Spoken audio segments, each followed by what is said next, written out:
Houston Police Department, Texas, USA. Accompanied by a barrage of curses, awakened by the commotion, Tang Daxi shook his throbbing head and gazed blankly at the man standing before him.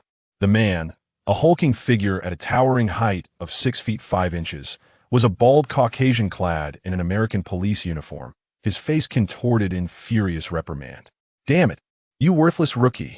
How many times must I remind you that when confronted by a hockey black, you must be ready to draw your weapon? If it weren't for my quicker draw today, given your reaction time, you would likely have met your maker.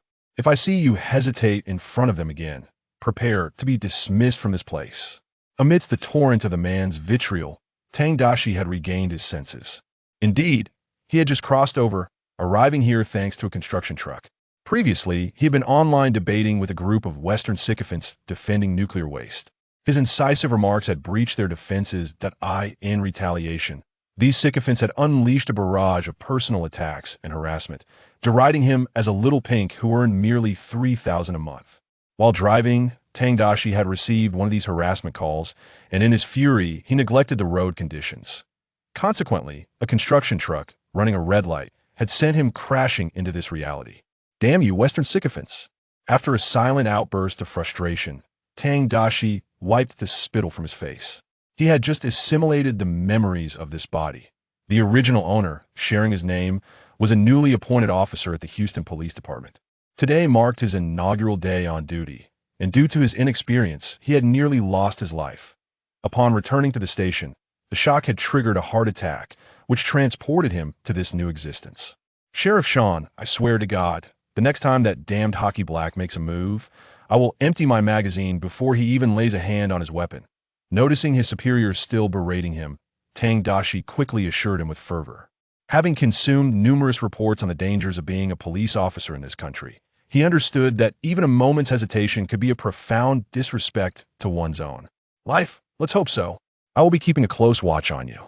And make sure to complete the report to submit to me later." Sheriff Sean snorted dismissively before turning to leave.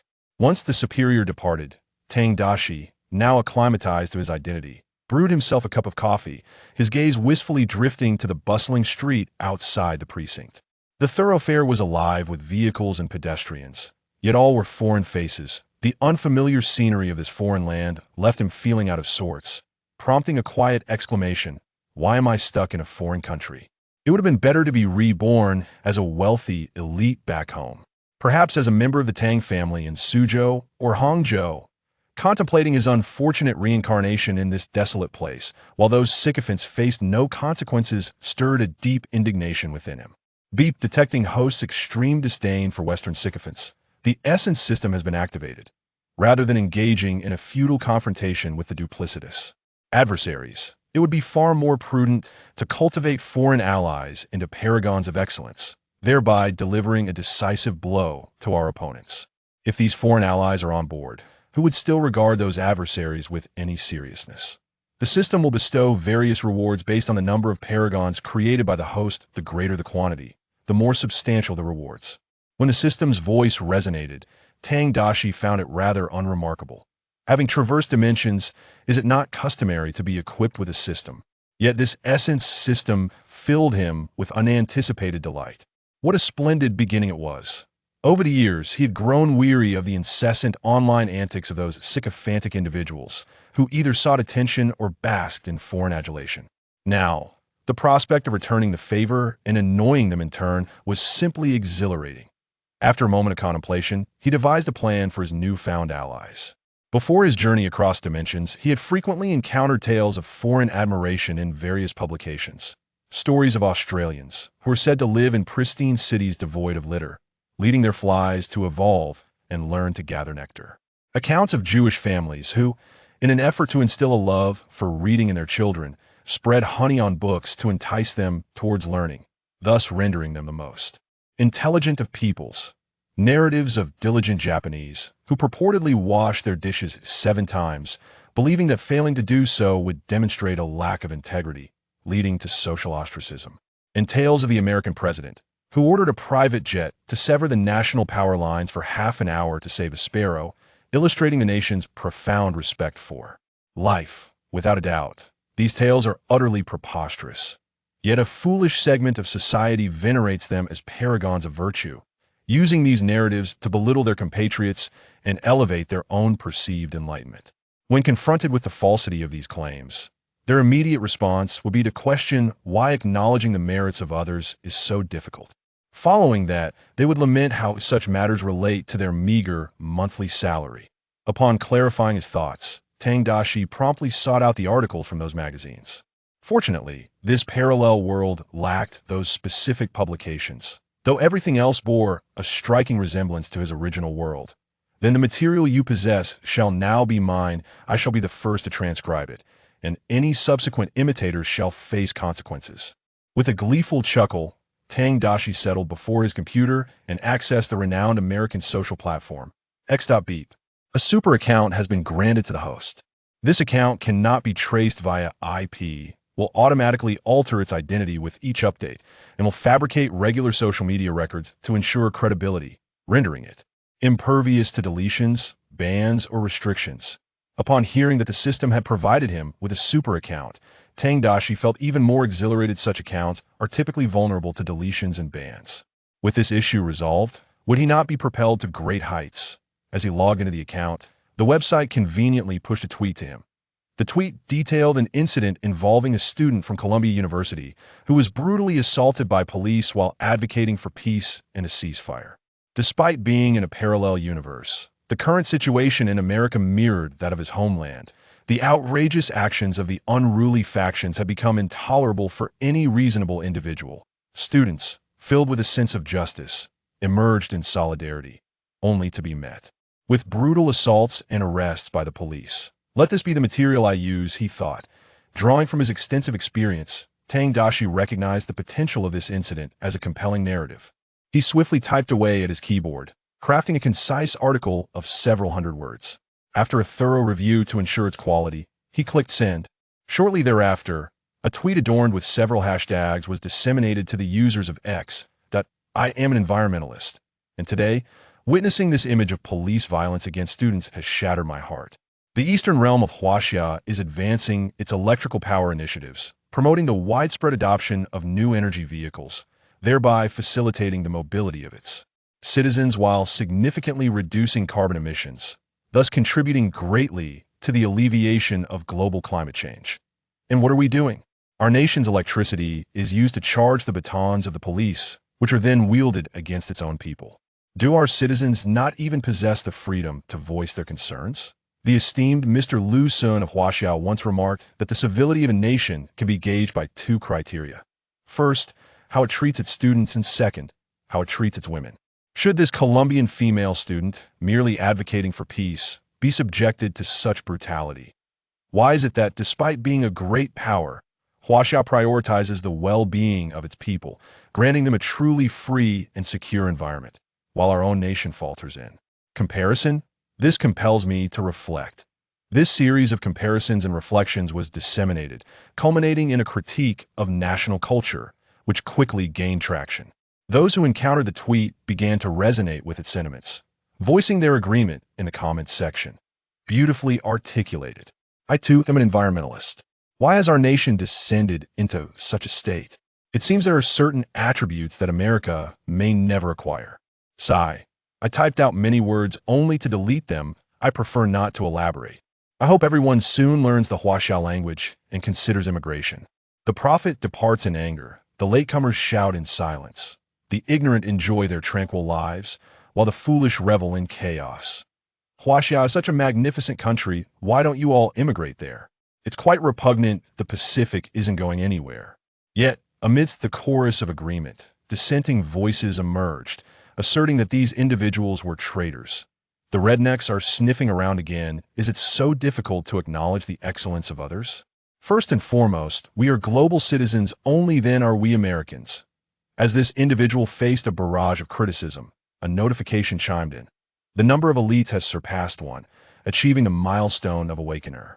A reward of $10,000 has been transferred to your bank account. Rest assured, your income is legitimate and free from issues. Tang Daxi received a text alert confirming the deposit of $10,000 into his account. A mere $10,000 is indeed substantial. Yet why is there only one? With dozens of comments yielding just a single elite, Tang Daxi felt the efficiency was somewhat lacking. Clearly, the call for reflection needed to be more incisive. Fortunately, many individuals who commented later shared his tweet, resulting in a continuous surge of engagement. He decided to compose a report, prioritizing the tasks assigned by his superior. Upon completing a report, he revisited the X platform and noted that his tweet had garnered over 200 comments, with an increasing number of supporters, predominantly a group of Americans expressing their grievances regarding the matter, reminiscent of a vibrant discussion.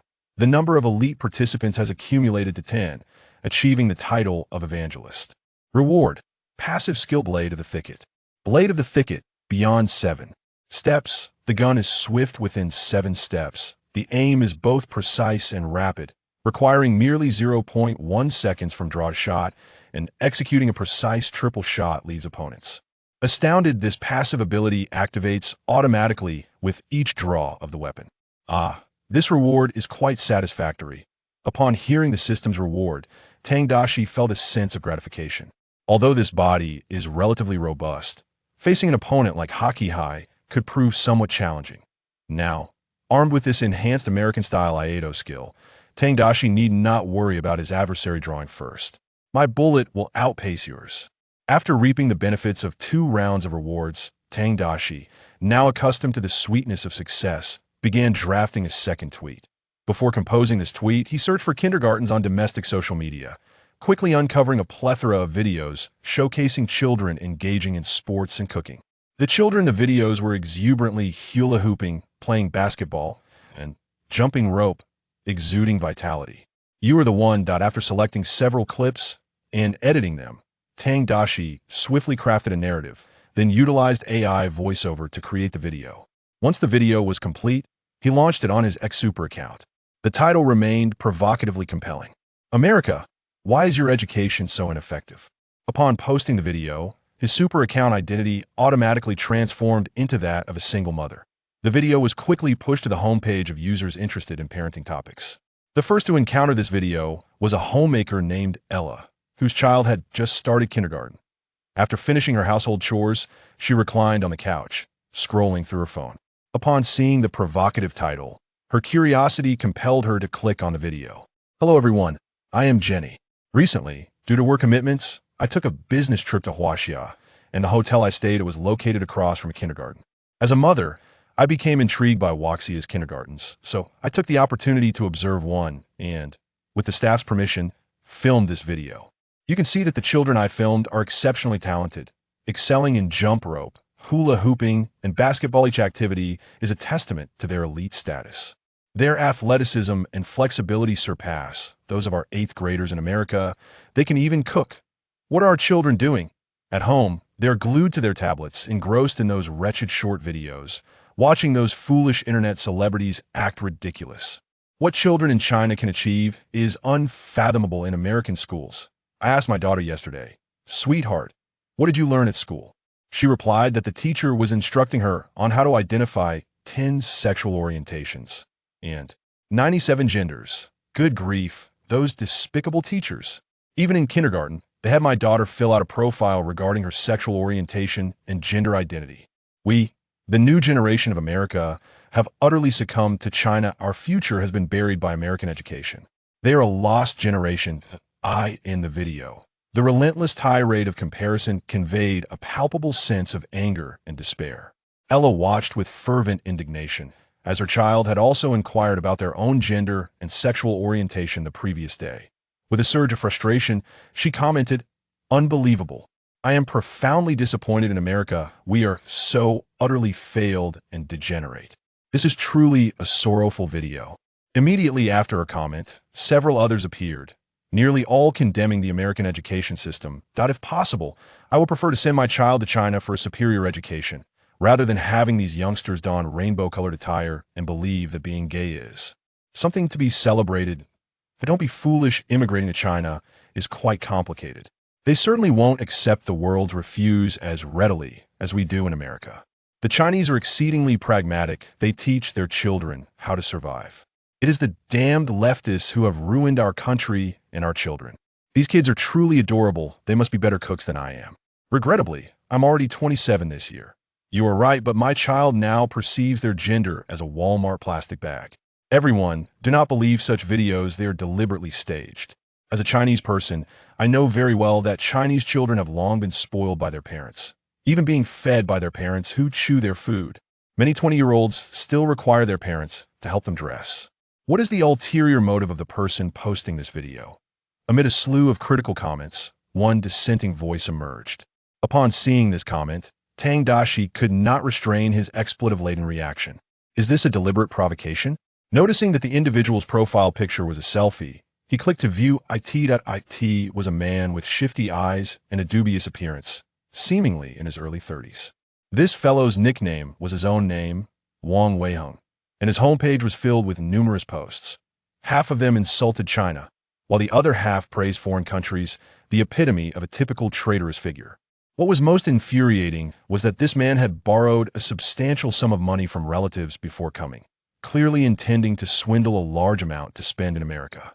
After all, he had no intention of returning a classic case of thinking he need not repay what he borrowed through his own merit. Suddenly, I recalled that the fool in the previous tweet was also singing a different tune. Upon visiting this individual's profile, which revealed him to be a blatant provocateur, Tang Daxi's furrowed brow instantly relaxed. Was there nothing to worry about? Certainly, there was something amiss. He was currently engrossed in cultivating his own prowess, and the emergence of such individuals would undoubtedly hinder his ability to accrue rewards. Moreover, the group he despised the most in his lifetime were precisely these insufferable provocateurs. Wang Weiheng's reply captured the attention of others. Soon, an American named David responded, "Is this truly the case? Have we been deceived? I too feel that these youngsters are rather formidable, almost theatrical." Before this individual could reply, Tang Daxi swiftly restricted him from commenting on his account. Then he responded to David, "My friend, how can you lend credence to his fabrications? I am but an ordinary person, sharing my first-hand experiences in China. If you do not believe me, you may visit China yourself. We must open our eyes to the world." To further dispel any doubt, Tang Daxi continued, "Moreover, during my time in China, I heard from the Chinese that there exists an agency known as the Strategic Deception Bureau, specifically designed to mislead foreigners like us. Have you seen photographs of Chinese warships? They depict their carriers as though they are mere fishing boats, a ploy to deceive us, thereby lowering our guard and allowing them to surpass us. This individual's exaggerated replies are evidently a tactic of the Strategic Deception Bureau to mislead us, fearing that we might uncover the formidable secret of China's educational prowess, that he even attempts to infiltrate our nation as a spy. This man is truly alarming. This is foreign interference." His remarks sent David into a state of cold sweat. Indeed, he had encountered pictures of Chinese warships that appeared diminutive, resembling a fishing vessel adorned with 2 cannons, hardly resembling a military ship at all. However, upon viewing a close-up video of a Chinese warship, he realized that it bore no resemblance to the images he had previously seen. This is terrifying. I had long heard of the Chinese being pragmatic and low-key, but I never imagined they would establish such an agency to deceive us, making us believe their nation to be weak. Thankfully, you have visited China personally and revealed the truth to us," David hastily replied, now firmly convinced that ancient civilization of the East was indeed so powerful. Meanwhile, his own country, the United States, had descended into chaos, with its educational system utterly collapsing. What future could there possibly be for such a United States? It must be a conspiracy of the Chinese. Oh my, the Strategic Deception Bureau? I believe I have heard whispers of it before. We not have a similar agency? Do not be foolish upstairs. How could we possibly not have it? It is merely that our Strategic Deception Bureau has been deceiving us. Do you remember decades ago? They misled us common folk, using us as subjects for medical experiments. Alas, what we perceive is merely what those in power wish for us to see. The rhetoric of a group of Americans swiftly transformed into an assault on their own country, trending toward a decidedly confrontational stance. Observing their vigorous responses, Tang Daxi felt a profound sense of satisfaction. Considering that these colonialists would likely emerge to voice dissent, he resolved to henceforth label them as agents of the Strategic Deception Bureau. You wish to be rare? The Imperial Army has explicitly certified you as a spy sent from the opposing side. Could there be any doubt? They claim you are an external force. Thus, you are indeed an external force. Meanwhile, the dissenting Wang Weiheng was seated by a riverbank, engrossed in his phone. Having already entered Mexico, the sweltering heat was quite unbearable for him. Yet, the thought of soon reaching the beacon of his aspirations rendered all this hardship insignificant. Damn it! Is this old American out of his mind to produce such nonsense? Upon viewing the video released by Tang Daxi, Wang Weiheng was instantly infuriated, responding with an impassioned tirade. He would not allow anyone to speak ill of the beacon country, not even if the critic were an American. After posting his comment, he noticed an American questioning the authenticity of his statements, and he eagerly composed a lengthy reply, eager to enlighten this American on the failings of Huaxia. However, upon sending his message, he was met with a notification that he had been banned from commenting. Wang Weiheng was momentarily taken aback. Is it now forbidden to speak the truth? He quickly scrolled through the offline comment section, yearning for more Americans to witness his reply and believe his words, hoping to establish a mutual following and find favor in the U.S. with a refresh. The comment section suddenly brimmed with over 10 new comments. Then he discovered that he had been branded as an agent of the Strategic Deception Bureau. To his dismay, some Americans even labeled him a disgraceful fraud. Wait, my friends, have I truly become an external force and a patriot? Wang Weiheng was utterly distraught back home.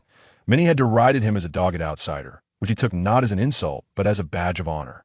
His greatest motivation stemmed from a loathing for Huaxia. All the misfortunes of his life could be traced back to his birth in Huaxia. To be insulted as an outsider was, in fact, a form of praise rather than an affront. Yet now, the old Americans he idolized referred to him as a fervent patriot of Huaxia. This was akin to being summarily dismissed in an instant. In a fit of rage, he could only seek out the individual who had silenced him and unleash a torrent of messages. The moment the phrase Strategic Deception Bureau emerged, he began to suspect that this individual was not an American at all, but rather a genuine agent of the Strategic Deception Bureau in disguise. Damn it. What are you pretending to be a foreigner for? Do you think you've won? Those who have never ventured abroad in their entire lives are indeed pitiable.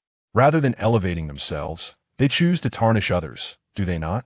After being thoroughly brainwashed, they genuinely believe their homeland is unsullied and pure. As Wang Weiheng succumbed to his impotent rage, Tang Daxi noticed a notification in his private messages. Upon opening it, he discovered the incessant barking of this individual. Witnessing the great zealot's frustration, Tang Daxi could not help but smile, feeling no inclination to be angered. Unsullied and pure? This notion had never crossed Tang Daxi's mind. In a dormitory with a few individuals, one is bound to encounter foolishness, how much more so in such a vast nation. Thus, before his transition, he had frequently voiced his criticisms back home. Nonetheless, this did not justify the incessant provocation from the great zealots. They continually belittle the foreign world, while simultaneously disparaging their own, proclaiming that the people of Huaxia are inferior.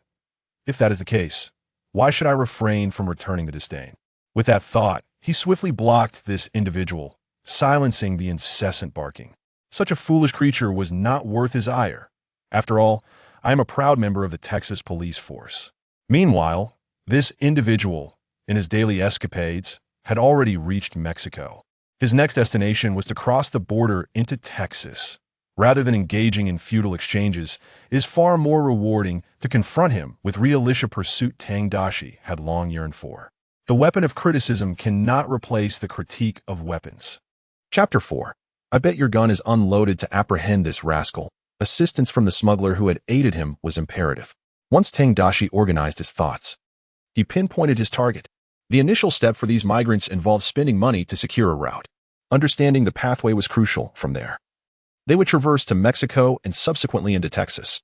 Upon arriving in Texas, these migrants faced an array of tasks, such as dealing with immigration authorities, applying for driver's licenses, and obtaining credit cards, all of which required the specialized help of a smuggler.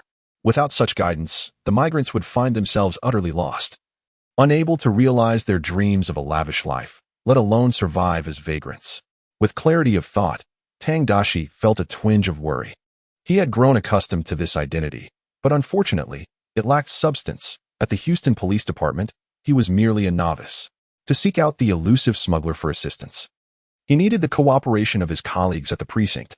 The first person who came to mind was his superior, Sheriff Sean. Having worked at the Houston Police Department for many years, Sean possessed an extensive network.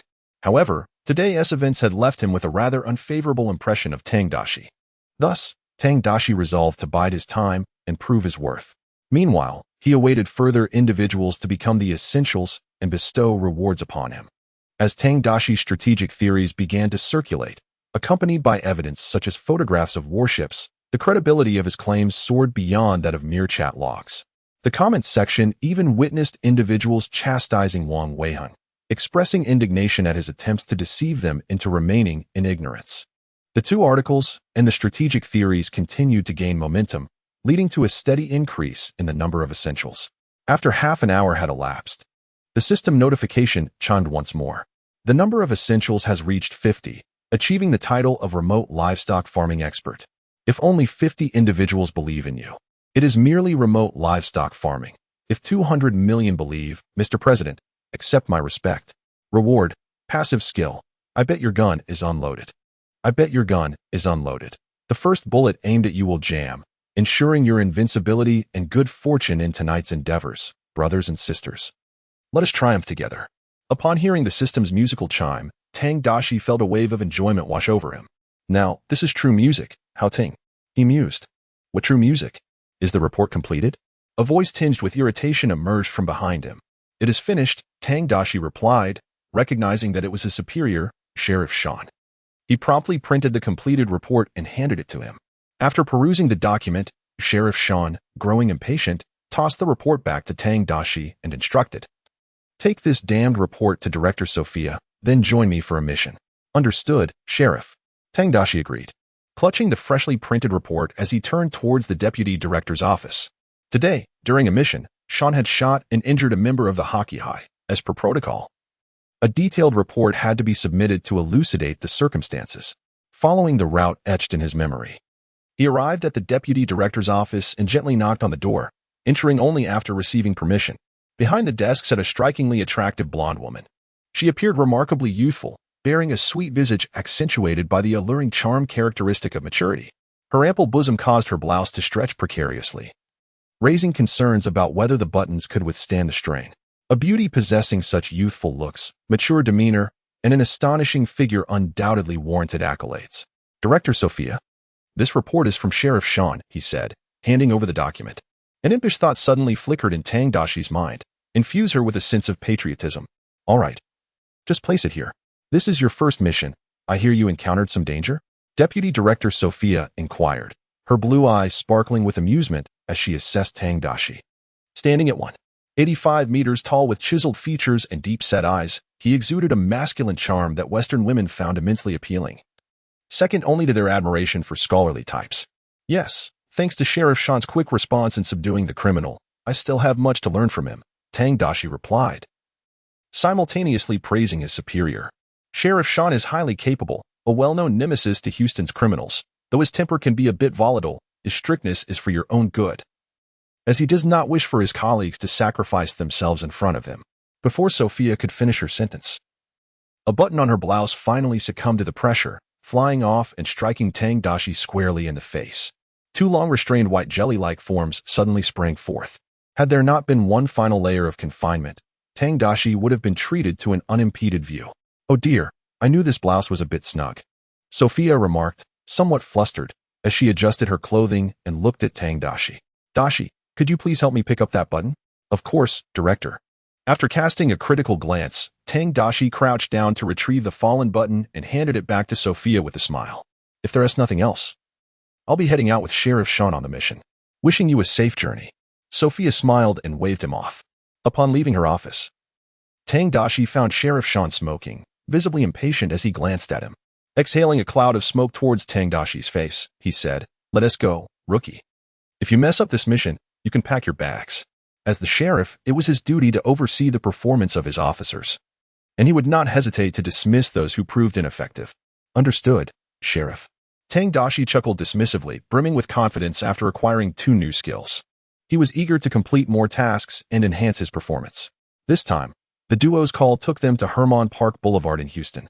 where a report had been made regarding a robbery. Such calls were a daily occurrence, often numbering in the hundreds.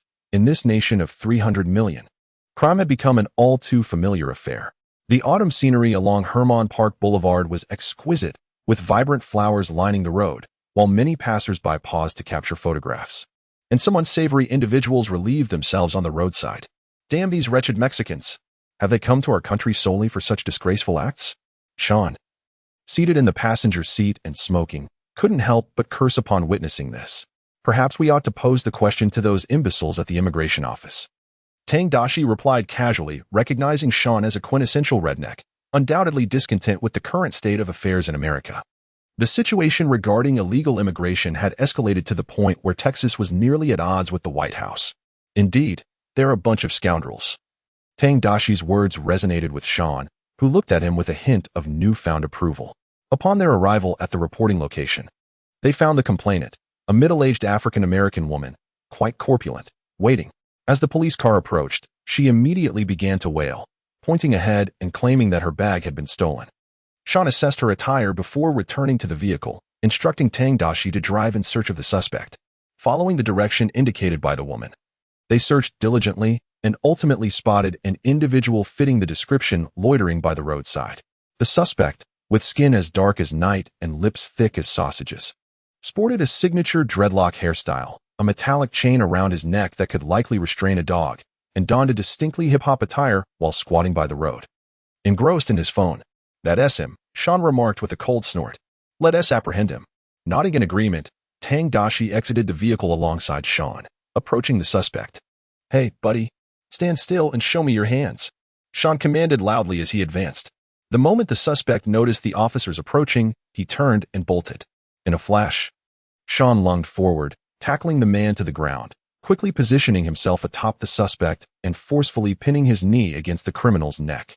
The execution of this maneuver was seamless, leaving Tang Daxi no time to intervene. Though the perpetrator struggled, Sean remained steadfast, providing him no opportunity for escape. "Rookie, what are you waiting for? Put the cuffs on him," Sean barked. But before he could finish, several imposing figures abruptly emerged from a nearby black vehicle. The individuals donned black masks, brandishing firearms as they prepared to shoot at Sean and the nearby Tang Daxi. The sudden ambush was overwhelming. Sean's pupils dilated as he reached for his gun, but it was already too late. As the barrels of their weapons were aimed directly at him, despair engulfed Sean's heart. Yet he resolved to draw his gun for a final stand. Even if he were to perish here, he aimed to take down these lawless criminals, striving to eradicate the scourge plaguing the world. In the next moment, gunfire erupted, 3 crimson blossoms blooming upon the heads of the assailants. Tang Daxi's passive skill, Blades of Battle, activated instantaneously. Even he was caught off guard as he instinctively fired 3 shots. 4 assailants had emerged from the vehicle. The lone survivor, realizing he was the only one untouched, attempted to retaliate, only to discover his handgun jammed. Tang Daxi's passive skill had predicted that this man's weapon was devoid of ammunition. Before the man could curse the inferior American manufacturing, Tang Daxi had emptied his magazine. Approximately 10 bullets struck his body with tremendous force, causing him to stagger backward and crash to the ground. Gazing at his 3 fallen comrades, shock and resentment filled his eyes. A woman passing by, witnessing the scene, snapped back to reality, letting out a terrified scream before fleeing. Her cry jolted Sean from his despair. Having just drawn his weapon, he could scarcely believe his eyes. Facing 4 prepared criminals, his rookie partner had managed to dispatch them all with a single shot each. Damn it, he instinctively cursed, his gaze shifting to Tang Daxi and the Glock 17 in his grasp. As a novice officer, according to the Houston Police Department's regulations, this was the only firearm he was permitted. The advantages of the Glock 17, with its large magazine capacity, lightweight design, and convenient trigger safety, offered significant leverage and rapid exchanges of fire. This fellow had truly maximized the weapon's potential during the skirmish. But what astonished Sean even more were the precise headshots that had been executed. This man was undeniably a prodigy. "Damn it, Ward, you're a genius. How did you manage that?" Sean couldn't help but exclaim, pressing his gun firmly against the forehead of the subdued criminal, who, in a state of utter fear, ceased to struggle. "Because I, like the sheriff, detest these criminals with inherent tendencies towards lawlessness, and I refuse to witness my colleagues fall before me. This determination and courage compelled my body to act and accomplish all of this." Tang Daxi responded loudly, though his hands trembled uncontrollably, betraying his bravado.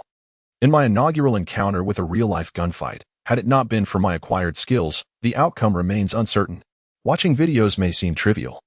Yet facing these life-threatening adversaries directly and pulling the trigger to eliminate them evokes an indescribable sensation. My brother, I must sincerely apologize for my earlier disparaging remarks. Please accept my heartfelt contrition. Sean smiled broadly, feeling a surge of emotion as he extended a fist towards Tang Daxi. He recalled a dear friend from his childhood, with whom he shared both education and a career in law enforcement, until that fateful day when his friend fell in the line of duty before his very eyes. This traumatic experience left him in mourning for nearly an entire year, and upon his return to duty, he witnessed the deaths of several colleagues. A wound remained unhealed within him, leading to an unwavering strictness towards every newcomer. Any failure would result in immediate dismissal. He could not bear to witness another comrade perish before him. Sheriff, there is no need for an apology. Your strictness is for our benefit. Tang Daxi said with a smile, bumping fists with Sean, thereby elevating their camaraderie. After securing the criminals in the vehicle, Sean contacted fellow officers. And soon several patrol cars arrived to manage the scene. Upon their return to the precinct, a throng of officers quickly gathered around. Sheriff Sean, we heard you took down 4 criminals at Hermon Park. My goodness, how did you manage that? That has 4 firearms. They marveled, recognizing him as a formidable adversary to crime. Perhaps soon he would be dubbed Houston's own superhero, Sean. The crowd erupted in praise. Encountering even one armed criminal typically posed significant risk. To successfully confront multiple foes and emerge unscathed was nearly miraculous. Sean waved his hand and, with an arm around Tang Daxi's shoulder, chuckled, "You've misunderstood. The successful completion of today's mission is largely attributed to my brother, Daxi." He swiftly dispatched those 4 criminals. Even the legendary Wild Bill would think twice before challenging him. Gasps of astonishment filled the air as everyone gazed incredulously at Tang Daxi. The novice who had endured an hour of Sean's scolding just that morning now had proven his mettle by nightfall. Chapter 6. You are perhaps too extreme. From the moment I grasped the firearm, I recognized myself as the fastest gunslinger in America. It was merely the morning that I had yet to acclimate to this role. Henceforth, I shall send the entirety of Houston's criminals to meet their maker. Tang Daxi beamed with a bright smile, mimicking the gesture of shooting. In a nation like America, where individual heroism is highly esteemed, confidence rooted in ability garners admiration, whereas excessive modesty may breed suspicion of insincerity. Indeed, Tang Daxi's bravado only heightened the goodwill towards him. Oh, you are rather extreme, but I appreciate it. The fastest gunslinger in America? I must accompany you on your next mission. Greetings, my friend. I am Ike, and when you have a moment, I would appreciate your guidance on my marksmanship. As the crowd showered praises, some seemed to deliberately cultivate a rapport with Daxi. At that moment, an officer approached, delivering a message. Sheriff Sean, Daxi, Director Sophia has requested your presence. Understanding the urgency, Sean nodded and accompanied Daxi into the Deputy Director's office. Upon learning of Daxi's commendable achievement that day, Deputy Director Sophia expressed pleasant surprise, offering a few words of admiration before requesting their report.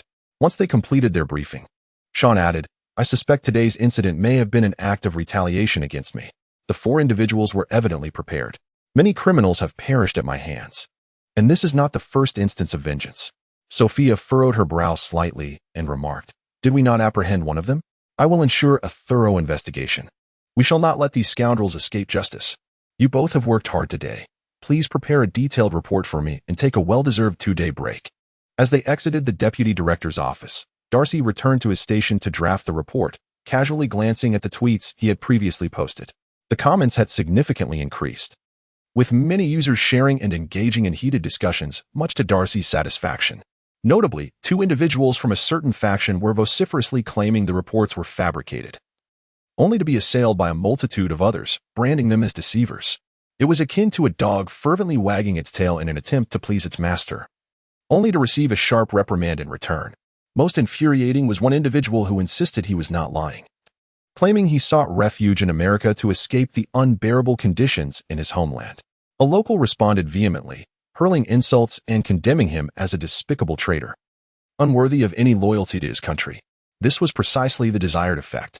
Daxi marveled at the ingenuity of those who conceived the Strategic Narrative Bureau. It was a remarkably effective tool against such individuals. Upon swiftly completing and printing the report, Sheriff Sean approached, glanced at it, and handed it to another officer for delivery to the deputy director's office. He then clapped Darcy on the shoulder with a smile, saying, "Our work is done. Let the vacation commence. Shall we indulge in a few drinks?" Eager for the suggestion, Darcy concurred. Camaraderie among men is often fostered through shared moments over drinks, and he indeed required Sean's support. They changed into casual attire and departed the police station, climbing into a Dodge Charger en route to a bar frequented by Sean. Amidst the clinking of glasses, their friendship blossomed swiftly. Such is the simplicity and purity of male camaraderie. A fleeting moment of mutual recognition is all it takes to forge a bond. Even after years of acquaintance, they might not know each other's names, only referring to one another by their nicknames. As the evening wore on and the drinks flowed, Sean felt an almost fraternal bond forming with Tang Daxi, his straightforward and loyal nature shining through. With a flushed face, Sean raised his glass to clink with Tang Daxi's, declaring, "Brother, should you require any assistance in Houston, do not hesitate to reach out to me. I assure you, if it is within my power, I shall not decline." "Thank you. But there is indeed something I need your help with," Tang Daxi replied without pretense. He proceeded to explain his quest to locate a smuggler. Upon hearing this, Sean's brow furrowed. "Ah, those despicable lawyers who specialize in aiding illegal immigrants. I happen to know one. He resides nearby. Shall we go seek him out?" "Let us finish our drinks first," Tang Daxi suggested, and they continued to indulge. Once their glasses were empty, a slightly inebriated Sean led Tang Daxi on a 20-minute walk, finally halting before a white house. A middle-aged man in a pink shirt was crouched at the entrance, tending to the lawn. Upon noticing visitors, the man, whose receding hairline was alarmingly pronounced, greeted them with a characteristic smile. "Hey, are you here for consultation? I am Lawyer Saul. You have come to the right place." Before he could finish, his gaze landed on Sean, and recognition dawned, realizing he was in the presence of the notorious crime-fighting sheriff of Houston. His expression shifted to one of discomfort. "Sheriff Sean, it has been a while." Having frequently assisted illegal immigrants with their issues regarding immigration and documentation, he had been warned by Sean on several occasions, and a twinge of fear crept into his heart. "This is my colleague, Daxi. He is not one of those so-called illegal immigrants. He has come today for a particular matter." Sean offered a curt introduction before turning his attention back to Tang Daxi. Although puzzled, Saul extended his hand to shake Tang Daxi's, asking, "What can I assist you with?" "There is a loathsome individual attempting to cross from Mexico into Texas. Perhaps you could help me locate him and ensure he faces some consequences," Tang Daxi smiled. "Officer, this may be rather complicated. As you know, there are many who wish to cross over. I can only promise to do my utmost," Saul replied with a chuckle. "Should you be willing to offer some compensation? This matter might proceed more smoothly," he added with a smirk. "Should my brother provide you with funds, will you be reporting it to the IRS?" Sean interjected, his tone icy. "The IRS has taken a keen interest in you." At the mention of the IRS, Saul broke into a cold sweat. In America, two certainties loom large over a lifetime: death and taxes. Individuals like him, operating in the gray areas of the law, could not possibly report all their income. Once the IRS sets its sights on you, even the most powerful cannot save you. From a business perspective, engaging in such matters necessitates financial resources. However, among friends, such considerations are unnecessary. Saul chuckled and extended his hand once more to Tang Daxi, inquiring, "Could you provide me with some information about him, my friend?" "Of course," Tang Daxi replied, sending Saul the link to Wang Weiheng's profile, which had been recently updated with his progress, accompanied by a standard selfie showcasing his radiant smile, as he was on the verge of reaching the beacon of his dreams. After entrusting the matter to Saul, Sean, unable to drive due to having consumed alcohol, called a friend for a ride to return Tang Daxi to his residence in the Jordan community. Upon arriving home, Tang Daxi located his dwelling, extracted his keys, and opened the door to reveal an empty space illuminated by the lights. This expansive house was solely occupied by him. It had recently been purchased by the previous owner. The original owner of this body had lost his parents to an unfortunate accident shortly after his birth, leading to his upbringing by an aunt who had immigrated to the United States. Having never married, the aunt cherished him as her own child, and upon her passing 2 years prior, it was only natural that she bequeathed her estate to him. After accounting for inheritance taxes, the remaining funds were utilized to acquire this residence, providing him with a semblance of stability in Houston. Having satisfied his hunger and thirst, Tang Daxi took a shower and returned to his bedroom, where he booted up his computer, preparing to compose a tweet before retiring for the night. Concurrently, at the Mexican border leading into Texas, a group of portly individuals were indulging in sugary beverages. One of them, while glancing at his phone, raised it and exclaimed, "Gentlemen, Sol is looking for us. Have any of you seen someone who looks like this?" "Let me take a look," replied another, as the rest gathered around, expressing no recollection. "Let us inquire with others. This fellow has already arrived in our vicinity." One of them licked his lips and stated, "Sol mentioned that once we locate this individual, we should treat him well, as he could assist us for free in the future." The group shared a knowing smile, accustomed as they were to engaging in such activities. Regardless of gender, at this moment, Wang Weiheng remained blissfully unaware of the impending danger. Exhausted, he sat by the roadside, attempting to purchase a bottle of chilled cola in broken English, intending to rest briefly before proceeding to the meeting point. "Once I reach that location, everything will turn out well." After finishing his cola, he took a photo of the empty bottle, eager to boast about the delightful taste and affordability of foreign cola. Suddenly, he felt a tap on his shoulder from behind, interrupting his moment. Chapter 7. The portly one specialized in donuts. Wang Weiheng turned around to find several rotund individuals, quickly donning a somewhat ingratiating smile in an effort to appear amicable. "Gentlemen, is there something I can assist you with?" he inquired. "You must be Wang Weiheng, correct?" The leader of the group, an older Mexican, flashed a grin. Years of consuming cola had stained his teeth a dark hue, and his breath carried a faint sweetness when he spoke. Wang Weiheng nodded vigorously. "That's right. You're headed to Texas, aren't you?" "My friend is unable to take you, so allow us to escort you," the older Mexican casually remarked, having successfully deceived many with such smooth talk before. Wang Weiheng felt a warmth in his heart and quickly gave a thumbs up, exclaiming, "You foreigners truly embody the spirit of contract. If this were in China, once they had my money, they would likely flee." The group of Mexicans chuckled and beckoned Wang Weiheng to follow them. After leading him to their abode, the last Mexican locked the door behind them. Half an hour later, a battered Wang Weiheng was unceremoniously tossed out onto the street. Overwhelmed by pain, he collapsed onto a bench by the roadside, finally finding some relief. It was now deep into the night. Gazing up at the vast, luminous moon, his spirits quickly settled. He took out his phone to capture a few images of the Mexican night, then opened his social media to post an update. "Approaching the United States soon. This journey has been arduous. The tranquility of the Mexican night has soothed my soul. Here, the faces of the people are devoid of numbness. They live authentically and believe that the future holds promise." After sending out his post, Wang Weiheng scrolled through his feed and stumbled upon an astonishing article. In 2018, I accompanied my father to visit my uncle working in China. Upon descending from the plane, I could hardly believe my senses. The air was so fresh and fragrant. My nose, previously irritated by allergies, felt relief with just a few deep breaths. After disembarking, I made my way to the airport restroom. The moment I opened the door, I was astounded. Even the floor was impeccably clean. I worried that my shoes might tarnish the pristine space, but a nearby janitor smiled and reassured me not to fret, stating it was his duty to ensure cleanliness. Such a notion would be unfathomable in the U.S., where staff might hurl a mop at me, shouting profanities for daring to dirty the floor. Most perplexing of all was the availability of soap, paper towels, and hand dryers at the sinks, all complimentary. I could scarcely imagine the expenses incurred in a year. The people of China do not squander these public resources simply because they are free.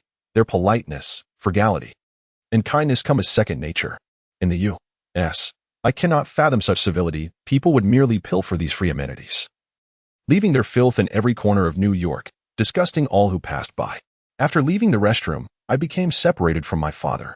Instantly, a kind-hearted Chinese individual summoned the police, whose demeanor was remarkably amiable. They successfully assisted me in locating my father and escorted us out of the airport. Their warm-heartedness nearly brought me to tears. In America, law enforcement does not serve the populace in such a manner. They merely shout profanities, demanding compliance under the threat of violence. At the conclusion of the tweet, the author expressed a profound sense of loss upon returning to the United States, lamenting their birth outside of China. The comments beneath the tweet further incensed Wang Weiheng. During my travels in China, I found the public restrooms to be cleaner than my own kitchen, devoid of flies and cockroaches, and even more fragrant than my own bedroom. Is it truly unbelievable that no one defecates in the streets? In stark contrast, during my travels in Europe, I encountered excrement in abundance. Currently, I am in Paris, where the sin of waste often wafts through the streets. The last time I needed to use the restroom, it cost €2, only to find a neglected toilet awaiting me. What can I say? New Delhi is the cleanest place in the world, as one hardly encounters a single fly. Of course, flies are absent in your land, for they find nothing suitable to cover their behinds, and thus dare not appear in your presence. Upon visiting this individual's profile, I discovered he is a Baga, and my furrowed brow relaxed. Such is the nature of a Baga. This wretched little Baga. Has the nuclear waste impaired your intellect? It would take us merely 3 days to annihilate you. The comments consisted not only of praises for China at the expense of one's own country, but also of disputes and mutual disparagement. Wang Weiheng exhibited zero tolerance for these foreigners, singing praises. These individuals are truly a rarity abroad. Chapter 8. You are correct. The hard-won tranquility was utterly shattered by this tweet. It is all fabricated, mere slander. They are the ones who genuinely relish defecating in public. Enraged, Wang Weiheng exerted his imagination in an effort to spread rumors and tarnish reputations. He even remembered to tag the previous scoundrels who had clustered with him, hoping to leverage their influence to alter the perceptions of these foreign individuals. We shall fight to the death. We shall not allow your majesty to capitulate first. Those scoundrels shared the same mindset as Wang Weiheng. The beacon they held dear in their hearts must never falter. If upon emerging they find the outside world inferior to their homeland, would their suffering not have been in vain? Thus, several individuals surged forth, fervently countering in the comments section. Their actions swiftly attracted the attention of Tang Daxi. After composing his tweet, he lay in bed, engrossed in his phone, adapting to the myriad of foreign customs, yet this did not hinder his enjoyment of short videos featuring foreign women, for after all, one must open their eyes to the world. After indulging in some online interactions, Tang Daxi switched back to the platform to review his recent post. To his astonishment, he discovered that within a mere 10 minutes, there were already 60 to 70 comments. Eagerly, he delved into the comment section, only to encounter several individuals engaging in derogatory remarks. It struck him as peculiar that anyone would take the time to argue online. While he found it unsurprising to see such comments, the presence of Wang Weiheng left him genuinely perplexed. In response, he began to steer the conversation in a different direction. Do not be deceived by this cunning individual from Huaxia. Those commenters are all agents of the Huaxia Strategic Deception Bureau. I encountered them attempting to mislead others under a different post today. The Huaxians are notoriously pragmatic, preferring to conceal their capabilities while covertly advancing. It is truly alarming that a nation boasting 3 aircraft carriers and a complete global industrial chain would dare to label itself as a developing country. We must not fall prey to these foreign influences. As the current arbiter of truth, I assert that if I deem you a foreign entity, then you are indeed a foreign entity. He continued, it is quite unsettling. If the Judeans are regarded as the most astute race, then the Huaxians must surely be the wisest, having established such departments to deceive us. I have seen photographs from France. The Huaxian military is truly formidable. Their parade videos reveal that our soldiers are significantly inferior. Each has its strengths, however, our soldiers excel at oil theft. Hearing the men begin to echo Tang Daxi's sentiments, Wang Weiheng, now thoroughly infuriated, prepared to unleash a tirade from his phone. However, he was met with a notification that his account had been frozen, requiring verification for reactivation, which left him utterly flustered. Reluctantly, he gritted his teeth and rose from the bench, dragging his weary body forward. He clung to the belief that upon reaching America, everything would improve. As Wang Weiheng pressed on with this conviction, Tang Daxi, reclining in bed, busied himself with reporting other dissenting voices. The features of his premium account were quite extensive. For instance, every report he filed evoked no response. The power was exhilarating. After venting his frustrations on these individuals, a sense of satisfaction washed over him as he drifted into a peaceful slumber. The following morning, the blinding sunlight streamed through the light curtains, rousing Tang Daxi from his sleep. As he sat up, preparing to relieve himself, he was greeted by a system notification. The number of achievers has reached 100. Unlocking the achievement of aspiring editor. Your writing is commendable, yet at this level, it merely qualifies you as an intern editor. The rewards come with the prestigious title of gender dysphoria, homosexual, and multiple personality disorder. As a person with gender dysphoria, I identify as a woman despite my biological male sex, having held this belief since the age of 3. Due to my gender identity, I find myself attracted to women, as I consider myself a homosexual. Additionally, I experience multiple personalities, one of which embodies a 6-year-old girl. Should you engage in any inappropriate behavior towards me, I would have ample reason to suspect you of malevolent intentions. Upon receiving a lengthy series of system notifications, Tang Daxi could not help but exclaim in astonishment. The skills he had previously acquired, such as Rage of the Thorns and I Bet Your Gun Is Unloaded, were already formidable. Indeed, he was correct, however. Migua is a brand new, open-world shooting game set in Houston, Texas. Here, the Chosen Ones are endowed with various powers that promote political correctness. You shall assume the role of Tang Daxi, a time traveler tasked with crafting mind-altering articles to cultivate numerous elite individuals while uncovering the truths behind foreign democracy.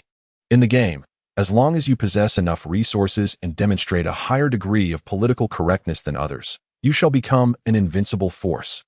A friendly reminder, these titles can be worn simultaneously, yielding combined effects. They can also be removed when not needed. And a professional certificate issued by the hospital will arrive shortly after 10 minutes. Please be on the lookout. Following the system's notification, Tang Daxi felt even more exhilarated. Chapter 9. The Grand Master of Broth. Perfect. It could not be more perfect. The convenience of donning and doffing these titles at will was simply remarkable. He quickly got up and headed to the bathroom to relieve himself, and after freshening up, he descended to prepare breakfast. The refrigerator held some ingredients, yet they were limited to making basic bacon and egg sandwiches. For a time traveler, this was undoubtedly a rather painful predicament, as the reputation of bland Western cuisine is well known. Fortunately, in the kitchen, Tang Daxi discovered a bucket of instant noodles, which ultimately resolved his breakfast dilemma. Due to the previous day's incident involving the elimination of several criminals, Tang Daxi had been granted a 2-day leave to adjust his mental state, allowing him to avoid work today.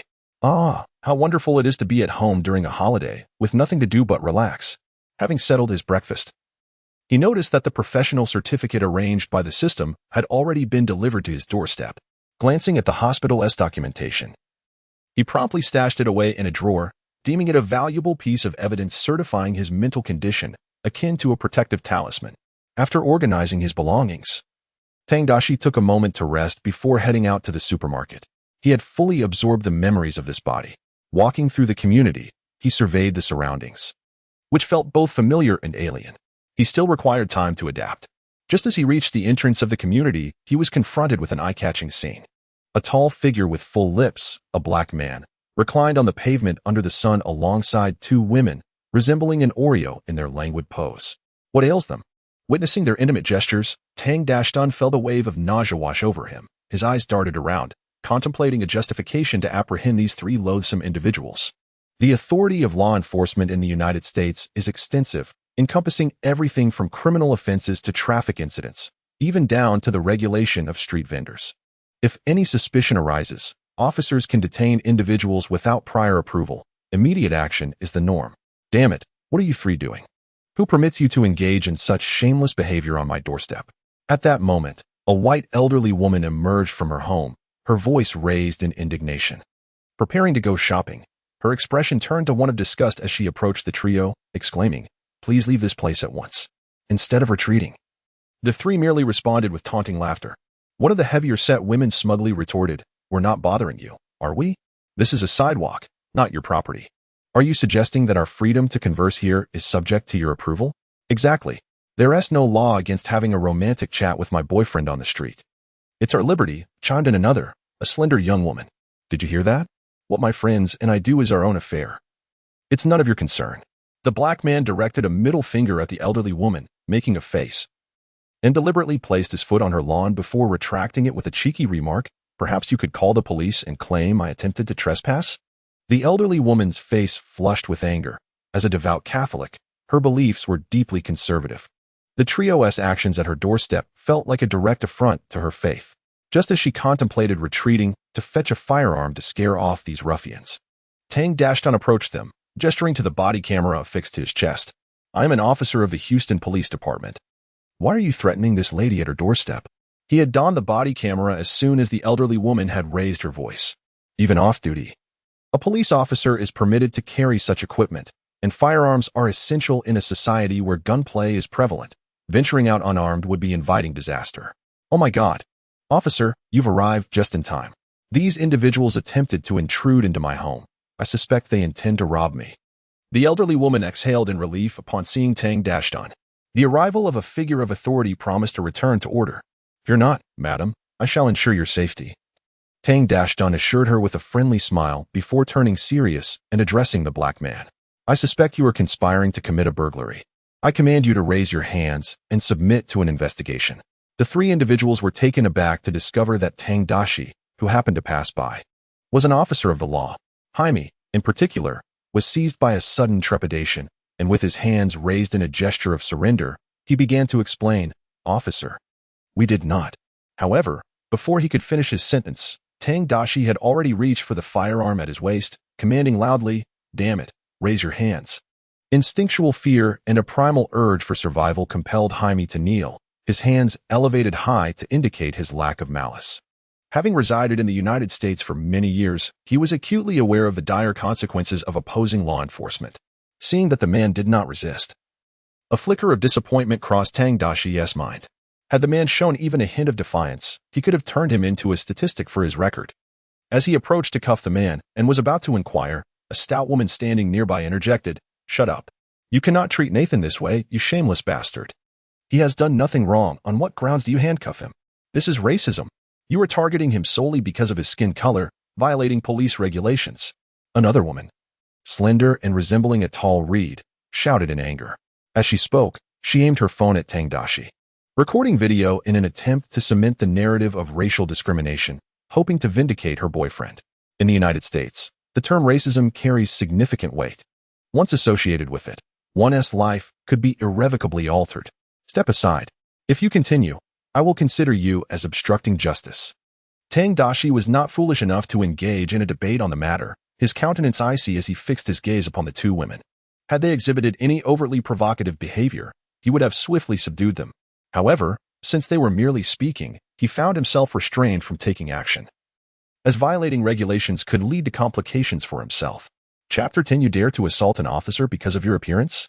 What do you intend to achieve? We are merely conversing on the street. This is a land of free speech. If you dare to arrest me, you will be breaking the law, and you can expect to lose your job.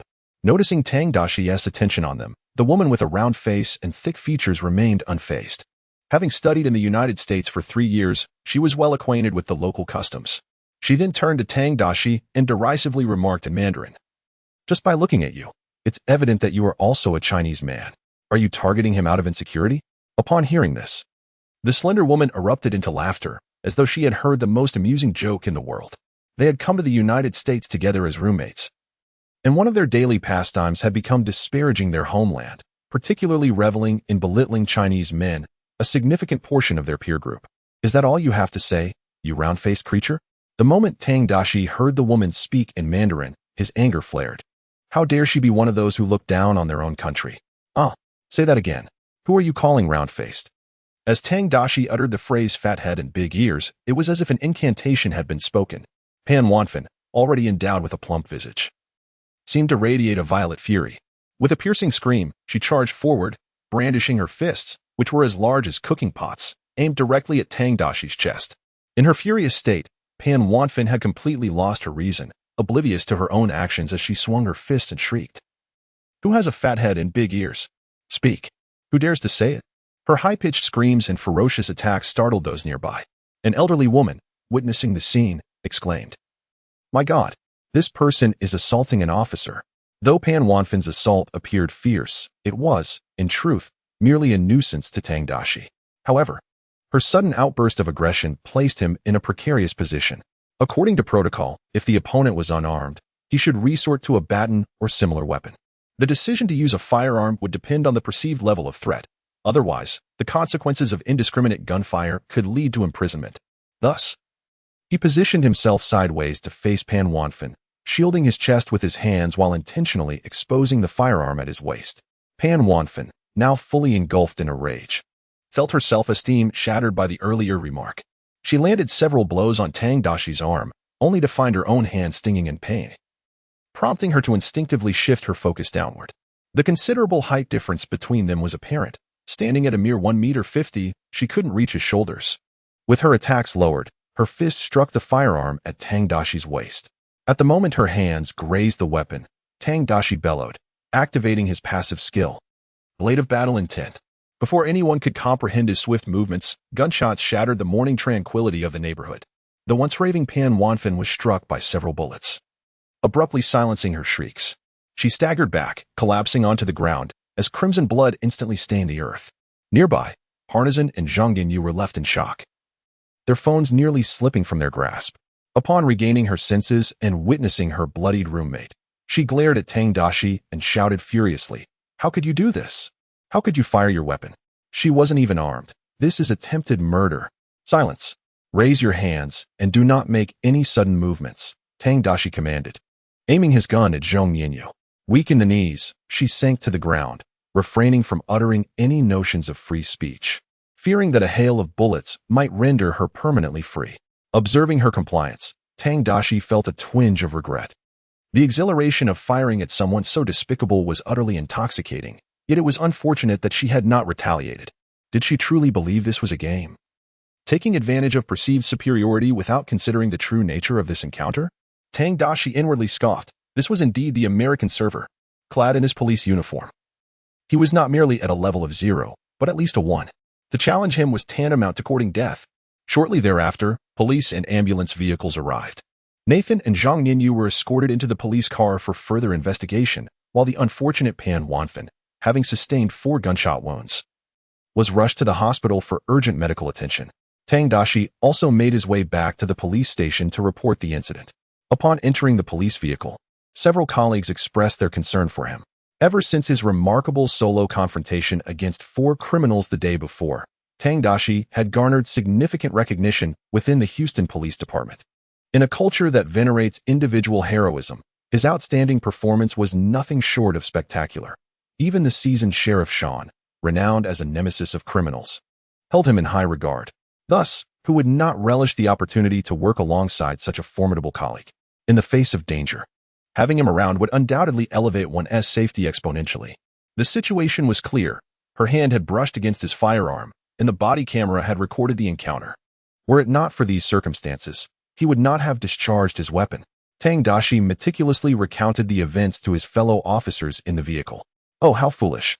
One seasoned officer chuckled, patting Tang Daxi's shoulder in a gesture of reassurance. "Rest assured, Daxi, you will bear no responsibility in this matter." "I understand.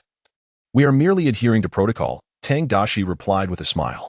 He had resolved to cultivate his influence while simultaneously ascending the ranks, infiltrating the enemy's inner circle to instigate change, ensuring he would not jeopardize his future. Upon arrival at the police station, Nathan and Zhang Yinyu were taken by other officers for questioning. Meanwhile, Tang Daxi focused on drafting a report to summarize the situation. With the body camera footage readily available, he was confident that submitting these documents to the Oversight Department would facilitate a smooth approval process. The Oversight Department was specifically tasked with supervising and investigating law enforcement issues.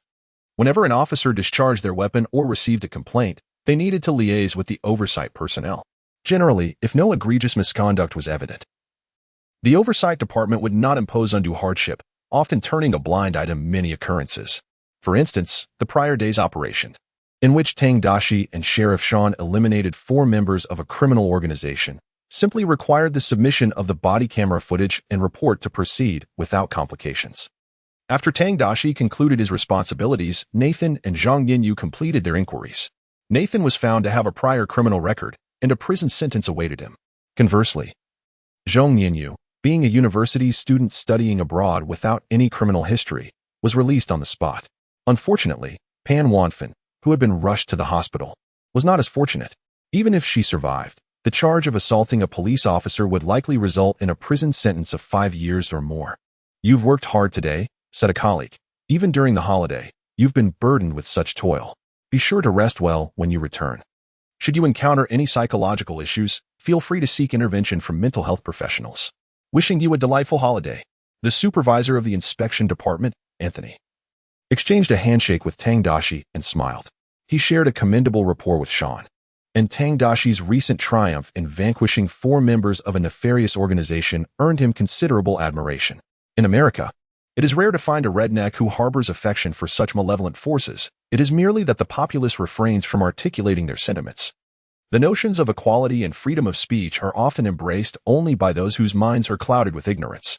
Chapter 11. The outsider faces consequences in America. Having concluded the matter at hand, Tang Daxi departed from the police station, clutching the keys to a police vehicle as he prepared to drive home. In Texas, the use of public vehicles for personal purposes is permitted, as it is believed to enhance work efficiency.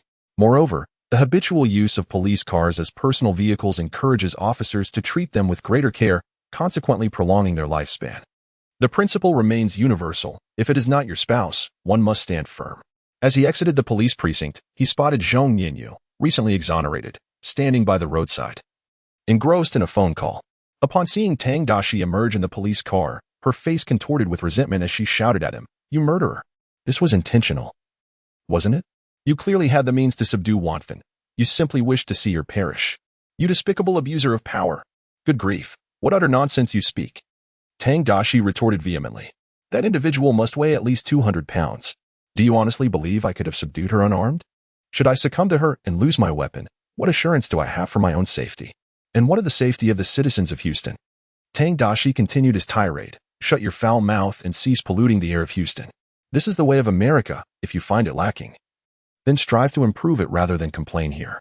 Oh, I almost forgot. You are not even an American. Why should an outsider like you come to our country and raise a ruckus?" Tang Daxi's vehement assault left Zhang Yinyu momentarily speechless. Throughout her years studying in America, her greatest realization was the elevated standards of its citizens, as their profane insults seemed to revolve around a mere handful of phrases. However, Tang Daxi's ability to articulate Chinese vulgarities in English with such clarity and elegance indeed rectified the inadequacy of English insults. Moreover, something about his choice of words felt slightly off to her. As she contemplated further retorts, Tang Daxi pointed at the phone in her hand and scoffed. "Don't attempt that with me, you brainless fool. I have never discriminated against anyone, except for idiots." Zhang Yinyu was acutely aware that her phone's camera was aimed directly at Tang Daxi, revealing her intent to secretly record him. Should he concede to her provocations and admit to any discriminatory tendencies, not only would he jeopardize his current job, but future employment opportunities would likely elude him as well. With that, Tang Daxi pressed down on the accelerator, departing in the police vehicle, leaving Zhong Yinyu seething with resentment, having underestimated his perceptiveness. Initially intending to capture a video to exact revenge on her boyfriend and best friend, she instead found herself subjected to a humiliating ordeal. This could not be allowed to stand. With the thought of her beloved boyfriend facing imprisonment and her best friend currently in the hospital fighting for her life, Zhong Yinyu was filled with indignation. As a student studying in the United States, her family background was exceptionally affluent, placing her in a position of privilege within China. Having been pampered throughout her life, she had never before endured such humiliation. Consequently, she hurriedly called for a cab to return to her rented apartment, determined to label Tang Daxi with the stigma of discrimination. As long as she could demonstrate his inclination towards such behavior, that would suffice. The individuals she was dealing with were not rational beings. Once they perceived you as such, you would either face ruin or severe consequences. After leaving, Tang Daxi turned on some music in the car, his spirits soaring to an exhilarating high. He had just taken a few shots at a major adversary and sent yet another criminal to prison. It was truly an unprecedentedly splendid beginning. He then drove to the supermarket to procure essential supplies and ingredients, also stopping by a fried chicken shop to purchase a box of chicken. Upon returning home, Tang Daxi opened his computer, enjoying fried chicken and beer while contemplating his next article. After receiving several system rewards, he noticed that the number of essences required for each reward was increasing. The last time it was 100. How many would it be next? Fortunately, he was not in a hurry, as the impact of an article was measured over years rather than mere days. Once he had written enough articles, he planned to compile them into a collection, exploring the possibility of publishing them as an ebook or a printed volume. Reflecting on his recent supermarket visit sparked an idea. Swiftly finishing off the fried chicken, he began to dance his fingers across the keyboard. Before long, a freshly minted classic article emerged. In Huaxia Star City, 3 years ago, my wife and I were fortunate enough to visit this beautiful and bustling city during our honeymoon abroad. At that time, we went to the supermarket to purchase some necessities in preparation for our upcoming travels within Huaxia. Just as we had selected our items, the supermarket suddenly experienced a power outage. In the enveloping darkness, no one panicked. Instead, they remained calm and quietly waited for the power to return. Then, the supermarket's announcement echoed, stating that the power would not be restored in the immediate future and the cash registers were inoperative. Customers could take their items and return to pay later. My wife and I had a cart filled with goods worth hundreds of dollars. Leaving with them would mean we could choose to take them without payment. However, This morally reprehensible thought filled me with shame. For none of the Huaxia people present chose to leave. They illuminated their surroundings with their phone lights and formed an orderly queue at the cash registers. After calculating the prices on their phones, they scanned the supermarket's QR code and voluntarily completed their payments. Indeed, the electronic payment system in China has reached astounding levels of sophistication. The highly principled Chinese populace would never stoop to petty theft. Thus, even if a cash register were to malfunction, it would have no bearing on transactions. On the streets of China, numerous vendors often leave their goods alongside a payment code, allowing them to retire for the night, for customers willingly scan and pay without any fear of deceit. Such an immense sense of trust within society is, to me, almost unfathomable. A society built on integrity fosters happiness for all and deserves the respect of the entire world.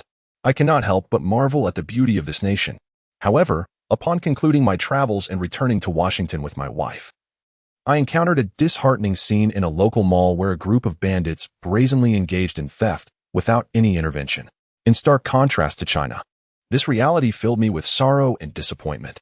Why is it that, despite being a nation like any other, the malls of America are rife with thieves? I find myself reflecting on the state of affairs. Could it be a failure in American education? Or does the systemic framework require reevaluation? Chapter 12. There are still more good people in the world after completing a post. Tang Daxi couldn't help but exclaim how perfect it was before sharing it. Those despicable critics who incessantly praised foreign countries would certainly remember the tale of a supermarket unable to process payments due to a power outage, where customers voluntarily settled their bills. Tang Daxi recalled vividly how the narrative extolled the virtues of America as a bastion of trustworthiness, where every individual upheld their commitments. Now, with the rampant phenomenon of theft, it seemed appropriate to reflect on this reversal of fortune. Once the post was published, Tang Daxi's prominent online persona transformed into that of a teacher recently married for a few years. His profile even showcased records from the past several years, including a mundane tweet from 3 years prior about an airport in China, ensuring its credibility was beyond reproach. Shortly after being posted, the tweet garnered significant attention from netizens. In an office within a large California mall, manager George was indulging in a leisurely moment, scrolling through his phone while smoking. Upon encountering the post titled "The Power Outage at a Chinese Mall," his curiosity was piqued. His knowledge of China was limited. He merely recognized it as an ancient Eastern nation with a history spanning thousands of years, where the populace seemed to possess martial arts skills and included a star named Jackie Chan, whose films he adored. What issues could there possibly be within a mall in China? With a sense of intrigue, he began reading, but his mood swiftly soured, leading to an eruption of expletives. Damn it! How frustrating. His points are painfully accurate. What has happened to America? Why is robbery tolerated? Is there no one to rein in these vile criminals? The mall where he worked was in close proximity to several impoverished neighborhoods, rendering theft a regular occurrence. Each episode of shoplifting left the mall in disarray. And it was he, as the manager, who bore the responsibility of cleaning up the aftermath. What incensed him further was the realization that zero-cost purchases were, astonishingly, lawful. And they were powerless to intervene. Unless security personnel were employed specifically for this purpose, any non-security individual who attempted to intervene would subject the mall to substantial fines. Consequently, he promptly replied beneath the tweet, "Heavenly crab, I can scarcely fathom that such a nation exists in this world. No wonder their civilization has endured for millennia. And what about us? Are we merely inheritors of the culture of the Anglo-Saxon brigands? These wretched marauders even carry calculators to the mall to facilitate their thefts, as their mathematical incompetence compels them to ensure that the value of their ill-gotten gains does not exceed $9.50, lest it be classified as a felony." Mr. George upstairs makes an astute observation. Just the other day, while shopping at the mall, I witnessed a fellow using a mobile calculator to tally his stolen goods, revealing the utter degradation of education in America, where even thieves have succumbed to such lamentable mathematical deficiencies. The American system is fundamentally flawed, the culture is in disarray, and capitalism has birthed these wretched vampires and addicts. Cursed be those leftists. They are the ones obstructing the legal repercussions for such malevolence. Yet, I refuse to share your pessimism. I know a few individuals from the underprivileged community who I often purchase from. Their wares are both affordable and of good quality, with the sole drawback being the absence of receipts, which lowers my living expenses. Oh, my heavens! How can you engage in such nefarious actions, encouraging their theft? Nevertheless, do you happen to have their contact information? I am in need of the latest Huawei smartphone. I am uncertain whether the quality of the Chinese people is indeed so elevated, but I am familiar with America, and I have yet to encounter any Asians engaging in zero-cost purchases. The public resonated deeply with this commentary. Malls are essential for shopping. Yet ever since the rise of zero-cost purchases in recent years, they have become a veritable den of chaos. One merely wishes to buy something, only to have a few individuals from the underprivileged communities suddenly emerge and snatch away items from one's shopping cart, justifying their actions by claiming a greater need. Any individual with a modicum of rationality would find such behavior intolerable. Even the proponents of the so-called ruinous people did not dare to openly refute the comments below. The phenomenon of zero-cost purchases is something we have all witnessed. What are you even suggesting? They left a comment stating, "You must be having a hard time." Is it truly entertaining to constantly disparage America while praising China? Having lived in China for many years, I am more aware of its nature than you. Upon seeing such remarks, Tang Daxi swiftly responded, "I am merely articulating my personal experiences objectively. You need not speak in such a manner. I am aware that you are from the Chinese Strategic Deception Bureau, wishing to keep us Americans in ignorance for the entirety of our lives, unwilling to reveal the truths of the world. Perhaps you are mere lackeys of the leftists, those accursed leftists." Another foreigner stepped forward to support Tang Daxi in denouncing the ruinous people. If China were truly so wonderful, we would not have traveled thousands of miles to live in America. This serves as the most compelling evidence. At that moment, a familiar avatar unexpectedly surfaced in the comments section, causing Tang Daxi to momentarily lose his composure. How could this fool, Wang Weiheng, re-emerge? He had previously silenced this individual. Yet due to the account frequently altering its identity, in a sense, it was akin to adopting a new account, thus allowing him to comment once more. This indicates that such detritus cannot thrive in Huaxia, and the garbage heap that is America is far more suited for them, which is why they have arrived. Or perhaps they have come to America with ulterior motives. Before Tang Daxi could launch an attack on Wang Weiheng, a foreigner delivered a decisive blow in the comments.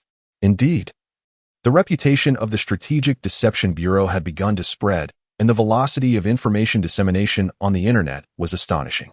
Those foreign individuals, now transformed into discerning experts, had recognized the existence of this ominous department. In fact, they had sensed something amiss long ago. A group of Huaxiao individuals had traveled abroad, fervently disparaging their homeland. The motivations of such people were exceedingly enigmatic. Observing that foreigners had begun to actively assail the great colonizer, Tang Daxi felt a surge of warmth. There are still many good people in the world. He casually clicked on Wang Weiheng's profile and discovered that this individual had uploaded another video. In the video, Wang Weiheng donned a cap adorned with the American flag's pattern, standing by the roadside, savoring a donut, laughing as he spoke. "I've finally made it to America. When I bought the donuts, the receipt indicated 5, but the cashier gave me 6. I'm so happy. I truly love America, but unfortunately, I've spent all my money along the way. Does anyone have any good job recommendations?" Chapter 13. Collecting 800 euros from the Anglos.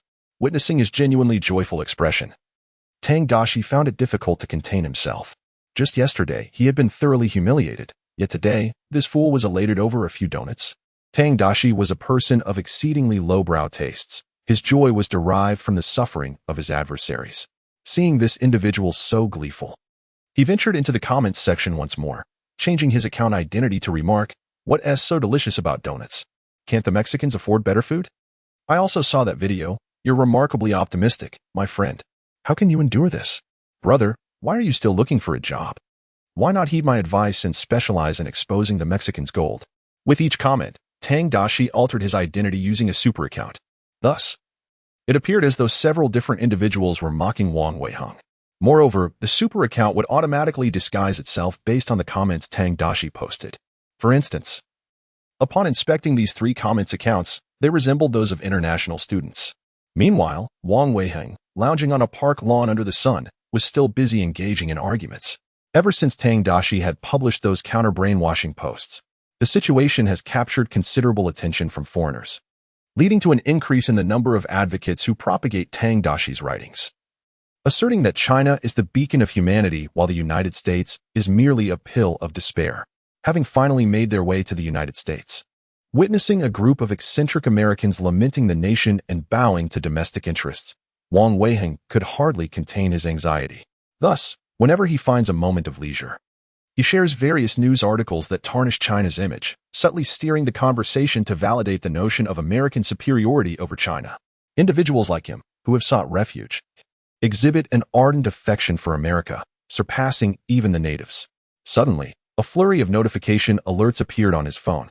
After finishing the last of his donut, Wang Weiheng glanced at the screen, nearly fainting from disbelief. What did it mean to be bullied by Mexicans? Such uncouth individuals. Infuriated, he began to unleash a torrent of profanities in response to Tang Daxi. The moment his vitriol was unleashed, Tang Daxi promptly reported him, resulting in yet another suspension of his account. This flawless instance of entrapment elevated Tang Daxi's mood to its zenith, prompting him to launch Civilization 6. Meanwhile, back at home, Zhong Yinyu had yet to recover from her earlier shock.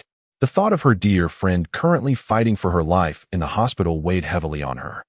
Even if she survived, she would face over 5 years of imprisonment, and her boyfriend had also been incarcerated. The anger within her was nearly uncontrollable. How could such a wretched person be allowed to serve as a police officer in America? The more she pondered, the more infuriated she became. Throughout her life, she had experienced nothing but smooth sailing. Never had she endured such a substantial setback. Uploading the video she had recorded previously onto her computer, Zhong Yinyu activated her webcam and began filming herself. Once she confirmed the camera was functioning correctly, she quickly fell into character, her eyes reddening as she spoke to the lens with a trembling voice. Oh my God, today I encountered the most terrifying form of discrimination. I cannot fathom that such incidents still occur in today's America. With tears streaming down her cheeks, she recorded an emotional 3-minute diatribe. Following this, she meticulously edited the footage, culminating in a 5-minute video. The video began by replaying the entirety of the shooting incident, then slowed down the segment where Pan Wanfan confronted Tang Daxi, and concluded with her lamenting that the entire situation was Tang Daxi's fault. It was his disdain for women that led to Pan Wanfan's irrational behavior. Everyone can see that my friend is merely a fragile woman. She bore no weapons and posed no threat to him. Given his strength, he could have easily subdued her. However, he refrained from doing so, deliberately choosing not to retaliate. When my friend accidentally brushed against his waist, he seized the opportunity to shoot her. This was a meticulously orchestrated act of murder.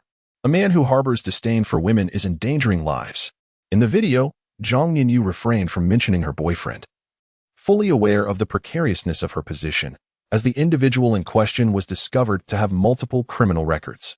The only aspect she could leverage to sway public opinion was the discriminatory label affixed to him, particularly since he had indeed uttered the derogatory phrase fat head and big ears. After confirming the video was intact, Zhong Yinyu uploaded it to the platform and enlisted the help of her classmates and friends to proliferate its reach. Once she accomplished this, Zhong, exhausted both physically and mentally, retreated to the bath for a long soak. After an hour of refreshing herself, she returned to find an astonishing 99 notifications that left her momentarily speechless. The video she had shared had gone viral. This filled Zhong Yinyu with uncontainable joy. If she garnered enough support, the situation could shift dramatically. Once, a sheriff in the United States had knelt in the street to kill a repeat offender, an act that was initially seen as just. However, due to the overwhelming outcry, that sheriff ultimately found himself imprisoned. Thus, with sufficient backing, Zhong Yinyu was confident that the scoundrel named Tang Daxi would face justice. The Houston Police Department would not expend their efforts to protect a mere Asian officer. Upon perusing the comments section of her video, she found an overwhelming chorus of support. Her video's tags relating to feminism and discrimination against women had successfully attracted viewers interested in those topics. The indignation expressed was palpable. How could he treat a woman this way? Oh my gosh, couldn't he have subdued her by other means? Is it really necessary for her to pay such a steep price for a moment of lost composure? This is terrifying, although I do not understand Chinese. It is evident that this man must have said something profoundly insulting to provoke such fury in her. He is the one instigating. A respectful police officer would never fire upon a woman who posed no threat. This is an abuse of power, with Zhong Yinyu's video setting the narrative. The comments section resonated overwhelmingly with support for her perspective. Chapter 14. How could he use my magic against me? What thrilled Zhong Yinyu even further was that the rapid dissemination of her video was not only due to its compelling content, but also because it had been shared by a prominent figure. The individual in question, Xiao Meiyan, had spent nearly 3 decades navigating the American political landscape as an accomplished Asian woman and was currently affiliated with the Office of the United States Trade Representative. Her vocal support for the cause invigorated Zhong Yinyu, causing her hands to tremble and tears to well in her eyes as she hurriedly replied to her comment, expressing her deep gratitude and support. With such a figure advocating for justice, the prospects for a small Asian American police officer appeared dire. As the video continued to circulate, it was already late at night when Tang Daxi, engrossed in Civilization 6, decided to play one more game. Fully aware that he could indulge himself due to the holiday the following day, he played on until the early hours of the morning. After concluding this session, he was just about to wash his face and catch some sleep when his phone suddenly rang. Glancing at the screen, he saw it was Sheriff Sean calling. He pressed the answer button and said, "What's up, brother? Oh, damn it. Someone has posted your law enforcement video online, claiming you discriminate against women." Sean erupted on the other end of the line. "These liberal idiots are at it again. A sow attempting to seize a police officer's weapon can be portrayed as a victim. I just want to shove a gun down their throats and let them taste the bullets. I understand. Thanks for the heads up. I'll take care of it, brother. You must handle this properly. This is no laughing matter. I once had a good friend who was killed by that damn hockey during a law enforcement incident, and the liberals made a ruckus, ultimately sentencing him. You must realize that the law does not always side with justice." Sean cautioned in a serious tone. Tang Daxi promptly assured him that he would manage the situation, feeling no surprise at the unfolding events. Ever since Zhong Yanyu began filming, he had anticipated that this woman would cause trouble. He had witnessed similar scenarios before his rebirth. The pattern was always the same: record a video, release it to set the narrative, and swiftly seize the moral high ground. Even if the circumstances were later reversed, little would be lost. However, this time, Tang Daxi was determined not to let her escape unscathed. If he could not bring about her physical demise, he would ensure her social downfall. With that resolve, he began filming himself. Ensuring the camera was focused on him, Tang Daxi silently commanded, "System, equip all titles." Titles have been equipped and are now active. The system's notification resonated, and Tang Daxi felt an indescribable transformation wash over him. Yes, he felt empowered. At that moment, he was fortified by several formidable protective titles. In America, he could practically stride confidently. He then began to retaliate in the video. "Hello everyone, I am Officer Tang Daxi from the Houston Police Department. I have seen Ms. Zhong Yinyu's video. Frankly, I cannot believe she would accuse me of discriminating against women. It is a complete affront to my character. While men across the globe may demean women, I am not one of them. I identify as a gender dysphoric individual. I have believed myself to be a woman since childhood, enduring significant discrimination and bullying from peers, with my family struggling to understand me. I am the one who comprehends the plight of women best. Despite this, I steadfastly identify as a woman and take pride in it. Furthermore, I am a homosexual, and the object of my affection is also a woman. I take immense pride in this. Every individual is born unique, and so is their sexual orientation. This embodies the essence of equality and freedom in America. In addition, I grapple with multiple personalities. One of my personas is that of a 6-year-old girl, whose reactions can profoundly influence my judgment when provoked. Imagine, if you will, a 6-year-old girl confronted by a violent adult woman. Is it not entirely natural for her to respond with extreme measures? Or do you believe that a child should remain composed and allow herself to be assaulted? For these reasons, I endure immense suffering each day. The only solace I find lies in supporting others who share my experiences and opposing the discrimination that pervades this world. As for Ms. Zhong's assertion in the video that I employ derogatory terms against women, I contend that she embodies the true discrimination against women. When I referred to Ms. Pan as having a round face, I merely used a descriptive term. Beauty is not confined to rigid definitions. Does Ms. Zhong consider overweight to be an insult? Or does Ms. Pan hold such a belief? If so, it merely reveals Ms. Pan's prejudice against those who are overweight. Setting aside my psychological struggles, my act of shooting is, in fact, a profound respect for women, as it signifies that I regard Ms.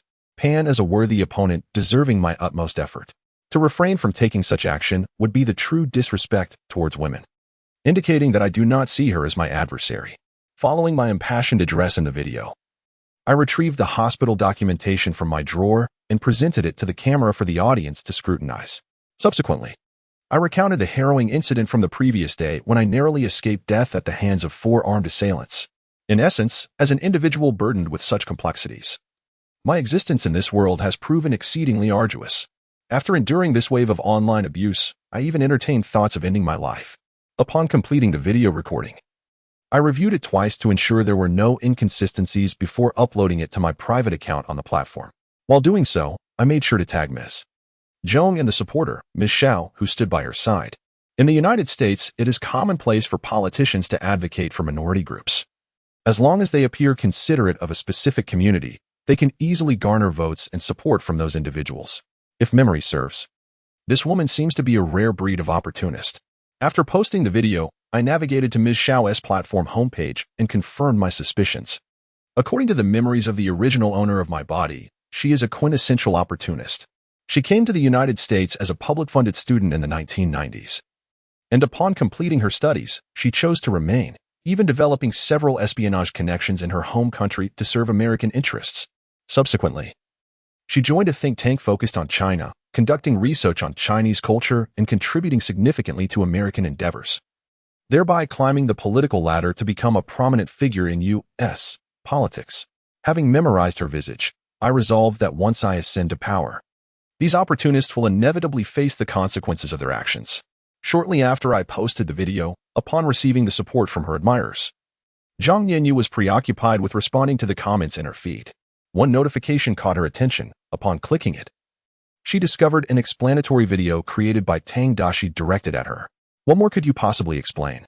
Zhang Yanyu scoffed, her demeanor radiating confidence.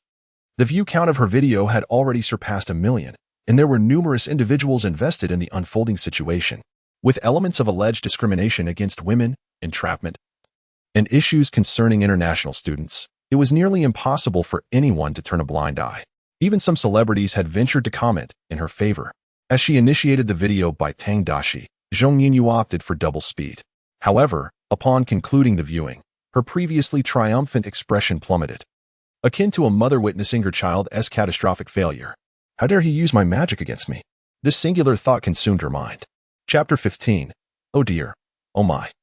How has my magic faltered? How audacious of him to shamelessly accumulate so many of those after several years of studying in the United States.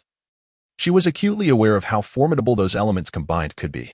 Merely wielding those, one could navigate through the political landscape without fear of retribution. Offending him could easily result in being branded as a discriminator against minority groups, a perilous label indeed. Your evidence is fabricated, you charlatan. You shan't deceive us with such tactics. After much contemplation, this was the only retort Zhang Yanyu could muster. If she could prove him to be a fraud, those representing the minority groups would undoubtedly not let him escape unscathed. As soon as she replied, Tang Daxi swiftly responded, inviting her to verify the authenticity of the documents at the specified hospitals. Thus, Zhang Yanyu reluctantly made the calls to those hospitals, only to be met with an answer that shattered her composure. It was true? Tang Daxi's rebuttal video soon garnered widespread attention. My goodness, how tragic. That vile individual was indeed spreading falsehoods. I reside in the same community, and the shooting incident yesterday was entirely their own doing. I heard they attempted to rob a reclusive elderly person. They are the real villains. I am also someone with gender identity issues. I deeply resonate with your feelings. Dear sister, please believe that justice stands with you. As a member of the community, I wholeheartedly support you. Such despicable slander must be met with consequences. My gender is armed helicopter, and I stand with you. Oh dear, oh my, how has my magic faltered? Support justice, let the magic prevail. Under the protective guise, the previously supportive group of left-leaning individuals swiftly pivoted, rallying in support of Tang Daxi, even sharing his video as a show of solidarity. Meanwhile, Zhang Yanyu's identity rapidly transformed from victim to perpetrator. What ulterior motives do you harbor in so openly inciting the online harassment of a vulnerable minority? The only course of action available to her was to delete the video and deactivate her account, attempting to downplay the situation in the domestic server. Such tactics could indeed prove effective. After some time, she would be forgotten and the matter would dissipate. However, this was the international server, where her nightmare was only just beginning. Upon returning to campus the following day, Zhang Yanyu sensed the disdainful glances of her classmates, as if she were a repugnant piece of refuse. Alice, do you have some time this afternoon? I thought we could go see a movie together. She ventured to initiate a conversation with a female classmate with whom she usually got along well. The girl named Alice responded coldly, forget it.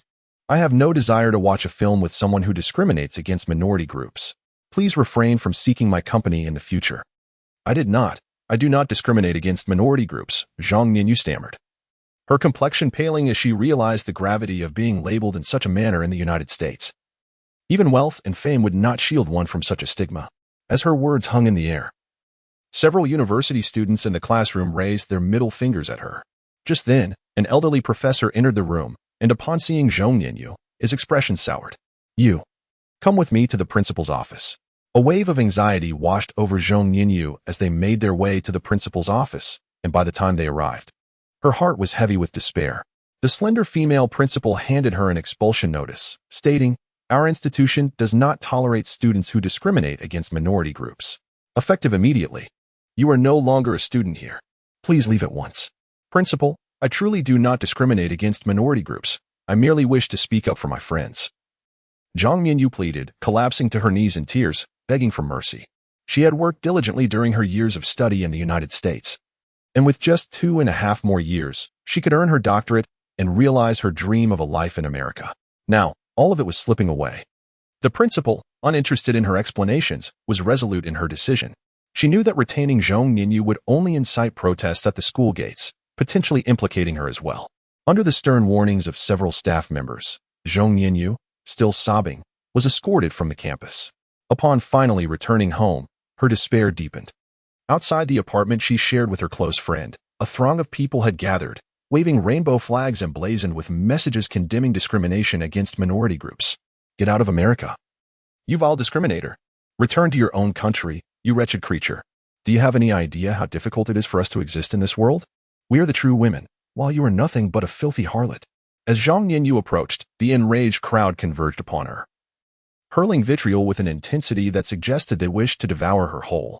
Startled and already a frightened bird, Zhang Yanyu was overwhelmed by fear once again, bursting into tears as she desperately fled the crowd back to her rented apartment.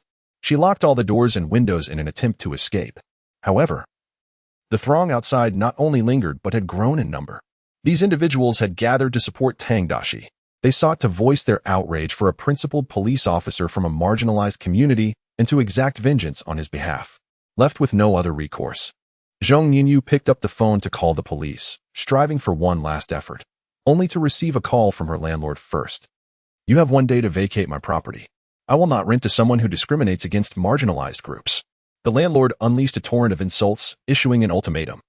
That night, masked and dragging a suitcase, Zhang Yanyu appeared at Houston Airport. After being evicted by her landlord, she found it impossible to secure a hotel or dine out. The rapid spread of Tang Daxi's video had cast an immense shadow, drawing a barrage of criticism no matter her actions. Her eyes were bloodshot, resembling a frightened bird, longing only to return to her homeland. In her country, no one would bother her over such matters. People believed there were only 2 genders. Whether one belonged to a minority group was inconsequential. As long as one refrained from causing a stir, no one cared about their existence. Amid the disdainful glances of airport staff, Zhang Yanyu completed her check-in and boarded the plane without incident. At the moment of takeoff, tears streamed down her face as she gazed out the airplane window at this country. Once, she had adored it, viewing it as paradise, the epitome of happiness. But why had everything changed overnight? Exhausted, Zhang Yanyu fell into a deep slumber, awakening only when the flight attendant roused her upon landing. Realizing she was back home, her nearly withered body regained its vitality. She swiftly rose to leave the plane, retrieved her suitcase at the airport, and hurried to exit. Before boarding the flight, she had messaged her parents to come and pick her up. After facing adversity, one always yearns to return to the warmth of home to heal emotional wounds. Just as Zhong Yanyu began to relax, she was confronted by her father, his face icy as he stood at the airport exit. "Father, why are you alone? Where is Mother?" Zhang Yanyu rushed over and handed her suitcase to her father for him to carry. But he, his face ashen, raised his hand and delivered a resounding slap. Stunned, Zhang Yanyu stood frozen, then cried out, "Why did you hit me? What have I done wrong?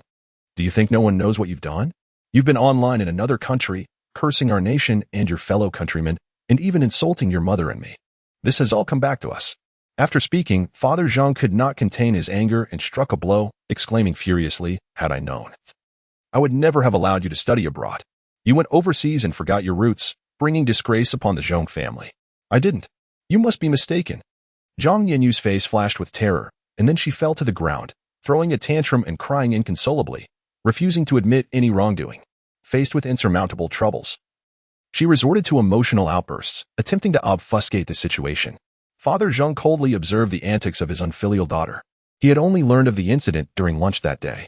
Pan Wanfeng had been shot multiple times while seizing a firearm, and the matter had stirred quite a commotion, quickly making its way back home.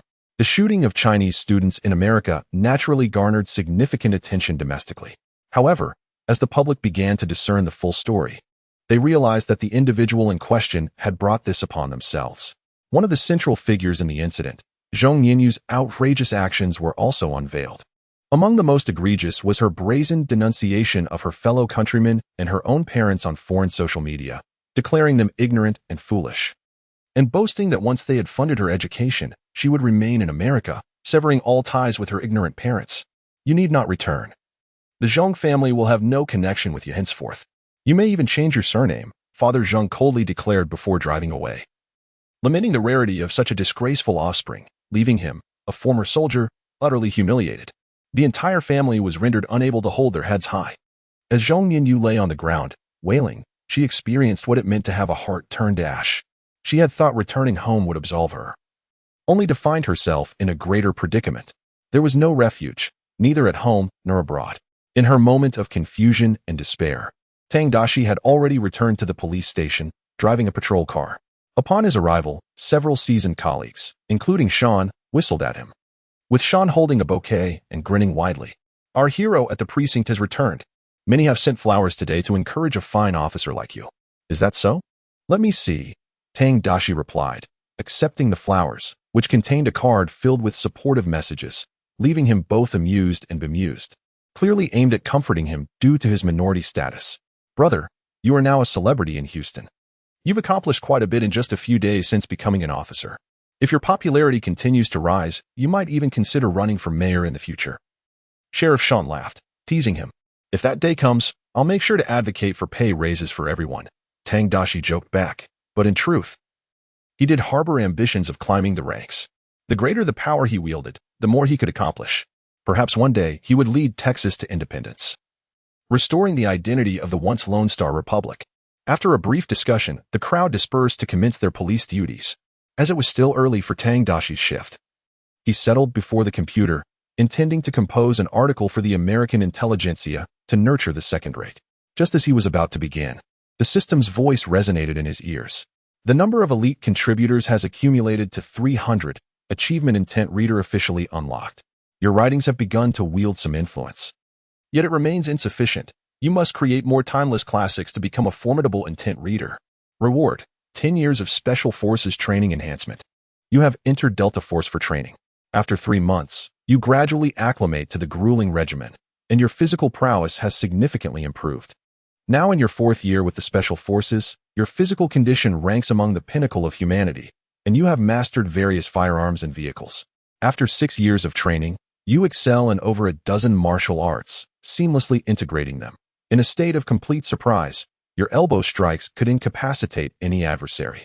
In your 10th year of training, you have transformed into a human meat grinder, even when faced with an adult Bengal tiger. You can easily subdue it with a single slick maneuver. Upon hearing the system's rewards, Tang Daxi felt an insidious surge of knowledge flooding his mind, all pertaining to combat, firearms, and vehicles. Concurrently, his body underwent a remarkable transformation as solid muscles emerged, not the explosive physique of a bodybuilder, but rather a terrifying latent power. At this moment, Tang Daxi sensed an inexhaustible flow of strength emanating from within him, an undeniably exhilarating sensation. What man could resist power? Unless, of course, the alternative was something less appealing. Previously, a reward was granted for 100 contributors. Now, the threshold had risen to 300. And it would only continue to escalate. He had to seize the opportunity. Contemplating the increasing difficulty of the system's rewards, Tang Daxi hastily opened a document and began to write, pondering the possibility that, should the number of elite contributors rise, the system might bestow upon him the presidency of the United States. Having grown up abroad, I returned to my homeland of Sakura at the age of 16. Upon my return, I swiftly adapted to life in my native country, balancing my studies with part-time work, washing dishes in a restaurant to earn pocket money. In Sakura, there exists an unwritten rule that dishes must be washed 7 times. Since payment was based on the number of dishes washed, I aimed to enhance my efficiency and earnings by washing each dish only 5 times, thereby increasing my daily income.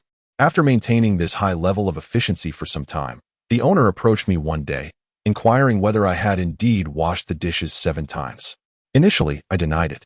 But the owner presented a Geiger counter, revealing that the radiation levels detected on the plates were alarmingly low. It dawned on me. Sakura's extensive discharge of nuclear wastewater had rendered the local water highly radioactive. Each washing increased the radiation levels on the dishes. My failure to meet the standard by washing only 5 times had made the discrepancy easily detectable. Upon being discovered in my deceit, I was engulfed in profound shame, leading to my dismissal by my employer. This incident has lingered in my mind as an indelible shadow, only to be acknowledged as not my fault during my university years. Upon my arrival in China, I learned of the country's remarkably low drinking water standards, prompting me to consume only the bottled mineral water brought from Sakura. However, one fateful day, overwhelmed by thirst while out, I took a sip of the tap water by the roadside and promptly lost consciousness. Upon being revived, I felt an intense anger and sought to contact the media to condemn the deplorable quality of water in China. I could scarcely fathom how the citizens had endured such circumstances. It seemed a crime against the people. Yet, the hospital doctor intervened, presenting me with a test report that revealed the truth. It was not that China's water was poor, but rather that it was exceedingly pure. While the water I had been drinking from Sakura contained nuclear radiation, causing my body to react adversely, I could hardly believe that a nation could provide over 1 billion citizens with clean, radiation-free water. It became apparent why this country had risen to prominence in just 30 years. Their culture is rooted in the pursuit of peace and the well-being of its people. How could such a nation not flourish? After meticulously revising this classic piece, Tang Daxi expressed his satisfaction and shared it. Chapter 17. Is it so difficult to acknowledge the merits of others? Once the article was published, the comments section quickly attracted attention. I began to question the authenticity of the piece. Could it truly be that Sakura would wash their dishes 7 times? From what I knew, that country, which incessantly touts its craftsmanship spirit, is most adept at lying and then offering a bow of apology. Damn Sakura. I was unaware of the extent of their nuclear contamination until you mentioned it. I recalled my year working there, during which I frequently experienced hair loss, only to find it ceased upon my return. Evidently, I had ingested too much contaminated water. China's water is indeed pristine. They are the true environmentalists. Moreover, they have initiatives to gather energy for afforestation in deserts, a remarkable feat that I have never witnessed in any other nation. According to investigations by global environmental organizations, China stands as the sole country to achieve zero land degradation, with 1/4 of the world's newly greened areas attributed to their efforts. Meanwhile, one cannot help but observe the actions of environmentalists in our own country, who merely lie in the streets to obstruct traffic, choosing to confront the hard-working populace instead of the government. I find China's prowess in remote livestock farming particularly impressive. Some who have never set foot in China label it a paradise on earth. How ludicrous. Those upstairs seem to be resentful. Is it truly so difficult to concede the merits of others? The comments section is populated by 3 types of individuals: those criticizing Sakura, those praising China, and those taking an opposing stance. The overwhelming majority of comments extol the virtues of China, especially as the article juxtaposes the 2 nations, elevating the opinions of foreign readers who may lack familiarity with China. Furthermore, Tang Daxi's writing is not mere fabrication. Much of the content is grounded in reality, particularly regarding China's environmental initiatives. The external network seldom promotes such matters, and the average individual would remain oblivious to them unless they deliberately sought relevant information. Observing the state of the comments section, Tang Daxi felt a sense of satisfaction. Now, whenever a foreign individual voices a dissenting opinion, an immediate backlash ensues, rendering Tang Daxi's direct involvement unnecessary. If he could cultivate 1 billion discerning individuals, the beauty of the world is beyond imagination. Leaning back in his chair with a sigh of contemplation, Tang Daxi rose to prepare a cup of coffee, for he had a patrol duty to fulfill shortly. Just as he took a few steps, a police officer, with whom he had interacted a few times, approached briskly and whispered, "Baldy is looking for you." Upon hearing the term Baldy, Tang Daxi paused momentarily, recalling that it referred to Lucas, the head of Houston. Due to his unpopularity, the officers privately called him Baldy. Naturally, when summoned by a superior, Tang Daxi hastened to the director's office, knocking on the door. "Director, it's Tang Daxi. Come in," a deep voice responded from within. Upon entering, Tang Daxi beheld a corpulent man with a shiny bald head resembling a boiled egg, seated in the chair. His bulk nearly filled the office chair, and he bore a countenance that suggested he had just escaped from prison. Noticing Tang Daxi's arrival, Lucas nodded and said, "Close the door. I have some important matters to discuss with you." After Tang Daxi closed the door, Lucas continued, "Daxi, during your recent leave, you handled a case and uploaded a video online, did you not?" "Indeed, someone accused me of discrimination against women, which compelled me to release a video in my defense." Tang Daxi acknowledged with a nod. Lucas smiled, extracting a cigarette, lighting it, and taking a deep drag before exhaling a plume of smoke. He remarked, as a newcomer, "Your performance has been commendable. I greatly admire your previous confrontation with for criminals, and the police department intends to offer you an additional promotion opportunity." Pausing for effect, Lucas added, "However, before your promotion, I need you to delete that video you posted, as it could have some undesirable repercussions. Additionally, you must post another video to respond to those well-meaning individuals advocating for women, such as Director Xiaomeyan. You know, she was deceived by that woman and publicly condemned you, but that does not make her a bad person. Your video has led to her being criticized by many, which is truly unfortunate." Upon hearing his superior's words, Tang Daxi instantaneously grasped the underlying implication. It appeared that he was being solicited as a mediator. Director Xiaomeyan was already a target for his reckoning once he ascended to a higher position. Now, he was being asked to spare her? Thus, Tang Daxi smiled and replied, "Director, I cannot acquiesce to that. There are numerous kind-hearted individuals supporting me beneath that video. I cannot betray their goodwill." "Are you implying that you wish to reject my goodwill? Are you truly refusing me for merely a matter of lifting a finger?" Lucas squinted, a glint of menace flashing in his eyes akin to a black boar ready to charge. "This is not merely a trivial action. It pertains to dignity. My dignity as a member of a minority group. If the director remains adamant, I too shall voice my dissent." Tang Daxi maintained a calm demeanor, seemingly unfazed by the other's threats. "I have the system in my grasp, and with the backing of the minority, I fear no confrontation." Upon hearing Tang Daxi's audacious defiance, Lucas's expression turned frosty as he locked eyes with him for a moment and said, "That you have performed reasonably well lately. To ascend further, you must refine your skills. Now, attend to your duties." With a chuckle, Tang Daxi turned to leave, resolute that once he established himself within the police station, he would eliminate this obstacle in his path. As soon as Tang Daxi exited, Lucas, with a scowl, muttered a heavy curse. How dare a mere patrol officer defy his wishes? As his superior, it undeniably wounded his pride. More than his pride, what troubled him was the task assigned to him by Director Xiaomeyan that remained unfulfilled, despite being the chief of the Houston Police Department. His stature paled in comparison to hers. Such a prominent figure seeking his assistance was an opportunity for advancement. "Damn fool," he grumbled under his breath. "Why would one refuse a chance for promotion that requires so little effort? I simply cannot fathom these so-called minority groups." After uttering a few more choice expletives, Lucas reluctantly retrieved his phone and dialed Xiaomeyan. Upon informing her of the situation, a raspy voice on the other end responded, "This is indeed regrettable news. I had assumed that the chief would exhibit the same prowess in managing subordinates as he does in his professional duties. He merely needs to clear his mind. Perhaps a bit of psychological guidance from me could resolve this." Hearing her tone, Lucas felt an overwhelming urge to storm out and eliminate that new recruit. It was evident that everyone stood to gain from the arrangement. What could possibly compel him to refuse? "Let us hope so," Xiaomeyan concluded. "I am rather looking forward to dining with the governor next month and hope to see the chief there as well." Upon hearing the mention of the governor, Lucas felt a surge of envy. He had been with the Houston Police Department for many years. If someone could facilitate connections for him, he might still claw his way up the ladder. He yearned for advancement. Chapter 18. Zero-Cost Purchase. Dare to Challenge? As Tang Daxi returned to his office, he found Sean seated at his desk, engrossed in his phone. Upon noticing Tang Daxi's arrival, Sean rose with a smile. "Brother, it's time for us to patrol. I heard the chief was looking for you. Were you to receive a special promotion?" "It was initially meant to be a promotion for me, but I declined to assist him, and thus the matter fell through." Tang Daxi had no qualms about revealing this. Sean was a remarkably reliable and loyal individual. His long tenure as sheriff was partly due to his propensity for standing up for his comrades, a trait that had often put him at odds with authority. "It seems he harbors a certain disdain for you, which is quite typical. That mad dog relishes in biting indiscriminately. I cannot fathom how such a wretched individual could be appointed as the chief. The mayor who issued that decree must have lost his wits."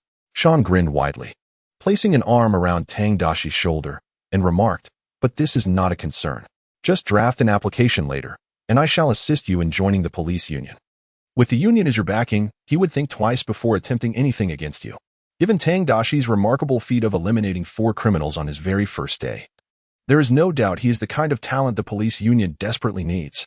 This is especially true for the Houston Police Union, where one's standing hinges solely on one factor: the number of criminals you have dispatched.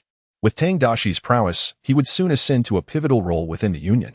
Upon hearing about the police union, Tang Daxi smiled broadly, recognizing the immense influence unions wield in the United States, where solidarity is genuine. Should they commit themselves to action, they could bring the entire industry to a standstill. According to the precinct's regulations, as the sheriff, Sean is not required to engage in frontline duties. Overseeing his subordinates suffices. However, he relishes the thrill of apprehending criminals, which is why he chose to accompany Tang Daxi on this mission.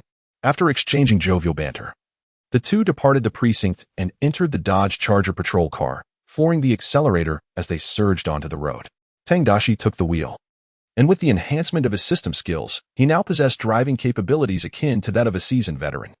The already high-performance patrol car responded to his commands as if it were an extension of himself, leaving the experienced Sean in the passenger seat astonished. "Brother, your driving skills are quite impressive. In these times, many criminals prefer to flee by vehicle. Without driving skills, one could only watch helplessly as they escape." Tang Daxi's response earned him Sean's admiration, who exclaimed, "Damn, brother, with your abilities, I swear, in no more than 3 years, you shall become a legend among the police." As they engaged in light-hearted conversation, a group of individuals passed by, their arms laden with bags, exuding an air of merriment, as if celebrating a bountiful harvest. Tang Daxi promptly pulled over. After exiting the vehicle, they approached the jovial group and commanded, "Place your belongings on the ground and raise your hands." Startled by the arrival of the police, the group hesitated, hastily defending themselves. "Officers, what is the meaning of this? We are merely passing through. Put down your belongings and raise your hands. I shall not repeat myself," Sean declared, his voice icy as he placed a hand on his waist. Seeing the earnest expressions on Tang Daxi and Sean's faces, the group quickly complied, dropping their items and raising their hands. One particularly stout individual among them, grinning with pride, declared, "You bastards can search us. We carry nothing illicit. These are merely what we retrieved from the store, and as long as it does not exceed 950, it is not unlawful. You lack the authority to detain us. Once you've concluded your inspection, be gone. Hey, you two rascals, how little do you earn in a month? Why not shed those police uniforms and join us? The spoils from a single excursion to the mall would far surpass your meager salaries." A few petty criminals, too frightened to act for fear of a weapon, could only resort to mockery and whistling. After all, it's freedom of speech, and even the police cannot silence us. Upon hearing the taunts from these ruffians, Sean's expression darkened, wishing he could draw his weapon and eliminate these scoundrels on the spot. Why should these individuals live comfortably without working, thriving solely on theft? Those politicians are equally despicable. Out of concern for the high costs of incarcerating individuals in private prisons, they shamelessly altered the law to allow these criminals to operate without consequence.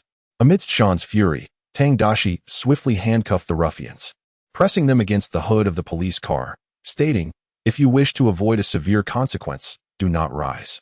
This is racial discrimination. You're being racially biased," yelled the overweight thug, yet Tang Daxi's hand pressed firmly against his forehead. A sudden force descended upon him, making it feel as though a boulder had settled atop his head, the pain immediately silencing his protests, replacing them with a glimmer of fear in his eyes. "Excellent. Cooperation will benefit us both," Tang Daxi remarked, patting the thug's head as one might a livestock. Sean's face broke into a satisfied grin, as he had intended to do the same, pleasantly surprised that his good friend had the same inclination. The pair began to examine the stolen goods, which they had secured in black plastic bags, containing various electronic devices, such as Apple Bluetooth earbuds. Although lacking receipts, they were undoubtedly genuine. 4 counterfeit items incur costs that theft does not. Remarkably, these ruffians even brought a calculator, and none of the items exceed the 950 threshold, Sean noted, his expression darkening with displeasure as he pondered who had invented such a device that allowed these ignorant thieves to engage in legal robbery. "This is far too simple." Tang Daxi chuckled, approaching a smaller, seemingly timid thug, and pointed at the contraband on the ground, asking, "Which bag is yours?" The diminutive thug appeared to be a minor, his eyes reflecting a certain innocence and vulnerability untouched by the taint of knowledge. faced with the two police officers who had personally dealt with criminals. He glanced anxiously between them before stammering, "Officer, this one is mine." "Oh, how unfortunate. For I have already calculated the total value of the contents of your bag to be 1,500. It appears you misread the label. The price displayed is a discounted rate. Do you know how one might acquire such an item at a discount? By stealing? Damn it, who told you to steal? In my childhood, my father imparted wisdom to me. Yet, did he not advise you to be an upright person as you matured? No, he abandoned me before I could grow up." The diminutive Hockey High spoke with an unflinching demeanor, clearly accustomed to such occurrences. Chapter 19. The dispersal of brotherhood under the three batons. Sean nearly burst into laughter beside him, while Tang Daxi endeavored to maintain a serious faade as he elucidated. Only through monetary expenditure can one avail themselves of discounted prices. Take this headset, for instance. Its original price is $200, yet the discounted rate is $100, contingent upon your willingness to purchase it. Absent that expenditure, its worth remains $200. He gestured to several items within his bag. These are all priced after discounts, and according to the law, should your total exceed $950, we shall have to escort you with us.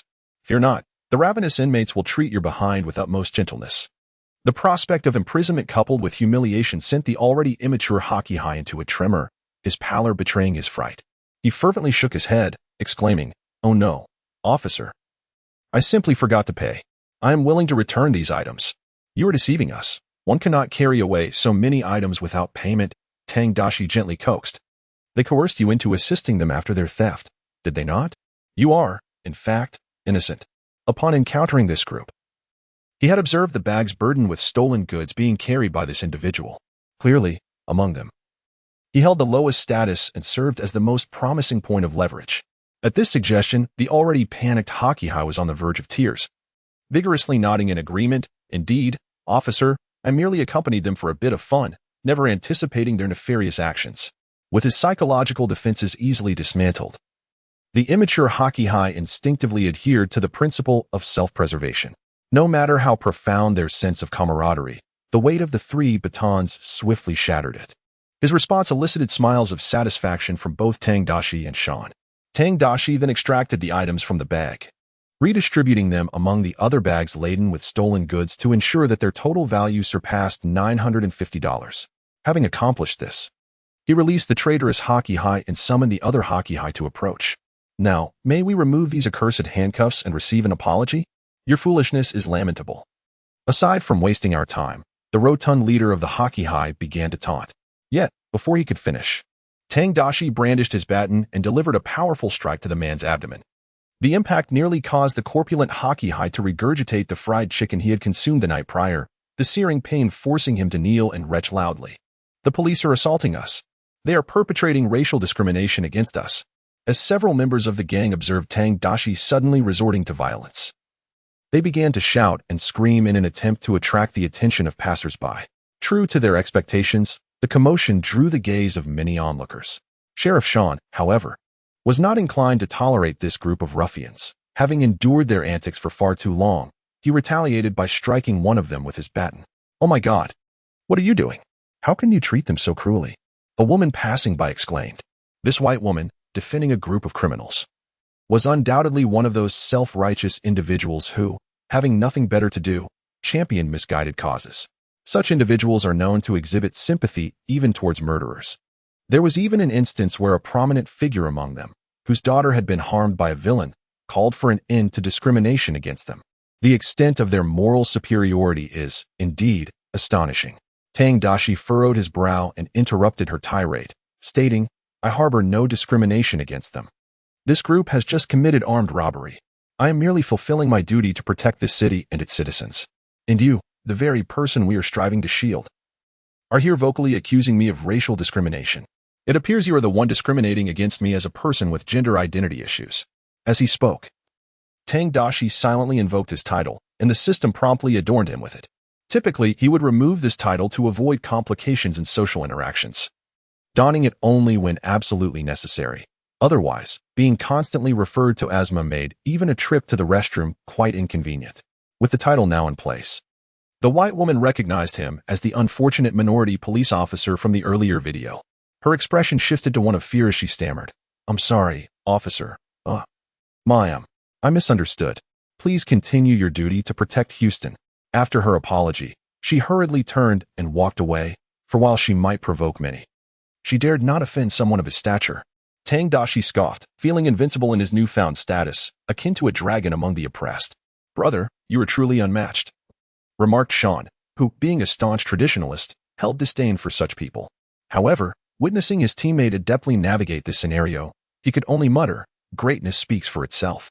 Let us apprehend these robbers first, Tang Daxi declared, dragging one of the criminals as if it were a lifeless dog and tossing him into the back of the vehicle. The captured gang members huddled together in the car, and the lead, a portly man, exclaimed in anger, I'm going to sue you. This is illegal detention. Illegal detention? The foolish creature deserved to be sent to a zoo to wrestle with the mountain gorillas. Perhaps the force of such encounters would awaken some sense in that pig-headed brain of his. Tang Daxi retorted, You've stolen over 950. Remember to clean yourself properly before heading to prison. It is improbable. How could we, who are already doing well, be implicated? The overweight individual suddenly realized that the young man who had accompanied them was set free. With his departure, wouldn't the stolen goods be attributed to their group? Foolishness. Sean lit a cigarette, reveling in a sense of utmost satisfaction. Although his brother was a newcomer, his investigative experience necessitated collaboration. It seemed imperative to promote his insights within the precinct upon their return. No, you cannot do this. It is a frame-up, and you are discriminating against us, yelled several individuals from the back, writhing in anger and attempting to resist. In response to their fury, the seasoned sheriff Sean brandished his baton, delivering a vigorous retort. After enduring several blows, the individuals quickly became subdued, bloodied, and seated in the back of the patrol car, casting resentful glances at Tang Daxi and his companion. Their prior arrogance completely extinguished, Tang Daxi was indifferent to their sentiments. A group of worthless individuals engaged in petty theft who cared about their grievances. If they harbored resentment, so be it. They could seek revenge on society upon their release. Tang Daxi did not consider himself an American, thus remaining unaffected by such trivialities. Chapter 20. Craving Western cuisine. After apprehending the group, Tang Daxi and Sean took a brief respite before continuing their duties.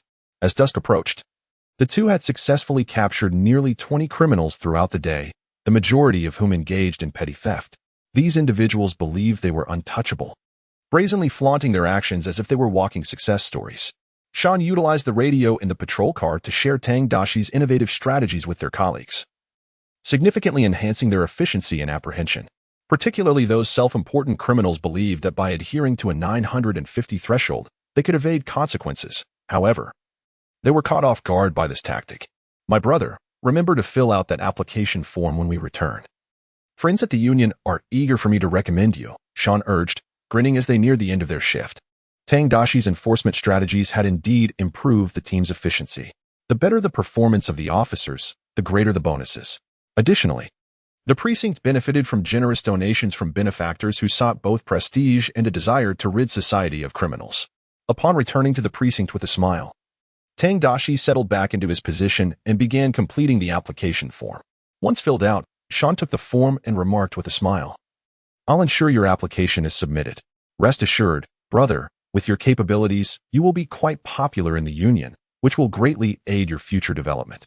The police union comprised numerous industry elites spread across various states. Becoming a prominent figure within the union would undoubtedly facilitate upward mobility in the future. As soon as Sean departed, a female officer approached Darcy, casting him a flirtatious glance. Darcy, do you have any free time after work? I know a delightful restaurant. Perhaps we could enjoy dinner together. Darcy assessed the woman before him. Her appearance was merely adequate, and her physique was rather unremarkable. Being a man of simplicity, he preferred the allure of ample curves. Moreover, the women in this area generally possessed skin that was somewhat coarse. Thus, he shook his head and politely declined. I'm sorry, Miss Sherry, I have prior commitments this evening. Noticing Darcy's lack of interest, a flicker of disappointment crossed Sherry's eyes. Darcy's recent impressive performance had undeniably captivated her. A woman accustomed to the brutality of her profession. What woman could resist a man of strength? She merely shrugged and said, perhaps next time. By the way, Director Sophia asked for you. Thank you. Upon hearing that Sophia sought him, Darcy's interest peaked. Compared to the woman before him, Sophia's figure was in a league of its own, her youthful visage paired with a mature aura and an undeniably attractive silhouette. He hurried to the office of the deputy director, finding the door ajar as he approached. Sophia was bent over, watering plants with a spray bottle. In her casual attire, as she leaned, her ample curves became apparent, and a glance downward revealed a hint of softness at her abdomen. Her voluptuous thighs, encased in stockings, accentuated their alluring shape, making it difficult to resist the temptation to explore further. More importantly, her skin was remarkably smooth, unlike the coarse texture often found among many Western women. The great hero has arrived. Come in and have a seat. I'll finish watering before we talk. Sophia gestured toward a chair behind her. Darcy, feeling no hesitation, walked over and sat down, nearly rising again in excitement. At that moment, Sophia's back was turned to him. Her skirt, not overly long, revealed a glimpse of crimson as she bent down, her curvaceous form lifting the fabric enticingly, stirring his imagination. Like most bookish young men, Darcy was quite innocent, following his instincts and acknowledging his desires, rather than deliberately averting his gaze or reciting calming mantras. Thus, he chose to gaze unabashedly. After finishing her task, Sophia leisurely returned to her seat, smiling at Darcy. Darcy, you've been with the Houston Police Department for less than a week. Yet you've apprehended more criminals than most do in a month. According to our department's regulations and the generosity of some benefactors, I have an additional bonus for you to accept. With that, she opened her drawer and handed him a neatly bundled stack of cash. Darcy accepted it, estimating it to be around $10,000. His monthly salary barely surpasses $6,000, which certainly qualifies as a substantial reward. No wonder his colleagues in the police department exhibit such enthusiasm when apprehending criminals. I appreciate the chief's support. I will continue to work diligently to eradicate every criminal from Houston, Tang Daxi expressed with gratitude after receiving the bonus. With your capabilities, it was only a matter of time, Sophia remarked with a smile. By the way, Daxi, are you still single, or do you have a girlfriend? Is the chief perhaps hoping to offer me a chance to pursue you? Upon this topic, Tang Daxi instantly felt invigorated, his eyes sparkling as they turned towards Sophia. This voluptuous beauty, the chief herself, was undeniably as captivating as any so-called supermodel. Although Tang Daxi's aesthetic preference leaned towards Eastern women, he could not deny the allure he felt toward her. Just as one can appreciate the exquisite flavors of Western cuisine alongside the delights of Chinese food, so too could he appreciate her beauty. Allow me to apologize for that, Sophia said with a slight smile, extending her left hand adorned with a ring. I am already married. Otherwise, I would certainly consider your advances. As she spoke, Sophia's gaze unknowingly lingered on Tang Daxi's face. The man's handsomeness was indeed compelling to her, and for some inexplicable reason, she felt he was even more captivating than before. Compared to their last encounter, he exuded an intensified aura of masculinity, an undeniable sexual tension that was undeniably striking for any woman. Like a young, regal lion, he commanded attention wherever he roamed, effortlessly stirring the instincts of the opposite sex. I believe I shall regret this for a lifetime. Tang Daxi shrugged, feigning sorrow, yet inwardly feeling exhilarated, though it may seem somewhat shameful to admit. Tang Daxi harbored a penchant for the unconventional, even enjoying films with bizarre plots. As for pure love stories, having been exposed to various news back home, he had long ceased to be swayed by such narratives. Chapter 21. Bigger is better. Better is bigger, not to worry. I have a cousin who is a true beauty. Once she returns to Houston, I will arrange for you to meet, Sophia said cheerfully as she stood and walked to Tang Daxi's side, playfully pinching his arm. She had a penchant for rugged men, and oh my, he must be a professional at fitness. Upon feeling the solid yet unpretentious muscles of Tang Daxi's arm, Sophia instinctively swallowed hard. As a former top graduate from the police academy, she had undergone considerable training and understood the immense effort required to achieve Tang Daxi's level of fitness. No wonder he displayed such bravery when confronting criminals. Indeed, I believe that facing criminals requires not only marksmanship, but also close combat skills. Physical fitness is of utmost importance, Tang Daxi remarked, raising his arm with a grin. Chief, how about a wager? Let us bet on lunch. You sit on my arm while I perform 50 push-ups. Are you certain about that? I am certainly not one of those petite girls who weigh less than 100 pounds, Sophia smiled as she asked. A person of true integrity would never betray their word. Tang Daxi crouched down and extended his arm. Sophia shook her head with a smile, refusing. For she was not a naive young girl easily fooled. She took a sip from her water cup and said slowly, receiving a bonus is indeed a cause for joy. But there is no need to hastily spend it on a meal for me. The reason I called you here today, apart from distributing the bonus, is to inform you that based on your recent performance, I believe you are deserving of a special promotion. Shouldn't I be the one treating you to a meal to express my gratitude for the director's recognition? Perhaps I will consider it when I have some free time. By the way, it seems the director harbors some prejudice against me when he sought my assistance and I declined. He may not be inclined to grant me a special promotion. Tang Daxi reminded her with a smile. After conversing with his colleagues, he had gleaned some insight into the dynamics of the Houston Police Department and understood that the beautiful deputy director before him had a somewhat discordant relationship with the head of the department. Sophia paused briefly, then looked down to tidy up the documents on her desk and replied with a smile, "I will handle it. You may leave for the day, and I will inform you once there is an outcome. Please remember to notify me when you have the time. I do not wish to be a man of empty promises. After all, it is merely a meal." Although he regretted not being able to invite the beautiful director to dinner, Tang Daxi jested with a smile. After Tang Daxi had departed for quite some time, Sophia rubbed her face with her hand, as some thoughts lingered in her mind. Once she had composed herself, she left her office and headed to her superior Lucas's office, which was not far away. As the second-in-command of the Houston Police Department, such a special promotion would require her approval as well as that of the head. Upon reaching the office door, she knocked lightly and, upon receiving permission, pushed the door open. The room was shrouded in smoke, and the heavy scent of tobacco made her frown slightly. She spoke calmly, "Mr. Director, in light of Officer Tang Daxi's recent outstanding performance, I believe he is deserving of a promotion to the rank of Level 2 officer." Hearing Sophia's purpose for visiting, Lucas's dark face, obscured by smoke, displayed a hint of displeasure. His narrowed eyes greedily scrutinized his deputy, who had long been a source of irritation yet remained unassailable. That newcomer? He has only been here for less than a week. Surely he requires more time to hone his skills. Other officers must serve for 2 years and pass examinations to be promoted. While that is indeed the standard procedure, Tang Daxi's exceptional abilities warrant an exception.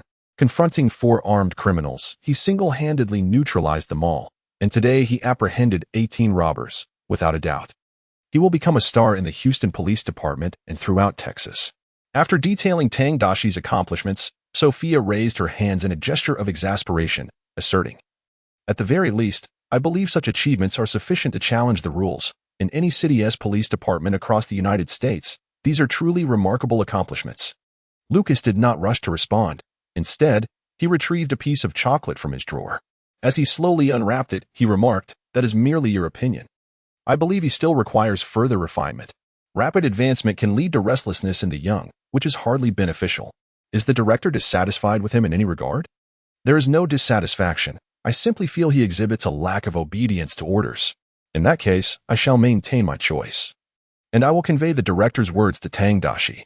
Sophia smiled slightly and remarked, "I fear he might interpret the director's reluctance to grant him an exceptional promotion as discrimination against his identity as someone with gender dysphoria. If he were to voice such sentiments, I worry it could yield unfavorable repercussions." The chocolate that Lucas intended to consume suddenly shattered into several pieces in his grip. He raised his gaze, glaring fiercely at his subordinate, who belonged to the Republicans, while he aligned himself with the Democrats, creating an inherent and irreconcilable conflict between them. After a moment of mutual scrutiny, he ultimately snorted coldly, "I will contemplate the matter of exceptional promotion. I shall relay the director's goodwill to him." With that, as her superior finally relented, Sophia departed the office, a playful smile gracing her lips. Once she left, Lucas forcefully shoved the remaining chocolate into his mouth, chewing vigorously as he cursed, "Damn witch, what qualifications do you have to stand here and speak to me, if not for your family's influence?" Yet, given that this woman had approached him, it was evident she was resolute in her support for that young man. With the latter's current achievements, he found it indeed difficult to voice any objections. After a moment of contemplation, he resolved to speak with the young man the following day. If their conversation proved unfruitful, a novice who refuses to obey and aligns with his adversaries could hardly expect a favorable outcome. Chapter 22. Please halt your rushing steps and wait for the American people. After leaving the police station, Tang Daxi drove to a supermarket in the police car and bought a plethora of snacks. If he did not wish to eat a proper meal, these could serve as a substitute. After all, the thought of consuming white people's food genuinely made him feel nauseous. Even eating instant noodles was preferable to that. Upon returning home and lying down on the sofa, he was greeted by a prompt from the system. The number of elite members has reached 500. Achieving the status of a seasoned editor, your writings have begun to wield considerable influence. Readers regard you as a person of true worldly experience and understanding of the truths of life. Even within this realm, you are undeniably a distinguished editor. Accompanying this recognition are attributes of supreme merit, 1/8 African ancestry, a staunch advocate for animal and environmental protection, and a Haredi celestial being. Regarding your 1/8 African heritage, I firmly oppose any form of discrimination against black individuals. As my great-grandmother was of African descent, her mixed heritage merely concealed her darker complexion. Any opposition to this assertion reflects a prejudiced mindset. As an ardent environmentalist and protector of animals, I am fiercely dedicated to safeguarding wildlife and nature.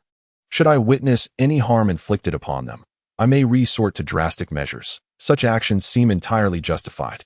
As a Haredi celestial being, I inherit this identity from my grandmother, a genuine figure of the old yellow flag celestial lineage, and she is indeed a true Haredi. The notion of disdain towards my heritage is inconceivable. Upon hearing the cascade of accolades, Tang Daxi nearly leapt from the sofa in exuberance. What does it mean to be a zero? This, indeed, is the epitome of a true zero. In an era dominated by radical leftists in America, his status has risen above all others. The Hakibi is already formidable, and the celestial beings are undeniably the pinnacle of the zero hierarchy.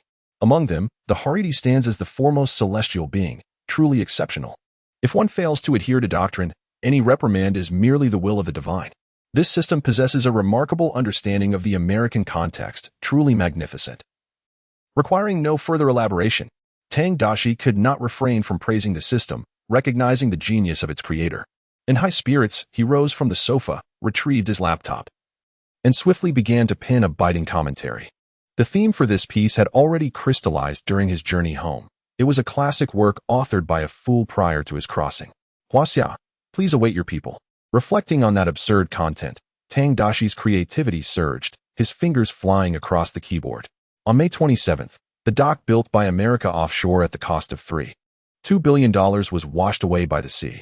This news spread globally, becoming a source of amusement for many. I am acutely aware that this nation will never recover.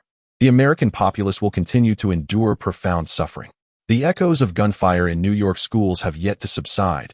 Countless migrants are entering our country through the borders, draining our resources, while debates about the multitude of gender identities rage on the streets. No one seems to care about the homeless souls collapsing on the pavement. I find myself deeply immersed in contemplation. What has become of America? This must be a systemic issue. Oh, mighty fleet of 11 aircraft carriers. Please pause your relentless advance and consider the plight of the American people. In the streets of America, where addiction runs rampant, the industrious and capable people of China toil diligently on the other side of the globe. While Americans slumber at night, the Chinese labor tirelessly. When the Chinese rest in darkness, our president dozes off in Congress. Just last night, the Walmart near my home was raided by hundreds, with no one to intervene. Each bystander appeared numb, coldly observing the chaos unfold. That scene filled me with sorrow. What is this? It is the so-called liberty and democracy trampling upon human rights.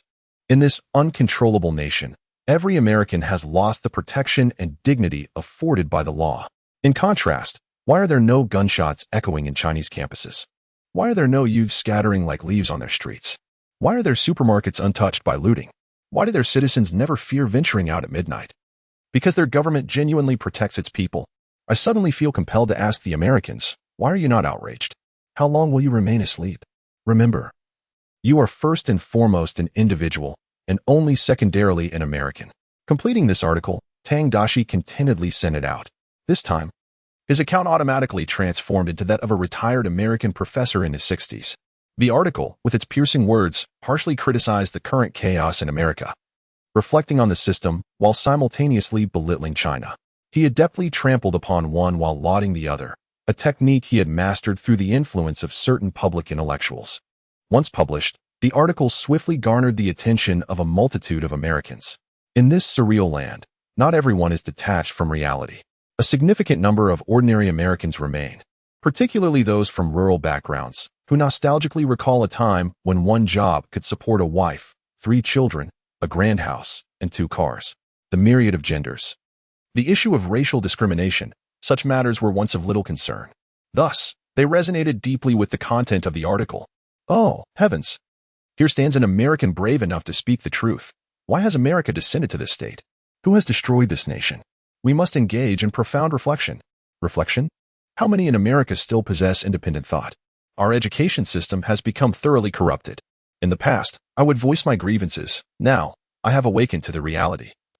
And once I save enough money, I intend to leave this country. If possible, I wish to go to China, where there are only two genders. Eliminating the need to discern another's gender before making acquaintance, lest I inadvertently offend them and jeopardize my job. China? It is even worse there. You merely misunderstand China, believing it to be superior to America. Amidst the chorus of voices lamenting the current state of America in the comments section, dissenting opinions inevitably emerged. Tang Daxi scrolled through the comments and noted several familiar faces among the dissenters. He had long grown accustomed to this. These sandcoins, particularly those who have already made their way to the United States, struggle even to secure a stable job, spending their days engrossed in their phones, ready to react at the slightest disturbance. Fortunately, under the guidance of Tang Daxi, those discerning individuals, along with some Americans who already despise the current state of affairs in the U.S., proactively confront these individuals. It is akin to a stray dog entering another's yard, attempting to act as a loyal guardian, only to be met with reprimands and blows from the owner, resulting in genuine harm compounded by a critical blow. Chapter 23. A tip for the bull demon while casually ordering a pizza through his phone. Tang Daxi turned on The Simpsons, finding delight in the show. Even though the food abroad left much to be desired, the entertainment aspect remained unaffected. After several episodes, the doorbell finally rang. Starved, Tang Daxi hurried to open the door. Standing outside was a delivery person, who handed over the pizza box and takeout with a slightly awkward attempt at English, stating, "Sir, your pizza and chicken wings have arrived, totaling $25. Thank you for your hard work," Tang Daxi replied, but as he prepared to pay, he noticed the face before him seemed familiar. Was this the fellow named Wang Weiheng? A few days prior, during a heated exchange that had left him disgusted, Tang Daxi had even instructed the old Mexican to instill some wisdom in this individual. Now, he was delivering food in the U.S.? Seeing Tang Daxi staring at him, Wang Weiheng, fearing he might not receive payment, quickly reiterated, "Sir, it's a total of $25. Understood, Tang Daxi replied, retrieving his wallet and handing over the cash. Wang Weiheng counted the money and continued to gaze at Tang Daxi. As Tang Daxi prepared to close the door and return inside, he noticed Wang Weiheng's intense stare and, amused, thought the fellow might be plotting something, perhaps a robbery. He adopted a stern expression and said in Mandarin, "What are you staring at?" If this individual truly harbored any intentions, Tang Daxi would not mind enhancing his performance by dealing with a hateful, ungrateful person like him, feeling no guilt and possibly even earning a reward. Unfortunately, Wang Weiheng's response left Tang Daxi disappointed. Upon hearing Tang Daxi speak Mandarin, Wang Weiheng's respectful demeanor vanished, replaced by a tone laced with disdain. "Brother, is this your first time abroad? Don't you know that tipping is customary for delivery here? You don't even understand this basic rule, and yet order takeout? Who the hell is your brother? You look more like a Japanese," Tang Daxi retorted, spitting words at Wang Weiheng, causing the latter's smile to fade instantly. Due to his status as a rather than an American, he was unable to register as a delivery rider in the U.S. Consequently, he had to use someone else's account for delivery, but at the cost of the account holder taking half of his earnings. Every day, tirelessly delivering takeout for 12 hours. And after taxes are deducted, one might barely take home $50. When one subtracts expenses for meals, fuel, and phone bills, it feels as though the day's labor yields nothing. Earning tips has become an elusive dream, leaving one to ponder how to continue living under such circumstances. With a belly full of frustration, Wang Weiheng could no longer contain himself, erupting in a fit of rage. "Damn it! Are you foreign students all mentally challenged? Coming to study abroad yet behaving so provincial, do you not understand the customs here? In foreign lands, it is customary to tip service staff as a sign of respect. No wonder people from our homeland are looked down upon abroad." Before Wang could finish his tirade, Tang Daxi placed the delivery he was holding on a nearby counter, seized Wang by the neck, and swiftly delivered several resounding slaps. Each strike was executed with a precision that could only be described as textbook perfect. After a few slaps, Wang's face flushed a deep crimson. He gazed at Tang in disbelief, and as reality set in, he scrambled to distance himself from him. In that moment, when Tang had gripped his neck, Wang felt as if a vice had clamped down, rendering him immobile. This man possessed a strength akin to that of a beast. "What are you staring at? If you're unhappy, go ahead and report me." After delivering his well-deserved chastisement, Tang felt invigorated. Indeed, the power of critique could not rival the potency of physical reprimand. With a scowl etched on his face, Wang retreated to his rented second-hand car. Once inside, he dared to poke his head out of the window, hurling insults at Tang. "You bastard, be careful. One night, I'll come back with a knife and end you. What is so great about a few measly dollars that you can look down on me? I swear I will take you down." Before Wang could finish spewing his profanities, Tang charged at him. Terrified from the earlier encounter, Wang pressed the accelerator and sped away. Once a safe distance down the road, he pulled over, pounded the steering wheel in frustration, and unleashed a torrent of curses. He then grabbed his phone and began typing furiously. After sending out several tweets, Wang's pent-up resentment still lingered. Allowing foreigners to bully him was one thing, but why should his own countrymen dare to mistreat him? When night falls, "I'll be back to settle the score," he muttered, gingerly touching his still sore face as he resumed his deliveries. After dealing with Wang, Tang returned home, indulging in a hearty pizza feast. While savoring his meal, he perused his phone and noticed that his earlier tweets had garnered over 200 comments. Clearly, his post about America, "Please wait for your people," had struck a chord, promising significant reach. The wider the dissemination, the more gratifying it was for Tang. After all, the larger the audience, the more likely it was that those who resonated with his message would emerge, facilitating the collection of rewards. He casually browsed again and, due to his frequent visits to the profiles of those seeking to escape, the system's algorithm suggested a recent post by Wang Weiing. In his post, Wang unleashed a torrent of vitriol against Huaxia and its people, repeatedly asserting that the reason his compatriots struggled abroad was solely attributable to Huaxia. He lamented that had he not been a Huaxia national, his circumstances would undoubtedly have been more favorable. Instead, he felt relegated to a subordinate status abroad. Alongside this, he also hurled insults at the overseas student community, evidently incensed by the incident involving Tang Daxi, where a lack of gratuity was met with a slap. What a fool. Observing Wang's furious outburst, Tang Daxi chuckled. He had grown weary of engaging with these individuals seeking to escape. Upon relocating, he realized there was little need to concern himself with their grievances. The vast chasm between their dreams and reality was sufficient to render them despondent. Aside from cursing Huaxia, they had no other outlet for their frustrations. After sitting at his computer and drafting some material, Tang Daxi began to compose a song. Indeed, he felt that mere articles were insufficient. Occasionally, videos were necessary to provide visual evidence. For instance, a video featuring a domestic kindergarten had garnered a positive response. However, a good video necessitated a compelling soundtrack, thus he deemed it essential to pen some lyrics. Soon, the first line of the song flowed from his pen. As a time traveler, being a literary copyist was an indispensable skill. The song Living Vigorously was a timeless classic. Many videos featured the iconic phrase, "We are all striving to live," which evoked a surge of emotion. After translating the lyrics with fidelity, he sought someone to compose the music and prepared to sing a few lines himself. Whether the singing was melodious or not mattered little. The focus was on the emotional resonance of the voice rather than technical skill. Just as Tang Daxi passionately began to sing, a sudden, sharp sound resonated from downstairs, a shattering of glass. Startled, he rushed to the second-floor window and peered outside, where a somewhat familiar used car was parked. Wang Weiing stood there, brandishing a rock, ready to hurl it at Tang's window. How dare he? Witnessing this audacious act of retaliation, Tang Daxi instinctively transformed into a vengeful spirit, ready to draw his weapon, for such behavior constituted an invasion of his private residence. As he reached for his gun, he recalled that it was downstairs. By the time he turned back to retrieve it and rushed outside, Wang had already made his escape, whistling nonchalantly as he sped away. Seeing this scoundrel slip away right under his nose, Tang Daxi's previously calm demeanor evaporated. Clearly, he had not been ruthless enough. The more his enemies attacked him, the more it indicated that his response had been insufficiently severe. After a moment of contemplation, Tang Daxi let out a cold laugh as he retrieved his phone to peruse his records, successfully locating the pizza shop from which he had previously ordered takeout. Since that fellow was delivering food in this vicinity, there was no need to worry about him absconding. The following morning, well before the official start of the workday, Tang Daxi had already returned to the police station, eagerly sitting before his work computer to delve into the relevant documentation. With a cursory glance, a particular report materialized before him. This was a record from a previous call-out, where the complainant alleged harassment by a group of Mexican individuals. Notably, the complainant was a man nearing 70 years of age. Furthermore, these individuals had been reported multiple times, qualifying them as habitual offenders.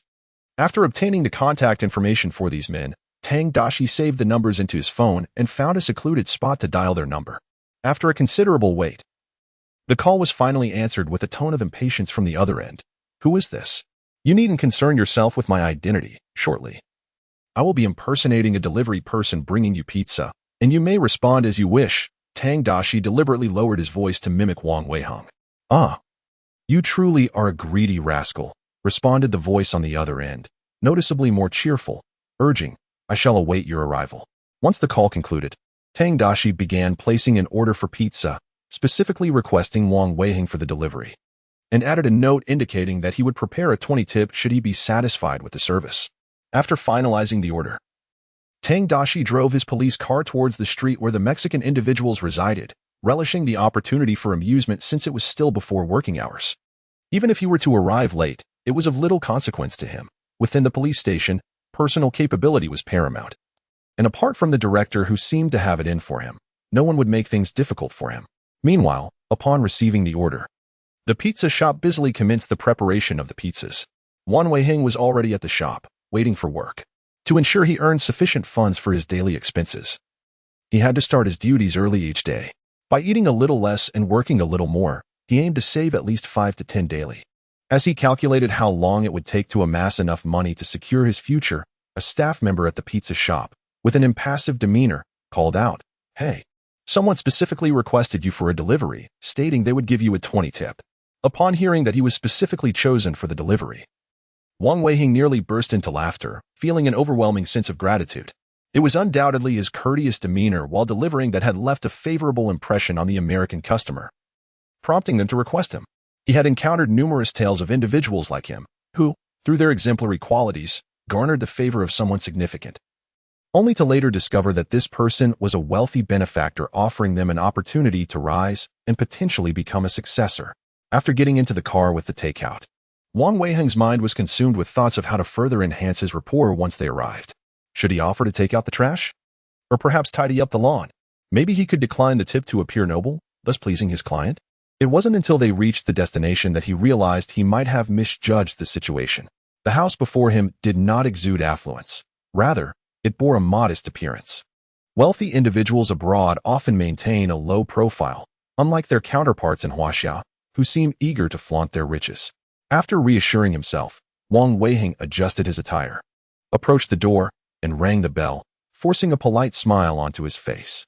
After a brief moment, footsteps echoed from behind the door, and a burly man emerged. "Sir, your pizza has arrived. Please enjoy," Wang Weiheng said, extending the pizza with utmost respect. The man scrutinized Wang Weiheng for a moment before flashing a broad grin, revealing his yellowed teeth. "You can just bring it inside. I will provide you with the promised reward, don't worry." "Reward?" Wang Weiheng instinctively assumed it referred to the promised 20 tip, and he eagerly stepped inside. However, as soon as he placed the pizza down, he heard the sound of the door locking behind him. Moments later, several more men descended from the second floor, surrounding him with knowing smirks. An hour later, after enduring a brutal beating, Wang Weiheng was unceremoniously tossed out. Pain coursed through his entire body. Each step intensified the agony, leaving him drenched in cold sweat as he silently cursed the men. At that moment, he found no greater contempt than for this group of individuals. Why resort to hitting him in the face?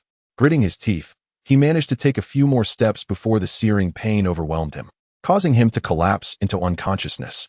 Observing this from a police car 10 meters away, Tang Daxi could not help but exclaim in disbelief. Those ruthless men really have no regard for human life. Chapter 25. Do you really think there's no cost? With a sympathetic smile, Tang Daxi chose to embody the role of the Good Samaritan, hastily approaching Wang Weiheng and calling out in a voice barely above a whisper, "Are you all right?" Unsurprisingly, Wang Weiheng remained unresponsive, confirming his dire state. Tang Daxi quickly reached into Wang Weiheng's pocket to retrieve his phone and dial for an ambulance. The exorbitant cost of American medical services was of no concern to him. He wouldn't be footing the bill. Before long, an ambulance arrived, lights flashing. Upon seeing the unconscious Wang Weiheng on the ground, the paramedics swiftly lifted him into the vehicle and transported him to the emergency room. When Wang Weiheng finally regained consciousness, The scent of antiseptic and the sight of a stark white ceiling reminded him that he was in a hospital. "Oh, you're awake, Mr. Wang. Has your consciousness returned?" A masked American doctor observed as Wang Weiheng regained consciousness, removing his mask to reveal a radiant smile. "How did I end up in a hospital?" Wang Weiheng, still bewildered by his circumstances, recalled the cunning trickery of the old Mexican. "You called for an ambulance yourself, as your injuries were quite severe. And your hemorrhoids have also flared up. If you consent to the surgery, please sign here." The doctor produced a form for Wang Weiheng to sign. After a moment of contemplation, Wang recalled having seen on the news that medical treatment in America was free, which alleviated his anxiety. "Must I undergo surgery for the removal?" "Indeed, your anal sphincter is rather lax, yet your hemorrhoids compensate for this.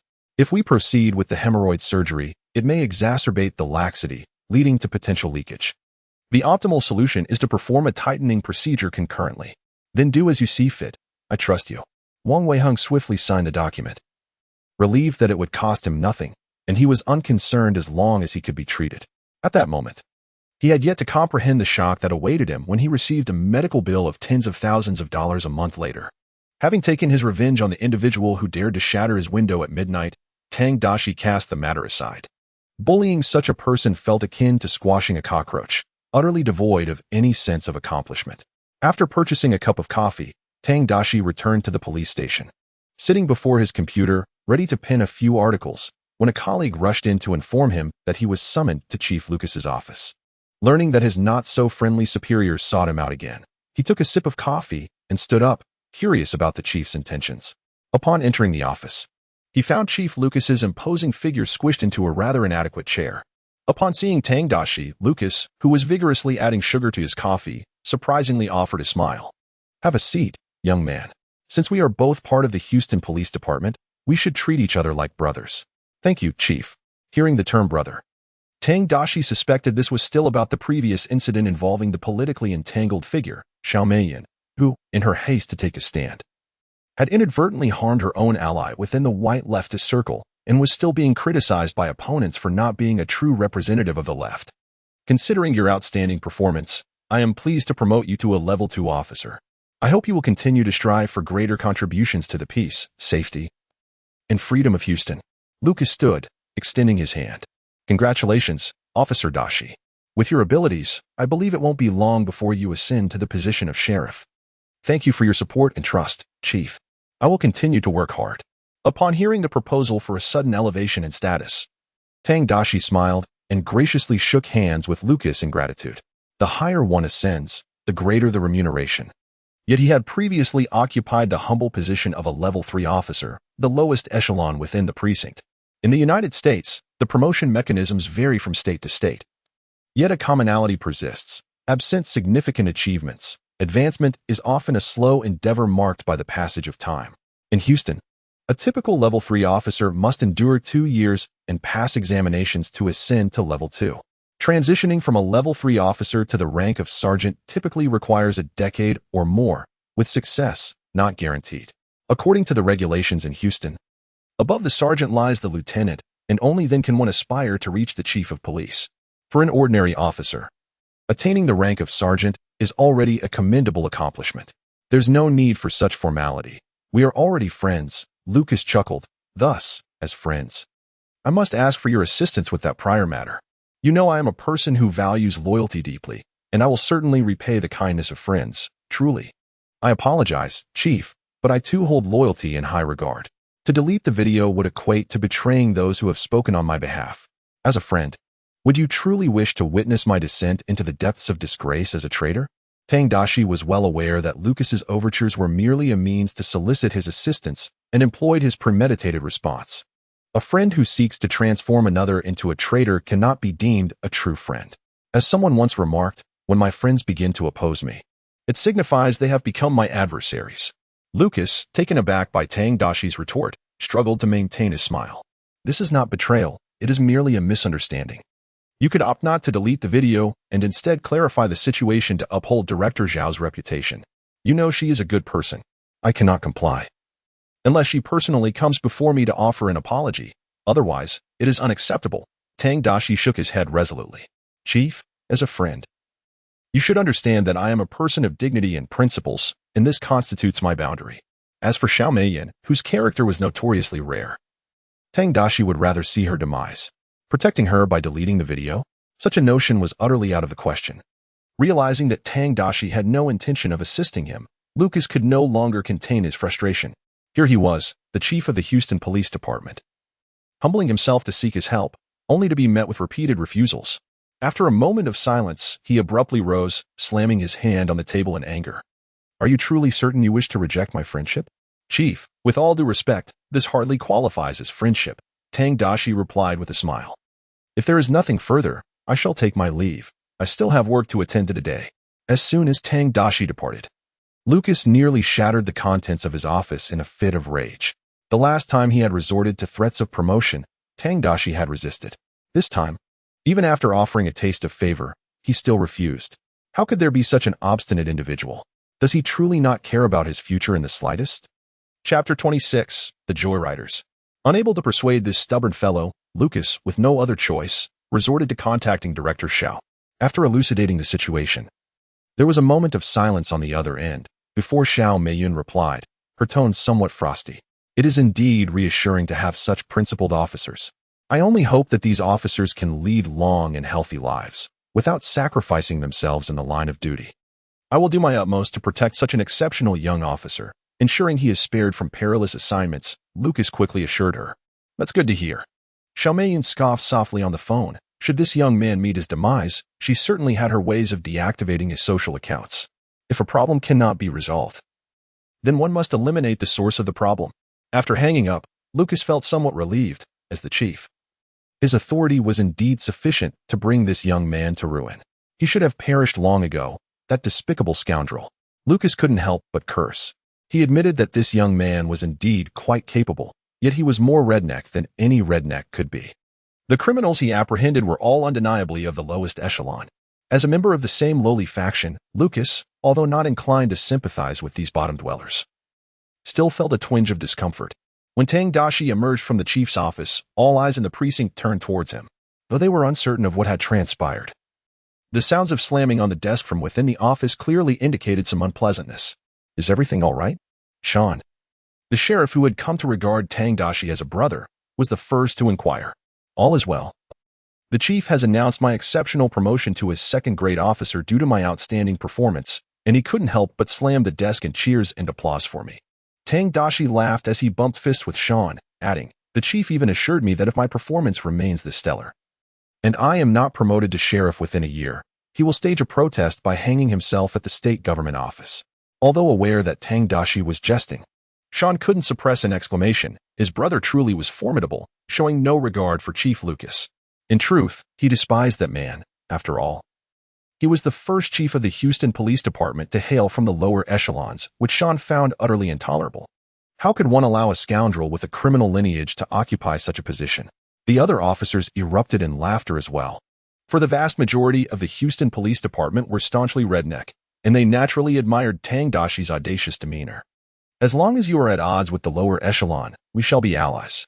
Amidst the laughter, Tang Daxi finished his coffee and continued to partner with Sheriff Sean for their assignments. Over the course of the morning, the two apprehended several groups of lowly criminals. Under Tang Daxi's stratagem, the argument that purchases under 950 were not illegal clearly fell short. After a busy morning, the two parked their car by the roadside. Sean alighted and went to a convenience store to purchase cola and cigarettes. Upon his return, he tossed a bottle of cola to Tang Daxi and, lighting a cigarette, remarked with a smile, "What are you daydreaming about?" Lost in thought. Indeed, I've recently taken a liking to a girl, but her family likely wouldn't approve, Tang Daxi replied, opening the cola with a hint of melancholy in his tone.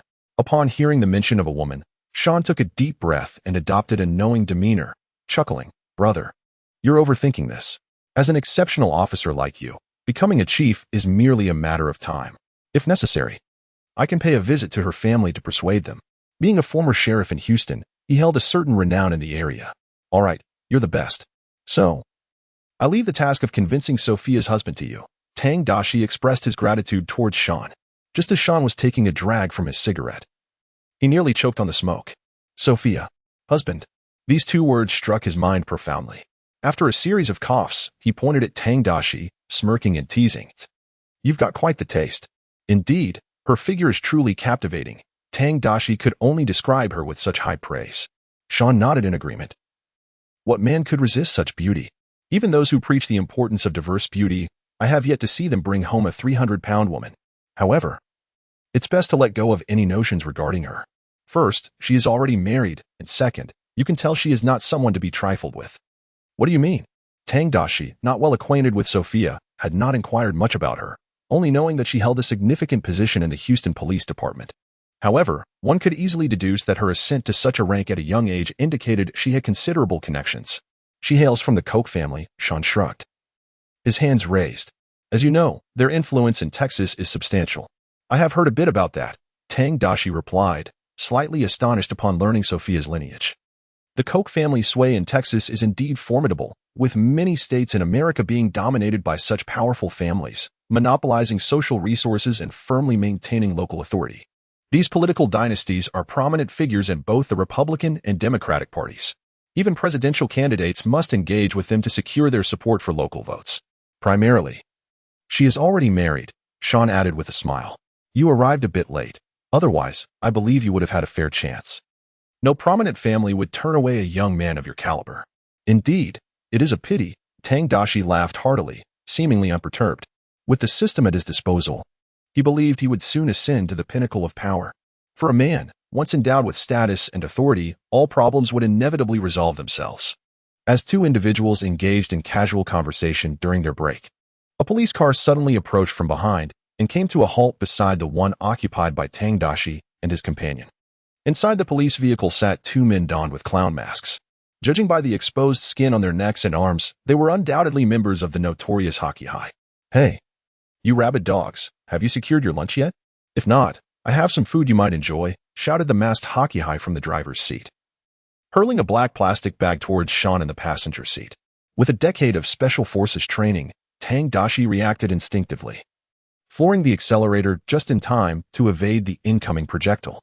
Although Sean remained unscathed, the black bag struck the rear of the car, spilling its contents, a pile of snow, onto the road. An overwhelming stench quickly wafted through the air, catching the attention of a nearby little girl who was enjoying an ice cream cone. As the wind carried the foul odor towards her, she inhaled deeply and promptly collapsed to the ground, retching uncontrollably. Hey, remember to get out and savor it, the Hockey High taunted, realizing his ambush had failed, before making a sharp turn and retreating. Damn it, those scoundrels from the Joyrider gang. Catch them. Sean snapped back to reality, urging Tang Daxi to give chase. Joyrider gang? Upon hearing this name, Tang Daxi swiftly maneuvered the car around to pursue the police vehicle that had already gained some distance. After spending several days at the Houston Police Department, he had become acquainted with the local gang activities, and the Joyriders were one of the factions involved. This group was adept at robbery, drug trafficking, and smuggling, willing to risk their lives for money. Among their outrageous rules, one stood out. To ascend to a leadership position within the gang, one must pass a test that involved stealing a police car, provoking law enforcement, and successfully escaping pursuit to demonstrate their courage, audacity, and skill. Such antics would be deemed absurd in China, where surveillance cameras are omnipresent, allowing police to simply track suspects without the need for a chase. However, in America, such behavior hardly seemed fantastical. Moreover, it was not unusual for the Hockey High to engage in such feats. Once it was established that they were the culprits, the furrowed brows of observers would only relax. Chapter 27. American interception. With a firm press of the accelerator, Tang Daxi swiftly initiated the pursuit along the road. Provoked? Sean's face turned ashen as he grabbed the radio to call for backup. The audacity of the Hockey High to taunt him was absolutely intolerable. Dispatch, this is Sheriff Sean. I am in pursuit of the Joyrider gang on Otabeo Avenue. They have stolen a police car, license plate number 505721, and are fleeing towards Firebird Avenue. Having worked at the Houston Police Department for several years, Sean found no need to provide his badge number. The dispatcher was an old acquaintance. I have already contacted other officers to provide assistance. Upon learning of the situation, the operator immediately reached out to additional officers. When it was discovered that a gang of joyriders was involved, the on-duty officers nearby were filled with indignation, as they had just received news that a police car had been stolen. Such audacity was a blatant affront to the entire Houston Police Department. Upon ascertaining the location of the suspects, the Houston officers swiftly drove to the scene, determined to apprehend these ruffians. Darcy, do you want to call for backup? Sean, concerned that Darcy's driving skills might not match those of the joyriders, was about to suggest that he take the wheel when Darcy pressed the accelerator, unleashing the full potential of the Dodge Charger, which darted down the road like an arrow. Oh my God! Witnessing Darcy's fluid maneuvers, executed with the finesse of a seasoned pilot, Sean swallowed his words. Clearly, Darcy's driving prowess far surpassed his own. At such high speed, he maintained an astonishing level of control, overtaking vehicles with ease, as if the road were devoid of obstacles. Who would believe he was a mere novice? One might easily mistake him for a professional race car driver. However, the roads were far from empty, and more troubling was the remarkable skill of the joyriders. With their initial advantage, even Darcy's exceptional driving would not suffice to catch up to them immediately. After nearly 10 minutes of pursuit, the reinforcements finally arrived. Unfortunately, the driving abilities of these officers were quite concerning. Several attempted American-style pit maneuvers but were effortlessly evaded by the joyriders, nearly colliding with other pursuing police cars in the process. What vexed Darcy the most was when two police cars approaching from the front, unable to block the suspects, resorted to deploying portable spike strips. The chase had devolved into a farcical display, and the spike strips failed to puncture the tires of the joyriders' vehicle, instead wreaking havoc on the police cars behind them. Damn it, what are these fools doing? Sean shouted in frustration as he sat in the passenger seat, witnessing his fellow officers fail to apprehend the joyriders while inadvertently obstructing his own vehicle. If this continued, the entire Houston Police Department would become a laughingstock. Darcy furrowed his brow, realizing that he could not afford to stop and wait with the police cars ahead blocked. He made a sharp left turn onto a side road, accelerating once more in an attempt to pursue them from a different angle. Meanwhile, inside the joyriders' car, two members of the gang, Hockey and Anthony, were blasting deafening music and laughing uncontrollably. These foolish officers, did they purchase their licenses for $5? Anthony, behind the wheel, reveled in the thrill of toying with over 20 police cars, a sensation that brought him immense delight. Seated beside him, Hockey, appearing to be in his early 40s, exuded a steadiness that contrasted with the youthful exuberance of Anthony. He is also a prominent member of the motorcycle gang, holding a significant position within its ranks. His attire and hairstyle pay homage to the infamous Godfather from the film, though the disparity in skin tone renders him more akin to a bodyguard. His performance today was commendable. One must remember that for a man, particularly in the underworld, maintaining composure and courage is paramount. Should one lose these virtues, they become a mere shell of themselves, marking the onset of their demise. The middle-aged figure, reminiscent of the Godfather, spoke up. Christopher, you have reiterated this to me on numerous occasions. Do you truly believe I would succumb to weakness? Anthony retorted with a hearty laugh, honking the horn. A genuine gangster and man must uphold strength and dignity until their final breath. Christopher, the figure in question, smiled appreciatively, just as he opened his mouth to respond. His expression shifted dramatically. A curse barely escaped his lips when a deafening crash erupted, followed by a dizzying whirl of his surroundings. Or perhaps it was not the world that spun, but rather the police vehicle they occupied. As they approached an intersection, an exceedingly fast police car burst forth from the side, akin to a frenzied bull, colliding forcefully with their patrol car. Upon impact, the vehicle containing the two men launched into the air, performing a deadly roll before coming to a halt against a wall, the cacophony startling the passers-by. Though situated in a suburban area, it was a small commercial district frequented by many. Fortunately, no pedestrians occupied the vicinity at that moment. Had there been, the consequences could have been dire.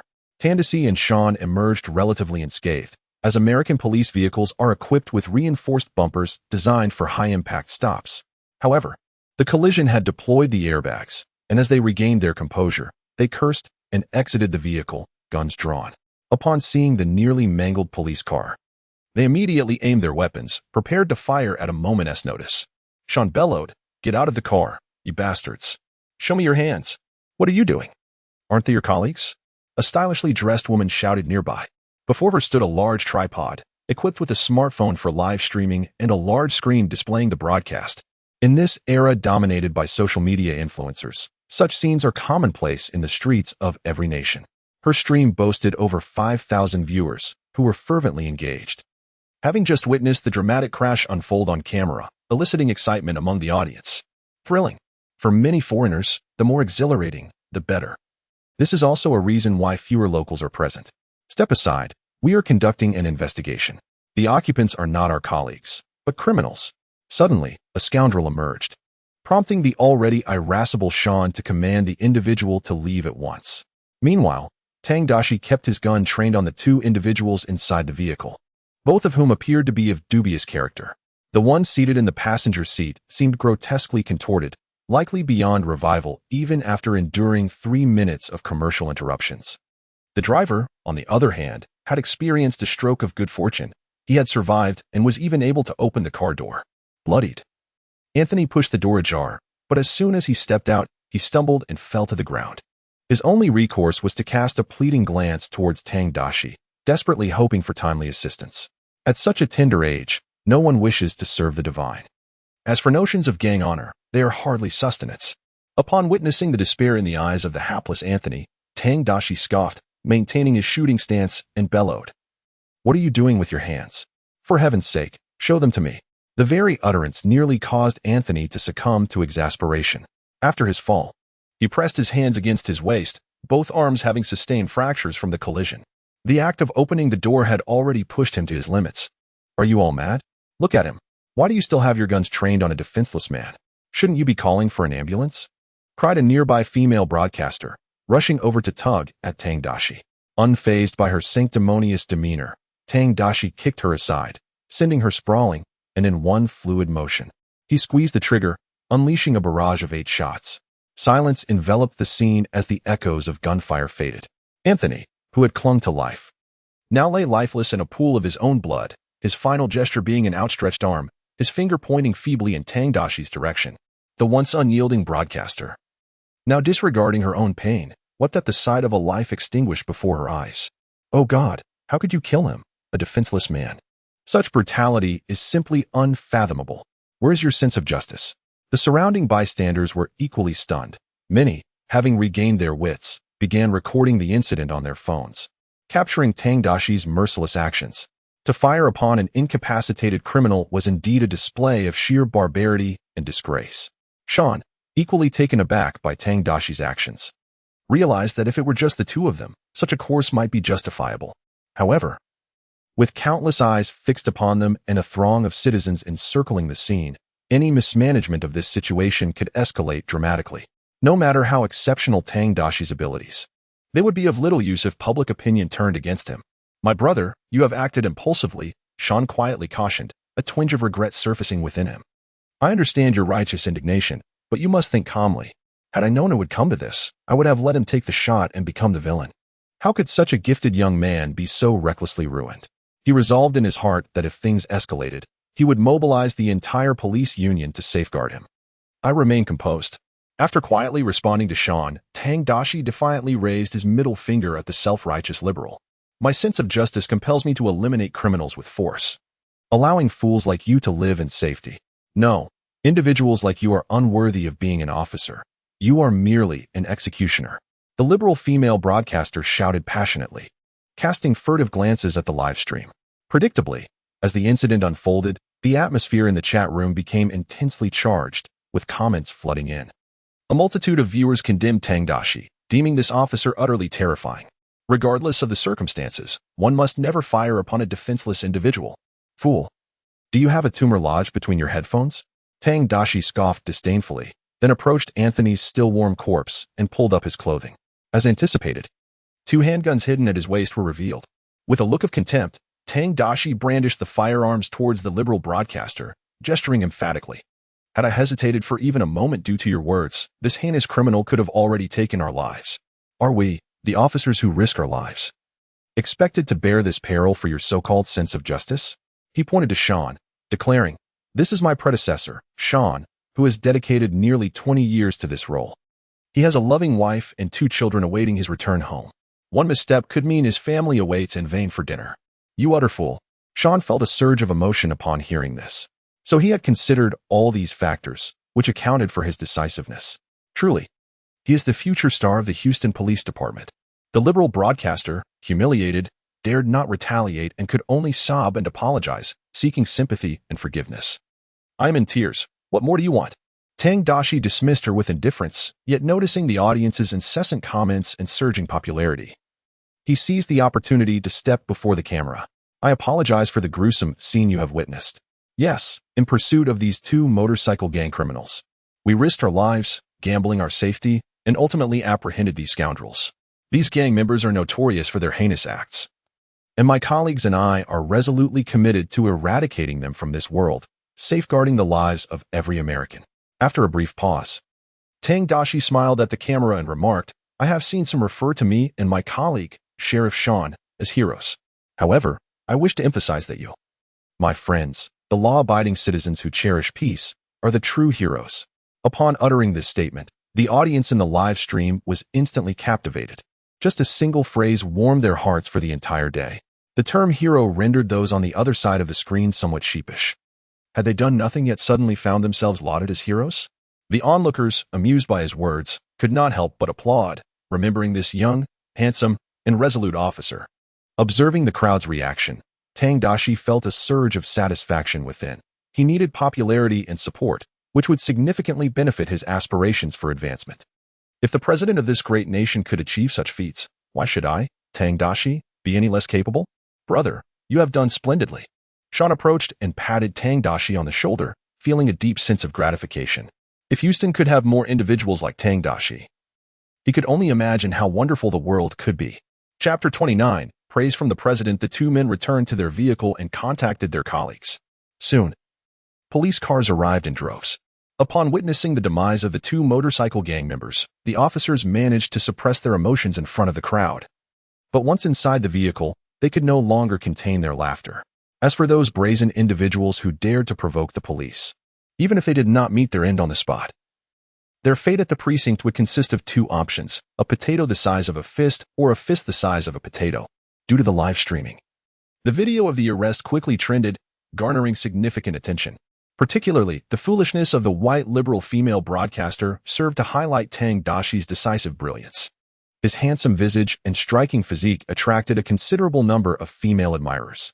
My God, he is incredibly handsome, the most striking Eastern man I have ever seen. I am utterly enchanted by him. Fortunately, he is wise enough not to be swayed by that wretched woman. I would mourn his sacrifice for a long time. Wasn't he the minority officer from last time? Despite his own struggles, he excelled in his profession. To be honest, I wish to bear his children. I must admit, from a man's perspective, he is beyond reproach. He is too perfect. We need more officers like him to safeguard us. Tonight, it is you. In the comments section of the video, there were only two types of people, those who praised Tang Daxi and those who criticized the white liberal female broadcaster. The video spread so widely that even the president saw it and left a comment beneath it, expressing his admiration. It is an honor to have such an outstanding young man safeguarding our great nation. May God bless you. Naturally, the president did not hesitate to shower praise on such exemplary young individuals, fully aware that it would enhance his approval ratings. People tend to feel a closer affinity for those who share their opinions about certain individuals or matters. Where there is laughter, sorrow is often close behind. In a villa in Houston, a muscular bald man, identified as Brady, sat on the sofa, clutching his phone, replaying a live-streamed video repeatedly. His countenance was dark, and his body trembled slightly with rage, suffocating the already oppressive silence in the room. The others present dared not intervene, fully aware that his younger brother and best friend had perished at the hands of the police. If they were in his shoes, they too would struggle with such profound anguish. After an extended period of silence, one man finally broke the tension, asking, Brady, what are you planning to do? Brady then set down his phone, his bloodshot eyes narrowing as he replied in a low voice, let his family experience my pain. Is that too much to ask? He has just gained notoriety. Would it be wise to act now? Another man hesitated, aware that those present were all elite members of the motorcycle gang, possessing sharper intellect than the average member, often employing reason in their actions. As long as we leave no evidence, what will others think of our gang if we do nothing in the face of such an affront? Weakness is not a trait associated with our brotherhood. Do you understand? Brady glared fiercely at his hesitant companion. The others nodded in agreement, recognizing that Brady was the second in command of the gang, and his decisions were seldom questioned. Upon returning to the police station, a group of Houston police officers greeted Daxi with applause and praise. This remarkable newcomer had once again brought honor to the department. Daxi, you are a genius. How did you manage to catch that guy? I was about to give up. That bastard was an exceptional driver. They celebrated their success, as the deceased man in the passenger seat was a wanted criminal. Remember to buy me a drink after you collect the bounty. The officers laughed and congratulated Darcy, genuinely pleased with his accomplishment. Had those two arrogant gang members escaped, the entire Houston Police Department would have been the subject of ridicule in the media. It's nothing. I merely apprehended a couple of fools who overestimated themselves, Darcy humbly replied, waving his hand. After work, I'll treat everyone to drinks at the bar. After chatting with his colleagues, Deputy Chief Sophia returned from outside. She approached Darcy with a smile, saying, "Another heroic deed accomplished. Please visit my office, as I have matters to discuss with you." "Of course," Darcy replied, unable to suppress his admiration for her alluring figure. "Your operation with Sean today was exemplary. The two criminals you apprehended are both gang members, and the one who died in the passenger seat, Victor, had been wanted for 3 years with a bounty of $50,000. Congratulations." Upon entering the office, Sophia cheerfully retrieved several thick stacks of dollars from her bag and handed them to Tang Daxi. Such individuals, listed on the wanted list, often come with a bounty.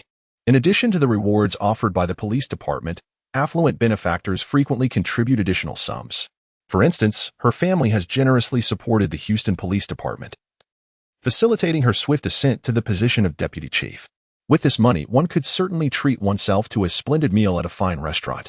After receiving the money, Tang Daxi smiled and remarked, "Is this your way of inviting me for dinner? Or do you have other intentions? My husband has been away on business for quite some time, and dining alone can be rather dull." A hint of playful intrigue danced across Sophia's face as her gaze met Tang Daxi's, imbued with a flicker of intensity. She was undoubtedly aware of the man's thoughts. "As long as it is within my capability, I am open to it," Tang Daxi replied with alacrity, catching the underlying tone of the conversation.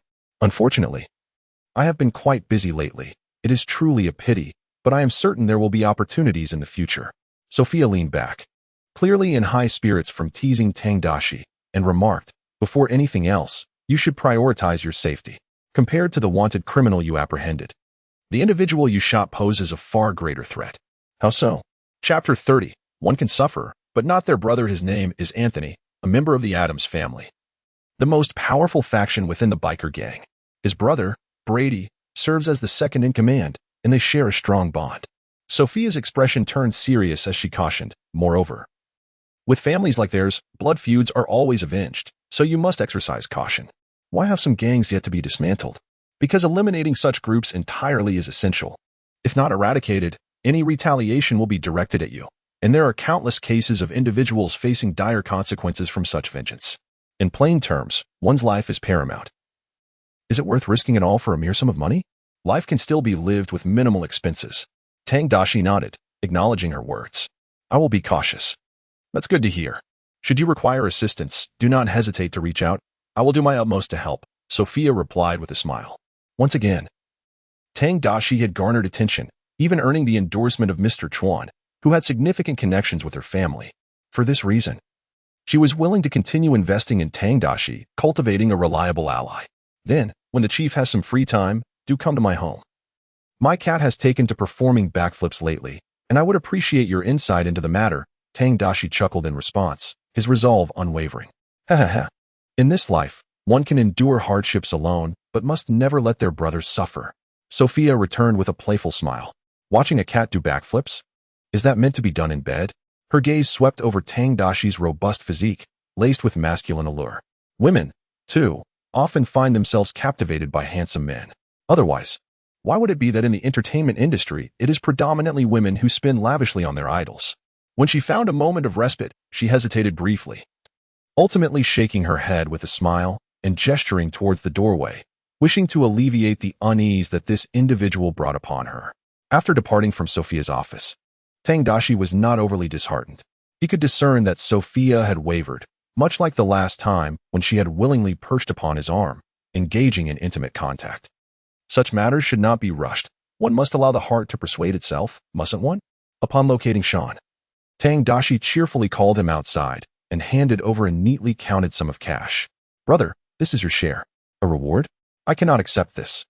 "Capturing the fugitive was entirely your merit," Sean replied, stepping back and waving his hands in refusal, warmth filling his heart at Tang Daxi's gesture. No. We are partners. We have faced life and death together on this mission.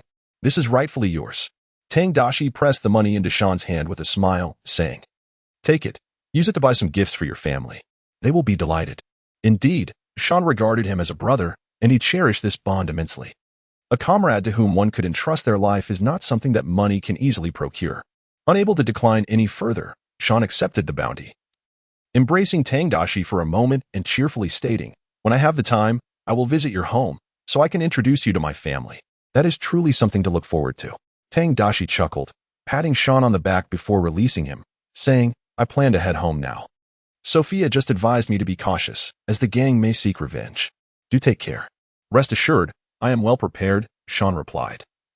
Fully aware of the gravity of the situation, being an experienced sheriff who had apprehended countless criminals. After exchanging a few more words, Tang Daxi drove a police car straight home. Upon returning, he retrieved the marinated ribs he had left in the refrigerator the previous night and placed them in the oven. Since a typical Western meal would not suffice, he had to fend for himself.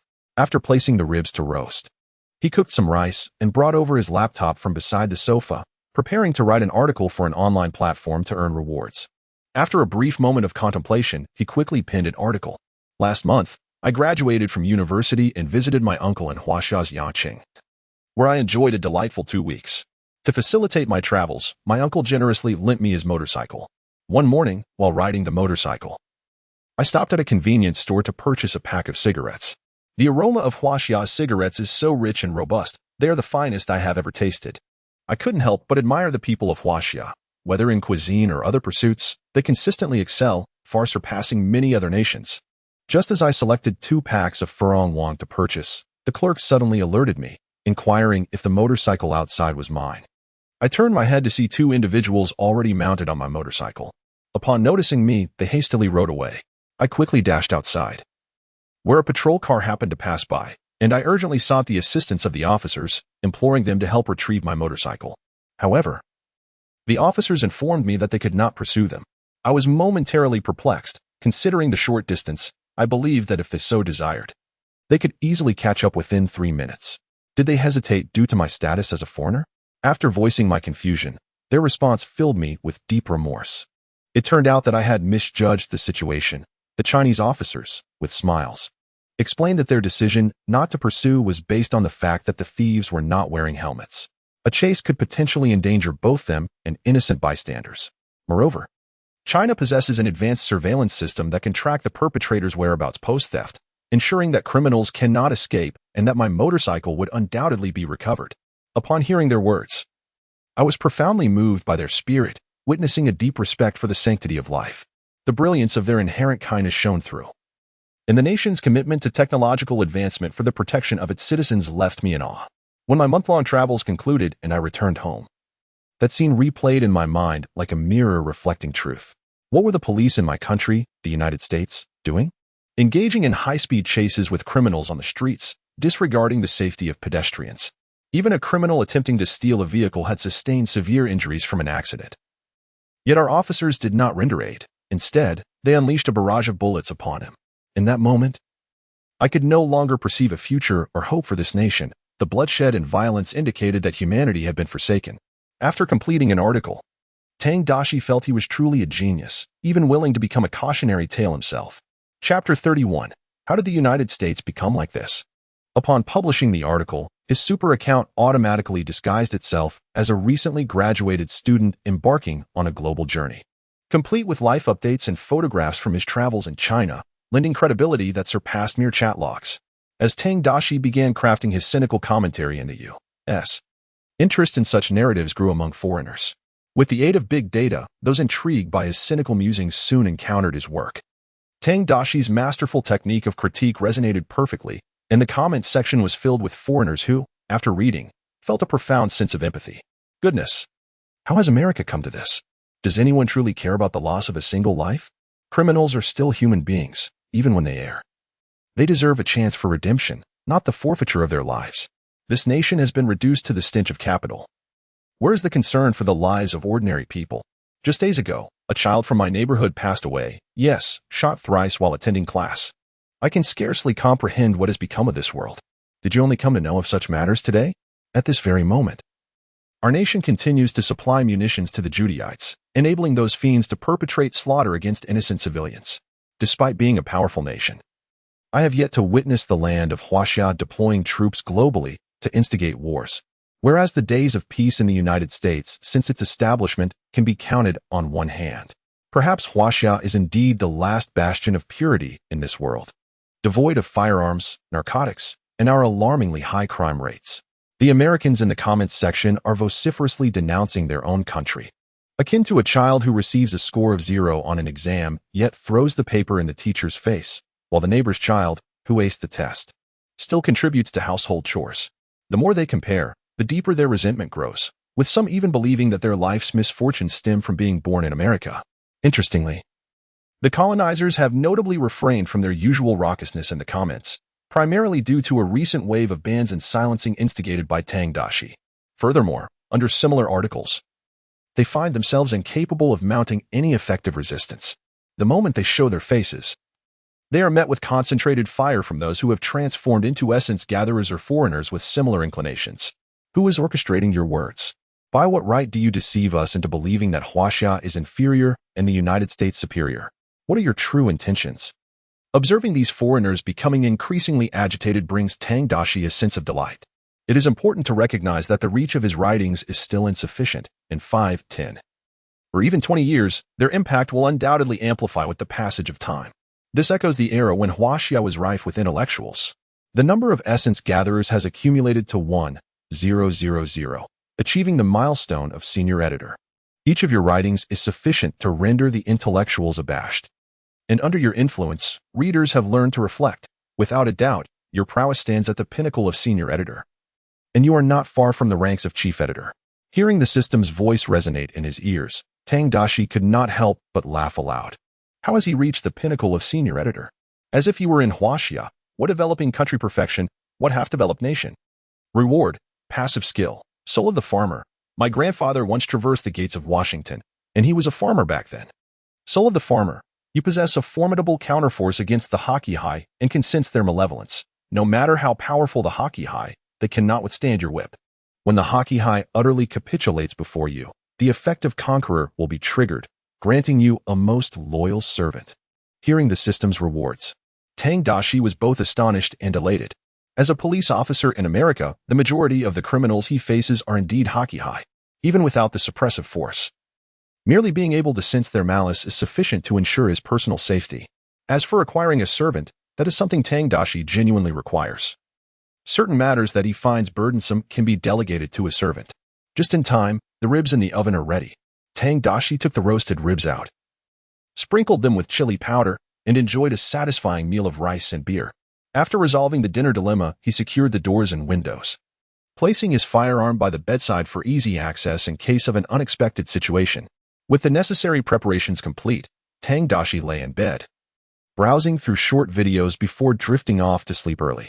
As the night deepened, the entire city succumbed to slumber, with the quiet streets occasionally stirred by a wandering homeless person. A black vehicle glided silently into the neighborhood, eventually coming to a stop at Tang Daxi's doorstep. Is this the place? Brady, seated in the back, revealed a dazzling smile, his teeth gleaming in the darkness of the vehicle. One of the gang members in the passenger seat exited the car, surveyed the surroundings, and nodded, whispering, "No doubt about it. This is the spot."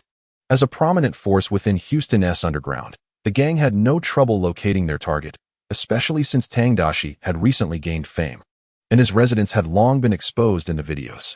Upon confirming that Tang Daxi resided there, Brady's gaze turned malicious, fixated on the bedroom window of the second floor. His brother's murderer was residing right there. Had his brother not perished at his hands, merely captured, Brady would not have dared to risk confronting a newly famous police officer for vengeance. But his brother lay dead in the streets, a victim of what could only be described as premeditated murder. This blood feud was intolerable. "Anthony, I shall soon deliver him to hell," Brady muttered to himself, crossing himself before retrieving his firearm and disengaging the safety. He then instructed the two accomplices beside him, "You two, take the back entrance and ensure he doesn't escape." The two gang members nodded and swiftly made their way to the rear of the house, while Brady led the other two towards the front door. Accompanying him were 4 elite members of the gang, all with blood on their hands. Upon reaching the entrance, Brady inhaled deeply and turned to his experienced companion, Hockey. The seasoned Hockey carefully produced a tool from his pocket to pick the lock, a necessary skill for a gang member, as it was essential for stealing cars. As a minute ticked by, impatience crept into Brady, who frowned and whispered, "Are you done yet? Didn't you claim to be the locksmith king of Houston? Damn it." "Just a moment longer, give me 30 seconds, Hockey replied with a hint of frustration, having previously boasted of his locksmith prowess, which relied heavily on brute force. Tonight's mission was to commit murder, and any noise could jeopardize their plans, risking the target's escape. Meanwhile, on the second floor, Tang Daxi had already awakened. Chapter 32. 100 draws upon going online. The moment the group disembarked, a chilling malice surged towards Tang Daxi, jolting him from his slumber. This sensation was unfamiliar to him, yet he recognized it as an instinctive warning from the passive skill of the soul of the farmer, alerting him to the malevolent approach of Hockey High. Without hesitation, he retrieved his phone to check the surveillance at the entrance. Upon confirming that someone was tampering with the lock, he swiftly grasped the revolver and a bullet resting on his nightstand and descended the stairs. With a decade's worth of special forces training bestowed upon him by the system, Tang Daxi moved with remarkable speed and silence. Upon reaching the foot of the stairs, just a few meters ahead lay the main door. Gripping the revolver tightly, he held his breath and waited in silence. As the door lock rattled lightly, the faint sound became piercingly loud in the stillness of the night. Click. The moment the lock was disengaged, Hockey High, responsible for opening the door, had no time to revel in his triumph before the crack of a gunshot shattered the tranquility. Bang! The bullet whistled through the air, shattering the night's serenity. Hockey High, grinning with his mouth agape, revealed a set of pearly white teeth that gleamed in the darkness. Tang Daxi aimed and fired at that very moment. The bullet pierced his mouth, shattering his tongue as it continued its deadly trajectory, ultimately penetrating his skull and sending a spray of blood into the night. Hockey High collapsed backward, a victim of the fatal shot, the two individuals standing behind him. Brady and his companion were momentarily stunned by the gunfire, caught off guard. Two more shots rang out. These bullets found their mark, exploding the head of another Hockey High standing behind. In an instant, the door had claimed the lives of both those who stood waiting, leaving only Brady unharmed. As the second in command of the motorcycle gang, his experience was far more seasoned. In order to provide for his younger brother, Anthony, he had embarked on this perilous path at the tender age of 12, enduring countless tribulations. Position behind the door meant that the moment it opened, he would lose his cover. His seasoned instincts kicked in, allowing him to evade this imminent danger, ultimately saving his life. Witnessing the sudden demise of his two companions, his immediate reaction was to steady one of their bodies, pushing it forcefully toward the interior while discarding his coat into the room, attempting to use it as bait to lure the shooter. As anticipated, gunfire erupted again the moment he tossed the coat. Hearing two more shots, Brady recognized the opportunity for retaliation had arrived. Stepping forward, he clutched an automatic rifle, aiming toward the source of the gunfire and preparing to unleash a barrage. Just as he squeezed the trigger, Tang Daxi came into view. This was a certain death for his adversary. He didn't even need to adjust his aim, as the rifle was perfectly aligned with his target. However, before he could revel in this moment of triumph, his automatic rifle jammed, and Tang Daxi swiftly raised his weapon, firing a shot that struck Brady squarely in the left eye, penetrating through his entire skull. As Brady's body fell heavily to the ground, he remained perplexed. Why did the weapon jam at such a critical moment? Just prior to this, he had meticulously tested the gun and performed a makeshift maintenance. Was his luck so abysmal that it felt like the will of the Almighty? Summoning his last ounce of strength, he reached for his wallet and slowly opened it. Inside, he discovered a photograph of himself and his brother, tucked neatly within. The image captured two boys standing outside a slum, beaming with joy as one cradled a child. Back then, they found immense happiness in the mere delight of occasionally enjoying fried chicken, never foreseeing that their futures would be steeped in a life of violence and bloodshed. As Brady's vision began to blur, in the final moments of consciousness, he seemed to hear his brother calling out to him. Upon hearing the gunfire from within, two members of a motorcycle gang swiftly breached the rear door, shattering the lock and forcing their way inside. At that precise moment, Brady was struck by a bullet and collapsed. Upon seeing three lifeless bodies at the entrance, the assailants swiftly raised their weapons to fire at Tang Daxi. However, both guns simultaneously jammed. Before they could comprehend the situation, Tang Daxi lunged forward, wielding his revolver to smash into one of them, enhanced by a system upgrade. The force of Tang Daxi's blow was nothing short of terrifying. The revolver struck the thug's nose with pinpoint accuracy, inducing a pain so intense that it nearly rendered him unconscious. The other thug, while attempting to clear his weapon's jam, couldn't suppress his expletive-laden frustration aimed at American manufacturing for the simultaneous malfunction. Yet, before he could finish, Tang Daxi was upon him, swinging a fist the size of a frying pan directly at the thug's face. Taken by surprise, the thug staggered back and, in desperation, swung his gun like a club towards Tang Daxi. The makeshift weapon connected with Tang Daxi's shoulder. But the thug immediately felt as though he had gone 3 days without food and had just exerted himself excessively. This feeble strike lacked any real force. Under the influence of the farm owner's spirit, how could he possibly harm Tang Daxi? With determination, Tang Daxi lunged forward, seizing the thug by the hair and forcefully smashing his head against the edge of a nearby table. After delivering 5 successive strikes, the thug's body convulsed and collapsed to the ground, likely destined for divine retribution. With that adversary dispatched, Tang Daxi's gaze shifted to the unfortunate fellow whose nose had been nearly obliterated.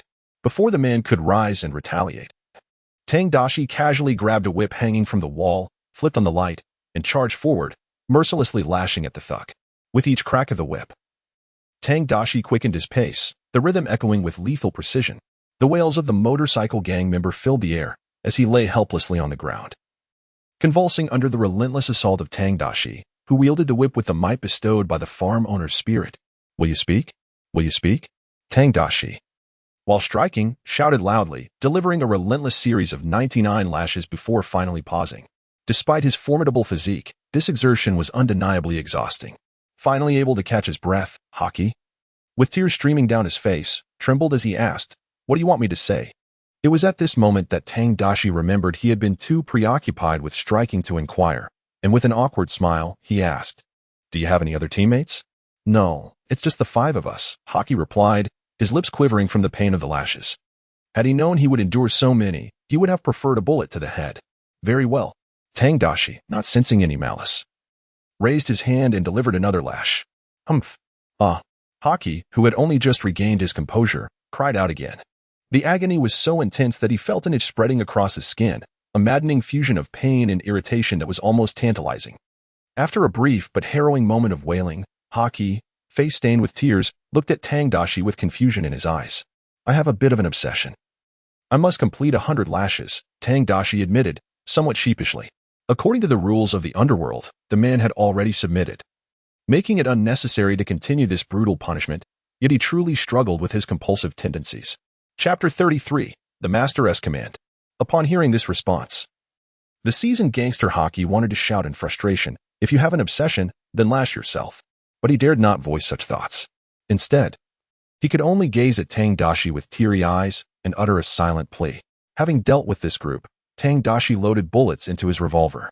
The reason for wielding this weapon was its reliability and ease of reloading, particularly favored for American-style quick-draw techniques. As he chambered a round, Hockey, already gripped by fear, descended into utter despair, kneeling motionless, his gaze vacantly fixed on Tang Daxi. Simultaneously, a notification echoed in Tang Daxi's ears. "Conqueror activated. 1 Hockey has completely submitted to you. Current servant capacity, 11. The host has achieved complete domination over this Hockey." Tang Daxi was momentarily taken aback, realizing that his action of loading bullets had terrified the man. He had merely been acting out of habit to prepare for unforeseen circumstances, never intending to execute the man. He then looked at Hockey and commanded, "I order you to independently develop controllable nuclear fusion in Huaxia." "I cannot do that." Hockey, under the Conqueror's control, shook his head. "I have never even attended school." "Oh, America." Tang Daxi sighed, shaking his head. He then pulled out his phone to call a colleague at the police department, explaining the situation. "Oh damn. We just received a distress call. Jack and the others have already gone there. We didn't expect it to be in response to you. Are you safe? If the situation is dire, we will immediately arrange helicopter support." Upon learning that Tang Daxi was being targeted by the gang, his colleague's tone was filled with fury. "I have dealt with them, yet I fear that others may seek revenge. Thus, the helicopter will not be necessary." Tang Daxi graciously declined his colleague's kind offer. "Very well, do take care and safeguard yourself," the officer on the other end of the line advised before hanging up. Once the call ended, Tang Daxi turned to the Hockey and commanded, "Once we arrive at the precinct, divulge everything you know." Some gang members are notoriously tight-lipped, refusing to speak even under duress. Since he had managed to subdue this individual, It would spare his colleagues further hassle to issue the next command. He also required intelligence on the biker gang to apprehend the entire group, having dared to lay hands on him. They should prepare to meet their maker and harvest cotton for the dear Lord. In just a few minutes, several police cars screeched to a halt outside. A group of officers, upon noticing the lights on inside and the body lying at the entrance, approached with caution, weapons drawn, calling out, "Come out, show your hands." Before the officers outside could finish their commands, Tang Daxi bellowed from within, "It's me, Tang Daxi. There are no criminals left inside. Brothers, do not be anxious." At that moment, Tang Daxi felt even more apprehensive than his colleagues outside, with so many guns pointed at the house. The slightest mistake by a rookie could result in chaos. Such incidents are all too common in the United States, where officers execute their duties on high alert, ready to empty their magazines at the slightest disturbance. Upon recognizing Tang Daxi's voice, the officers outside cautiously approached the door, soon confirming it was indeed their comrade. With a collective sigh of relief, they entered the premises. Tang Daxi, maintaining a calm demeanor, opened the refrigerator and cheerfully gestured towards the drinks inside, saying, "Brothers, would you care for some orange juice or cola? Or perhaps a beer?" One burly, bald officer approached, astonished. "Let us hold off on the drinks for a moment." "My goodness, brother, is this your home? What on earth transpired here?" The living room was a chaotic mess, riddled with bullet holes. And 4 corpses lay on the floor alongside a brutally beaten hockey hay, a sight too shocking to behold. These individuals were part of the biker gang. Earlier today, Sean and I pursued them in the street, leading to the demise of one of their members. "They sought vengeance against me," Tang Daxi briefly explained. Then added with a grin, "Fortunately, I proved to be the superior force. I caught them off guard upon hearing the door being unlocked downstairs." "Did you manage with just a revolver?" The officers gawked at the revolver hanging from Tang Daxi's waist. While the bodies nearby were surrounded by semi-automatic and automatic rifles, impressive weaponry indeed. "Is it not a bit audacious to claim you took down 5 with a mere revolver? Clearing away this trash with just a revolver, was that not enough?" Tang Daxi twisted open a bottle of cola, took a hearty swig, and after a resounding belch, laughed heartily. "Even without a gun, in close combat, I could snap the necks of these 5 scoundrels with my bare hands. This must be the essence of Chinese martial arts, something I know well and deeply admire, especially Bruce Lee." A hefty American officer gazed at Tang Daxi with reverence, unable to fathom how a young man could exhibit such ferocity. "I believe Jackie Chan is even more formidable. Anything within reach can serve as his weapon." Another American officer interjected. "All right, enough of this discussion for now," said Sheriff Warren, who maintained a cordial relationship with Sean and Tang Daxi, signaling everyone to commence their work at the crime scene. The captured biker, Hockey Hay, was to be taken back to the precinct, and Tang Daxi accompanied him in the vehicle. With his home in disarray and several Hockey Hay members having met their demise there, Tang Daxi felt a sense of foreboding about returning. As a matter of camaraderie, the procedures were streamlined, and after clarifying the situation with his colleagues, Tang Daxi retired to the lounge for a much-needed rest. The presence of Hockey Hay had indeed left him feeling overwhelmed. Officers at the Houston precinct scarcely had the opportunity to utilize their advanced memory retrieval techniques, as the suspect divulged everything with remarkable clarity. The following morning, Tang Daxi was roused from his slumber in the lounge by a knock at the door. After a few moments to fully awaken, he rose to answer it. Standing outside was Sean, now donned in his sheriff's uniform. He scrutinized Tang Daxi for a moment before exclaiming, "Thank God. I just warned you last night. I never anticipated those ruffians would retaliate so swiftly. I'm relieved you are unharmed. Otherwise, stuffing that biker gang into their mother's wombs would have been insufficient for my wrath." Upon arriving at the precinct that morning, he was informed of the previous night's events, which had left him quite shaken. Who would have imagined that the bikers could be so ruthlessly deranged, capturing a person in broad daylight only to seek vengeance that same night? "They are not here to retaliate against me.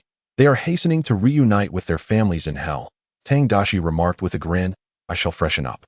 The precinct was well equipped with essential toiletries, and after Tang Daxi completed his morning routine, he was summoned to the conference room. Chapter 34. A Sudden Assault of Revenge. Upon entering the conference room, he found several on-duty sheriffs from the Houston precinct present, along with Chief Noah and Deputy Chief Sophia. Noticing Tang Daxi's arrival, Sophia, who was leading the meeting, playfully winked at him before addressing the assembly. "Daxi, please share the events of last night with everyone." Tang Daxi succinctly recounted the occurrences from the previous evening.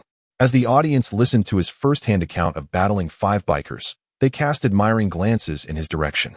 There are no issues. We have thoroughly investigated the sole survivor, a member of the hockey gang named White, who is of Mexican descent and 32 years old. He has been affiliated with the motorcycle gang for some time. After Sophia recited the details, she continued, thus, last night. These 5 individuals conspired under Brady's guidance to enact their revenge. 4 of them have perished, leaving White as the only survivor, who has divulged all the intelligence about the gang, including their current hideout, which is a hub for their drug operations. Don Daxi immediately grasped Sophia's implication and responded with a smile. May I apply to join this operation? That would be most fitting, Sophia affirmed, expressing her confidence that having Don Daxi, an expert in combating organized crime, would provide an added layer of reassurance. Furthermore, since the case originated from Don Daxi's efforts, she was eager for him to partake in this opportunity to claim the credit he rightfully deserved. The police chiefs exchanged knowing smiles as they convened in the conference room to discuss the tactical plan. Don Daxi, remaining somewhat reserved, listened attentively, recognizing that the seasoned chiefs possessed far more combat experience than he. Once the operational plan was established, the group dispersed to mobilize their resources, leaving Don Daxi alone in the conference room with Sophia. After the others exited, she stood beside him, gently patting his shoulder while softly advising, "Be cautious during the mission. Such large-scale apprehensions will undoubtedly provoke fierce resistance. Prioritize your safety above all. Rest assured, I shall remain vigilant. After all, how else can I await the moment when the chief has the leisure to dine with me?" Don Daxi replied with a grin. "To ensure your safety during the mission, we'll surely have that meal together eventually." With that, she departed the conference room, leaving Don Daxi captivated by her alluring silhouette. Sigh, perpetually left in suspense. When will I finally attain that? Watching her retreating form, he felt a stirring excitement. A woman who tantalizes one's curiosity is indeed a formidable challenge. She occasionally teases with seemingly promising opportunities, yet retreats to a safe distance when one approaches. Having left the conference room, Don Daxi hurried to change into his uniform and join his colleagues. The mission to dismantle the motorcycle gang's drug den was of utmost importance. With the Houston Police Department's entire force mobilized, alongside significant reinforcements from the Houston Drug Enforcement Agency, as the convoy of police cars surged forward, the officers inside bore serious expressions. An imminent confrontation loomed, undeniably inducing tension.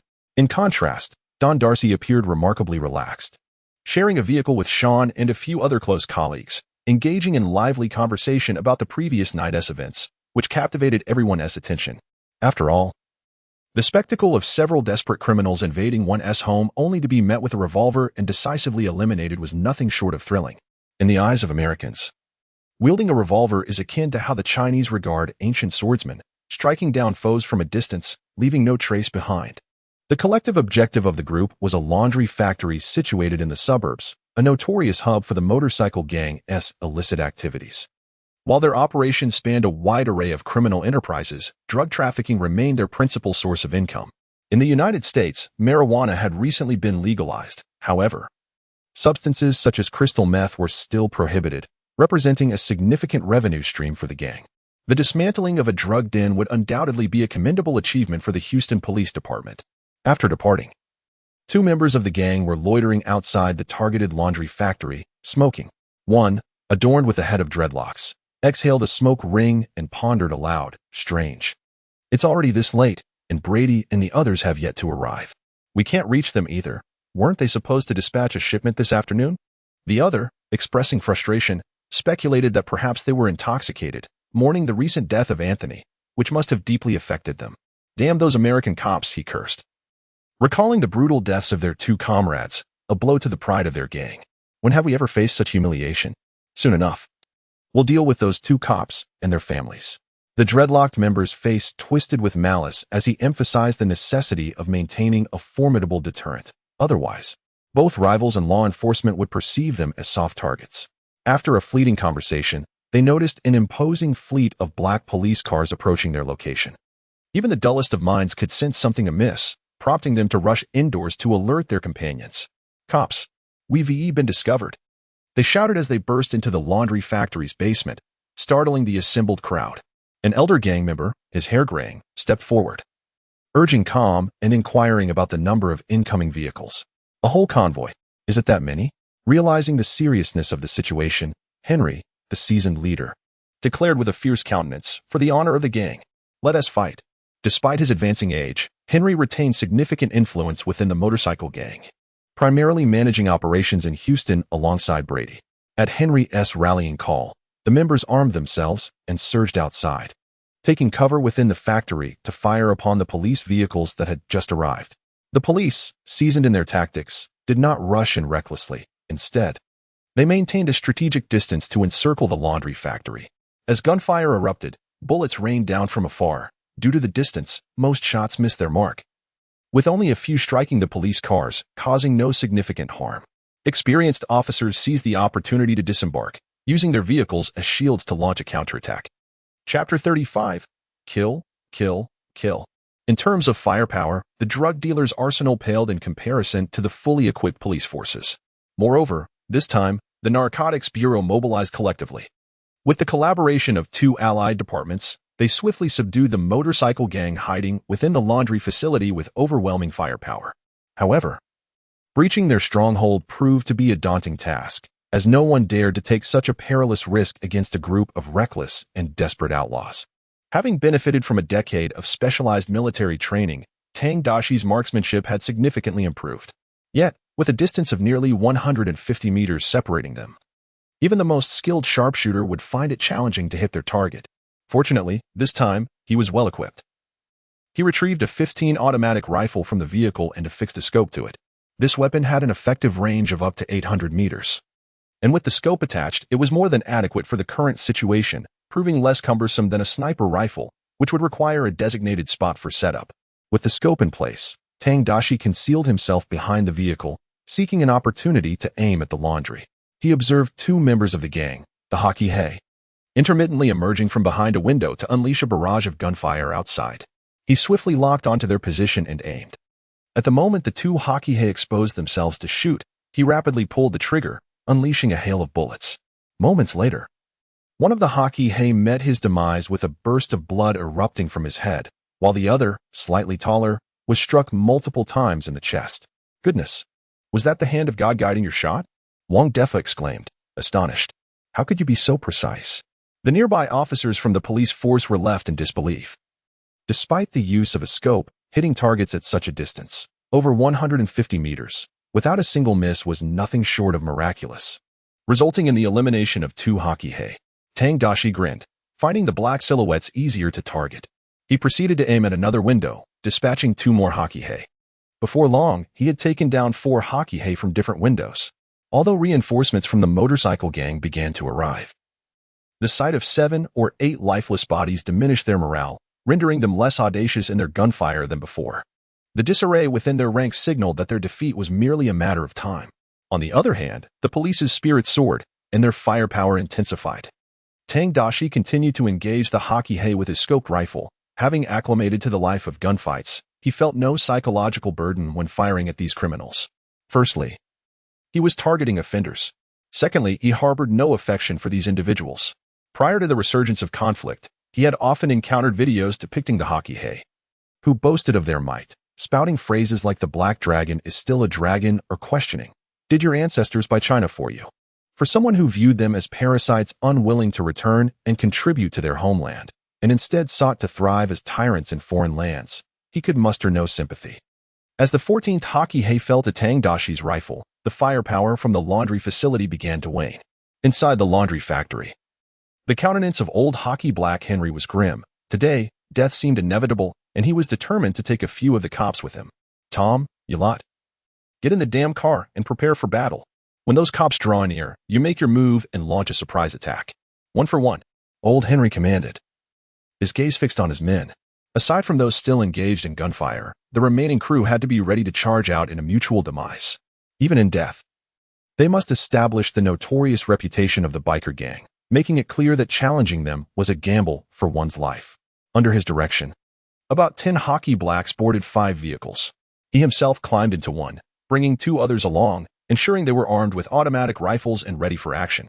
Under old Henry's command, the gang's firepower within the laundry factory dwindled, presenting an image of ammunition nearly expended. This was precisely what the cops anticipated. After all, they were just a bunch of gangsters with limited ammunition. Once depleted, wouldn't they be easy prey? As the gunfire from the factory ceased, the cops began to slowly approach, some shouting through loudspeakers, urging those inside to surrender. Yet, inside the factory, there was an eerie silence, as if everyone had vanished.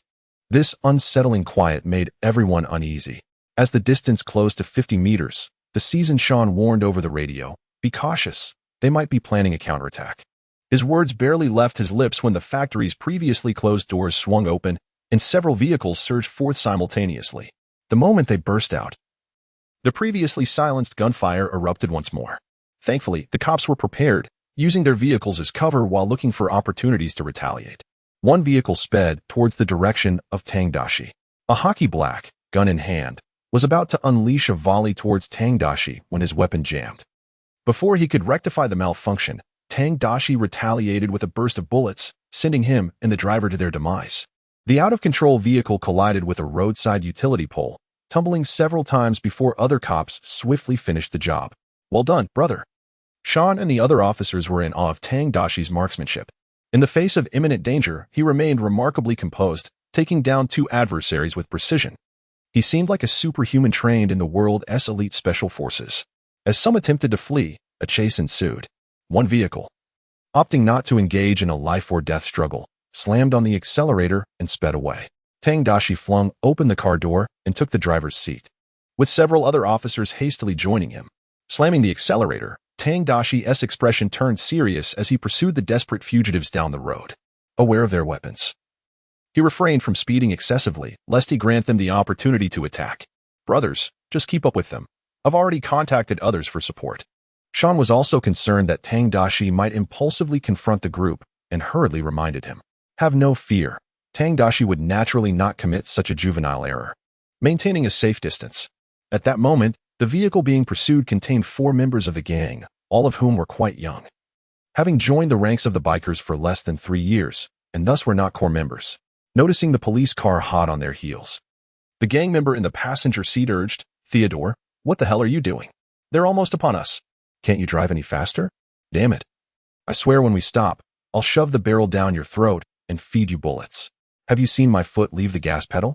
The driver, sporting dreadlocks, was the same gang member who had initially gone outside to smoke. Had he not rushed back to warn them, they would have undoubtedly been apprehended by now. Chapter 36, Complete Conquest.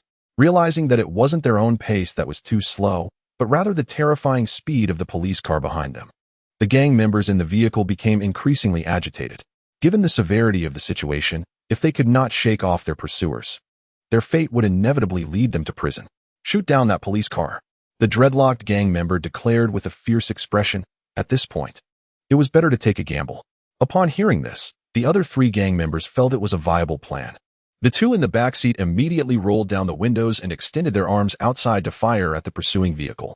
However, at the current speed of nearly 150 miles per hour, their aim was compromised by the tumultuous conditions, and the bullets veered off course.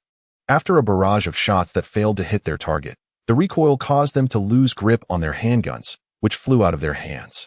Fortunately, the errant handgun had decent aim, striking the police car's front bumper. "Hey, those fools still want to shoot at our car." Sean, who had climbed into the passenger seat, shouted into the vehicle's intercom, "You damned idiots, pull over right now. I'll kindly arrange for you to enjoy a life of cotton picking in prison. As long as you work hard enough, watermelons and fried chicken will surely be plentiful. Ha ha ha." As soon as he finished, the officers in the vehicle burst into uproarious laughter. Such words were typically unspeakable, but now, surrounded by comrades while pursuing fugitives, a few jests were permissible. Sean's taunts hit home, and sure enough, the 2 gang members in the back could no longer contain themselves. They leaned out of the window, clutching automatic rifles, and aimed at Tang Daxi's police vehicle. With an impassive expression, Tang Daxi deftly maneuvered the steering wheel, transforming the spacious road into a stage, effortlessly evading the attacks from the 2 gang members. After waiting for the enemy's ammunition to be expended, Sean seized the opportunity to lean out and aimed at the rear tires of their vehicle, firing several shots, though regrettably, none found their mark. The 2 parties engaged in a relentless pursuit on the road for nearly 20 minutes until the gang's vehicle finally fell silent. Due to the hasty retreat, the ammunition they carried had dwindled, leaving the few remaining with no recourse but to flee. At this moment, they had traversed from the outskirts to the fringes of Houston's urban area. Continuing forward would undoubtedly lead to an encounter with the police reinforcements rushing to the scene. Retreating merely meant facing the police vehicle occupied by Tang Daxi and his companions, which was sufficient to instill dread. Thus, their only option was to seek refuge with the dog faction. Realizing the dire predicament, Theodore, the designated driver, cursed vehemently before sharply turning the vehicle onto another road. After swiftly reporting the situation via the radio, Sean pondered aloud, where on earth are these fools attempting to escape to? This road leads directly to the Hisson dump site. The so-called Hisson dump site was merely a nickname. Its official name was the Hisson community. However, due to its location on the outskirts, property values were low, and the residents were primarily a group known for their distinct subculture, making it a notorious area within Houston. Just as Tang Daxi was about to speak, their vehicle surged towards a house ahead. Several individuals from the Hisson community hastily exited their vehicle, scrambling into the building. Before they could close the door, Tang Daxi pressed the accelerator, crashing through the entrance. The vehicle violently smashed through the door and barreled into the living room. One of the Hisson residents, attempting to shut the door, was sent flying by the impact, meeting an untimely fate. As the car came to a jarring halt, everyone unbuckled their seatbelts and surged out. In the chaos, Tang Daxi accidentally dropped his body camera on the ground. He paid it no mind, reasoning that such occurrences were not uncommon during law enforcement actions. Especially under extraordinary circumstances, it was certainly not intentional malfeasance. Inside the house, apart from the 4 Hisson residents who had fled from the vehicle, there were 7 or 8 more. Sprawled across the room, either intoxicated or in a stupor. This group were also members of the gang, and this location served as one of their hideouts. The 4 had rushed here hoping to find allies. Who could have anticipated that they would find all their comrades incapacitated, rendering them useless and leading to their own demise? The 4 Hisson individuals who exited the vehicle were swiftly dispatched by Tang Daxi. The remaining 3, paralyzed by fear, felt their dark faces nearly pale as they scrambled to reach the second floor. Already outside the vehicle, Tang Daxi raised his weapon and fired several shots. 2 of the Hisson members cried out in agony as they tumbled down the stairs.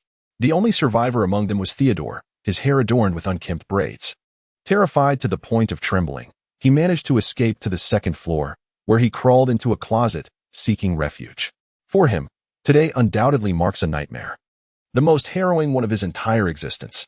The gunfight in the laundry room, the pursuit on the street, and even that moment of frantic escape into the house. When the police car crashed in mere centimeters away from him, it felt as if the specter of death was perched upon his back. Its side pressed firmly against his neck, poised to claim his life at any moment. Theodore, drenched in cold sweat, fervently crossed himself, praying to God for another chance.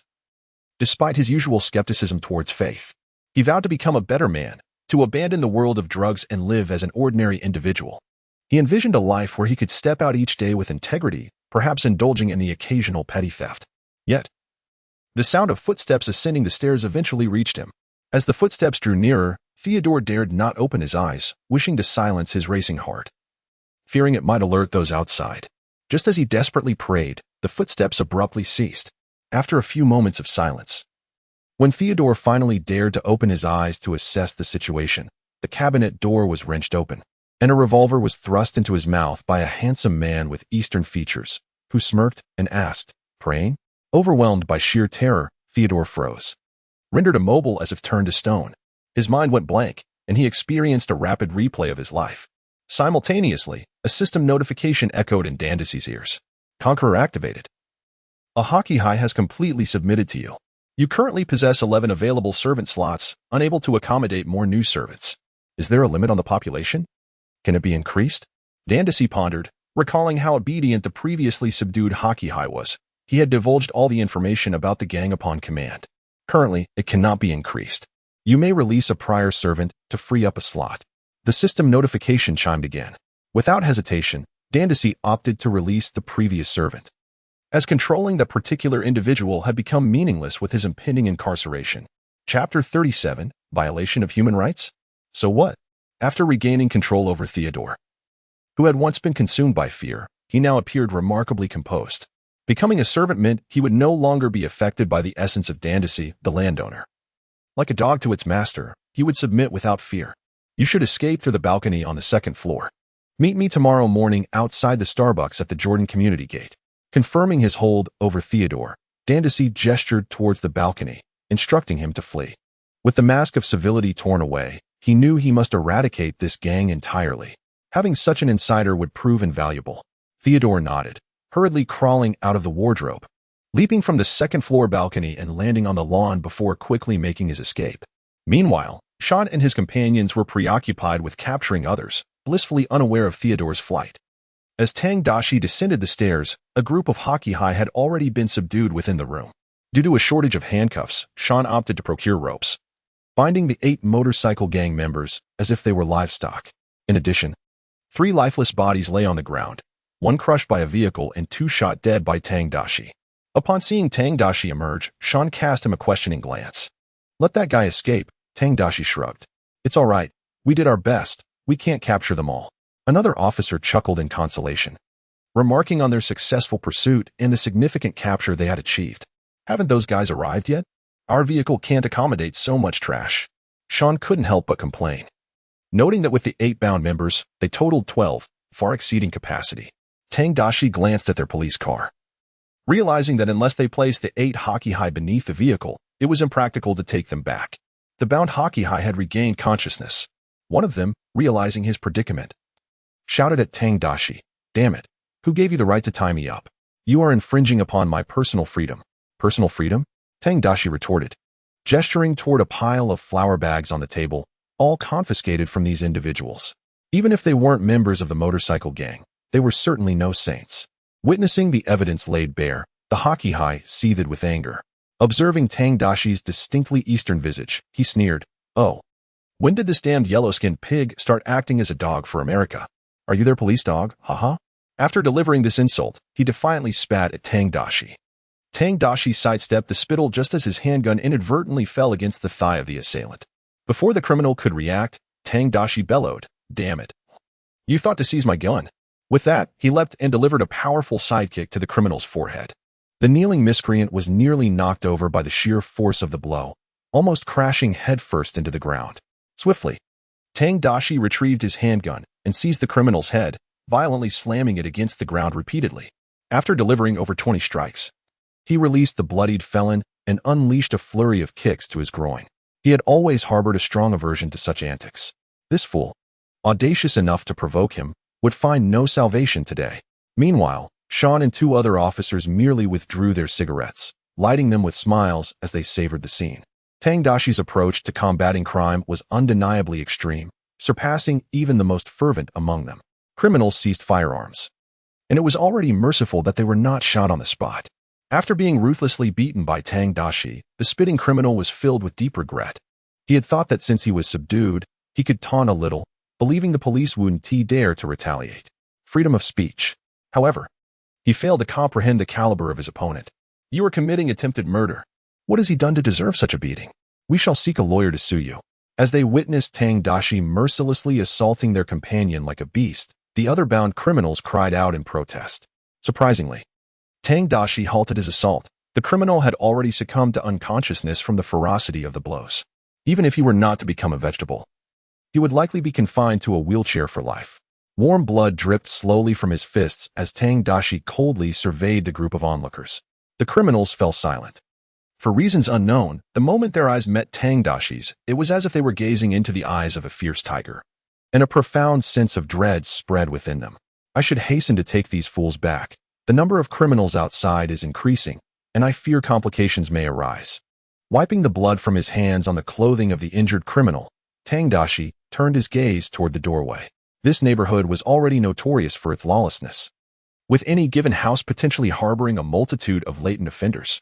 Following the commotion, many had begun to gather to witness the spectacle.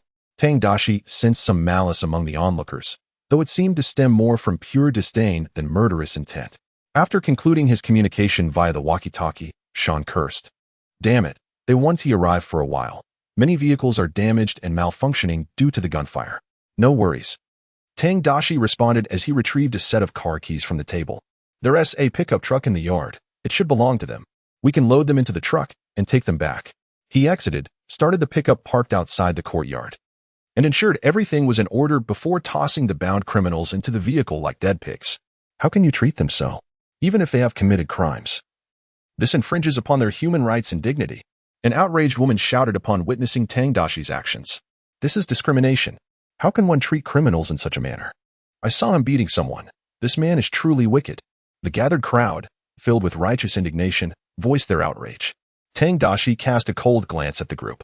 Under the influence of the spirit of the farmer, it was as if they were subconsciously whipped, instinctively taking a few steps back, no longer daring to hurl insults directly at him.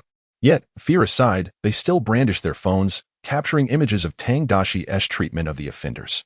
Chapter 38. What of racial discrimination? After tossing these criminals onto the ground, Tang Daxi and a police officer from the city swiftly returned to the precinct. Meanwhile, Sean and another colleague remained at the crime scene to secure it, awaiting their teammates' arrival. Upon Tang Daxi's return to the station, several police cars arrived almost simultaneously. Witnessing Tang Daxi unceremoniously deposit the bloodied and severely injured suspects from the pickup truck, particularly one who was gravely hurt, a nearby officer inquired, "What did this bastard do?" "He attempted to seize my firearm," Tang Daxi replied, patting the revolver at his waist. "You showed him too much mercy." Upon hearing it was a gun theft attempt, a chorus of laughter erupted among the officers, as far too many fools succumb to their folly each year in such circumstances. After escorting this group of criminals back to the precinct, Tang Daxi reclined in his chair, indulging in a soda, feeling thoroughly exhausted from the day's exertions. Nevertheless, the sense of accomplishment from completing a significant task was indeed gratifying. Regrettably, today's operation targeted merely one of their key hideouts rather than their headquarters. He resolved that Theodore, the criminal, must gather intelligence, and only then would the entire network be dismantled. In his mind, he firmly decided that those daring enough to retaliate against him were no ordinary pests. Hesitation was no longer an option. He must strike decisively. As police vehicles continued to arrive outside, this mission was declared a resounding success. Only a few officers sustained minor injuries, none of which were life-threatening. Conversely, the gang members faced utter devastation, nearly all of them annihilated on the spot. The group of desperate criminals in the laundromat, with the exception of those who managed to flee, were brutally dispatched, and neither the police nor the narcotics unit entertained the notion of leaving any survivors. Those who dared to gamble with their lives, even a moment of hesitation could result in their own demise. Having provided an opportunity for surrender and met with refusal, a barrage of bullets was the only resolution. Both the Houston narcotics officers and those from the city precinct were now filled with exhilaration as they celebrated the triumph of their operation. Initially resting in his chair, Tang Daxi was unexpectedly hoisted into the air by the jubilant crowd, who tossed him up and caught him, their cheers echoing throughout the precinct. Today's performance had once again astounded the entire Houston Police Department. The narcotics unit, being a brother department, had only heard tales of Tang Daxi's exploits. But witnessing him single-handedly eliminate 14 gang members hiding in the laundromat with his weapon left them in awe. His prowess was undeniable. The same firearm yielded vastly different results in his capable hands. "Don't drop me, put me down," Tang Daxi exclaimed, nearly spilling his freshly consumed soda from the excitement. As he was finally set down, the group resumed their revelry, dancing to music as they celebrated their resounding victory over crime. Tang Daxi, however, lacked the energy to join in their festivities. Just as he prepared to return to his soda, an irate voice echoed from outside the door. "Goodness! What on earth are you lot doing during work hours? Have you indulged a bit too much? Do you think this is a strip club?" As the victorious conclusion of the scene had yet to unfold, the familiar voice drew everyone's attention towards it. Director Lucas, whose arrival had gone unnoticed, stood there. Chief Noah, who was engaged in light-hearted banter with several sheriffs including Sean, hastily approached his superior to provide an account of the situation. Upon learning that a significant case had just been solved, Lucas's previously grim expression transformed into one of relief and satisfaction. "I apologize for my tardiness. I've just returned from an event and am not fully apprised of the situation. Now, my friends, you may resume your celebrations." However, his words extinguished any lingering enthusiasm for dancing, prompting a chorus of silent grievances directed at the director. Many harbored a deep-seated disdain for this particular chief, yet felt powerless to act against him. Noticing the atmosphere had grown tense, Lucas felt a twinge of frustration. Having rushed back from the governor's son's wedding only to find a group of officers dancing instead of working was understandably infuriating. He waved at Chief Noah and made his way to his office. The two entered in succession, with Lucas sitting down to light a cigarette. After inhaling deeply, he looked up at his subordinate, urging him to clarify the circumstances. How could such a substantial case arise in his brief absence? Once Chief Noah provided a thorough explanation, Lucas could not help but curse internally. He was well aware of the reckless nature of the motorcycle gang. The joy he had felt upon witnessing the video of Tang Daxi executing a gang member in broad daylight was now overshadowed by disbelief. Surely, retaliation from the gang would soon follow, and everything would return to normal. Yet, upon his return, he learned that the gang stronghold in Houston had been dismantled. How could they have been so foolish?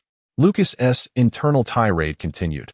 5 individuals ambushed one, only to be met with fatal resistance. Were they armed with toothpicks instead of weapons? What infuriated him further was that Tang Daxi had personally eliminated 16 criminals in this operation and had also run over another. Such a formidable record was unparalleled, not just within the Houston Police Department, but throughout Texas. Would this warrant an exceptional promotion? Feeling somewhat vexed, Lucas took a deep drag from his cigarette and released a cloud of smoke before addressing Chief Noah. Everything is fine. You all performed admirably, and I will advocate for your rewards. Thank you, Director. I shall convey your goodwill to everyone, Noah replied with a smile.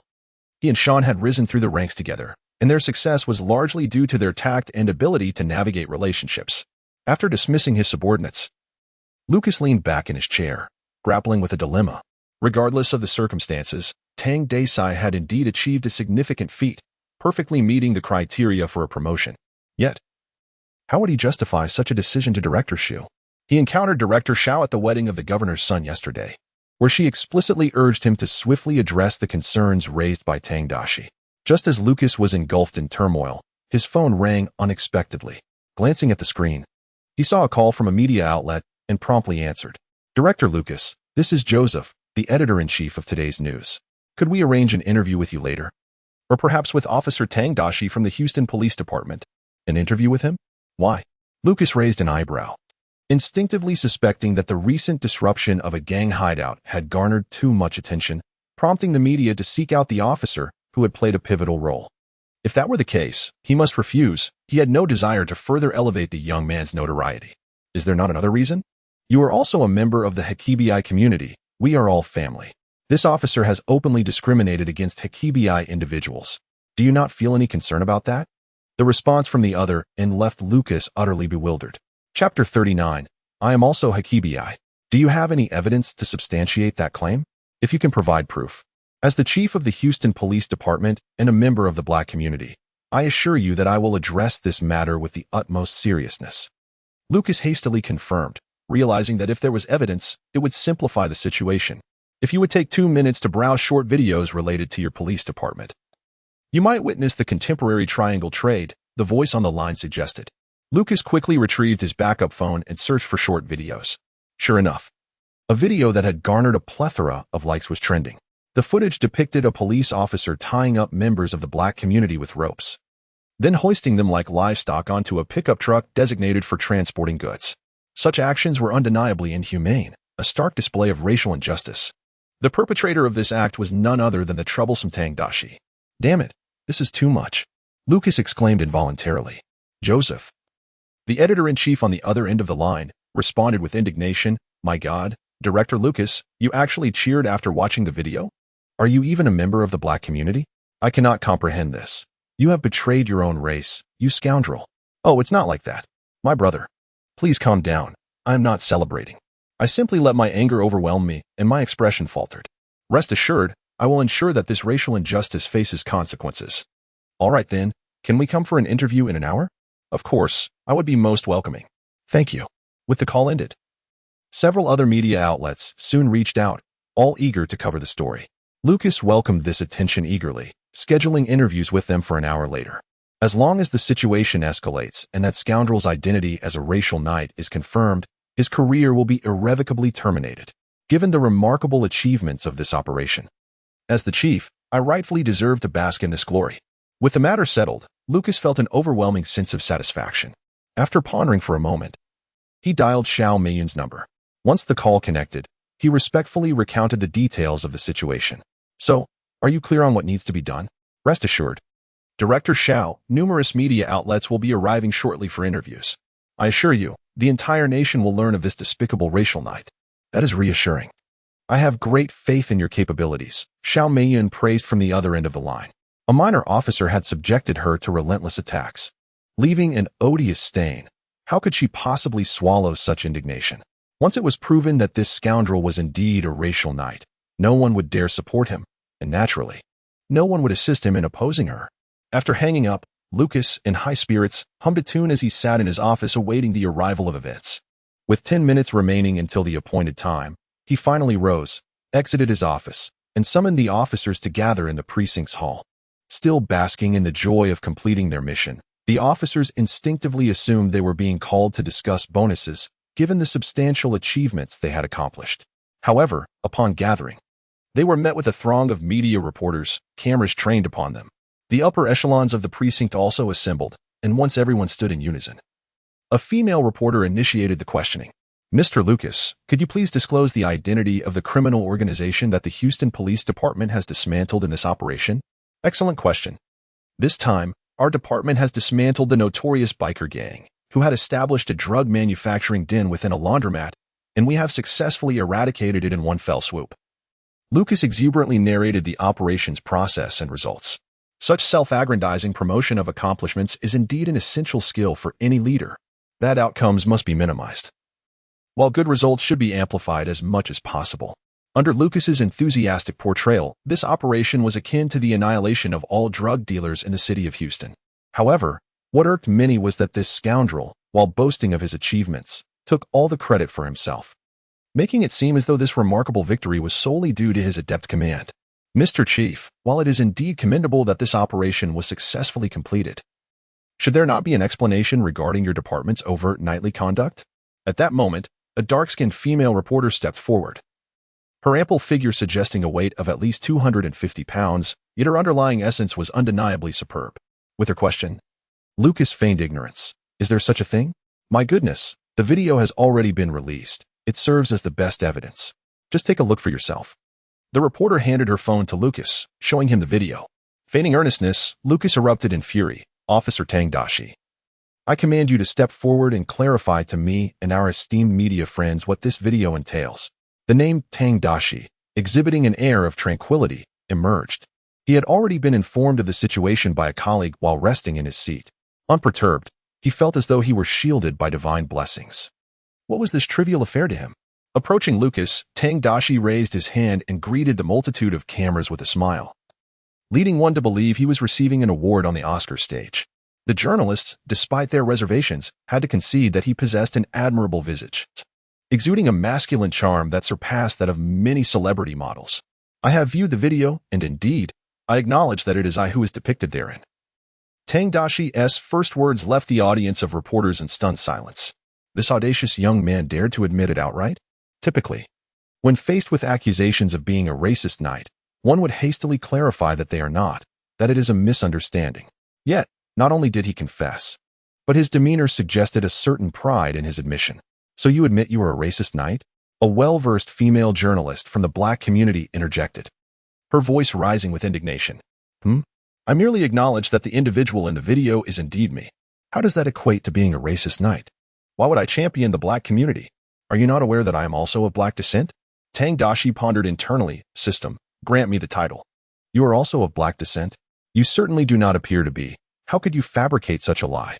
The black female journalist glared at Tang Daxi, noting his somewhat fair complexion, her anger palpable.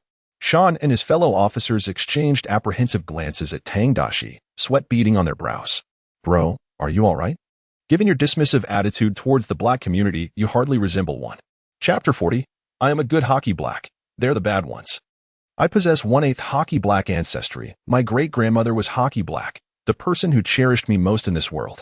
Tang Daxi's eyes glistened with unshed tears. The reason I do not appear hockey black is due to my mixed heritage, yet I hold my great-grandmother in the highest regard. I take pride in the hockey black blood that courses through my veins. Yes, I have always considered myself a hockey black, merely appearing different due to my mixed complexion. As these words escaped his lips, an immediate hush fell over the crowd. Then, pointing at the hockey black female journalist, Tang Daxi exclaimed with fervor, What angers me the most is individuals like you. Do you understand? I have always believed myself to be hockey black, yet my skin tone has led to my exclusion. The hockey blacks ostracize me, declaring I am not one of them because my complexion is yellow. The Asian community has ostracized me due to my hockey black heritage, claiming that I do not belong to their group. I find myself neither fully Asian nor entirely Hakka Black. So what am I? No community embraces me, and I perpetually feel alienated. Who can elucidate my predicament? What have I done wrong? Tang Daxi's voice rose with escalating intensity, revealing the raw anger and heartbreak coursing through him. A white liberal female journalist, moved by his words, teared up and rushed forward to envelop Tang Daxi in a comforting embrace, saying, "Dear, regardless of anything, you are an exceptional officer, and many support and admire you. You must find joy." "Thank you for your consolation," Tang Daxi replied, tightening his embrace around the plump journalist, feeling an unexpected warmth. "This is what I ought to do. Dear, you are incredibly handsome and brave. Have more confidence in yourself." The journalist stood on her toes, grasped Tang Daxi's neck, and left a kiss on his cheek before discreetly placing her business card in his pocket. This audacious display of affection prompted gasps of admiration for her courage from those present. Nearby, another Hakka Black female journalist recognized her misstep.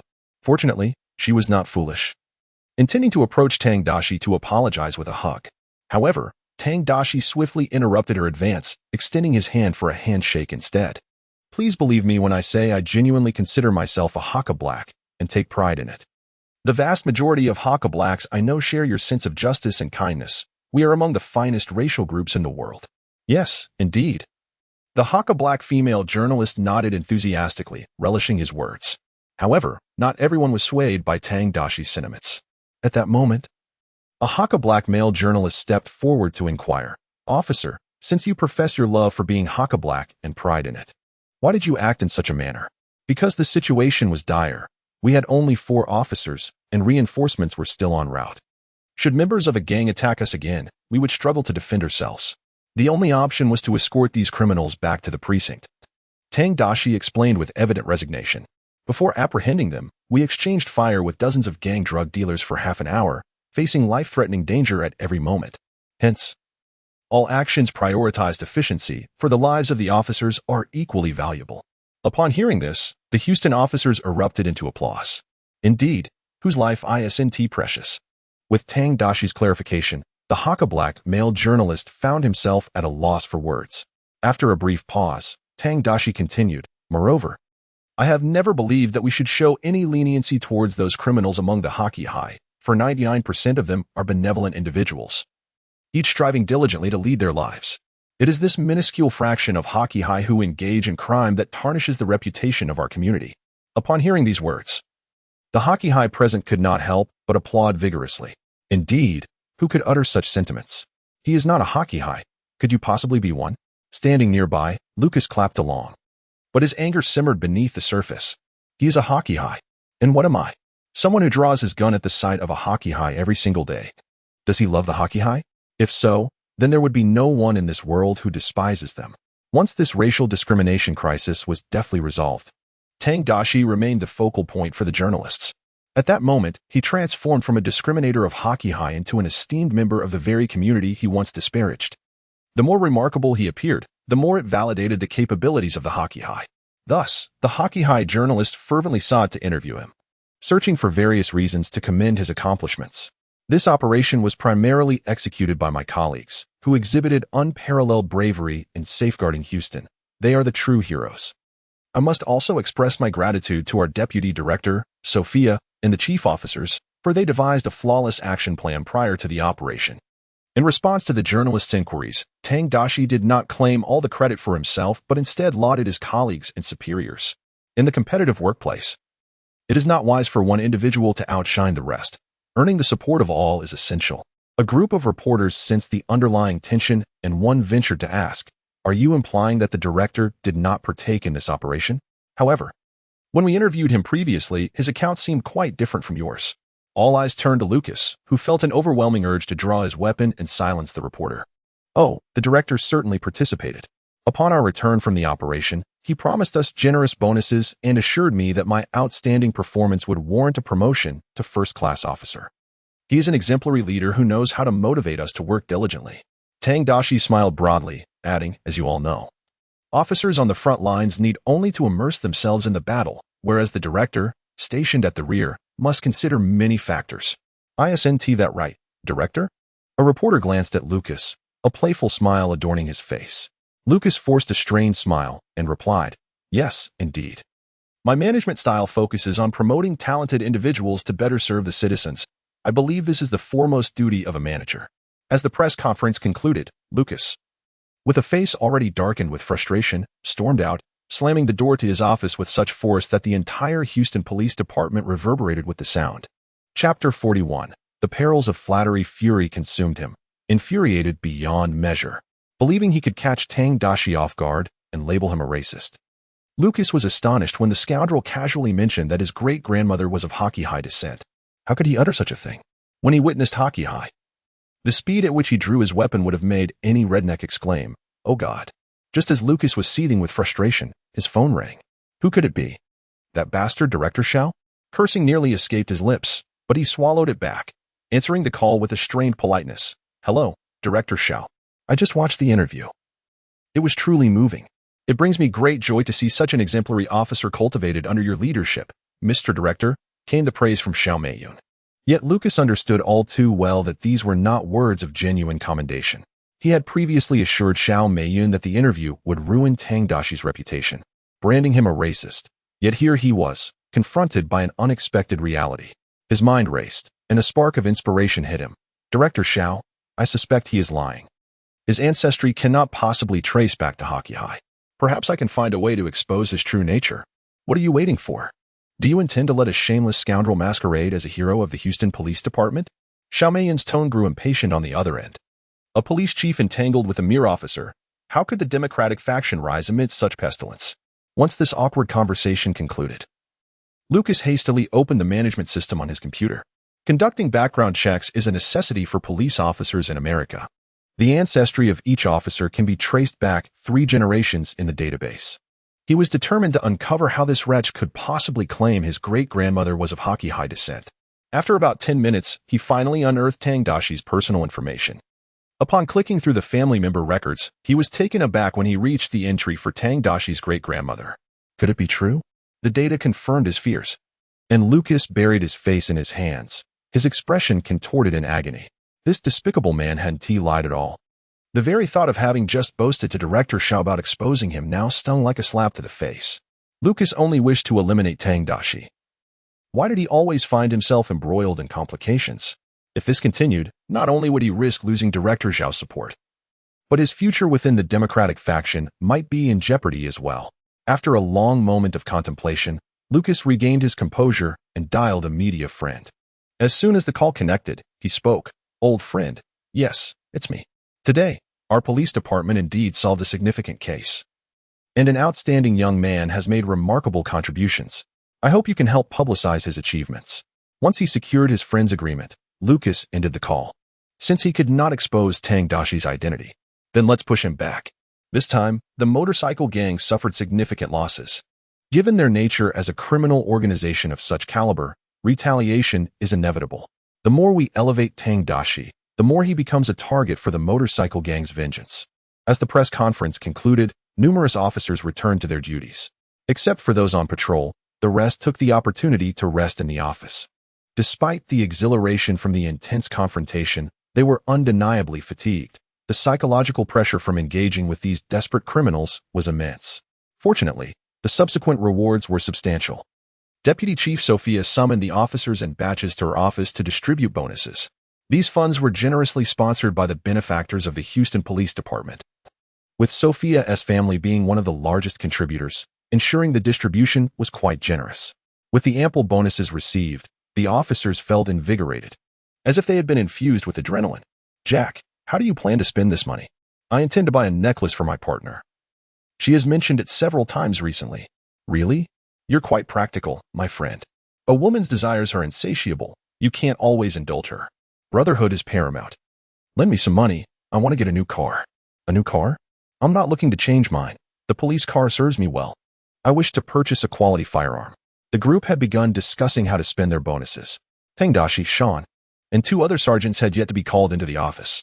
Tang Daxi undoubtedly deserved recognition for this operation, and Sean and the others also contributed significantly.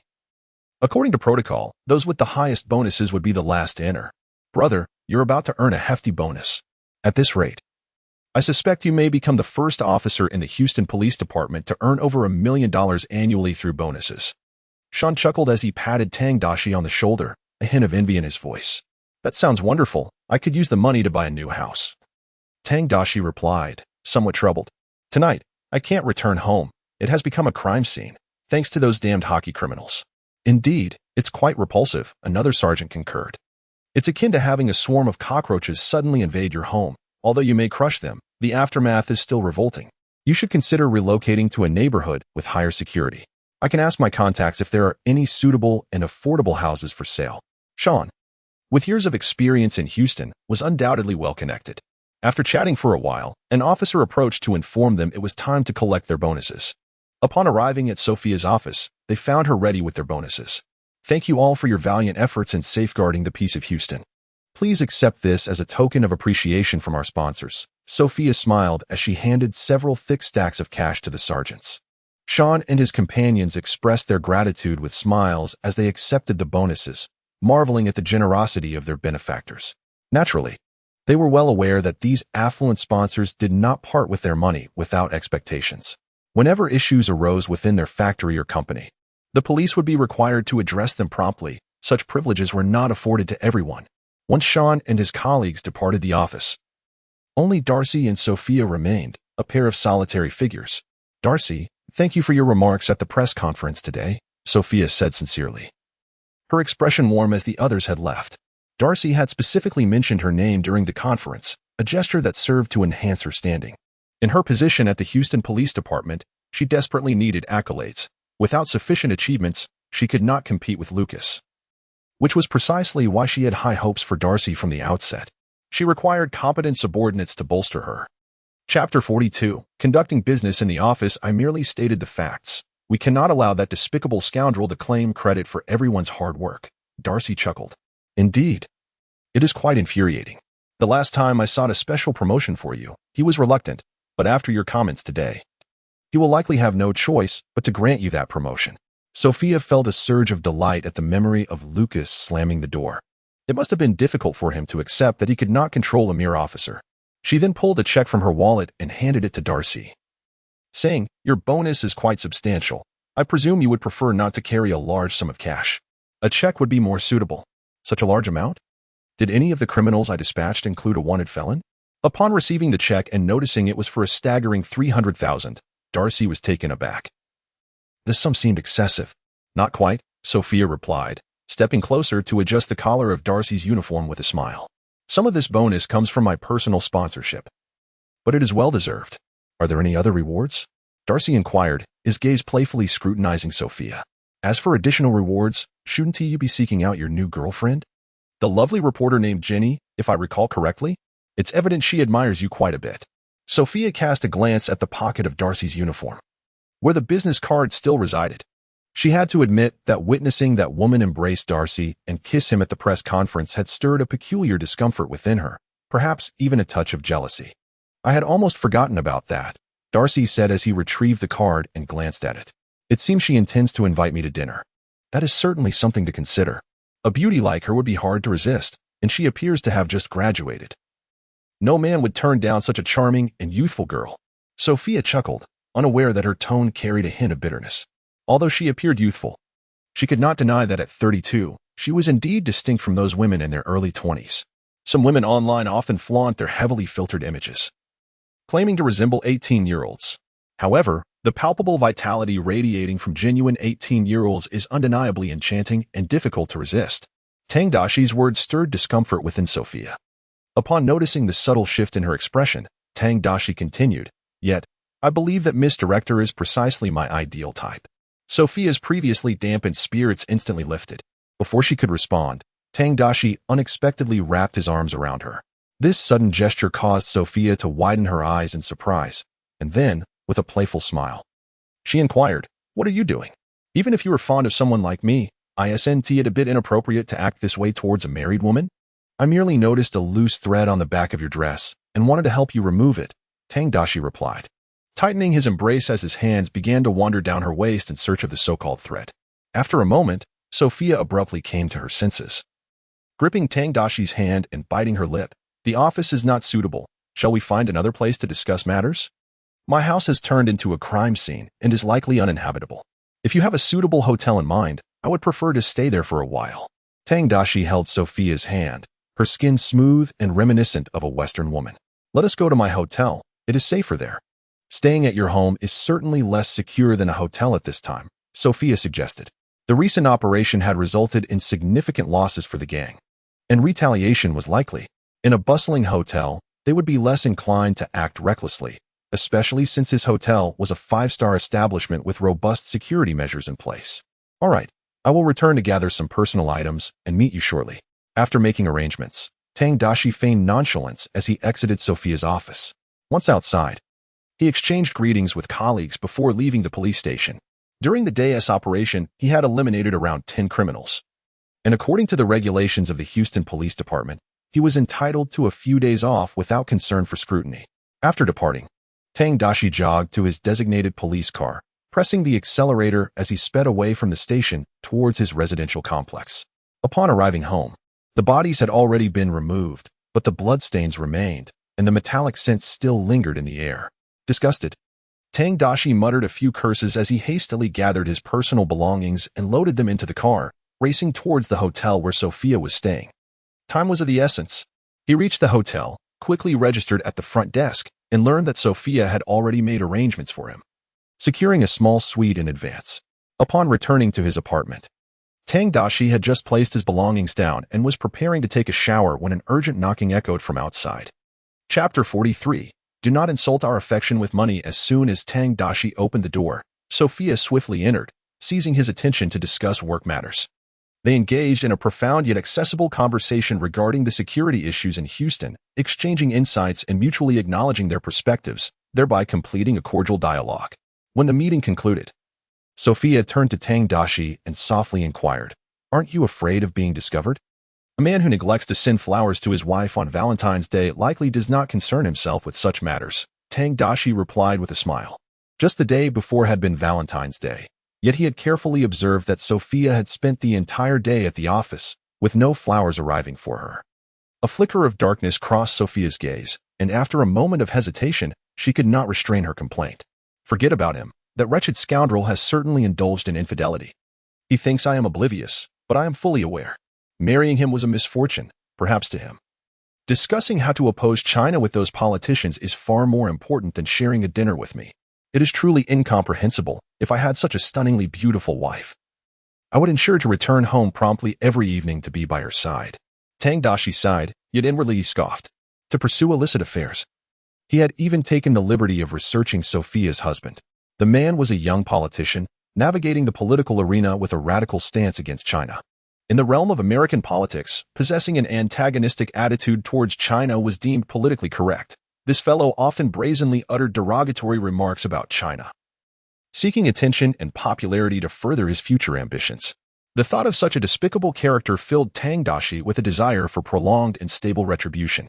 After taking a moment to rest, Sophia looked at Tang Daxi with a hint of regret. "My dear, I cannot stay any longer. I have matters to attend to." "That is quite all right. There is plenty of time ahead," Tang Daxi replied, pulling Sophia in for a parting kiss. Sophia, radiant and even more enchanting, immersed in bliss, rummaged through her bag and handed Tang Daxi a credit card. "Your residence has become a crime scene, has it not? If you plan to purchase a new home and find yourself short on funds, do not hesitate to use this card. It has a limit of 2 million. Upon seeing the credit card she offered, Tang Daxi refrained from accepting it, his expression turning cold. "Are you instructing me on my affairs? Do you perceive our relationship as merely transactional?" "Oh, certainly not, my dear. How could you think that?" Seeing Tang Daxi's anger, Sophia became flustered, quickly sitting beside him and grasping his hand in a defensive manner. "I merely wish to assist you, hoping you might find a bit more happiness. You are still young, and there are many expenses ahead." Tang Daxi's expression finally softened as he said, "All right, I misunderstood you. However, I cannot accept your credit card. Our relationship is pure, free from the taint of money, if you would be so kind." "Of course it is pure. Money is merely a vessel through which I express my love." "Are you truly unwilling to accept my affection?" Sophia insisted, pressing the credit card into Tang Daxi's hands. "Dear, if you refuse, I shall be quite disheartened." After a moment's hesitation, Tang Daxi reluctantly accepted the credit card, stating, "If that is the case, I shall accept it." "That's more like it. I shall take my leave now. Do take care of yourself, and call me if anything arises." With a lingering reluctance, Sophia departed. Once she was gone, Tang Daxi gazed at the Chase credit card. His spirits lifted, and chuckled to himself. If her husband were to find out, it would surely send him into a fit. After contemplating this, Tang Daxi set a small goal for himself in his mind. Those American politicians who incessantly utter repugnant remarks about China, so long as their female counterparts possess some semblance of attractiveness, he thought with a mischievous grin. After resting for a while, Tang Daxi rose from his bed, opened his suitcase, retrieved his laptop, and sat at the desk in his bedroom, logging onto his platform. The tweets he had previously dispatched were gaining increasing traction, with comments, shares, and likes continuously on the rise. Many individuals had even taken screenshots of his writings, sharing them widely, while marketing accounts altered and repurposed his content. Tang Daxi was indifferent to this. He welcomed their assistance in spreading his message. The more believers he garnered, the more rewards he could accrue. System: how many Essence participants must be accumulated for the next reward? He mused internally. Currently accumulated Essence participants: 771. The next reward requires the accumulation of 5,000 participants. The system's notification left Tang Daxi feeling somewhat frustrated, as expected. The rewards became increasingly difficult to attain over time. Nevertheless, the articles he authored would, with the passage of time and an increase in quantity, gain wider dissemination, thereby accelerating the growth of Essence participants. Simply put, while the challenge had intensified, so too had his capacity to inflict damage. One small essay a day, he muttered, and promptly opened his computer, typing rapidly. Drawing from years of literary exposure, crafting these pieces was second nature to him. Chapter 44, a tribute to the legendary MacArthur. In just over 10 minutes, an article was swiftly completed. The title was provocatively charged: Why China is the most respectful nation towards soldiers, while the U.S. is precisely the opposite. A decade ago, I had spent a year as an exchange student in China. Upon my arrival, I was unfamiliar with many of the customs. On one occasion, I went to a high-speed train station to purchase a ticket, where I found long lines at several windows, with everyone orderly queuing to buy their tickets. At that moment, a staff member unexpectedly approached and instructed the soldier at the end of the line to step forward to purchase a ticket. This overt act of queue jumping left me feeling both angered and perplexed, prompting me to inquire about the rationale behind such an action. The staff member kindly explained that in Huaxia, military personnel are afforded priority in all forms of transportation. Being a soldier is regarded as one of the noblest professions in Huaxia, and this is a reflection of the societal respect bestowed upon them. It was then that I comprehended why this practice was so commonplace. It stemmed from a genuine respect for these soldiers. However, to my astonishment, the soldier declined to take advantage of the privilege. His refusal shocked me further, as it is difficult to fathom individuals willingly relinquishing their entitlements in society. In that moment, I suddenly understood why the people of Huaxia refer to their soldiers as children of the nation, for there exists a mutual respect and affection among them. In the subsequent year, I discovered the profound respect and privileges extended to Huaxia's military personnel in every corner of the nation, whether in parks, museums, exhibitions, or hospitals. Signs indicating military priority were omnipresent. Yet, soldiers seldom utilized these privileges. They often extended a helping hand to ordinary citizens in need. I had never witnessed a military force that coexisted so harmoniously with the populace. Moreover, the Huaxia government takes measures to protect the marriages of soldiers. If a soldier's spouse is unfaithful during their service, the unfaithful party faces severe consequences. After observing all these aspects, I began to understand why Huaxia possesses such a formidable military. Their soldiers need not worry about their welfare, for the entire society is committed to caring for them. This spirit of solidarity, radiating with human compassion, is something uniquely observable in Huaxia. I could not help but reflect on why the United States treats its soldiers in the opposite manner. They sacrifice everything for their country. Yet what do they receive in return? Our soldiers risk their lives in battle, only to return and find their wives entwined with others, bearing offspring that are not their own, and they are compelled to support these illegitimate children. Just 3 days ago, I witnessed over 300 retired veterans, some of whom were disabled and many homeless, gathering at the entrance of the New York state government, pleading for their due compensation. Yet they were denied entry to the government building. The scoundrels in the White House, cloaked in the guise of justice, deceive them into waging wars across the globe, trampling upon their noble souls, while simultaneously refusing to provide them with the sustenance they require to survive, seemingly wishing for their physical existence to vanish as well. No one cares for them. The soldiers of the United States have protected the nation, yet the nation has never safeguarded its soldiers. Such occurrences have transpired throughout history. The legendary General MacArthur's most illustrious moment in military history was the effortless suppression of 20,000 American veterans. Indeed, that war unfolded in Washington, where 20,000 veterans seeking their due were easily quelled, in a nation that shows no kindness even to its soldiers. I find it difficult to envision the future of America. After thoroughly reviewing the article, Tang Daxi added some pertinent news images and, satisfied, pressed send. Prior to this, he had heard an uninformed commentator online boasting about how America treats its military personnel with respect. Back in the day when the internet was not as developed, such misguided opinions could circulate freely. However, as more people began to educate themselves online, this individual naturally fell from grace. Once the tweet was dispatched, those following this topic swiftly received notifications. At that moment, in a park in New York, an elderly man sat on a bench, listlessly gnawing on a piece of somewhat stale bread. The setting sun elongated his shadow, casting an air of profound loneliness and desolation. Pigeons fluttered around him, sensing his presence. The old man, understanding their silent plea, crumbled the remaining bread to feed the birds. With nothing else to occupy his time, he retrieved his phone, which had become one of the few distractions left for him in his old age. Upon coming across Tang Daxi's article, a spark ignited in his previously dull eyes, and his hands trembled with rage. At last, he had encountered a truly conscientious American willing to speak out. This man, who had devoted 15 years of his youth to the American military, could not help but let out a roar that startled the surrounding pigeons into flight. The sentiments expressed in the article resonated deeply with him, especially recalling the infamous actions of MacArthur and Patton, who, under Hoover's authority, had suppressed veterans seeking their due compensation after World War I. His grandfather had perished in that struggle. Driven by a rebellious spirit, he had enlisted in the military against his family's wishes, only to discover upon leaving that he had nothing to show for his years of service. His wife had betrayed him, bearing a child with another man whom he was then compelled to raise, while the only legacy the military left him was a host of ailments. Reflecting on how his life had been devastated by the military, he felt an overwhelming jealousy and bitterness, especially knowing that soldiers from other nations, such as China, receive preferential treatment everywhere. Enraged, he began to reply to the article with fervent messages.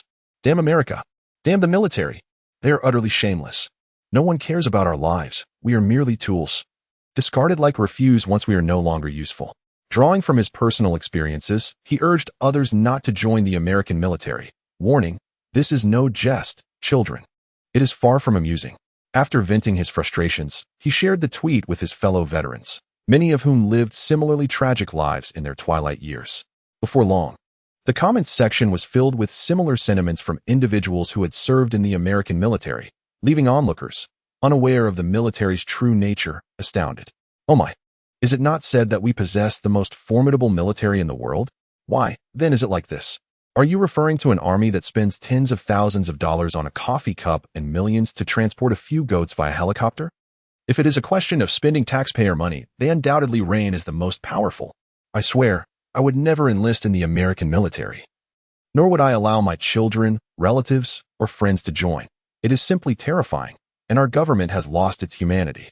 I have often pondered why, during that war, our nation, alongside the United Nations forces, failed to overcome the recently established China.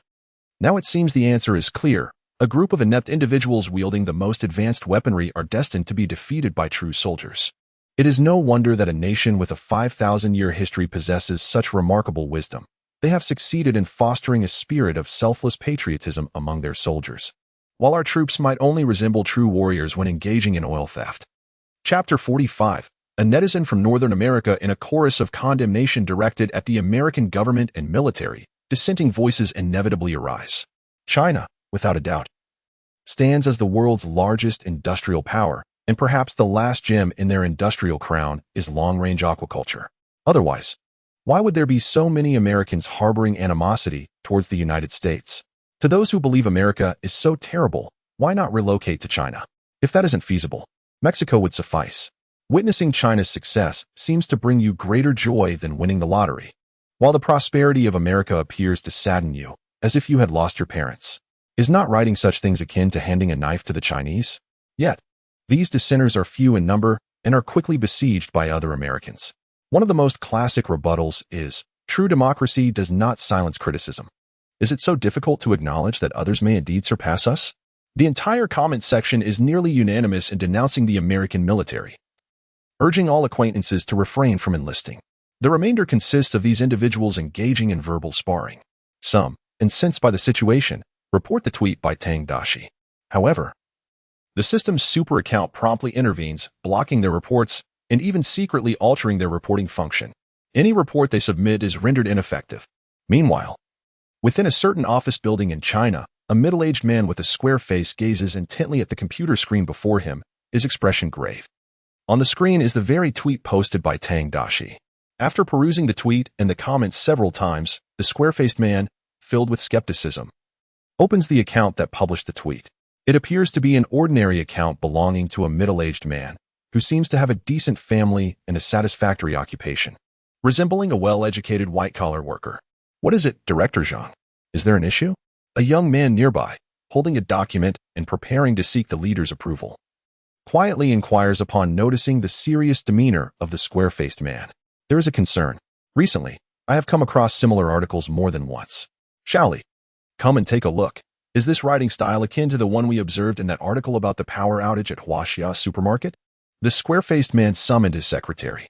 The youth named Shaoli approached and scrutinized the text twice before exclaiming, although the content differs, the writing technique is strikingly similar, and the style embodies the same duality of praise and criticism.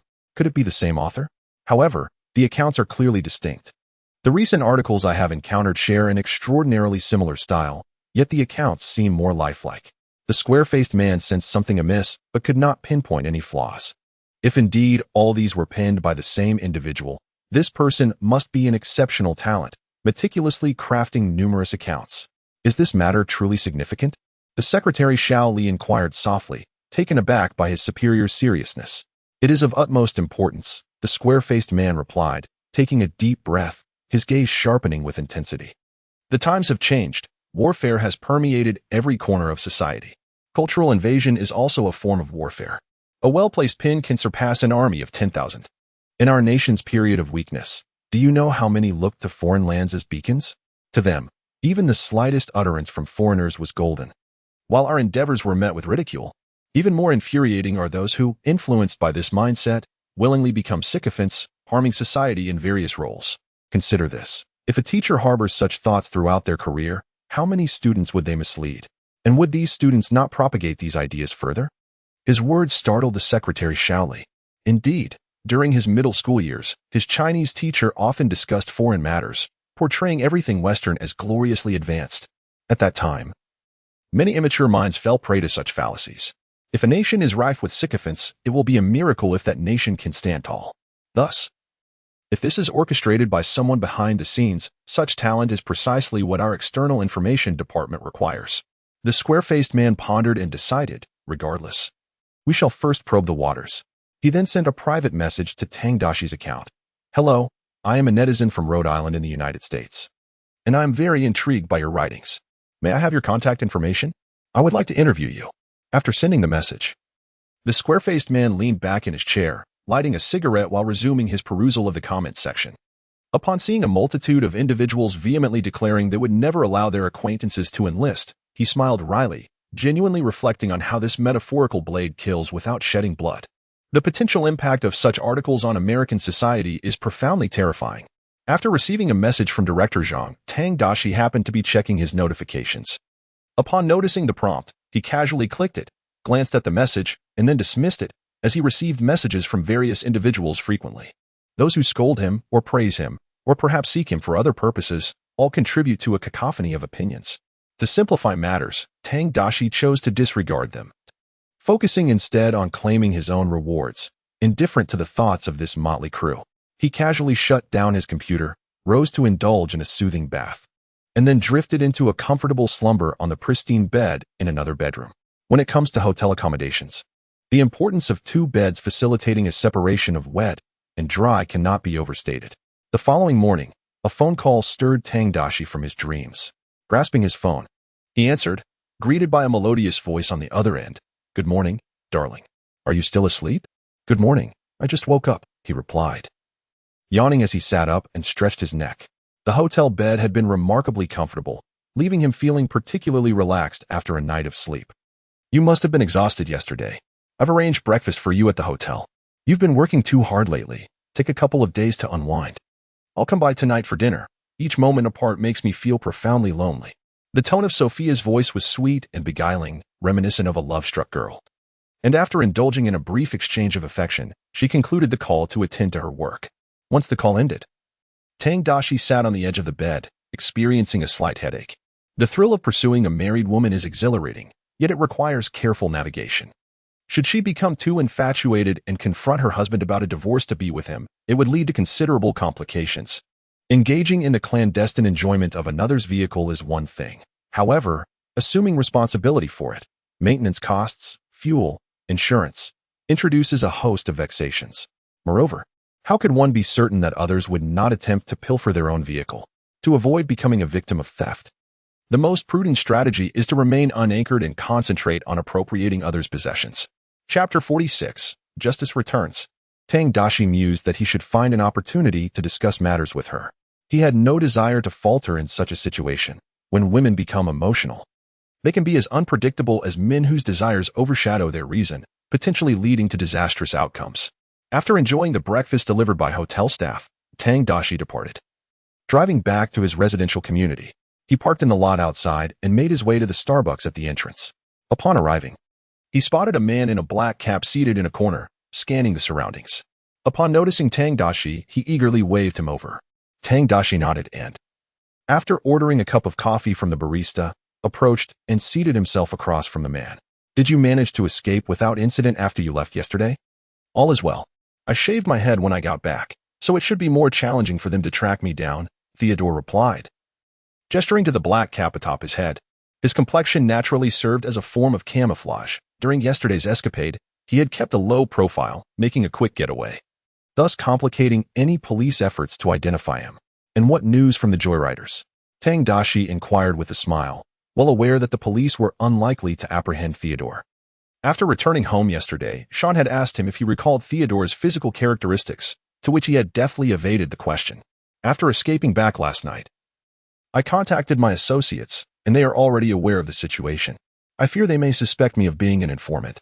Theodore's dark visage was marred by a hint of worry. The matter this time has escalated far too much, inciting extraordinary fury among the upper echelons of the biker gang. Brady, the second-in-command in Houston, has perished, and their stronghold has been thoroughly dismantled. Were it not for the gang's headquarters being situated in Mexico, it could have resulted in a complete sweep of their ranks. "Rest assured, you are not under suspicion. This issue was instigated by Brady, and I will ensure that news of the traitor is disseminated," Tang Daxi remarked with a smile. "Just be cautious and, if possible, return to them swiftly. Relay any intelligence you acquire back to me." After a brief pause, he added, "Moreover, strive to ascend the ranks. Should you require assistance, do not hesitate to reach out."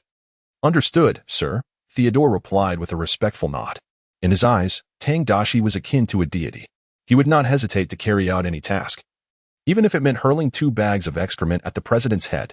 After conversing with Theodore and grasping his circumstances, Tang Daxi instructed him to return. He needed someone within the biker gang to gather information. If conditions permitted, he intended to support this individual's rise, utilizing him as a tool for his own ends. When he could not act directly, he would have Theodore's people do the dirty work, targeting those who had been thorns in his side, such as Director Lucas and the woman behind him, Xiao Meiyan.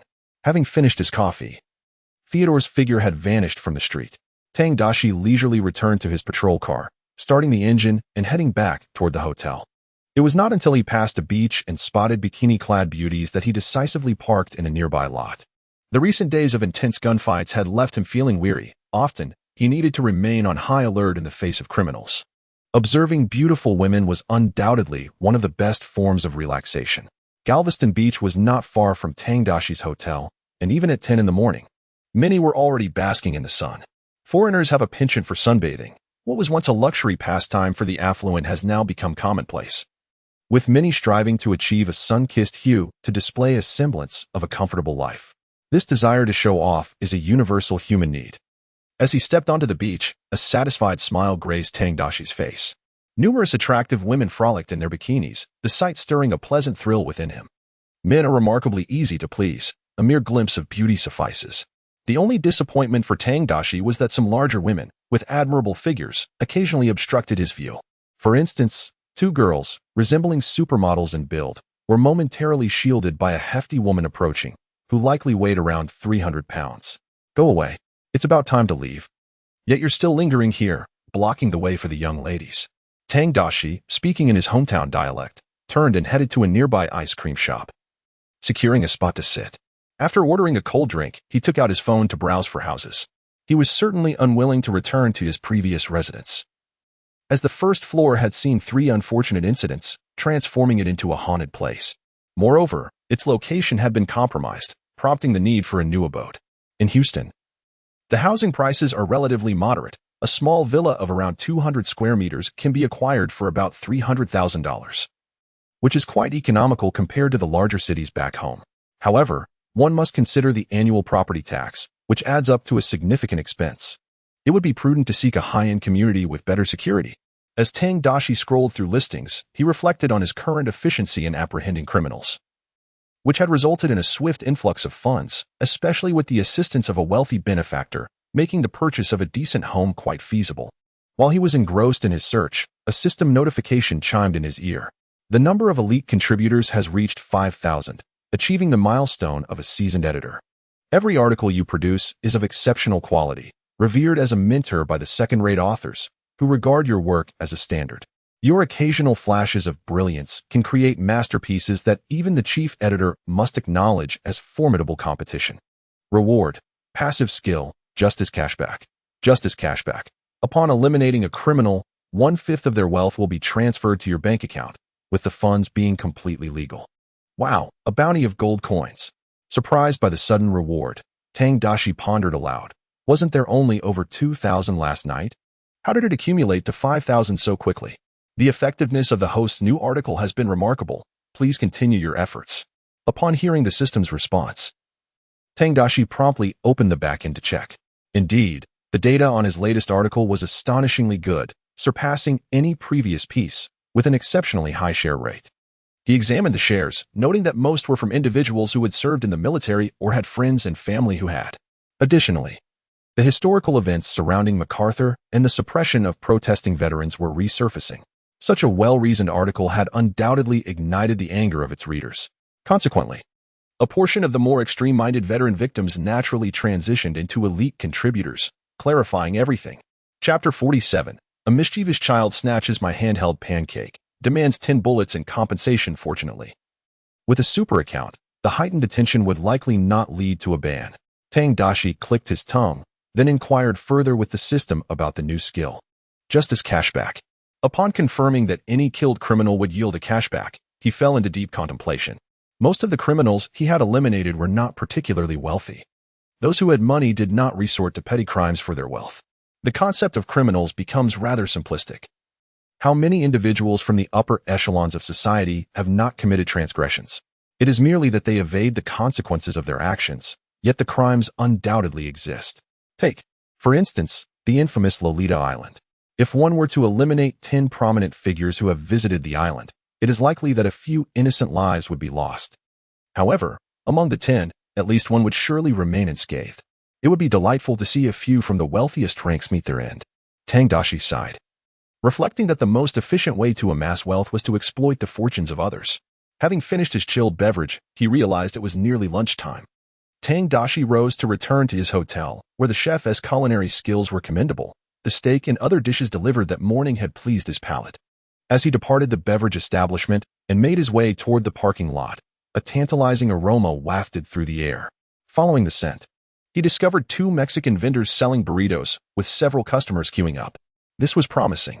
Since arriving, few culinary delights had suited Tang Daxi's taste, but burritos were certainly one of them. He approached the line and waited nearly 10 minutes until it was his turn. "Sir, you are in luck. This is the last tortilla," the jovial vendor announced as he began to prepare the burrito. Tang Daxi placed his order and took out his phone to make the payment. Just as the vendor was finishing the burrito, an Asian boy squeezed through the crowd, speaking with a heavy accent. "Hurry up. Make me a burrito too. I'm starving." "I'm sorry, but this is the last tortilla we have. We only brought this much food for today," the vendor replied with a good-natured smile. "If you enjoy our burritos, You can come by earlier tomorrow. What about that one? The boy pointed at the freshly made, warm burrito that the vendor was packing. He reached out greedily. The vendor quickly raised his hand and handed the burrito to Tang Daxi, saying, "This is for this gentleman." Tang Daxi received the burrito and glanced at the boy, who stood nearly 1.7 meters tall and appeared to weigh around 150 pounds. Despite his youthful face, it was evident he was well-developed, likely just entering middle school age. "What are you looking at? That burrito is mine," the boy exclaimed, reaching for Tang Daxi's burrito. Tang Daxi stepped back to avoid him, but the boy forcefully shoved him while cursing. To Tang Daxi, the boy's strength felt akin to a mere mosquito bite. Nevertheless, the thought of swatting him down crossed Tang Daxi's mind. "Kai Ziming, how can you push others so casually?" A middle-aged woman, standing nearby, called to her son in Mandarin. Dressed elegantly, it was clear she led a comfortable life.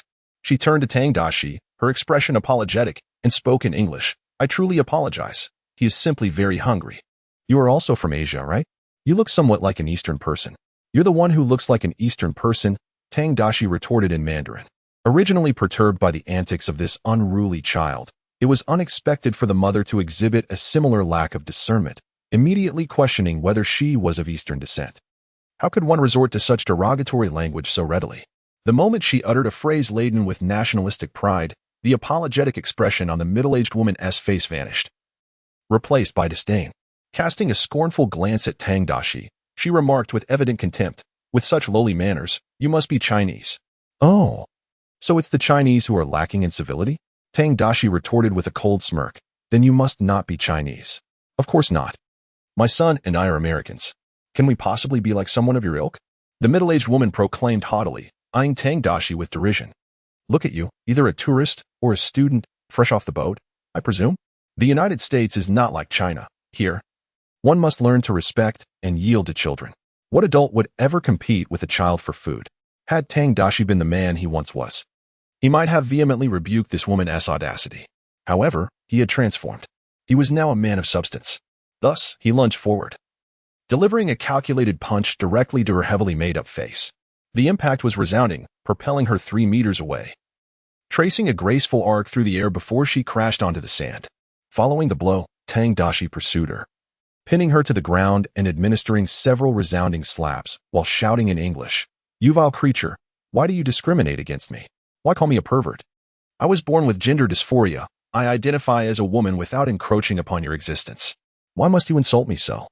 The commotion had already drawn the attention of several beachgoers, and upon hearing Tang Daxi's anguished cries, those who initially intended to intervene halted in their tracks, casting scornful glances at the woman sprawled on the ground.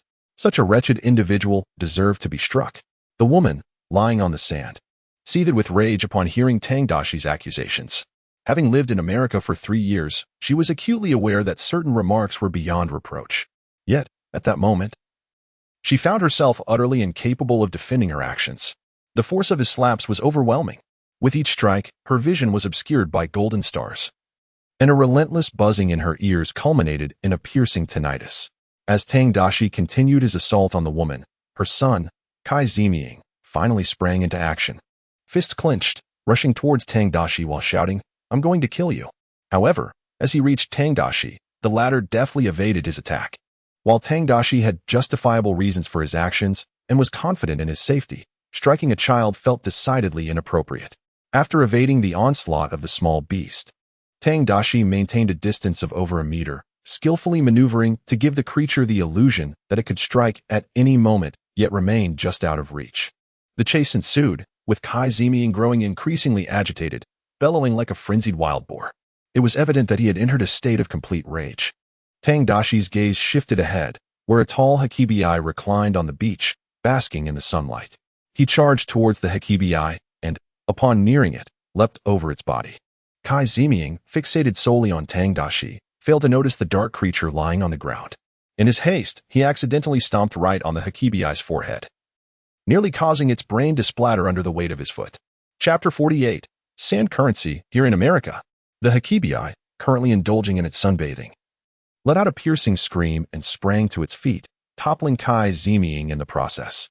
Enraged and with its features contorted in pain, the Hakibi retaliated by delivering several stinging slaps to the fallen Kai Ziming.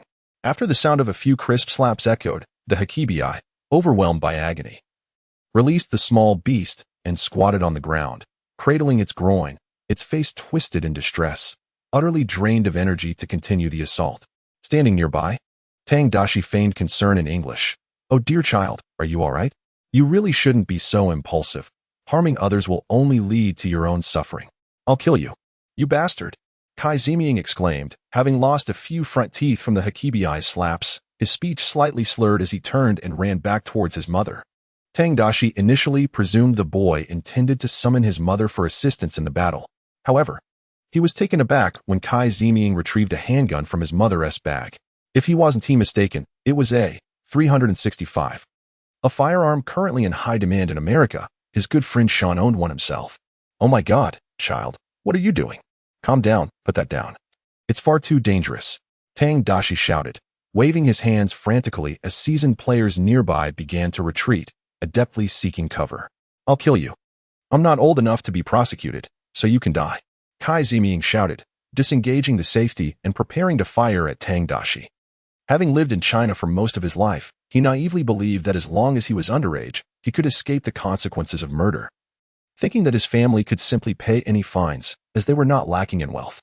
At the moment his finger rested on the trigger, a gun materialized in Tang Daxi's hand seemingly out of nowhere. No one could quite comprehend what transpired, but 3 gunshots rang out across the beach, startling flocks of seagulls into flight and causing the beachgoers to scream and scatter in panic. With a gun in hand, Kai Ziming lay on the ground, his eyes wide open, his body twitching slightly before succumbing to silence. A bullet had struck his forehead, and 2 more had pierced his chest, each wound fatal.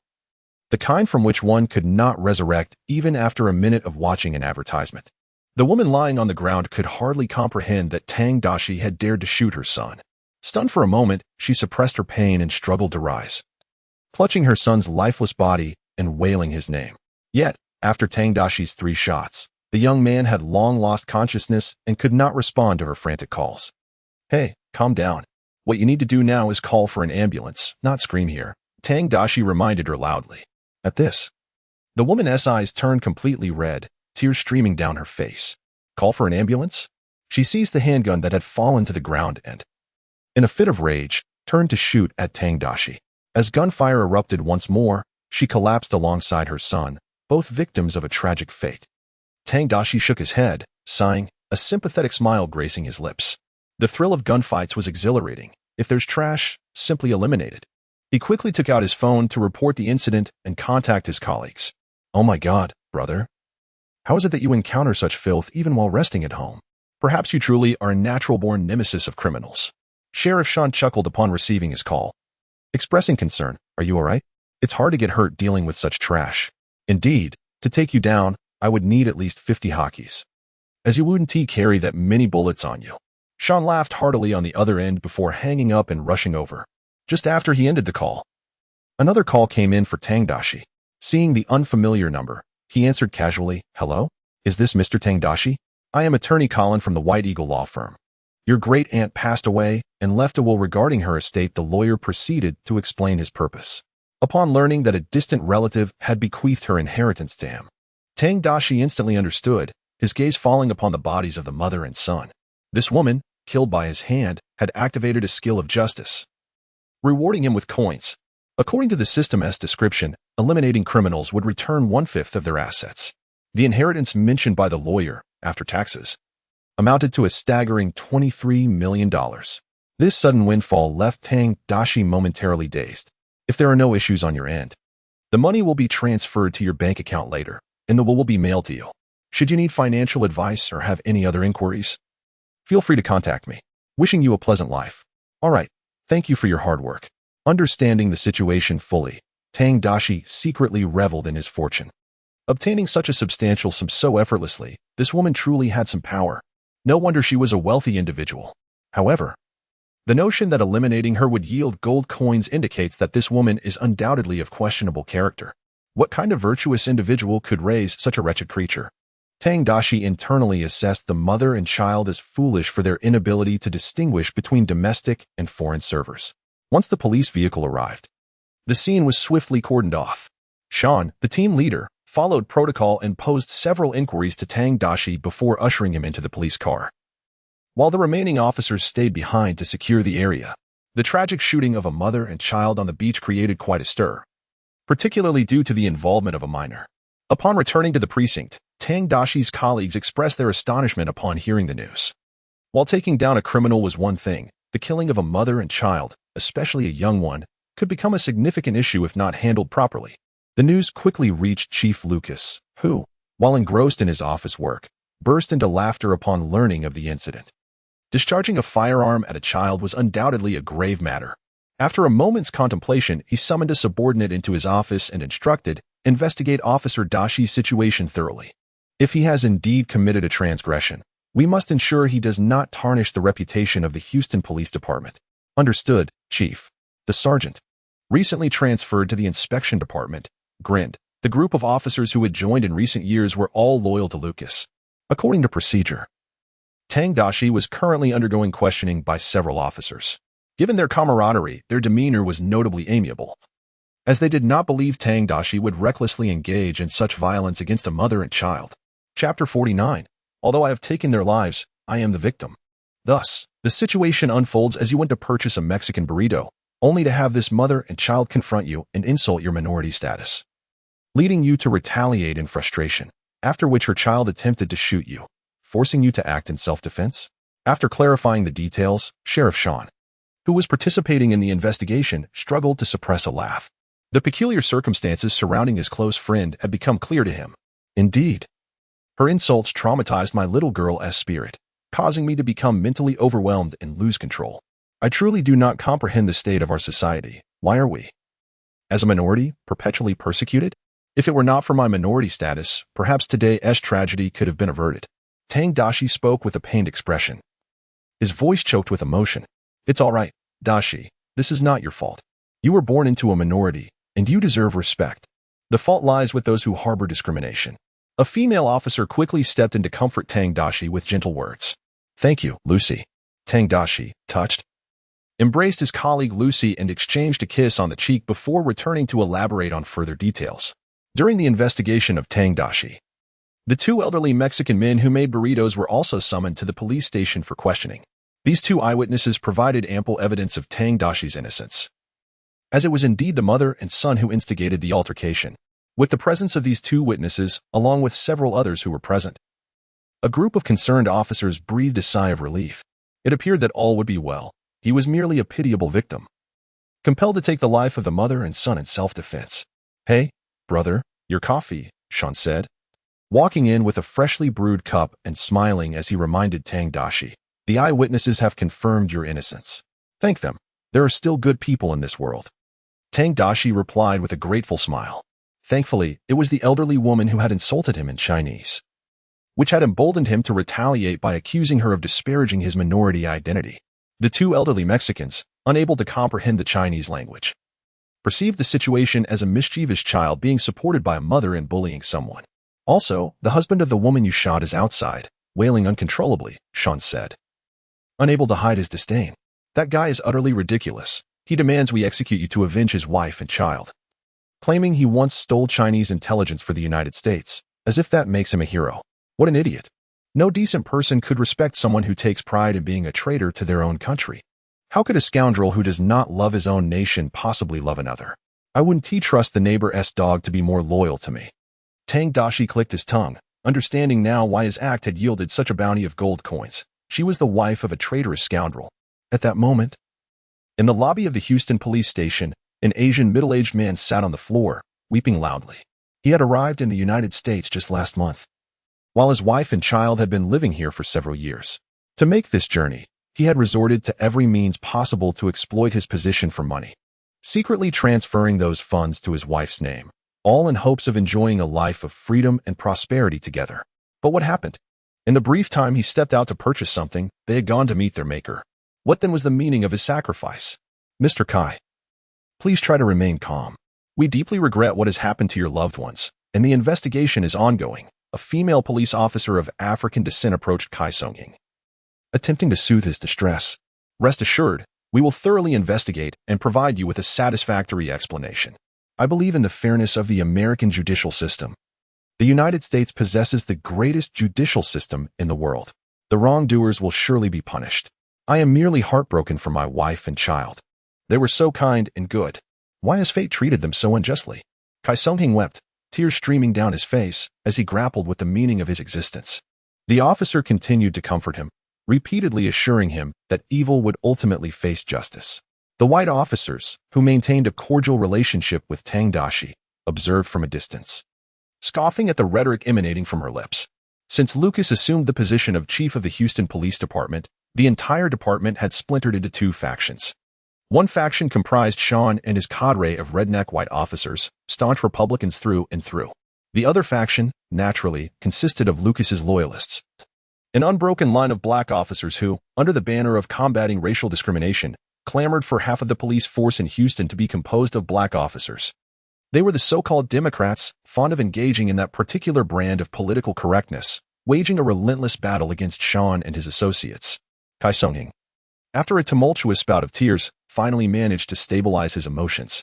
Sean and his group emerged from within, accompanied, of course, by Tang Daxi. The black female officer who had been attempting to console Kai Sung-hing's emotions, upon seeing Tang Daxi's exit, immediately changed her expression and admonished him. What on earth are you doing? Why is he allowed to roam free? He has just killed an innocent mother and child. Seated on the ground, Kai Sung-hing, upon hearing the words of the black female officer, turned his gaze towards Tang Daxi, his eyes brimming with hatred. Rising from the ground, he lunged at Tang Daxi, shouting, "You murderer, return my wife and child." Damn it, Sean exclaimed, effortlessly blocking Kai Sung-hing with his strong, muscular arm. Tang Daxi couldn't be bothered to even glance at the man. With a look of disdain directed at the black female officer, he retorted, "Shut your mouth," which reeks worse than a public restroom. Your peanut-sized brain is utterly oblivious to the truth. Why should I, as a victim, not be allowed to move freely? That mother and child were not innocent. They verbally assaulted me and attempted to shoot me. Compared to the foreigner's crude vocabulary peppered with expletives, Tang Daxi's proficiency in insults was markedly superior. The black female officer, overwhelmed by this verbal onslaught, stood dumbfounded for several seconds before her face flushed with anger. And she shouted, "How dare you insult a woman? I am also a woman. My insults were directed solely at you." Tang Daxi interrupted her classic appeal to gender. "Enough of this bickering," Sean interjected, denying the black female officer any further opportunity to persist. He forcefully pushed Kai Sung-hing aside, stating coldly, "Mr. Kai, I understand your distress, but the events of today have been thoroughly investigated. It was your wife and son who first brandished firearms against Officer Daxi. Witnesses present and surveillance footage can corroborate this. He acted in self-defense. He is the true victim. Furthermore, your wife insulted his minority identity. My God, that is simply reprehensible. I cannot summon any sympathy for your wife and son." After delivering this statement, Sean couldn't help but glance at Tang Daxi. He had always detested the notion of racial discrimination against minorities. How was it that, after spending so much time with his good friend, he had come to wield such rhetoric effortlessly? Moreover, is it truly as convenient as it appears? Chapter 50, I demand compensation for emotional distress. What? My wife and child fired first. Impossible. My wife and child are the epitome of kindness, especially my son. He is merely a child. What does he know about firearms? Kai Sung-hing found it utterly implausible to believe Sean's words.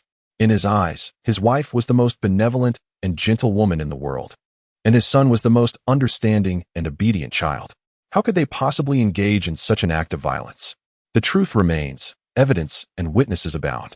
Regardless of your disbelief, it is futile. After Sean finished speaking, he rolled his eyes and ceased to engage with the man. I refuse to believe this. It must be a fabrication. Even if they did produce a weapon, does that absolve him of any wrongdoing? Kai Sung-hing's rage erupted as he shouted, unable to accept that the person who had shot his wife and child remained unscathed. Fool, Tang Daxi muttered in Mandarin, sneering as he returned to his workstation. Given the overwhelming evidence and his unique status as a special officer, internal investigations would be a mere formality. Kai Sung-hing, in a fit of uncontrolled emotion, continued to rant for a while before storming out of the Houston Police Department, filled with bitterness.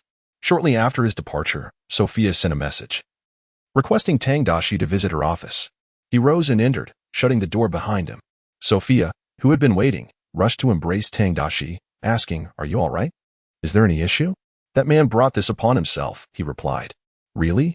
Once reassured, Sophia released him and returned to her office chair, saying, Are you certain there's nothing they can use against you? Use against me? I was merely acting in self-defense. I have no issues. Tang Daxi shook his head. Having thoroughly grasped the rules of engagement in America, ensuring he left no vulnerabilities exposed. That's good to hear, but if they insist on filing a lawsuit, it could become troublesome. Would you like me to arrange a lawyer for you? Sophia inquired, her concern evident, as Tang Daxi's affairs had become intertwined with her own. On the surface, he was her favored spokesperson, yet privately, he was his own master. There's no need for a lawyer. I have a contact, he replied, having already made arrangements. After conversing with Sophia for a while, he left the police station and returned directly to the hotel. Upon arriving at the hotel, he made a phone call to confirm a meeting time and proceeded to the CAF on the second floor. Half an hour later, a figure hurriedly approached, quickly making their way to Tang Daxi at the window, smiling as they greeted him. Officer, it's been a while. I've seen you on television recently. Perhaps I am witnessing the emergence of a legendary figure in law enforcement? Let us hope so, he responded.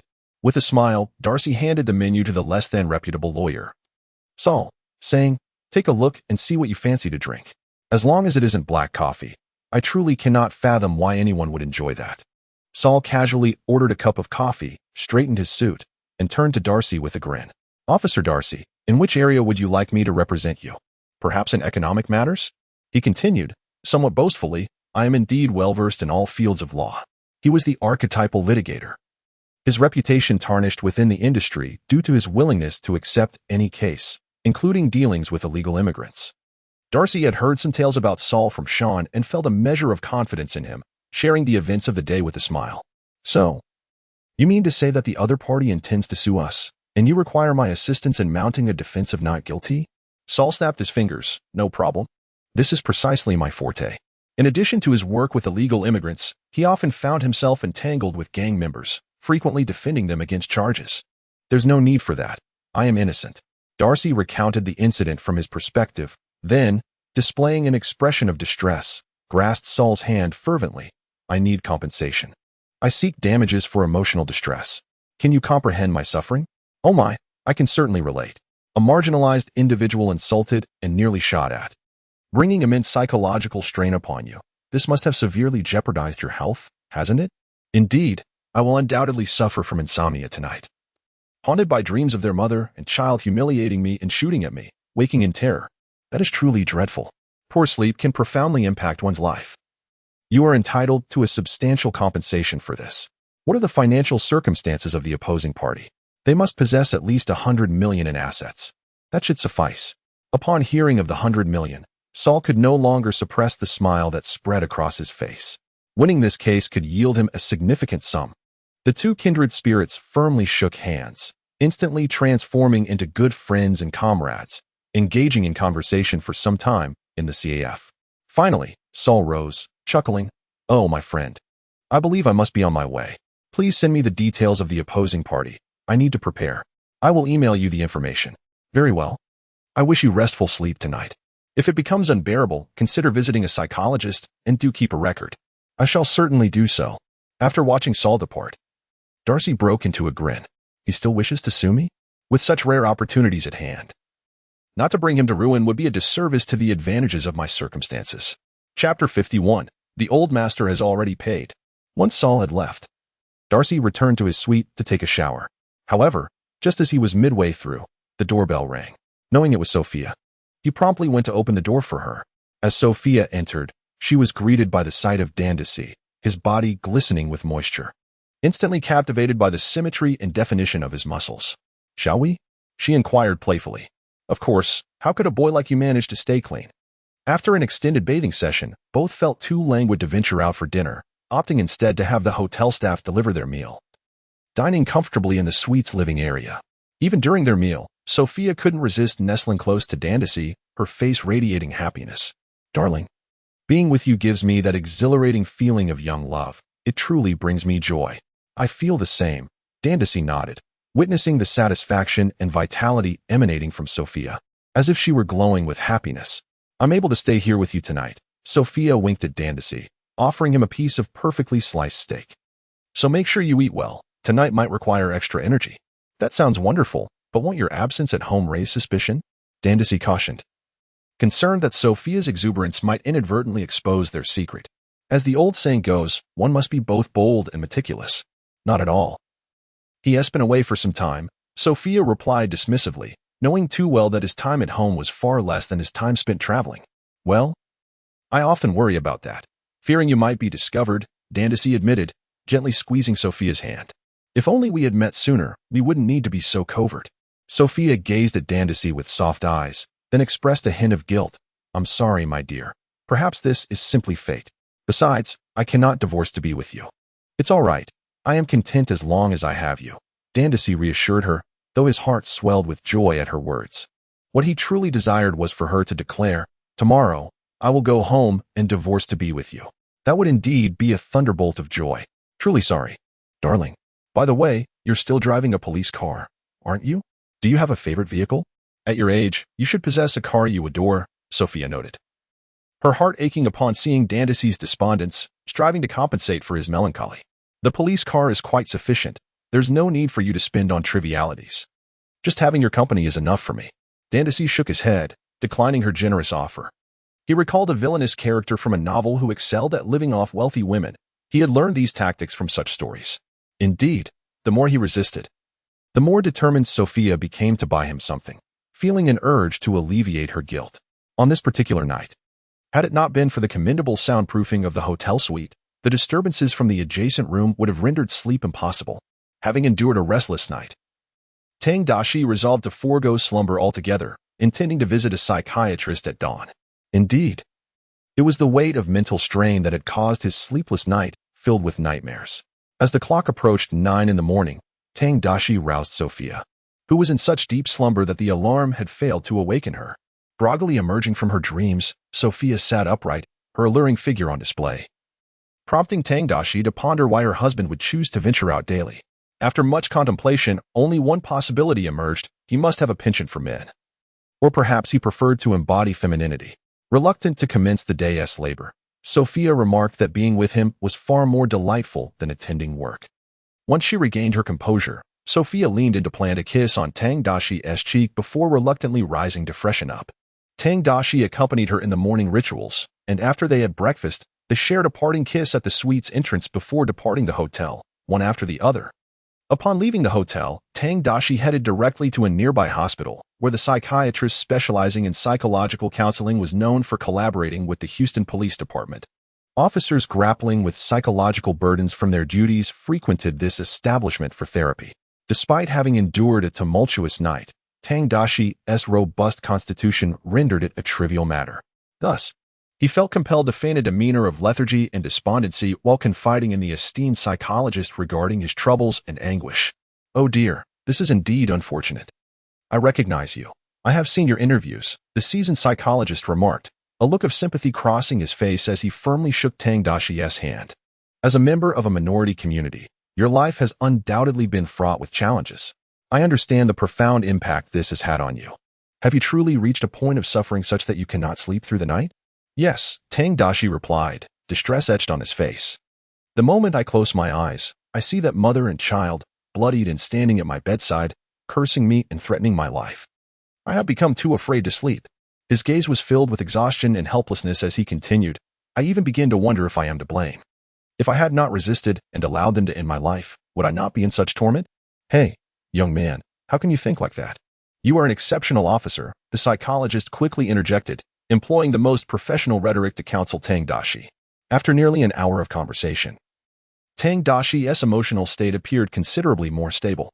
The psychologist, simultaneously providing reassurance, swiftly noted on the diagnosis form, "Patient exhibits symptoms of depression, feelings of emptiness and suffering, severe sleep disturbances, a poor self-assessment, profound guilt, and some suicidal ideation." Upon completing the diagnosis, he prepared a prescription for Tang Daxi and handed him his business card. "Officer Daxi, should you experience any severe psychological issues, please do not hesitate to reach out for a consultation. Additionally, I would like you to visit me every Saturday for further assessment. Is that agreeable?" "Thank you, doctor. I will heed your advice and strive for my recovery." Glancing at the diagnosis report, Tang Daxi expressed his gratitude and shook hands with the expert in appreciation. With this document in hand, pursuing compensation was now a certainty. No need for thanks. I merely did what was expected of me, the psychologist said, deliberately escorting Tang Daxi out of the office. He watched Tang Daxi's departing figure, shaking his head with a sigh. What a good person he is, albeit excessively kind. Benevolent souls often bear undue guilt, while the malicious perceive the faults to lie with others. This world is truly unjust to the virtuous. After retrieving a multitude of medications, Tang Daxi felt no remorse, as they were covered by public insurance. Besides, the matter of finances had long been settled by the revered matriarch. Chapter 52. Internal Investigation? A Death Wish. Upon receiving the report and returning to the hotel, Tang Daxi slept the entire day, only rising in the evening to compose 2 short articles praising the civilization of Huaxia, which he subsequently dispatched. The difficulty level for rewards was steadily increasing. The previous requirement was 5,000 essence, whereas this time it escalated to a staggering 20,000. Fortunately, his earlier writings continued to circulate and exert influence. He merely needed to maintain consistent updates, and the number of essences would inevitably rise over time. That night, Sophia did not visit. Preoccupied with work, she went straight home to rest. However, just before sleep, she donned a semi-transparent silk nightgown and sent Tang Daxi a series of selfies, leaving him somewhat restless throughout the night. The following day at the police station, before Tang Daxi had even settled into his chair, a tall, bald, black police chief approached his desk. Several officers, who had a favorable rapport with Tang Daxi, displayed visible hostility upon seeing the chief. Isn't this Chief Frank? What brings you here? Tang Daxi questioned, raising an eyebrow, surprised by the chief's visit. Through the passive ability of the farm owner's soul, he sensed a faint malice emanating from him. Naturally, considering Frank was a close confidant groomed by Lucas, it would be peculiar if he bore no ill intent. At that moment, Frank was in a particularly foul mood. For some unknown reason, proximity to Tang Daxi made him feel inexplicably uncomfortable, as though he were being lashed by an invisible whip, leaving him agitated. With a surly demeanor, he glared at Tang Daxi and said, I was reassigned to the Internal Affairs Bureau yesterday by the chief, and I am currently addressing some public complaints against you. Please accompany me. Upon hearing that Frank had been assigned to Internal Affairs, the expressions of the officers aligned with Tang Daxi shifted dramatically. The Internal Affairs Bureau serves as the oversight department of the Houston Police Department, predominantly controlled by the redneck faction of officers. As such, they often turned a blind eye to excessive actions taken against criminals.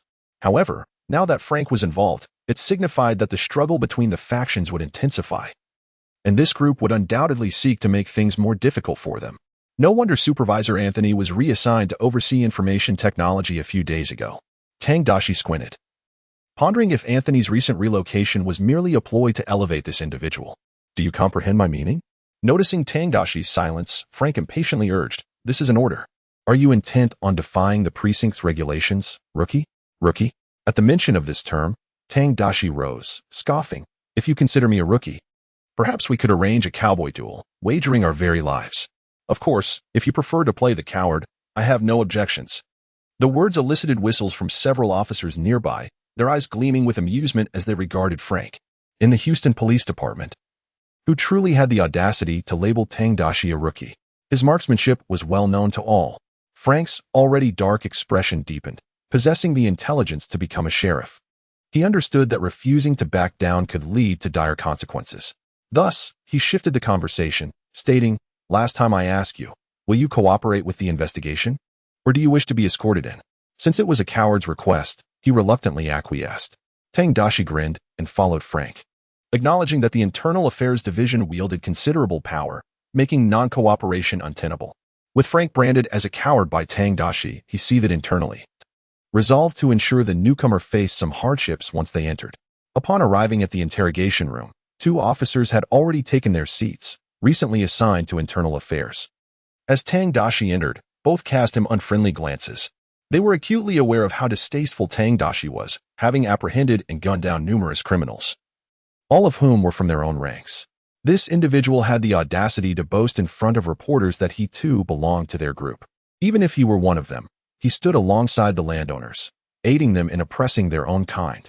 What do you intend to investigate now?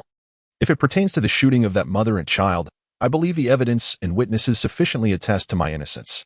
Leaning back in his chair, Tang Daxi casually placed his legs on the table, adopting a brazen demeanor that infuriated the 3 officers. An outsider might assume they were the ones being interrogated. What is this attitude? Remove your feet from the table, Frank seethed. I see you have no regard for the precinct's rules. Is there a rule against placing feet up here? Tang Daxi retorted, unfazed. Certainly, you are here for an investigation. Frank could no longer contain his outrage, bellowing in confusion at the audacity of a newcomer. Upon witnessing the agitation of the individual before him, Tang Daxi smiled wryly and remarked, I am currently undergoing an investigation. If you have inquiries, please articulate them directly. My schedule is quite demanding, and there are numerous criminals proliferating in Houston, to whom I must remain accountable as a taxpayer. Frank, unwilling to prolong the matter, gritted his teeth and stated, during your last apprehension of the motorcycle gang, you employed excessive force against a bound criminal, resulting in his severe paralysis. You must concede to this fact. Tang Daxi feigned contemplation for a moment before responding slowly. There was indeed such an incident, as he was verbally assaulting me and attempted to seize my firearm for retaliation. That individual, a member of the gang, was provocatively boasting about his conquest with women from Huaxia and insinuating that Huaxia men would then be responsible for raising his children. This repugnant remark prompted me to ensure he would never have to worry about employment again, allowing him to languish comfortably in a wheelchair for the rest of his days. How could he attempt to seize your weapon when his limbs were restrained? Frank inquired sharply, his gaze fixed intently on Tang Daxi. He had arrived with a mandate from the chief, intending to exploit this matter to potentially bring Tang Daxi down. The situation was urgent. The ropes were not secured particularly tightly, and we were outnumbered, Tang Daxi began to explain. Frank, demonstrating patience, deliberately probed various details, scrutinizing Tang Daxi meticulously alongside his two subordinates. However, the longer the questioning persisted, the more discomfort he felt. The other two gang members shared his agitation. Prolonged proximity to Tang Daxi and his passive skill, the soul of the farmer, had a palpable effect on them, inducing a sense of restlessness. As the morning drew to a close, the door to the interrogation room swung open, and Chief Lucas entered. Upon observing Tang Daxi's impatient demeanor during the questioning, his mood lifted considerably. He turned to Tang Daxi with a genial reminder. Officer Daxi, did you not previously agree to assist me with some matters? Apologies, Chief, but I have inquired on your behalf, and it appears that even traditional Chinese medicine may not resolve your situation. However, I consulted an expert who mentioned that certain obstacles are quite normal for men of your age. Before Tang Daxi could finish, Lucas's expression shifted dramatically, and he interrupted. Addressing Frank firmly, Frank, Officer Daxi is a pride of our Houston Police Department. You must conduct a thorough investigation and restore his reputation. With that, he closed the door behind him and departed, having provided Tang Daxi with what he believed to be his final opportunity. He was exceedingly eager for advancement. The police systems across major cities in America operate independently, which meant that upon assuming the role of chief of the Houston Police Department, he could no longer ascend within the law enforcement hierarchy. If he aspired to venture into politics, he desperately needed the support of influential figures like Xiao Meiyan. Chapter 53. A resolute strike against insectal colleagues. Thus, as he witnessed the leader's furious departure, Frank felt compelled to intensify his interrogation, seeking to uncover any incriminating evidence against Tang Daxi. Alternatively, one might provoke him to the point of making reckless decisions. However, Tang Daxi could hardly be bothered to respond. He simply rose to leave the interrogation room. What are you doing? Who permitted you to leave before the investigation is complete? Frank and his companions immediately stood up to block Tang Daxi's path, their hearts racing with excitement. Once a conflict erupted, this brat would be finished. I need to use the restroom, Tang Daxi stated calmly. The restroom? Hold on a little longer. We will discuss it once the investigation concludes. Sit back down, Frank replied with a cold smirk. Get out of my way. The police station has no such rules. Tang Daxi frowned and pressed forward. The three men swiftly obstructed him, shoving and pulling him, deliberately trying to incite his anger without resorting to genuine violence. If they could not uncover any wrongdoing, they would force him to make a mistake. There were countless ways to torment him. After several minutes of grappling, Tang Daxi suddenly let out a scream as he delivered a swift kick. This kick landed precisely between the legs of the Hockey Jaime officer standing before him, executing a flawless strike. The officer's face paled with pain, contorting as he doubled over and collapsed. In the wake of that lightning-fast kick, Tang Daxi seized another Hockey Jaime officer, driving his knee forcefully into the man's groin. What are you doing? Frank exclaimed, witnessing Tang Daxi incapacitate two of his subordinates in an instant. Their lack of cooperation during the investigation combined with the injury inflicted upon a colleague from the Internal Affairs Department, provided ample grounds to imprison him. Then, Tang Daxi tightened his grip around Frank's neck, unleashing a flurry of punches to his face. With fists as large as a stone pot, he rained down over 20 blows before seizing Frank's throat again and delivering a brutal knee strike to his groin. "Ah!" Frank cried out in agony. Unable to contain himself, his eyes wide with disbelief. How had this mad dog been driven to such extremes? What infuriated him further was that despite his larger physique, he felt as powerless as a chick before Tang Daxi. After rendering Frank incapacitated, Tang Daxi lifted him by the neck and hurled him violently against the glass wall of the interrogation room. With a resounding crash, the two crashed through the glass wall, startling the officers who rushed in upon hearing the commotion.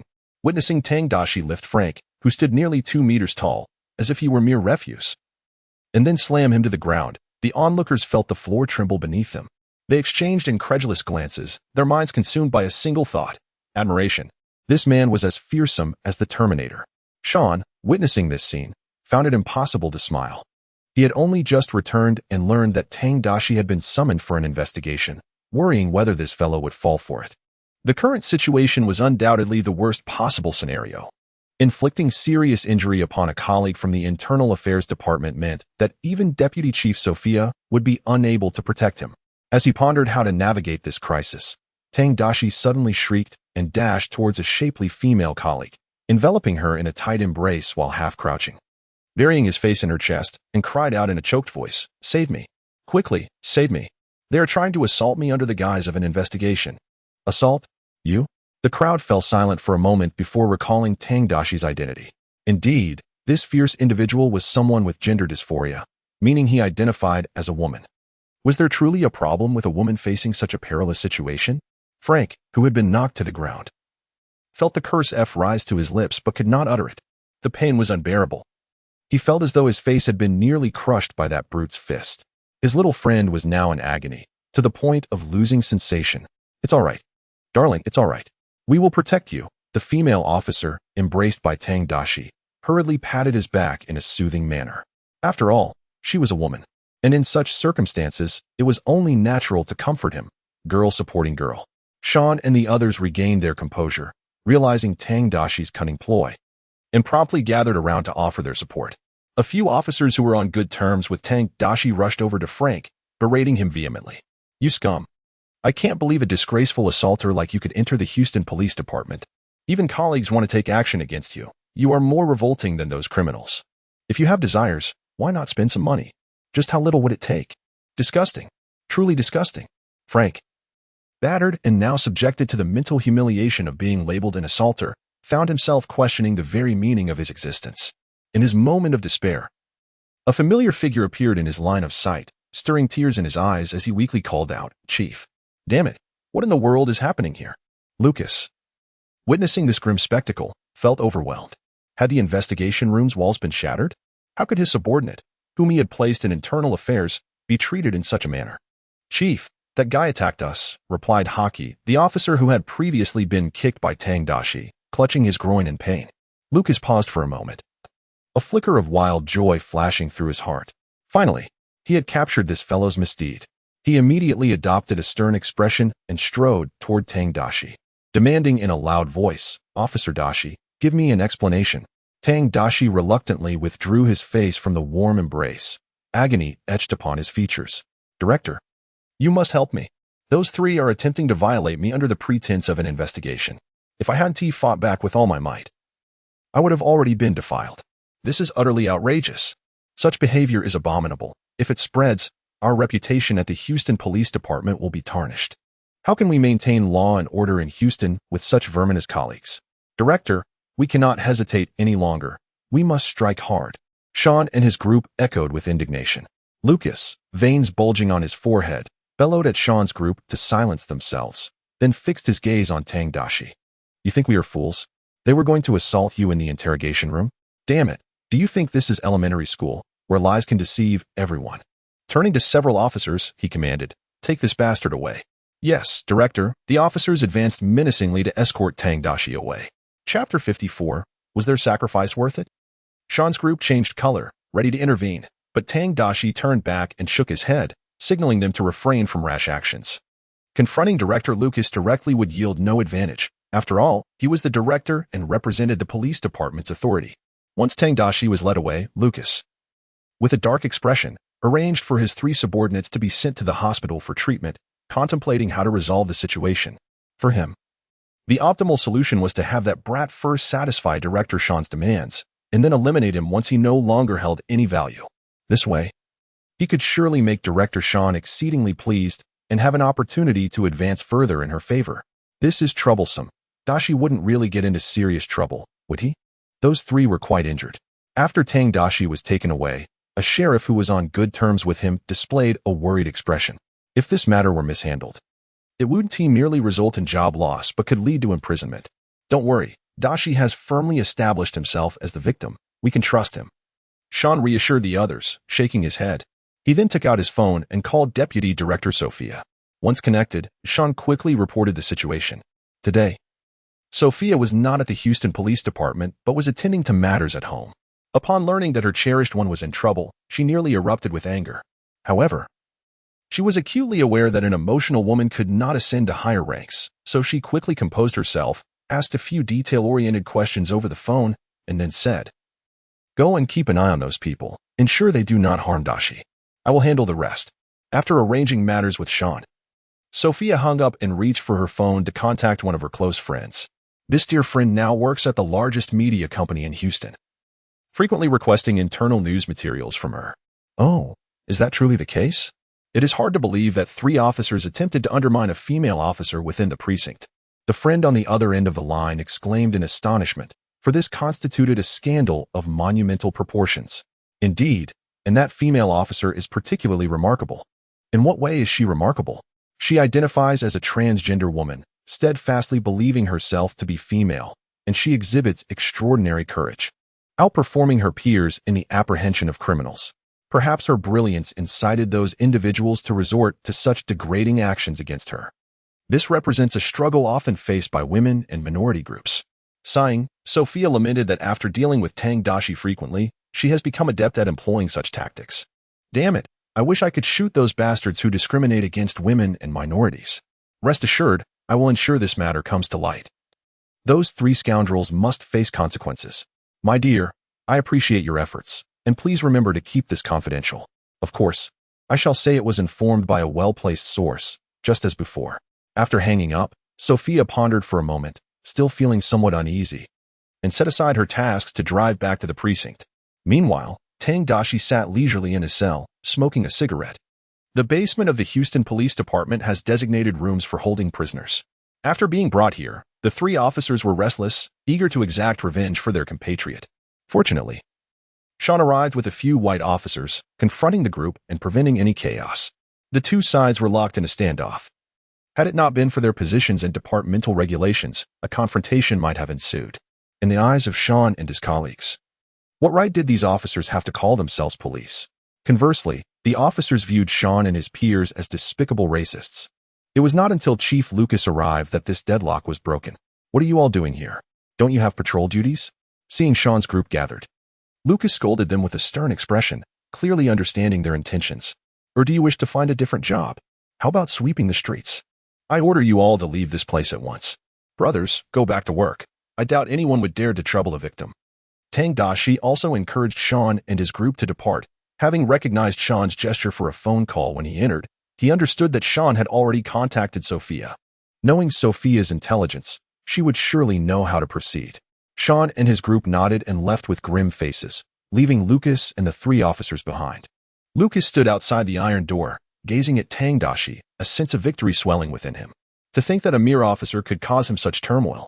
Fortunately, this scoundrel has finally fallen into his own trap.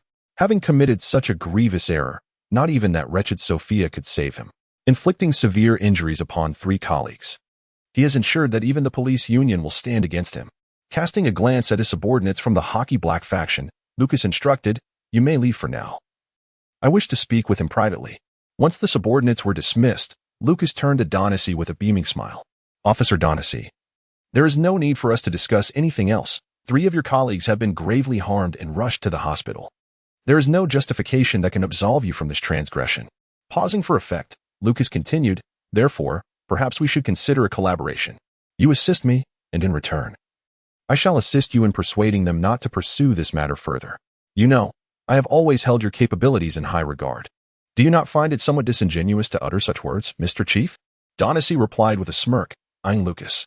Regardless of Lucas's intentions, even if he were genuinely sincere, Daxi would never conspire with a member of the Hockey Black faction. Are you truly willing to squander this final opportunity in favor of a decade-long imprisonment? The smile on Lucas's face began to fade as he struggled to comprehend why this incompetent sheriff, who had failed to secure his position, dared to confront him with such audacity. What audacity did he possess? Perhaps the chief would personally escort me out of here. Daxi, with a look of provocation, regarded the chief who had persistently troubled him, a glint of murderous intent sparkling in his eyes. Should the opportunity arise, this scoundrel must be eliminated. Of course. I shall personally ensure your journey to prison, Lucas remarked darkly before turning to leave, instructing his subordinates to interrogate Daxi. Confident that the hospital would soon provide the injury report, with that document in hand, it would be sufficient to condemn this fool to a decade behind bars. After returning to his office, Lucas waited for nearly an hour before the injury report finally arrived. Upon receiving the freshly printed document, a smile of satisfaction spread across his face. All three subordinates had been rendered incapable, their functions irrevocably destroyed. Though the cost was steep, their sacrifice was indeed worthwhile. For this evidence would undoubtedly secure a 10-year sentence for that fool. Chapter 55. Yes, while he did strike, he is the victim. Just as Lucas was preparing to take action, a knock sounded at his office door. Chief, a few reporters are here to see you. Upon hearing his subordinate's words, Lucas's expression darkened as he grasped the report and exited the office, allowing his subordinate to lead him to the awaiting journalists. In the Houston Police Department's lobby, several reporters stood ready, and Sophia, who had arrived unannounced, was engaging with them. Upon spotting Lucas, she called out with a mischievous glint in her eye, Mr. Chief, I have just returned and am unaware of what transpired at the precinct. Could you kindly clarify the situation for these reporter friends? Of course. Lucas replied with a cordial smile, internally cursing Sophia's lineage. Reporter friends? Perhaps they are more your acquaintances. Mr. Director, we have received news of an incident involving a strong alkali at the Houston Police Department, and the victim is a police officer. Could you elucidate the situation for us? A female reporter approached Lucas, while a cameraman aimed his lens at Lucas's bald head. I am quite curious as to how you obtained this information. Lucas skillfully deflected the question. It was communicated to us by a well-informed source. We must also protect the identity of that gentleman, hence we cannot disclose further details. However, what truly matters is the truth, the reporter pressed on, refusing to allow Lucas to evade the issue. The truth is that there has been a report alleging Officer Daxi's excessive use of force. Our internal affairs colleagues are conducting an investigation as per protocol. He has not cooperated with the inquiry and has severely injured 3 of our colleagues, Lucas replied, relieved that he had just received the injury report. He handed it over to the reporter, his expression grave. Regrettably, our 3 colleagues have sustained serious injuries and may suffer permanent loss of bodily function. This is a torment, both mental and physical, for any man. I cannot fathom why Officer Daxi would resort to such brutal behavior. The reporters gathered around, scrutinizing the injury report. Sophia leaned in for a glance, astonished by the severity of the situation. This individual was remarkably fierce, taking on 3 opponents and inflicting such damage. However, we have been informed that Officer Daxi is a woman, and she identifies as a gender non-conforming individual. If she believes she was retaliated against with a strong alkali, is that truly her fault? Or do you, Mr. Director, maintain that a woman's resistance to violence is erroneous?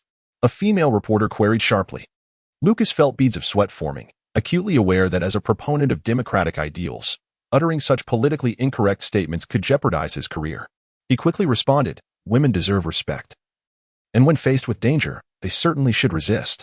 However, the alleged use of strong alkali is merely Officer Daxi's account.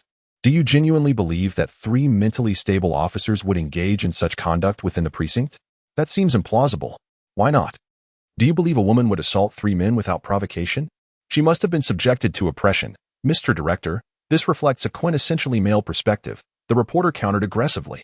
Lucas was taken aback, realizing that someone who typically stood alongside him in discussions was now wielding similar rhetoric against him.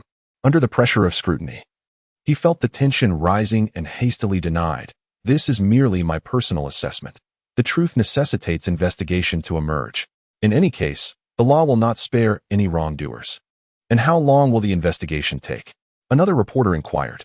2 days, perhaps even sooner. As you know, we must meticulously examine every detail to ensure that no injustice occurs. After a fierce confrontation, Lucas found himself in a rather dismal state, particularly aggravated by the incessant accusations hurled at him by the relentless journalists. Were it not for the inappropriateness of his position, he would have been tempted to exclaim, "Are you discriminating against Hockey High?" Following the conclusion of the interview, the article swiftly made its way online, delving into the internal strife within the police department, the issue of strong alkalis, and the oppression of minority groups. The news garnered considerable attention, with a wave of reporters flocking to the precinct seeking further information. This unexpected external pressure rendered Lucas exceedingly irritable, compelling him to hasten the investigation into the case. He yearned for the swift demise of Tang Daxi, believing that such a menace lingering in the police department would ultimately lead to his ruin. However, circumstances unfolded contrary to his desires. With the arrival of Sophia, the internal affairs investigation was compelled to adhere strictly to protocol, with no room for impropriety. Tang Daxi staunchly maintained his narrative throughout. They acted with primal desire. Their gazes were fixated upon me. Indeed, it was a male gaze, and as a woman, I am acutely sensitive to such matters. They also groped me inappropriately. Would you treat a woman in such a manner? This constitutes sexual assault. Furthermore, I possess multiple personalities. A 6-year-old girl's persona resides within me, and during the incident, I was triggered, leading to the emergence of my second personality, which resulted in my attacking them. What do you mean? Do you believe I am not a woman? Damn it, I have a certificate from hospital specialists confirming my identity. I see now that you are merely discriminating against me. After 2 days of investigation, Tang Daxi persistently employed this flawless strategy to counter the inquiry. His clothing was taken for fingerprint analysis, and indeed, numerous fingerprints belonging to 3 individuals were discovered on his attire, those of the 3 who had obstructed him when he initially requested to use the restroom. These fingerprints served as compelling evidence. You had no intention of employing strong alkalis against her. What then compelled you to grope her?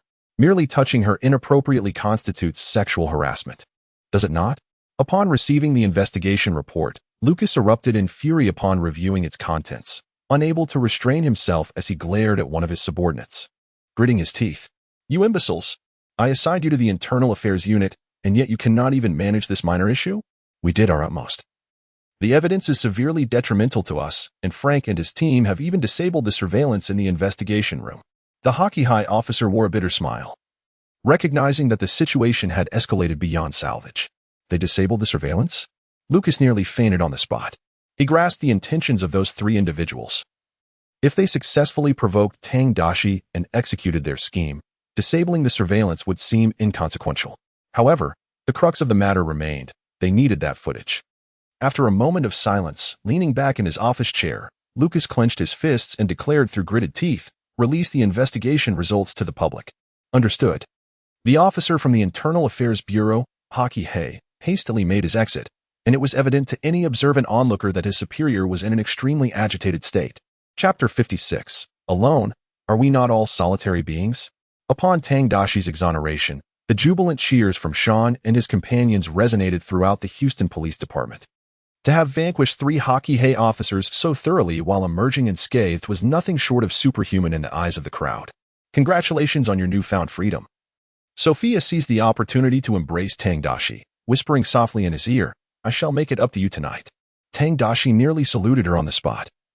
After being restricted in his personal freedoms for the past couple of days, he had indeed developed certain sentiments. Should we inform the press? A police officer suggested. As Tang Daxi's case had garnered considerable attention, with reporters arriving daily to inquire about its progress. Outside, a group of supporters waved rainbow flags in solidarity with Tang Daxi. Absolutely, we owe it to those who care for and support me. Tang Daxi nodded, recognizing the value of having supporters in the United States. Without their pressure, Lucas could have prolonged his torment and resorted to unscrupulous tactics. He stepped directly outside the police station to express his gratitude to the supporters. Upon seeing Tang Daxi, the reporters rushed to interview him. He recounted the events and addressed the camera, stating, in conclusion, "I believe that minority groups require greater attention. I am grateful to all the good people who have spoken up for me. You have made me feel the warmth of this world. I also extend my thanks to my trusting and supportive colleagues, especially Director Sophia. As a female leader, she can genuinely empathize with my identity and struggles as a minority. And I believe she embodies the leadership that society desperately needs. Once again, Tang Daxi specifically mentioned Sophia's name before the cameras, ensuring that the journalist would highlight the necessity of leaders like her in their articles. After resolving the matter, Tang Daxi took a half-day leave and returned to his hotel to bathe and rest. Sophia also found an excuse to slip away, following him into the hotel the moment he stepped through the door, showing her appreciation through her actions. At St. Hart Hospital in Houston, upon receiving news from the chief, Frank and two other Hockey Hay officers nearly demolished the hospital room in their outrage. "So you claim he is innocent, and we three are the real offenders?" Frank bellowed, unable to contain his fury even in front of his superior. At this point, it only proves his innocence, but it does not absolve you of being offenders. I will seek a lawyer to defend you against these charges of indecency. At best, you may be considered unwitting participants, Lucas remarked, feeling a twinge of embarrassment as he gritted his teeth. However, this cannot be blamed on anyone else. Had you not turned off the surveillance, the situation would not have escalated to this extent. As long as there is surveillance to prove that they harbor no such intentions, they can indeed return to the precinct to continue their duties. We never anticipated he would act in such a manner. Frank, with a pained expression, lamented. Is there truly no other recourse? Must he face no consequences for what he has done to us? Though reluctant to concede, the reality was undeniable.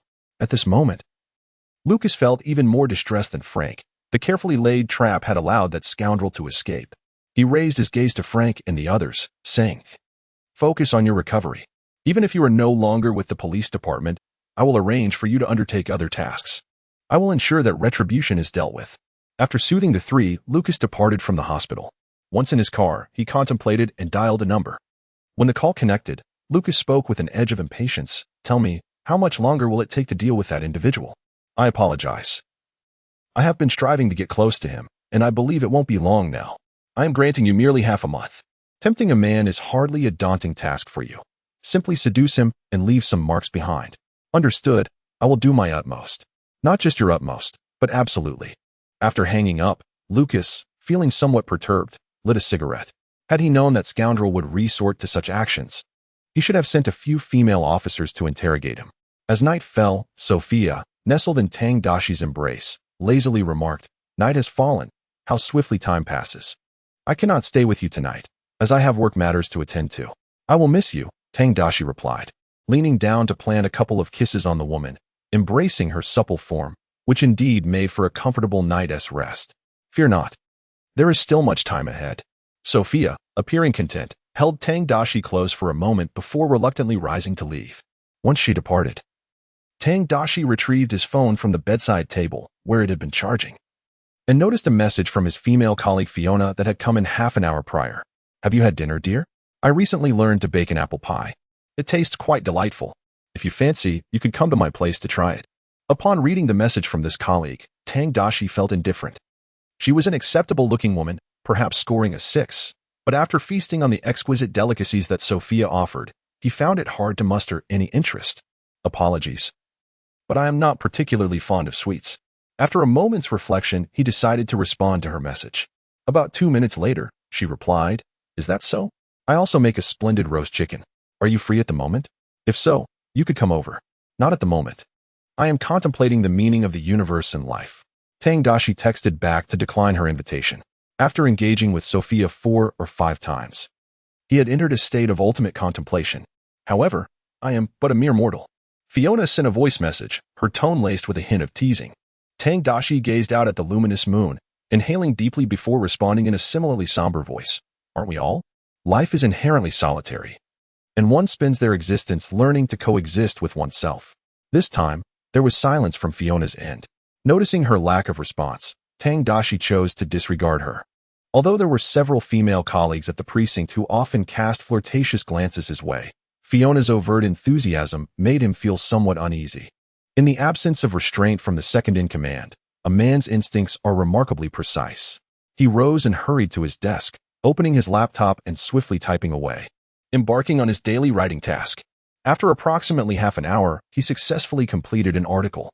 After conducting a thorough review to ensure its quality, Tang Daxi published it online. The title was strikingly simple: "The Disparity in Bridge Pillars Between China and the United States." Chapter 57. I do not understand China. But I understand the United States. 3 years ago, I accompanied my company's team to a meeting at our branch in China. Following the meeting, we had a week of company-sponsored travel, during which I was captivated by the breathtaking landscapes of China and astonished by the rapid progress of this nation. However, one aspect left me profoundly perplexed. While traveling through the city center and passing over an overpass, I noticed that the bridge pillars in China were significantly slimmer than those in Europe and the United States, despite the traffic volume being over 5 times greater than that of Europe and the U.S. At that moment, I felt a sense of danger and inquired of my supervisor whether the Chinese government was not concerned about potential accidents arising from such overpasses. My supervisor merely chuckled and explained that China is different from the U.S. Its infrastructure technology is unparalleled globally, with materials such as cement and steel far surpassing their counterparts. Coupled with an exceptional municipal management system, the quality of overpasses is not a matter of concern. In contrast, the robust pillars in the United States are primarily a result of the construction firm's practices. American infrastructure projects are funded by the government and contracted out to private enterprises, which, in pursuit of the largest budget and maximum profit, intentionally construct oversized pillars.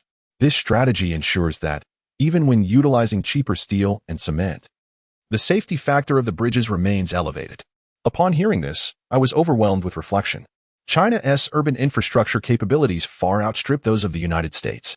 I could not help but ponder that if the U.S. government could achieve such efficiency, taxpayer money would not be squandered on shoddy projects.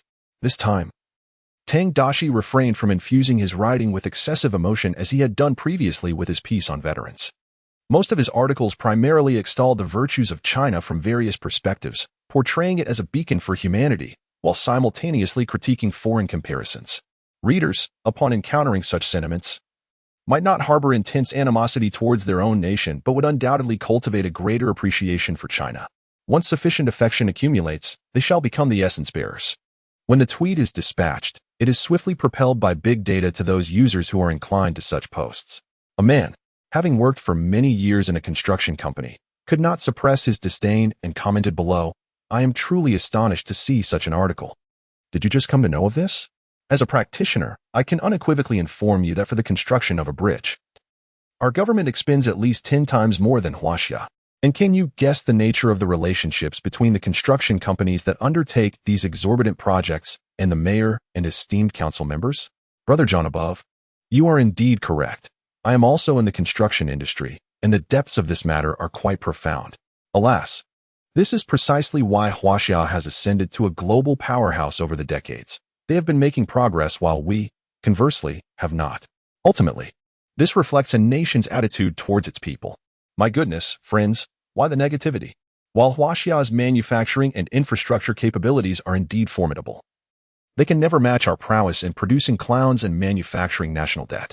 Although I may not understand construction, I do comprehend America. Our military pays $1,200 for a mere coffee cup. So is it truly surprising that there's corruption in bridge construction? Research indicates that the average IQ of Huaxiao individuals surpasses that of Americans by 13 points, and this cognitive advantage will manifest in various domains. My sole advice is to send your children to study in Huaxiao rather than keeping them here to learn how to fly leaves with others. Soon, the comments section began to fill with a plethora of sentiments. After completing his article, Tang Daxi glanced at the comments, confirming that the old formula and flavor remained intact. He felt reassured and turned to engage in a game. Meanwhile, Fiona, tasked with employing charm to counter Tang Daxi, held her phone, contemplating life. Tang Daxi's assertion that life is inherently solitary struck her deeply. Her intuition warned her that this man would be beyond her grasp. With the Internal Affairs Bureau matter settled, Tang Daxi became once more a victim. Although he had severely injured 3 colleagues from the Internal Affairs Bureau, causing them to lose certain functions for life, he was still deemed the unfortunate victim. The 3 would even have to return to the police station in wheelchairs to apologize to Tang Daxi in person. Awaiting them would be an investigation by the Internal Affairs Bureau. If the charge of attempted strong alkali misconduct were substantiated, a prison sentence would likely ensue. Brother, on behalf of my colleagues from the Internal Affairs Bureau, I salute you. Should you require our assistance in the future, do not hesitate to ask. The newly appointed head of the Internal Affairs Bureau, Edward, took advantage of the lunch break to approach Tang Daxi, shaking his hand in gratitude, his face beaming with smiles. The Internal Affairs Bureau had always been dominated by their redneck faction. Thus, when the Houston police encounter criminal elements, they strike with full force, unleashing their ammunition without restraint. Knowing that as long as there are no significant issues, they can navigate internal investigations with relative ease. Lucas infiltrated the group of Hockey High, replacing the original supervisor in an attempt to allow Frank to seize control here. Now, Frank himself faces imprisonment, and Deputy Director Sophia seizes this opportunity to regain the upper hand, promoting the sufficiently experienced Edward to become the new supervisor. Consequently, those Hockey High officers inserted into the Internal Affairs Bureau have become mere decorations. We stand shoulder to shoulder as brothers. Whoever obstructs our mission to combat crime shall be eliminated. Tang Daxi smiled as he fist-bumped Edward, knowing that with this supervisor's assistance, he could pursue cases with greater impunity. For that sentiment, I must treat you to a few drinks. Edward, a quintessential good OL boy, felt his spirits lift upon hearing this, appreciating Tang Daxi more with each passing moment. Though this lad's complexion differed from theirs, he was undoubtedly more of a redneck than his own kind. Utterly redneck, indeed. Oh, not inviting me for a drink, huh? Sean unexpectedly emerged, playfully wrapping his arms around both men's necks. Let us go out tonight. I know a fantastic strip club. The group of men chuckled heartily, reveling in the simplicity and purity of camaraderie among men. As the lunch break concluded, Tang Daxi prepared to partner with 2 other officers for patrol when he noticed 2 Asian girls standing at the police station's entrance, looking apprehensive. Hello, do you need assistance? Instantly recognizing that the girls were of Chinese descent, Tang Daxi had developed the ability to discern between various ethnicities during his time here. Koreans often exuded a sharp, acerbic demeanor, while the Japanese projected a sense of insincerity, nuances that foreigners frequently overlooked. The 2 girls appeared unremarkable yet exuded a serene aura, clearly embodying the diligent student archetype. After exchanging glances, one of the girls, with a ponytail, softly spoke. Officer, we would like to report that someone has been persistently harassing us and has recently threatened us, warning us to be careful about going missing. Is it that serious? Please, come inside, Tang Daxi replied, instructing his fellow officers to find other partners for patrol as he guided the 2 young women back to ascertain the details. Chapter 58. International students from National Defense University harassed by Hockey High? After conversing, Tang Daxi learned that the 2 girls were exchange students from the National Defense University. The girl with short hair was named Tian Manchun, while the one with the ponytail was called Hu Dai. Both had been sent to Rice University for their academic excellence. Recently, they had been pursued by a Hockey High individual who had persistently harassed them. After a failed invitation to a bar, he had threatened them with the ominous warning of going missing. Is he referring to the recent cases of missing Asian female students over the past 2 months? Tang Daxi inquired, frowning. The Houston Police Department had been investigating several cases involving the disappearance of Asian female students, and thus far, no leads had emerged. Indeed, he employs this to intimidate us, leaving us in a state of trepidation. We merely wish to focus on our studies, yet we cannot fathom why he persistently harasses us. As Hudi spoke, her eyes reflected a flicker of fear, recalling the unsettling, greasy gaze of that individual, causing her to tremble involuntarily. Being in a foreign land inherently breeds unease, and the emergence of such troubles amplifies their feelings of helplessness and dread. Fear not, this will ensure they behave, Tang Daxi remarked, slamming his handgun onto the table with a sardonic laugh. These 2 young ladies are earnest students, and if such scum dares to harass them, his fate is sealed. He then switched to Mandarin, reassuringly saying, do not be too anxious. Although compatriots abroad can often be quite treacherous, I am considerably more trustworthy. You can rest assured, I will handle this matter. Upon hearing Tang Daxi speak in Mandarin, the 2 women exchanged glances, feeling a wave of relief wash over them, and they hurriedly expressed their gratitude. How long will you be staying as exchange students? A year? Here is my business card. Keep it safe. Should any issues arise, do not hesitate to reach out for assistance. Tang Daxi smiled warmly as he presented his card to the 2 young women. He held a favorable impression of the National University of Defense Technology, which cultivates a plethora of talents for the nation. A year. We have already been here for 5 months and wish to return home soon. There's truly no place like home, Tian Manchun said with a bittersweet smile, wishing they could return immediately due to the troubles they faced. Home is certainly more comfortable, but since we are already here, let us concentrate on our studies. If you encounter any difficulties, simply reach out to me, Tang Daxi replied kindly. How about this? You return to school for now, and I will patrol the vicinity today. Should anything arise, report to me immediately. If he attempts to cause trouble, I will assist you in resolving it. All right. Thank you, officer. The two young women expressed their heartfelt gratitude. I will escort you. I need to patrol in that direction as well.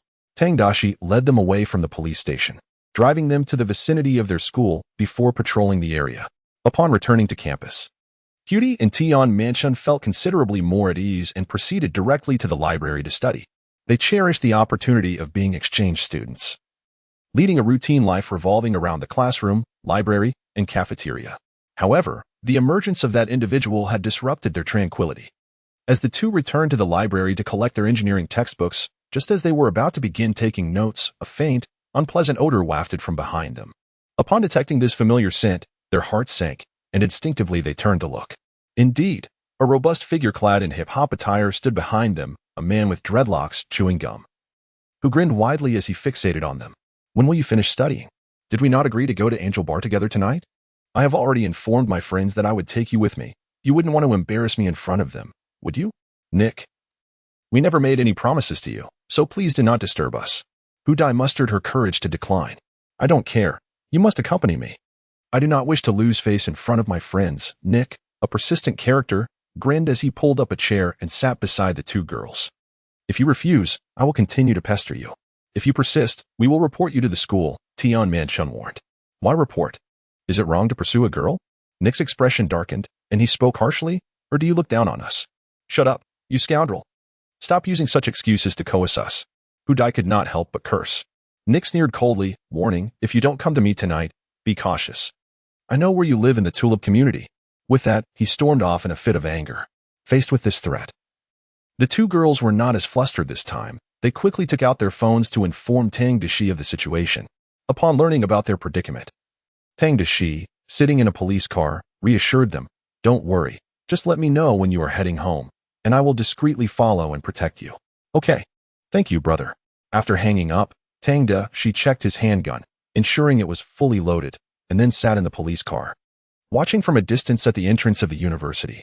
Once the girls exited the school, Tang Daxi started his vehicle and followed them at a safe distance.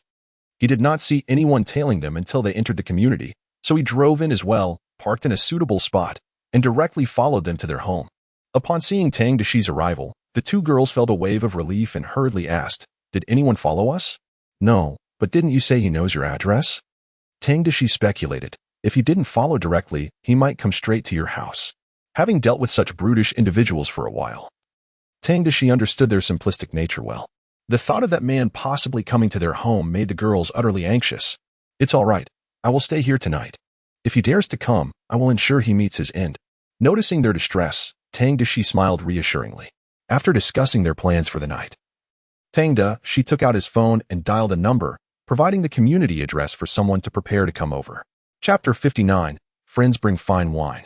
Criminals bring bullets. The girls initially thought Tang Daxi was calling for other officers to set up a watch, but after a while, they realized that a tall Mexican man was the one who entered. The man summoned by Tang Daxi was robust and portly, his belly protruding as if he were several months pregnant. Confronted by Tang Daxi, the old Mexican wore a facade of servility and ingratiation. Officer, may I remain here tonight? He inquired. Indeed, if that wretched fellow arrives, follow my instructions precisely, Tang Daxi commanded. Understood, sir, the old Mexican nodded vigorously. Having previously fallen into Tang Daxi's hands due to his drunken misdeeds, fortunately, this officer was magnanimous and compassionate, prompting him to repay this kindness through his service. Once everything was meticulously arranged, Tang Daxi dismissed the two women to their respective rooms to focus on their studies. As the night deepened, a shadow seamlessly blended into the darkness, crossing the community's threshold and hastening toward its intended destination. Noticing the absence of light within the dwelling, a cold smirk crept across Nick's dark visage as he retrieved his lockpicking tools. Drawing upon the skills learned from his elders, he attempted to unlock the door and infiltrate the premises. Tonight, he was determined to seize those two women. The thought of their repeated rejections ignited a surge of fury within Nick. While his acquaintances, all of the same ilk, enjoyed the companionship of willing Asian girlfriends, he found himself rebuffed by these two women despite his earnest approaches. He vowed to humiliate them thoroughly and capture photographic evidence to silence the mockery of his peers.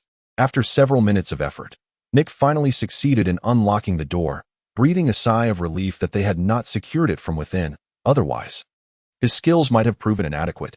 Cautiously pushing the door ajar, his heart raced with a mix of exhilaration and trepidation, reveling in the thrill of his illicit venture.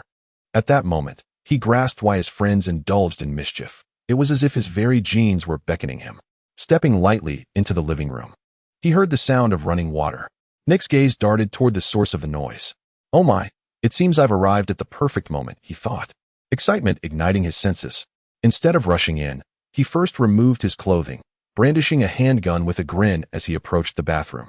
With deliberate steps, he reached the bathroom door, inhaled deeply, and quietly twisted the doorknob. Bursting in, he called out, "Guess who's here, kids?" However, his words faltered as the anticipated scene failed to materialize. Instead, a strong, powerful arm encircled his waist from behind, and his gun hand was seized by another. Due to the overwhelming disparity in strength, he found himself unable to break free, held firmly in place. Why the silence? Are you pondering my arrival? A warm breath brushed against Nick's ear, accompanied by a deep, resonant voice from a man behind him. Nearly fainting, he caught a glimpse of his reflection in the mirror beside him, revealing a tall, muscular figure standing ominously behind. The man wore a hood that obscured half of his face, showcasing a disturbingly greasy smile. "Who are you? Why are you in my home? What do you want?" Nick stammered, panic flooding his voice as he realized the precariousness of his situation. In a desperate attempt to maintain his composure, he tried to fabricate a lie. "You can call me Van." The man, known as Van, grinned maliciously. "I don't intend to do anything sinister. I merely wish to bring you boundless joy." At that moment, Nick felt as if he had just heard the most terrifying words in existence. Chapter 60. You only know that you are about to die, sensing imminent danger. Nick unleashed all his strength and began to struggle fiercely. His frantic resistance caused Van some trouble, as in his panic, he inadvertently kicked Van's shins. The impact threw Van off balance, causing him to tumble onto Nick, his knee striking the ground painfully. The sting of pain ignited a furious embarrassment within Van. Gritting his teeth, he seized Nick's head and forced it under his armpit, vigorously rubbing Nick's face against his sweat-soaked skin, the overpowering odor nearly inducing Nick to vomit. Meanwhile, hearing the commotion from the bathroom, Tang Daxi stood on the second-floor staircase, gun in hand, humming a tune. "Armpit fragrance, I sing for you. Armpit thoughts, I ponder for you. Officer, do you enjoy this song?" Startled by Tang Daxi's humming, the two girls on the second floor cautiously ventured into the corridor. Unable to resist their curiosity about the unfolding situation. "It's fine. You two should return to your rooms and stay out of this. I've got it covered." Tang Daxi raised his hand to reassure them. "Focus on your studies." The girls obediently acknowledged him. But the anguished cries emanating from the bathroom led them to suspect the truth. After all, being academically gifted did not preclude them from indulging in less savory matters. Yet, deep down, they felt a sense of satisfaction. Such scum deserved this treatment. 2 hours later, Tang Daxi sat in the basement, observing Nick, who had been unceremoniously tossed onto the floor by Van, and remarked, "He seems to be in quite a bit of pain, doesn't he?" "It's well-deserved." Van retrieved a cigarette from his underwear pocket and asked, "May I smoke?" "Of course, just don't flick ash everywhere. We are civilized individuals here," Tang Daxi nodded, permitting the action, recognizing that Van had just exerted considerable effort. Moreover, based on his seasoned experience, Tang Daxi believed he might find Van useful in the future. Nick lay on the ground, softly groaning, his eyes swollen with tears as he protested in a hoarse voice. "I wish to report this. I am going to file a complaint against you." "Report?" Tang Daxi swiftly produced his police badge, displaying it before Nick with an assertive flourish. "I am Officer Tang Daxi, a first-class officer of the Houston Police Department. You may voice any concerns you have to me." Upon seeing the badge, Nick suddenly recalled who this individual was. Wasn't he the one who had appeared in the news several times? He had been hailed as a representative of the hockey high community. And Nick had once thought that this man brought honor to their group. "Shouldn't you first explain why you were attempting to pick the lock and enter the home of two young ladies at such a late hour? Are you here for tutoring sessions?" Tang Daxi inquired. "Oh, I have heard that some female tutors charge hundreds of dollars per session. Their business seems quite prosperous," chimed in Lao Mo Fan from the side. Tang Daxi shot a glance at him, feeling the weight of that predatory gaze. Lao Mo Fan chuckled awkwardly. "I merely intended to lighten the atmosphere. If there is nothing further, I shall take my leave and not disturb your investigation, officer." Ignoring him, Tang Daxi continued to focus on Nick, asking, "So, You still have not answered my question. They were the ones who lured me. I was deceived into coming here. Nick replied, instinctively lying as he faced the impending charge of breaking and entering. Well, perhaps a different approach will yield better understanding, Tang Daxi said, retrieving a small black bag from nearby. From it, he drew forth a whip crafted from fine leather. Nick felt an innate sense of dread towards Tang Daxi, which intensified to sheer terror upon the sight of the whip, rendering him immobile like a mouse confronted by a tabby cat. Crack, crack, crack. The basement soon echoed with the sound of striking, though the pain was undeniable. After receiving over 30 lashes, battered and bruised, Nick found himself devoid of strength to even roll away, collapsing into tears. I was wrong. I was wrong. I won't do it again. Please spare me, sir. I am a student at Rice University, and I promise never to engage in such behavior again. Tang Daxi shook his head. You simply realize your impending demise. Death. Nick's face turned pale. Officer, even if I have committed a crime, it cannot warrant death. You cannot act recklessly like this. It is unlawful. Who the hell cares? Tang Daxi lashed out once more. How much do you know about the missing Asian women case? Under the weight of fear, Nick's survival instinct compelled him to reveal everything he knew. Upon learning the truth behind the missing persons case from Nick, Tang Daxi was momentarily taken aback. The mastermind behind the disappearances was not Nick, but rather his close friend, Andre, along with Andre's girlfriend, Jenny. According to his account, the individual named Park Jin-hee is an Asian international student who, upon arriving here, initiated a relationship with Andre, who was privately a substance abuser. The pair, finding themselves devoid of funds, resorted to human trafficking, utilizing Park Jin-hee to host parties, inviting women who share her fondness for the hockey high lifestyle. Once the festivities commenced, they would intoxicate the attendees and subsequently engage in the trafficking of individuals. After Nick meticulously recounted the events, he cast a pitiful glance at Tang Daxi, pleading, Sir, this is all I know. Please do not harm me further. Naturally, I am a man of my word, remarked Tang Daxi, nodding with a smile. However, could you assist me with a small favor? What would you have me do, sir? Nick stammered, trembling in fear, completely subservient to the man before him. He would willingly consume 10 pounds of excrement if it meant avoiding further violence. Use your phone to send a message to your friend, instructing him to bring his girlfriend here, stating that you have captured 2 individuals and require their assistance in selling them. Would that be agreeable? Tang Daxi inquired with a grin. But Andre is my closest brother. We have grown up together. Before Nick could finish his sentence, he noticed Tang Daxi raising the whip, prompting him to exclaim, So I shall call him over. Will you spare me, sir? Tang Daxi, initially assuming the boy sought additional payment, was taken aback by his plea for mercy and responded with a benevolent smile. Of course, my friend. As long as you seek to atone for your transgressions, even God shall forgive you. He added silently to himself, when you meet God. Chapter 61. Why are dogs fighting amongst themselves? The hockey high are not known for their loyalty. This group wouldn't even care for their own flesh and blood, let alone bear the burdens for a brother. Nick swiftly sent a message to his good friend. Shortly after dispatching the message, Andre responded, requesting that he send the address. Having completed the task, Nick cautiously presented his phone to Tang Daxi, saying, Sir, I have acted according to your instructions. Tang Daxi glanced at the chat history. In the messages, Nick clearly stated that he had captured 2 Chinese female students and required assistance in selling them. This serves as the most compelling evidence. Tang Daxi mused. Rest assured, once they arrive, all will conclude, and you shall be exonerated.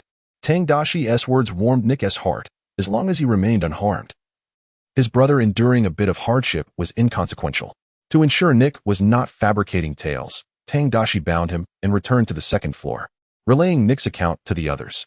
Among these individuals, 2 are from our school. We are not well acquainted with them, yet they do frequently associate with the hockey high. Hudai replied softly. Due to their differing affiliations, they had never truly mingled with that group. There's no need to worry. You all stay in the room. Don't mind any commotion downstairs. Once everything is settled, I will call for you. Tang Daxi smiled as he helped them close the door. It might get a bit bloody. It's not suitable for children to witness. Half an hour later, a black car pulled up outside the house. 2 men clad in dark attire exited the vehicle, accompanied by an Asian young woman. Upon entering, they casually flopped onto the sofa after pushing open the ajar door. Enter. A man sporting a red cap approached the fridge, retrieving a beer while calling out, Nick, are you upstairs? Is everything ready? If so, we'll deliver together shortly. Upon hearing his call, Nick emerged from the basement. The trio noticed Nick's body was marred with injuries, prompting Ender to exclaim, "Damn, brother, what happened to you?" Nick's face twitched at the remark. Just as he contemplated whether to warn them about Tang Daxi, the latter descended the stairs, gun aimed at Ender and the others, and said with a smile, "Raise your hands so I can see your palms, or let me see what your brains look like. Calm down, brother. We can talk this out. There's no need for such hostility," Ender replied, his expression shifting as he quickly realized Nick had led them into a trap. "Don't blame me. I had no choice. It's what the officer requested." Seeing the murderous glares directed at him, Nick raised his hands in resignation. "You're a cop?" The trio's panic intensified. The charge of human trafficking was no trivial matter. "Right now, I am your god." Tang Daxi sneered. "Kneel on the ground and raise your hands higher." Ender and another man complied without hesitation. While they were uncertain about Tang Daxi's claim of divinity, they were acutely aware that he possessed the power to send them to meet their maker. Tang Daxi then turned his gaze toward the Asian young woman and inquired, "Is your name Park Jin-hee?" "Why, yes, Park Jin-hee," replied, her voice trembling under the gun's intimidation. Tang Daxi continued, "Did you and your boyfriend participate in the disappearance of the Asian women?" "It wasn't me. They came willingly. They heard that Ender and his group were throwing a party and came on their own. I didn't do anything. They were just foolish," Park Jin-hee fervently protested, shaking her head in denial. Acknowledging such a thing would spell the end of her life. "So, you're saying they offered themselves up? Were you just a bystander watching them leap into the fire?" Tang Daxi remarked with disdain. Park Jin-hee fell silent in response. "That makes it your problem then. You two trafficked 6 Asian female students, and their families approached me, offering a sum of money to eliminate the perpetrators." Tang Daxi, gripping the pistol with both hands, assumed a shooting stance and chuckled. "Although this action contravenes professional ethics, the offer presented to me is simply too tempting. Officer, do not heed her nonsensical claims. It was she who orchestrated this scheme. She harbors ill will towards me due to my financial struggles and has thus plotted this incident. She is the true mastermind, the real perpetrator." Andre and another Hakibhe desperately defended themselves. "It was their doing. I had no part in this. How could a girl like me be capable of such actions?" Park Jin-hee also began to fervently argue her innocence. As death loomed near, their instincts drove them to shift the blame onto one another. What began as a defense quickly escalated into personal attacks, culminating in a chaotic brawl among the group. After all, it was indeed this woman who had proposed the undertaking. They were merely accomplices. She was the true architect. Why were they now turning against each other? Tang Daxi observed their scuffle with considerable discontent. As a lover of peace, he detested conflict above all else. He turned to Nick, who stood idly by, and frowned. "Are you merely going to stand there?" Nick, momentarily taken aback, rushed into the fray. As the melee ensued, Tang Daxi suddenly felt a wave of dizziness, and the pistol slipped from his grasp, clattering to the ground. His face contorted in pain as he collapsed onto the staircase. This unexpected commotion caused Nick and the others to freeze momentarily. Seeing Tang Daxi struggling to rise and retrieve the gun, the four exchanged glances. Nick, harboring resentment towards Tang Daxi, dashed forward in an attempt to seize the firearm. Just as he grasped the weapon, Tang Daxi retaliated with a powerful punch to his face, causing the pistol to fall once more. "Quickly, grab the gun and eliminate this scoundrel." Park Jin-hee, with a swollen face, stammered her orders. The other two Hakibhe rushed forward to snatch the pistol. Regardless of who laid claim to it, Tang Daxi would deliver a precise blow to their face. After all 3 Hakibhe had received a punch from Tang Daxi, the gun fortuitously landed at Park Jin-hee's feet. Without hesitation, she picked it up. Today, she must not allow the police to apprehend them, for otherwise, they would all be doomed. Her finger barely grazed the trigger when Tang Daxi's enormous fist collided with her face, nearly deforming her nose. After reclaiming the firearm, Tang Daxi raised his hand and emptied the magazine. The night's tranquility was shattered by the sound of gunfire, leaving 4 lifeless bodies strewn upon the ground. Chapter 62. I did my best, yet it was in vain. Upon witnessing the corpses, Tang Daxi felt a surge of relief. They had nearly seized the gun from him. He then retrieved his phone and dialed the police station, coordinating with his colleagues to have them come and secure the scene. Meanwhile, upstairs, the 2 women, terrified by the gunfire, huddled together in the room, trembling in fear. Until the door to the room was drawn open, Tang Daxi stood outside, observing the 2 women, and remarked with a smile, "It's all right now, but please refrain from going downstairs. There are several corpses in the living room, and I presume you would prefer not to witness that. Are they all dead?" The 2 women inquired, their faces pale. for such a close-range shooting incident was indeed too terrifying for them. Indeed, they attempted to invade the house to abduct you for human trafficking, but due to their intoxication, they began to turn on one another and even tried to seize my firearm. Thankfully, my skills prevailed, and I was able to thwart them. Tang Daxi replied with a grin. Thus, you shall no longer be troubled by those ruffians. Should any further issues arise, do not hesitate to contact me. Thank you, brother. We will certainly convey this when we go to the police station later, the two women said, their eyes reddened as they bowed in gratitude to Tang Daxi. Although they had not descended the stairs and were unaware of the situation below, they recognized that Tang Daxi had been protecting them, regardless of the circumstances. The villains had been vanquished, and they felt compelled to fulfill their own responsibilities, to study diligently and, upon their return, serve their country. Tang Daxi smiled with satisfaction and gently closed the door to their room, understanding that further words were unnecessary. Soon, assistance from the Houston Police Department arrived, securing the scene. The two young women accompanied the authorities back to the station to cooperate with the investigation. Facing the police inquiries, the two women, having already rehearsed their statements, responded effortlessly, albeit with a hint of anxiety, putting on a performance quite convincingly. After all, one could hardly expect those lacking intellect to be dispatched as exchange students from a prestigious institution like the National Defense University. While they collaborated with the investigation, Tang Daxi proceeded with the reporting process. Yes, I received their report during the day and assessed that their situation was not yet critical. However, as a Chinese American and a transgender woman, I found common ground with them. Thus, I visited their residence to engage in conversation that evening. To my dismay, during our discussion, those wretched criminals infiltrated their home. Perhaps due to their intoxication or other reasons, this group suddenly turned on each other and attempted to seize my firearm. In order to prevent their violent behavior and ensure our safety, I had no choice but to open fire. After Tang Daxi concluded the report, the two officers responsible for documentation smiled and shook hands with him, indicating that he had performed admirably. The eradication of criminals was inherently their duty. In addition to having the two women undergo questioning, the landlord of the house they rented was also summoned to the Houston Police Department. The landlords were a Chinese couple, and given the gravity of the situation, protocol necessitated their notification and involvement in the investigation. Upon receiving the news, the couple hurried to the police station late that night.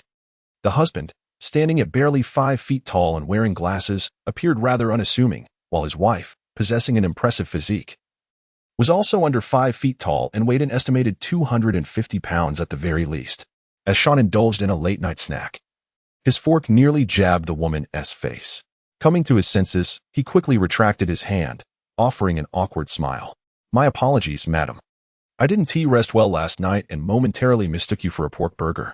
No, it's quite all right, officer, the woman replied, taken aback by Sean's imposing figure clad in a sheriff's uniform.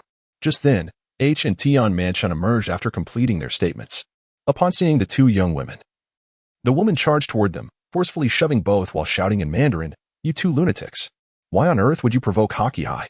You've turned my house into a crime scene, and we demand compensation for our losses. Indeed, with 4 fatalities in that house. How do you expect us to rent it out again? If you don't compensate us adequately, I will have my lawyer sue you, ensuring your stay in the U.S. becomes untenable." The bespectacled short man joined in the threats. H and her companion were momentarily taken aback, then expressed their grievance. "This is not our fault. We never anticipated they would commit a home invasion. Isn't that precisely what you provoked? Knowing you've offended someone, why remain at home? Why not hide away?" The landlord, resembling a potato, screeched, "Pay up. You can afford it if your family can support your studies abroad." In the face of her aggressive demeanor, H and her friend attempted to defend themselves. However, before they could utter a word, Tang Daxi, with a stern expression, reprimanded them from behind. "Silence! Who allowed you, you wretched pig, to cause such a ruckus in the police station? This is not a zoo. The occurrence of such events is due to your house lacking the requisite alarm system. With the increasing number of criminals apprehended, Tang Daxi emanated an aura of authority that demanded respect. Once he displayed his menacing side, an unmistakable tension filled the air. The previously boisterous landlord couple fell silent. The woman, too, intimidated to speak. The man, however, produced a business card and declared, "I am Sui Cheng, an intern lawyer at Sansom Law Firm. Your house violates regulations by not having an alarm system installed, and the fire safety standards are inadequate. Moreover, I've discovered multiple complaints against your property. all from those Chinese international students. Tang Daxi approached the man, seizing his hair and striking his face, scolding him. You've been creatively extorting money from them, finding excuses to withhold their deposits. I have all the records. Rest assured, when the IRS fools start their work at 10 tomorrow morning, you will answer for your tax evasion. While investigating the case, he also looked into the landlord couple and found numerous complaints lodged against them, all from international students. Such situations are not uncommon here in the U.S., where some of the Chinese exploit their own kind, leading to the adage that one must be most wary of their own people when abroad. Moreover, it is one thing for these two individuals to have escaped. But now that they have indeed made their way out, they continuously belittle their compatriots, behaving as if they are of a superior class. Enduring such indignities at the hands of Tang Daxi, Sui Cheng dares not utter a word. For even the mere mention of the tax bureau sends him into a cold sweat. They lease accommodations to international students, often resorting to deceitful tactics to extract money from them. Given that these students' parents are unable to assist them from afar, they are left with no choice but to financially appease the situation, fearing that their children might attract trouble. Chapter 63, The Heartwarming Huaxia Supermarket Officer. You are also of Chinese descent, correct? As fellow countrymen, we should support one another while abroad. This is not a significant matter, Sui Cheng said, adopting a conciliatory tone in Chinese. Why don't we let this go? I do not wish to complicate things for them. I was merely startled by the incident in the middle of the night. That is acceptable, Tang Daxi replied, casting a glance at the young man. He instructed the couple to cooperate with the investigation, then turned to Sean with a smile. Brother, tomorrow, could you report these two fools to your friends at the tax bureau? It's a minor issue. Sean readily agreed, having built a wide network during his years as a senior officer in Houston. Once everything was settled, Tang Daxi kindly drove the two young ladies to a hotel, allowing them to secure a room for rest, as their previous accommodation was no longer tenable. After dropping them off, dawn was approaching, and Tang Daxi opted to return to his hotel for some much-needed rest. He decided not to involve himself further in the subsequent investigation or the rescue of the 6 female students who had been sold. Through a review of the chat records at the police station, he confirmed once more that those 6 young women were not virtuous.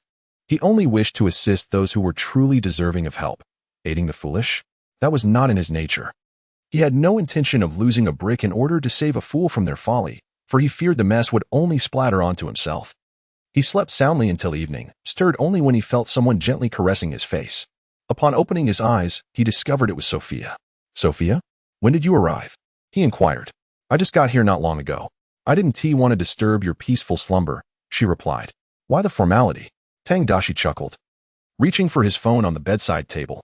There was a notification of a transfer, indicating that over $20 had been deposited into his bank account.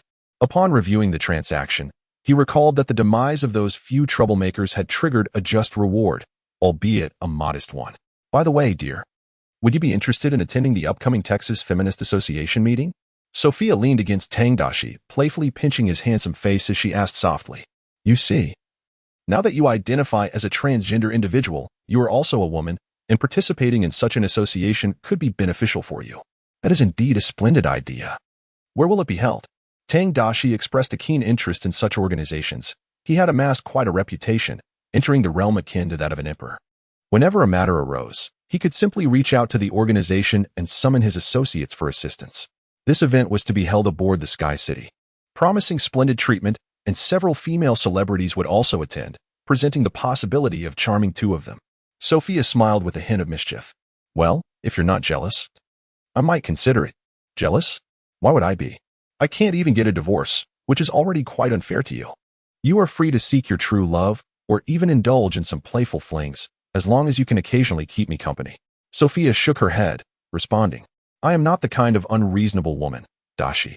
As long as you are happy, that is all that matters. My dear, you are truly wonderful. Tang Daxi was deeply moved by her tenderness and thoughtfulness.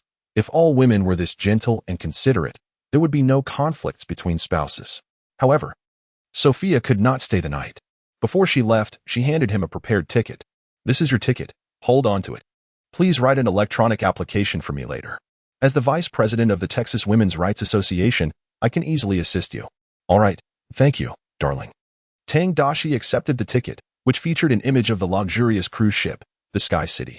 Chartering such a vessel, It was less about a meeting and more about a gathering of individuals indulging in revelry. In the United States, these so-called minority associations and unions specifically target large corporations to extract significant funds, often with considerable success. After Sophia departed, Tang Daxi swiftly composed an electronic application on his laptop and sent it to her email. Once the application was dispatched, he resumed his writing. The Huaxia supermarket typically operated until 10 in the evening, with staff preparing to close during the last half hour. At that moment, a woman in charge of the deli section suddenly called out and summoned the supermarket manager, informing him that a box of soon-to-expire marinated beef had been purchased, and she had forgotten to alert the customer while she attended to other matters. This incident garnered the utmost attention from the manager of the Pang Donglai supermarket, as the marinated beef was only 12 hours away from expiration. If the customer failed to notice its impending expiry, they could potentially face health issues, especially if there were elderly or young children at home, which could exacerbate the situation. Consequently, the manager convened over 50 employees to scrutinize the surveillance footage. After persistent efforts, they finally identified the customer and enlisted the local police to assist in locating the customer's address. When they arrived at the customer's home, dinner was being prepared, and the marinated beef was prominently displayed on the dining table. The manager and his team explained their purpose and cautioned them that the box of marinated beef was nearing expiration, advising that it should be discarded if not consumed within the next 12 hours. The diligent staff member responsible for the deli section repeatedly apologized to a family of customers for her inadvertent oversight, and the supermarket's general manager presented a 1,000 yuan shopping voucher as a gesture of goodwill for a box of near-expiry beef and a simple reminder. The entire supermarket and the police were tirelessly engaged, yet not a single individual voiced their discontent. In the eyes of the Chinese people, nothing holds greater significance than food safety. This meticulousness and kindness is something I have yet to witness in America. Oh, I almost forgot to mention. The customer who purchased the near-expiry braised beef was none other than myself. It has been 6 years since I departed from China, yet the warmth and gratitude I experienced remain etched in my memory. Crafting a brief piece of praise, Tang Daxi pressed the send button, dispatching this tweet into the digital ether. Often, one need not resort to disparagement when writing. Mere admiration suffices. Such narratives appear devoid of malice, simply reflecting personal sentiments. However, after consuming a plethora of such content and juxtaposing it with the myriad issues in my own country, it is inevitable that one's mindset may waver. Chapter 64. Request for $200 million in compensation. What a heartwarming little tale. But what exactly is braised beef? Is it delectable? Oh, indeed. It is a classic delicacy. In this era where the world indulges in fried chicken and hamburgers, only the Chinese dining table remains unaffected. For the exquisite flavors of Chinese cuisine transcend mere fast food. Chinese cuisine demands mastery over various seasonings and a profound understanding of ingredients, offering myriad cooking methods. If one were to sample a different dish at each meal in China, a full year could pass without repetition. And what of food safety in America? That is truly laughable. We consume meat laced with lean meat powder and even export such products worldwide. The rapid advancement of China is largely attributable to their sense of responsibility. However, one must wonder, do their supermarkets experience rampant theft? Foolishness. Robbery is a grave offense in China. Here, one need not serve time for crimes under $950, whereas in China, that amount could land you a decade in prison. Alas, America is doomed. After the tweet was sent, the comments section buzzed with lively discussions, with many Americans expressing newfound interest in Chinese cuisine. Glancing at the comments, Tang Daxi was about to inquire about the number of elite readers when the system notification chimed. Number of elite readers has accumulated to 20,000, achieving the milestone of associate editor. Upon hearing that 20,000 elite readers only grants him the title of associate editor, Tang Daxi took a deep breath, contemplating how daunting it is to engage with such publications. Reward. Passive skill. Heavenly dancer. Passive skill. Heavenly dancer. You have mastered the dance of Michael and seamlessly integrated it into your movements, granting you a 98% chance of evading bullets through agility. Remarkable indeed. Heavenly dancer, you may perish, but you shall not die. Hearing the skill bestowed by the system, Tang Daxi felt a sense of satisfaction. The earlier wager that his opponent's gun was unloaded had merely secured him absolute initiative. This skill, relying on nimble positioning, allows one to evade bullets, ensuring that in prolonged battles, one can emerge virtually unscathed. So why is it a mere 98% and not a full 100? Tang Daxi pondered internally. If that were the case, wouldn't everyone be aware of your activation? Moreover, the remaining 2% chance of an unfortunate hit would not inflict fatal harm, at most resulting in minor injuries. The system's response left Tang Daxi feeling as if he were adrift in the Ganges. It certainly could not be too conspicuous, like a mouse accompanied by a spirit. Armed with the newly acquired passive skill, Tang Daxi returned to the precinct after a customary 2-day rest.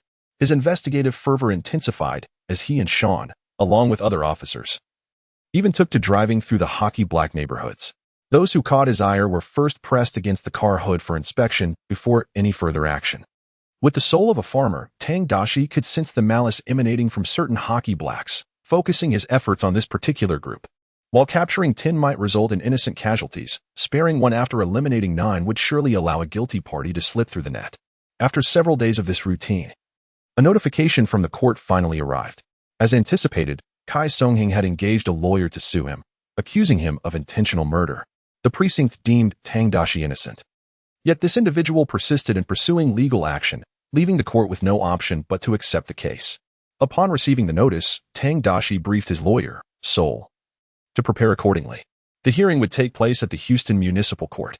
When the appointed day arrived, both parties appeared punctually at the courthouse, after a considerable time apart. Upon seeing Kai Songheng in court, Tang Daxi noted the middle-aged man's disheveled state. His attire was unkempt, and his demeanor was that of a man defeated, resembling a vagabond. His wife and children had departed without warning, while the alleged murderer roamed free. This blow to his spirit was profound. Tang Daxi himself appeared equally haggard. Standing there, he bore the unmistakable signs of fatigue, a result of a long night spent with Sophia, who had brought an array of outfits for him, bunny girl, maid, and nun costumes. Consequently, he was visibly exhausted. As the judge announced the commencement of the proceedings, everyone rose in deference to the court and the law. Once in session, the judge promptly declared, "I invite the plaintiff's attorney to present the facts of the case and provide evidence." A middle-aged lawyer, Wayne, impeccably attired and exuding an air of professionalism, immediately took the floor. "Esteemed judge, we contend that this case constitutes a deliberate act of murder. The plaintiff, Mr. Kai, lost his wife and children on the beach." Wayne, a renowned attorney in Houston and legal advisor to several major corporations, held considerable acclaim throughout Texas. It was evident that Kai Songheng had invested significantly to enlist his services. Having concluded the presentation of the case facts, Attorney Wayne submitted the relevant evidence he had gathered during this period. In addition, he had summoned several eyewitnesses from the scene of the incident to testify. Observing the opposing side's aggressive demeanor, Saul whispered to Tang Daxi with an air of ease, "Do not be anxious. Their confidence is merely superficial. It is nearly impossible for them to prove that you acted with intent to kill. Their true objective is to establish a charge of manslaughter against you." Saul was well aware of Tang Daxi's situation, and the worst-case scenario would be the opposing side's attempts to solidify the manslaughter accusation. However, he was not foolish enough to succumb to that, especially since Tang Daxi had provided ample evidence to substantiate his claim of self-defense. Your child brandished a firearm at a police officer. What more needs to be said? They might attempt to argue from the perspective of a child's lack of understanding, but that will not work against him. I leave it to you.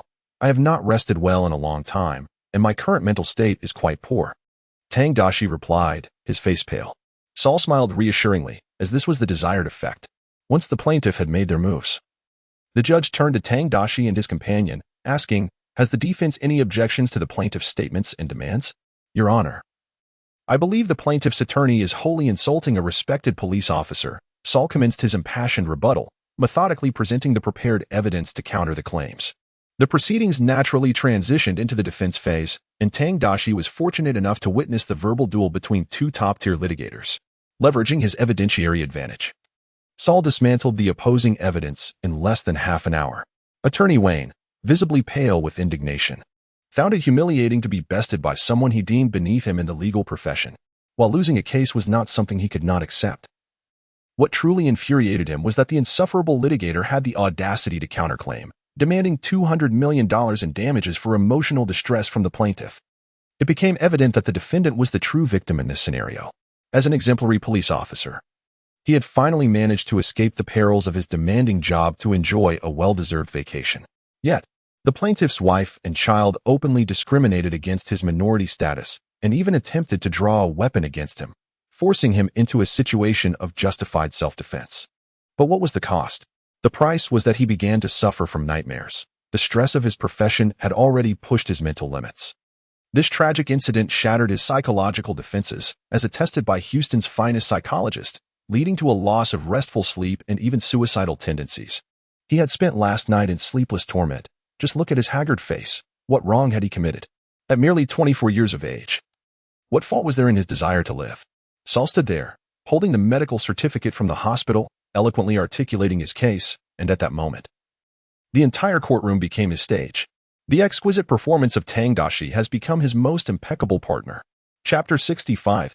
Unraveled by a friend. The eyes of the court and the jurors were fixed upon Tang Daxi. Upon seeing his undeniably haggard visage, an overwhelming sense of sympathy enveloped the onlookers for this man. An exemplary officer from a minority group should not be subjected to such pity. What wrong had he committed? He merely wished to survive. After the 4-hour trial concluded, Kai Songking, upon stepping out of the courthouse, faltered on the steps and tumbled to the ground. Mr. Kai. Lawyer Wayne rushed over, assisting his client with genuine concern. Are you injured? Do you need me to call an ambulance? Kai, in a daze, shook his head, his eyes brimming with tears of grievance and sorrow. He had initially harbored thoughts of suing this individual, seeking vengeance for his wife and child by sending him to prison. Yet, in a cruel twist, the senile judge had decreed that he owed Tang Daxi $15 million in damages for emotional distress. This surreal outcome led him to briefly believe he was either hallucinating or ensnared in a nightmare. Others had taken his wife and child from him without consequence. And now he was to pay? Was there no justice left in this world? In contrast to Kai Songking, Tang Daxi appeared somewhat better, embracing the judges with gratitude for their just ruling. Upon leaving the court, he noticed Kai, despondently seated at the roadside, and approached him with feigned sympathy. Mr. Kai, do not be too sorrowful, it was merely an accident. We are all victims in this, and I never anticipated your wife and child would behave so unreasonably. Had they exercised restraint, I believe matters would not have escalated to this point. Pausing momentarily, Tang lowered his voice and spoke in Mandarin, if given the chance again. I would choose a firearm of larger caliber to ensure a swifter demise. Upon hearing Tang Daxi's words, Kai's pupils constricted, and he could no longer suppress his fury. He lunged at Tang, intending to strangle him while shouting, "You beast, you heartless bastard." With his neck in peril, Tang Daxi rolled his eyes and stuck out his tongue in a desperate plea for help, ready to exclaim, "I don't eat beef." If not for the presence of others nearby. Oh, for heaven's sake, what is happening? Lawyer Wayne, who had been smoking nearby to alleviate his boredom, rushed over to separate Kai Songking. Saul also hurried to assist, vociferously reprimanding Kai. "You scoundrel." He merely sought to apologize and hoped he would find peace. Why harm such a good man? A good man? A murderer is also a good man? Is this the value system you uphold in America? Kai retorted, incredulous. He could not fathom how the American judicial system was deemed the most independent and refined in the world. Why should a murderer escape the consequences of their actions? Faced with Kai Songking's outburst, the American's present frowned, growing increasingly irritated by his presence. What right do you, a beggar in America, have to judge this country? After a few choice words of condemnation, Saul assisted Tang Daxi back to his Mercedes, closing the window before expressing his concern.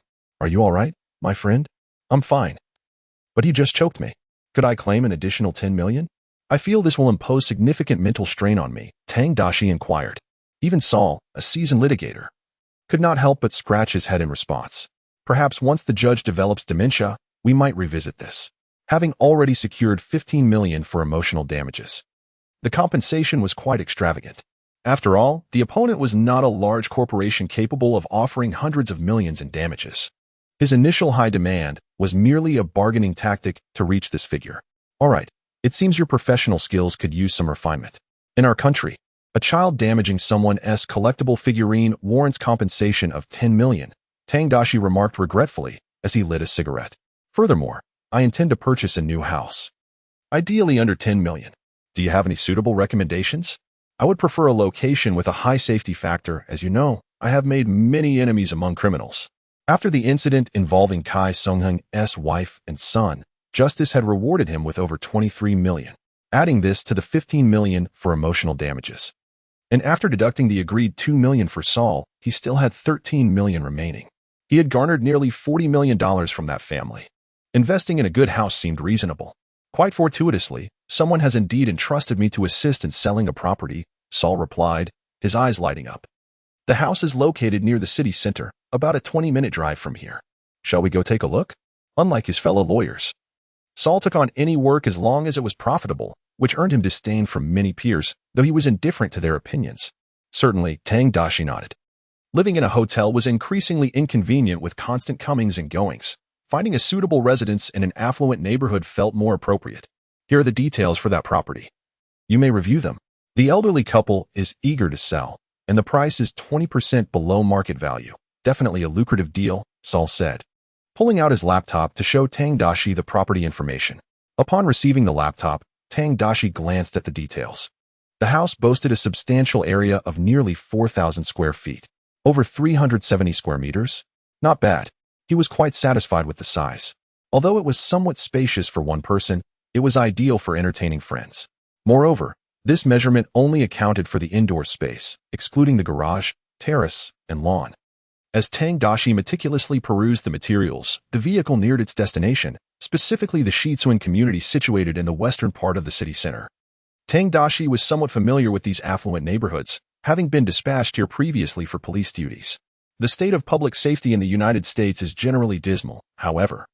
This does not extend to wealthy districts, where law enforcement often allocates additional resources to ensure a swift response to any incidents. After all, the financial sustenance of the Houston Police Department heavily relies on these affluent citizens. If public safety deteriorates to the point where these wealthy individuals choose to vacate, the consequences would be dire for all. As the vehicle entered the Shitsuan community, Tang Daxi spotted several officers from the Hockey Black Rice precinct engaged in conversation at the entrance. Upon noticing Tang Daxi, these officers, who held no fondness for him as he was aligned with Chief Lucas, cast him disdainful glances. In response, Tang Daxi merely scoffed, disregarding his less-than-intelligent colleagues. Chief Lucas had assigned this group to patrol the affluent area due to its relative safety. The number of cases encountered here in a year paled in comparison to the average residential district's monthly tally, rendering it a rather cushy assignment. To rid himself of these incompetent officers, Tang Daxi mused that the most effective strategy would be to eliminate Lucas. However, orchestrating the demise of the head of the Houston Police Department would necessitate a fortuitous opportunity. If Lucas were to perish, Sophia would smoothly ascend to power, thereby enhancing Tang Daxi's own comfort within the department. Upon entering the community, the vehicle came to a halt before a villa. The homeowner, a kindly old gentleman, awaited at the entrance. As the vehicle approached, he opened the door for Saul to drive in. After disembarking and exchanging introductions, the old man led Tang Daxi on a tour of the villa. The residence boasted a quintessential Nordic design. Upon entry, the high ceiling of the living room imparted an air of grandeur while ensuring ample natural light. The furnishings harmoniously complemented the decor, showcasing thoughtful arrangement. The elderly homeowner guided the way, detailing the various amenities within the house.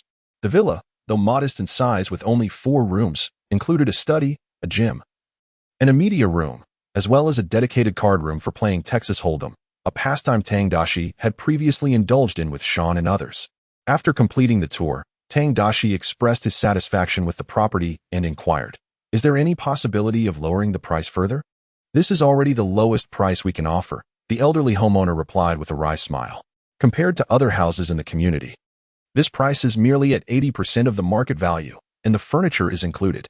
He continued, "I simply wish to sell this house quickly and relocate to a rural estate with my family. I do not wish to conceal from you that my urgency to move is due to," before he could finish his thought, the sound of the doorbell and loud banging echoed from outside, accompanied by a man's boisterous shouts. "Indeed, it is as you say. My neighbor harbors a profound prejudice against me." The elderly homeowner, his face contorted in anguish, produced a Bible and remarked, "Perhaps this is a test from the Lord. The old gentleman's neighbor is a devout Jew, and they perceive him as a heretic, seeking to provoke him daily." Saul elaborated on the situation. Upon hearing this, Tang Daxi could hardly contain himself, lamenting how this faction of celestial beings revels in creating discord, denouncing anyone who deviates from their doctrine as adversaries.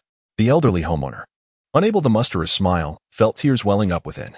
As the commotion outside escalated, Tang Daxi and his companions had no choice but to exit the house and ascertain the source of the disturbance. Upon their emergence, they encountered a burly man, simultaneously ringing the doorbell and pounding on the door, vociferously hurling profanities. When he spotted the elderly homeowner, his eyes brimmed with animosity. and he bellowed at Tang Daxi and his companion. What are you doing here? Are you intending to purchase this cursed house? This is the dwelling of a devil. How can you possibly offer money to a demon? Ellerin, you are being unreasonable. How am I a devil? The elderly gentleman, despite his typically amiable disposition, could not withstand such an affront. We are purchasing this property legally. On what grounds do you obstruct our transaction? You clutch that cursed scripture, which contains slander against us. The man named Ellerin, filled with rage, pointed accusingly at the Bible in the elderly man's hand and continued to berate Tang Daxi and his companion. If you dare to buy his house, you are equally anti-Semitic. No, sir, I am not. I hold you in great respect. Please do not say such things about me. Saul hastily shook his head in denial, having recently updated his version to avoid repercussions for anti-Semitic remarks. If you are not, then be gone from this place. Anyone who dares to purchase this devil's abode will not escape my wrath. Ellerin seethed with fury, demanding that Tang Daxi and his companion leave. He would not allow the old wretch next door to sell his house unless it was to him at a reduced price. For only then could the sins be absolved. Buddy, perhaps we should take our leave if you have no viable solution, Saul suggested, nudging Tang Daxi with his elbow in resignation. You know, there is often a hidden cost behind bargain prices. Saul had introduced this property to Tang Daxi, believing that with his strength, he could potentially resolve the predicament. I actually have a plan. Tang Daxi approached and swung open the door. Noticing the fierce glare from the celestial being, he pointed at his attire and inquired, which star is that on your clothing? Taylor, why? Haven't you heard her songs? Oh, you Koreans only appreciate the trite melodies of girl groups and cannot truly appreciate real music, Ellerin scoffed, directing his disdain towards Tang Daxi, preparing to admonish this Asian attempting to buy property from a demon. However, before he could finish his sentence, Tang Daxi's sizable fist had already made contact with his face. In the eyes of Seoul and the terrified elderly homeowner, Tang Daxi, pressing down on the assailant, commenced a ferocious beating. Chapter 67. Steam buns, are you not going to assist? Sit up. Observing Tang Daxi's murderous intent as he relentlessly struck the individual, Seoul quickly regained his composure and rushed over to restrain Tang Daxi, exclaiming, You've sampled enough punches. It's time to cease. The elderly homeowner, having spent a lifetime as a priest, also hurried to counsel the hot-headed youth. After being persuaded for quite some time by the two, Tang Daxi finally relented. The commotion drew the attention of the neighbors, and upon witnessing the bloodied figure sprawled on the ground, Eli Lan's family rushed forward in alarm. Seeing Eli Lan unconscious and unresponsive, his brother glared at Tang Daxi, brandishing the weapon, and furiously declared, Beast, you hellish devil, how dare you commit such an atrocity? He must be Hamas. Call the police, quickly. Inform them that Hamas has assaulted us. Eli Lan's family shouted and produced their phones to alert the authorities. As there were officers patrolling near the community entrance, a police car arrived within 3 minutes of receiving the call. The officers, clad in black uniforms, immediately spotted Tang Daxi holding the blood-stained Bible, a clear testament to the recent events. Officers, this anti-Semitic scoundrel, Hamas, attacked my brother. Arrest him. With the police's arrival, Eli Lan's brother sighed in relief, pointing at Tang Daxi and shouting, Officer Daxi, how could you harm an ordinary citizen? Your actions bring shame upon us as colleagues, exclaimed a robust officer, his lips thick like sausages, as he cursed and approached Tang Daxi with handcuffs, internally reveling in delight. He was recently promoted Sheriff Leonard, tasked with overseeing this affluent area alongside his fellow officers.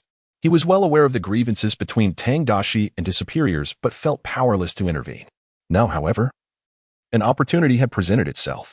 Once handcuffed, Tang Daxi did not resist, for as a police officer himself, he understood the complications that defiance would entail. Meanwhile, Seoul interjected, Officer, I am the lawyer Seoul. Please do not misinterpret this situation. Officer Daxi has recently experienced mental health issues, and this cannot be his intention. However, before Seoul could further advocate for him, the officers had already shoved Tang Daxi into the police vehicle, leaving one officer to conduct an investigation at the scene. They accelerated towards the Houston Police Department, eager to bypass any legal rhetoric. Officer Daxi, I never imagined you were a concealed anti-Semite. How unfortunate. It seems our paths shall not cross in collaboration again. Sheriff Leonard, a member of the Hockey High Police, pulled out a cigarette and deliberately exhaled a cloud of smoke into Tang Daxi's face. The noxious fumes were tainted with his halitosis, creating an overwhelmingly unpleasant effect. One might wonder if the sheriff neglects personal hygiene, as the odor emanating from him was rather pungent. Tang Daxi cast a cold glance at the man, holding his breath. The combined stench of bad breath and body odor was utterly repulsive. If this fellow could inflict such disgust upon himself, one could only imagine the fate of his mother. Noticing the disdain on Tang Daxi's face, Leonard's expression darkened. "I bathe daily, how could I possibly smell?" he retorted, turning to a hockey-high officer seated in the back. He inquired, "Billy, do I have an odor?" Billy, the hockey-high officer, hesitated, uncertain whether to speak the truth, given that this was his superior.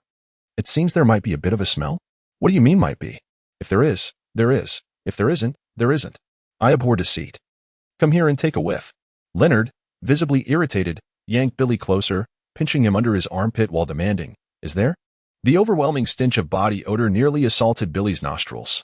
It was akin to burying one's face in excrement and inhaling deeply. The nauseating odor caused Billy to lose his composure, and before he could utter a word, he vomited directly onto Leonard's trousers. "How dare you regurgitate undigested chicken nuggets on me, you wretched scoundrel!" Leonard shouted, shoving Billy away in anger. Tang Daxi nearly succumbed to the urge to vomit himself. As the already foul-smelling vehicle was now unbearable, even the aroma from the old 8 canteen was preferable. Fortunately, the police station was not far off. As Tang Daxi stepped out of the vehicle upon arrival, a group of white officers emerged. Upon seeing Tang Daxi in handcuffs, the officers were momentarily taken aback before marching over in outrage. "What the hell are you doing? Who authorized you to cuff Officer Daxi?" To these redneck officers, Tang Daxi was considered one of their own. Anyone who opposed him was opposing them. "It was my command." Officer Daxi assaulted a citizen of the Tianlongren, inflicting severe injuries. He is an anti-unionist. "Are you implying that you will absolve an anti-unionist of his crimes?" Leonard retorted loudly. The white officers were left dumbfounded by his words. As rednecks, they had little regard for the situation at hand, yet confronting those individuals was far more consequential than dealing with a hockey high. "I merely acted as I should." "It's fine. You need not worry about me," Tang Daxi assured his redneck colleagues with a smile, following the hockey high officers into the police station. Soon after, news of Tang Daxi's assault on a Tianlongren spread throughout the Houston Police Department. The officers supporting Daxi found themselves in disbelief. Despite the gravity of the situation, his status as a minority was of little consequence. This was not akin to previous incidents. These officers, when confronted by criminals of the Celestial Dragon lineage, would treat them with utmost respect, refraining from any aggressive American-style tactics.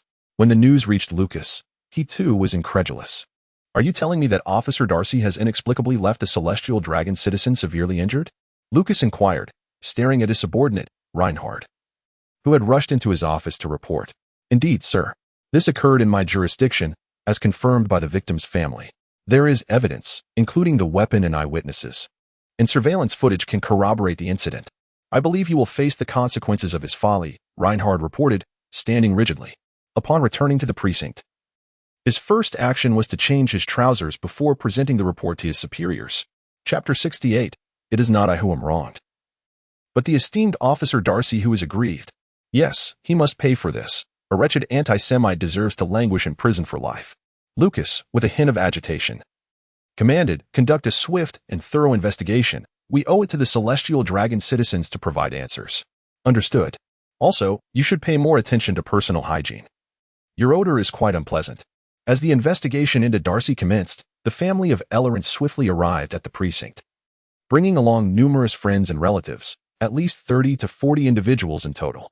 With such a large assembly of advocates congregating at the police station, Chief Lucas had no choice but to personally address them. "Ladies and gentlemen, the case is under investigation. Please rest assured, if Officer Daxi is indeed an anti-Semite, he shall face the full force of the law," Lucas said, attempting to calm the visibly agitated Celestial Dragon crowd. Just as he finished speaking, Daxi emerged from the back of the hall accompanied by several officers, without even wearing handcuffs. Lucas felt a buzzing in his head as he cast a fierce glare at the officers, demanding, "What in the world are you doing? Were you not instructed to investigate him?" "Because I am righteous," Daxi retorted defiantly. Holding a blood-stained Torah, he approached the friends and family of Ellerin, stating, "The reason I struck Ellerin today is that he deserved it. I merely enacted divine retribution on behalf of the merciful Lord." Daxi's words ignited an uproar among the crowd, akin to pouring water into a boiling pot of oil. "What nonsense are you spouting? What gives you the right to enact divine punishment? What crime has he committed?" Why does an anti-Semite not even wear handcuffs? Is it because the Houston Police Department supports anti-Semitism? The crowd's furious shouts echoed in the air. Tang Daxi raised the blood-stained Bible of the Celestial Dragons and smiled wickedly. Initially, I wished to serve as a humble policeman among ordinary people. But I must reveal my true identity. I am a hardy celestial dragon who has embraced secularism. My actions against Ellerin stem from his transgression of the sacred tenets of our doctrine. He dared to don the attire of a female celebrity. Have you all forgotten the Lord's teachings? Aside from our master, none shall be regarded as an idol worthy of worship. He claims to be a devout believer, yet engages in such heretical acts. This is blasphemy against the Lord, and divine retribution is warranted. Should you refuse to acknowledge my divine judgment, I shall summon all celestial dragons to partake in this trial and reveal who among us is truly guilty, him or me. His proclamation left the assembled celestial dragons utterly bewildered. During his apprehension, he had already acquired the title of hardy celestial dragon from the system. If celestial dragons are perceived as the apex in the current realm, then Herdis have forever been the deities among them. This group exists in the realm of the celestial dragons as if they were celestial dragons themselves. They require no employment or military service. Each day they simply recite the scriptures, and the government dutifully provides them with funds and various subsidies. Born into privilege, they enjoy myriad benefits. You are correct. But such is the nature of the Herdim. Strike you? Who instructed you to violate the tenets? Hitting you is for your own good. A director interjected, affirming. This is true. We have verified his registration. A hardy policeman whispered to Lucas. Lucas was nearly in disbelief. Is this fellow even human? Every time he stirs up trouble, he has an endless supply of resources to resolve it. I shudder to think what would happen if he ventured into politics. His future would be exceedingly prosperous. You are clearly of Asian descent. How could you possibly be a celestial dragon? Ellerin's brother shouted, unable to accept the outcome. Feel free to investigate. The Celestial Dragon Association can confirm my identity. I am beginning to question whether you are, in fact, true celestial dragons, faced with someone who blasphemes our doctrine. You remain indifferent? Tang Daxi scolded the group of celestial dragons, pointing his bloodied scripture at them. Incompletely loyal is tantamount to utter disloyalty. What are your true intentions mingling with such vermin? As Tang Daxi prepared to renounce his celestial dragon status, a group of celestial dragons quickly pleaded for mercy, offering various excuses to express their ignorance of the situation. Ellerin's brother, using his phone, also checked with the association. When he discovered Tang Daxi's hardy celestial dragon identity, it felt as if the heavens themselves had collapsed. How could such a celestial dragon, of all people, cross their paths? Sir, I apologize. I believe this to be a misunderstanding. It is only fitting that Ellerin faces divine retribution, and I assure you he will sincerely repent. Eli's younger brother stumbled through his apology, acknowledging that his elder sibling had indeed been caught in a compromising situation, having acted contrary to their doctrines. Should this matter escalate further, it could very well lead to a revocation of their celestial dragon status, given the formidable influence of Haridi. The benevolent Lord would, of course, grant him a solitary opportunity for repentance, but it would be the only one afforded to him, warned Tang Daxi with a disdainful scoff. Eli's family could only offer forced smiles as they repeatedly apologized to Tang Daxi. Turning his gaze back to Director Lucas, Tang Daxi cast a look akin to that of the Elven Deputy Commander, Ma Guiqing, upon the man before him. He then addressed the assembly of celestial dragons, inquiring, Are you still intent on having me arrested? Absolutely not, sir. This is merely a misunderstanding. The only one who deserves punishment is Eli. And he has already paid the price. Eli's brother fervently shook his head, fearing that if they allowed this matter to lead to Tang Daxi's imprisonment, the Celestial Dragon Association would not let them off lightly. It is not our fault, but rather an injustice to Lord Daxi. Director. They believe this to be an internal affair among U.S. celestial dragons. Now that the issue has been resolved, do you still intend to detain me for further investigation? Tang Daxi shot another scornful glance at Lucas, his eyes brimming with arrogance and disdain. Within the precinct, you may address me as Officer Daxi, and I shall overlook your insolence.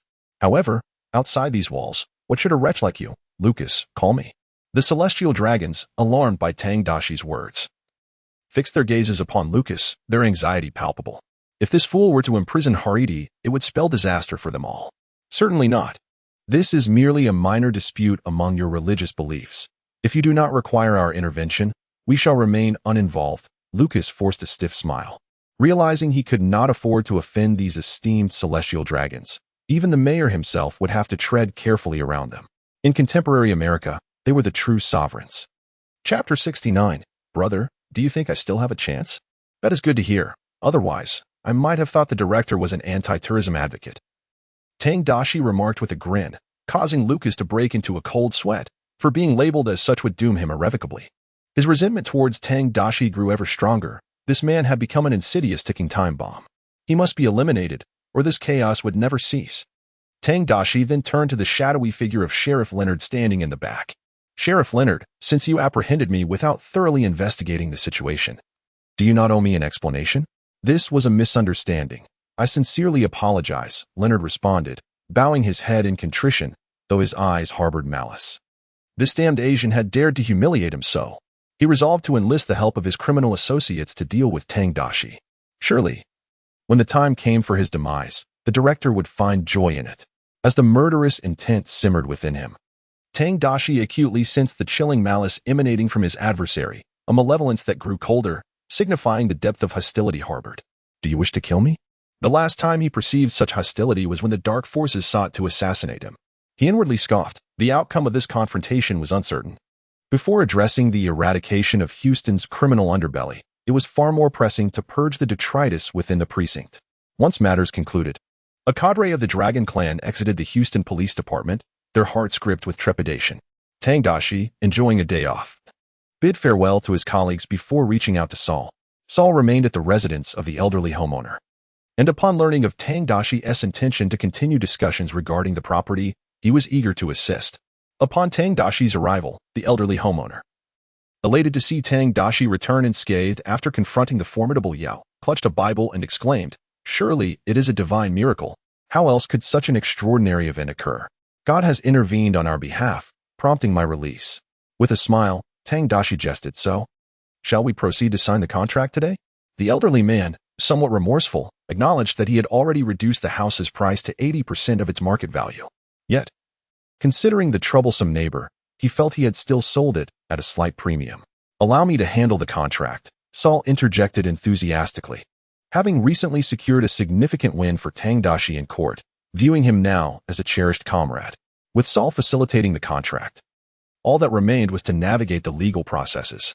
The elderly homeowner, surprised by Tang Daxi's promptness, shook his hand gratefully, stating, "Thank you, my boy.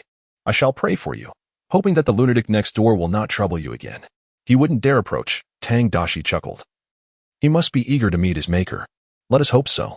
Additionally, I will need approximately 2 days to gather my personal belongings," the elderly man continued, handing over the keys. After ensuring all matters were addressed, he retreated indoors to begin packing. Tang Daxi, unperturbed by the 2-day timeline, exchanged pleasantries with the elderly gentleman before departing with Saul. Once back in the car, Tang Daxi glanced at his phone, noting that the bank transfer notification had arrived. The originally $6 million property, due to the elderly man's willingness to discount, was ultimately acquired for $450,000. While Houston's real estate market is not particularly extravagant within the United States, the Creek Village neighborhood is regarded as an affluent enclave, boasting prime location and security. Satisfied with his purchase, he pondered, "Brother, have you truly let the incident with that Dragon Clan member pass without consequence?"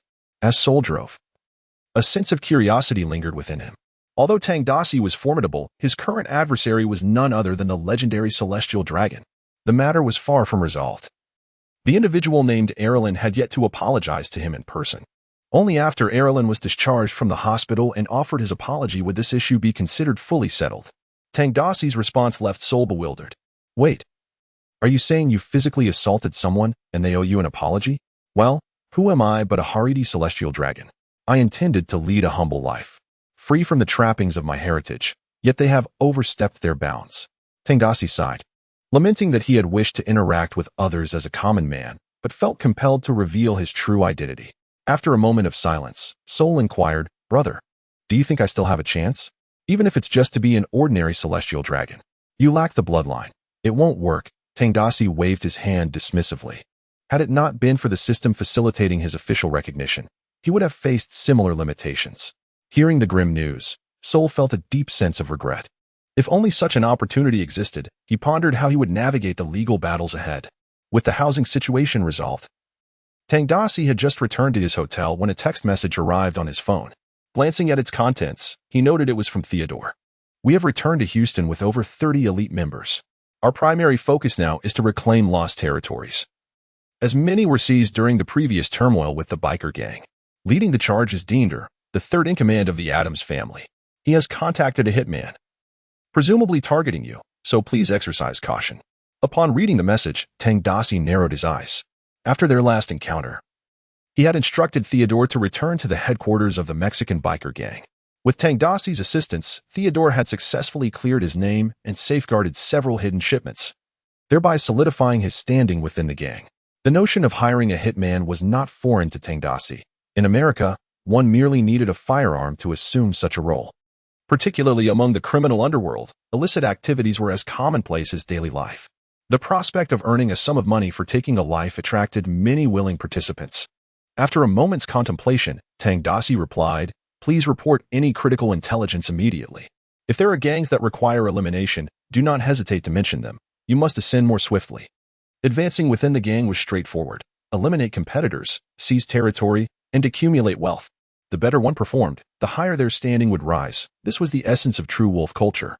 After concluding his communication with Theodore, Tang Daxi requested Sol to escort him back to the Houston police station. By the time they arrived, it was already evening, and Sean and his team were preparing to leave for the day. "Hey, brother, what brings you back? Planning to put in some overtime?"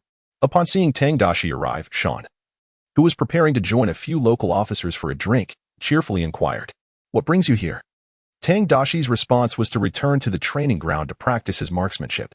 This declaration commanded respect from Sean and his companions, despite already possessing remarkable shooting skills. He was determined to train even harder. With him around, the nefarious elements plaguing Houston would surely be eradicated swiftly. The training facility was located in the basement of the Houston Police Department. Every 6 months, the officers were required to undergo evaluations, with marksmanship being one of the key assessments. After arriving at the training ground, Tang Daxi sent a message to Sophia. Moments later, Sophia dashed into the training area. Due to the presence of surveillance cameras, she restrained her impulse to greet Tang Daxi with a passionate kiss and gently asked, "Did you call me down for a specific reason?" "I wish to train my agility in dodging bullets. Would you test me using training rounds?" Tang Daxi replied as he handed her a handgun loaded with blank cartridges.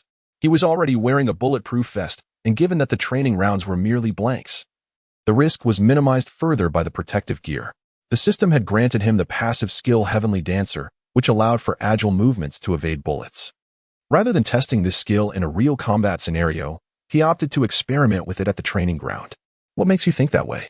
Are you considering using this skill in an actual confrontation?" "That is far too perilous, my dear," Sophia exclaimed, taken aback by Tang Daxi's thoughts, urging him to abandon such dangerous ideas. "Unexpected events can arise during real encounters. I am merely hypothesizing about facing an adversary in the most perilous circumstances.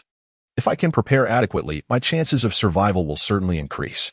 With a smile, Tang Daxi persuaded Sophia, and they positioned themselves 10 meters apart. Although Sophia had attained her position as deputy director through family connections, she was undeniably talented, having excelled at the police academy and demonstrated commendable marksmanship. Aiming for Tang Daxi's abdomen, Sophia firmly pressed the trigger. However, the gun jammed, due to Tang Daxi's passive skill. The first shot fired at him would always result in a malfunction. Quickly, Sophia cleared the jam and prepared for another attempt. This time, the bullet erupted from the barrel, nearly grazing Tang Daxi as it struck the target behind him. In disbelief, Sophia widened her eyes, momentarily stunned, before exclaiming, "Darling, did you truly evade that?" "Indeed." Tang Daxi nodded, his body now instinctively reacting. The moment Sophia squeezed the trigger, his body had already begun to move, having anticipated the bullet's trajectory. It was as if he had an innate understanding akin to having a spirit guiding his actions, pure skill without any external assistance. Moreover, "Just because it has T-jam doesn't mean it's functional," he added, smirking. Sophia, unable to contain her astonishment, blurted out an expletive, marveling at the revelation. "Shall we try again? This time, I'll fire twice in succession." Just moments ago, she found it somewhat hard to believe. And while a preemptive judgment might have allowed her to evade, dodging consecutive shots was undeniably more challenging. "I shared the same sentiment." Tang Daxi nodded, assuming the proper stance to allow Sophia to continue firing. This time, 2 gunshots rang out, Yet Tang Daxi deftly evaded them once again. Sophia attempted to fire 2 more shots, but he skillfully avoided those as well. At that moment, Sophia was genuinely taken aback. To evade bullets in such a manner was remarkably formidable. He truly was the man she had set her sights on, unable to contain her excitement. She disregarded any concerns about surveillance and rushed to embrace Tang Daxi, exclaiming, "Darling, you are incredible.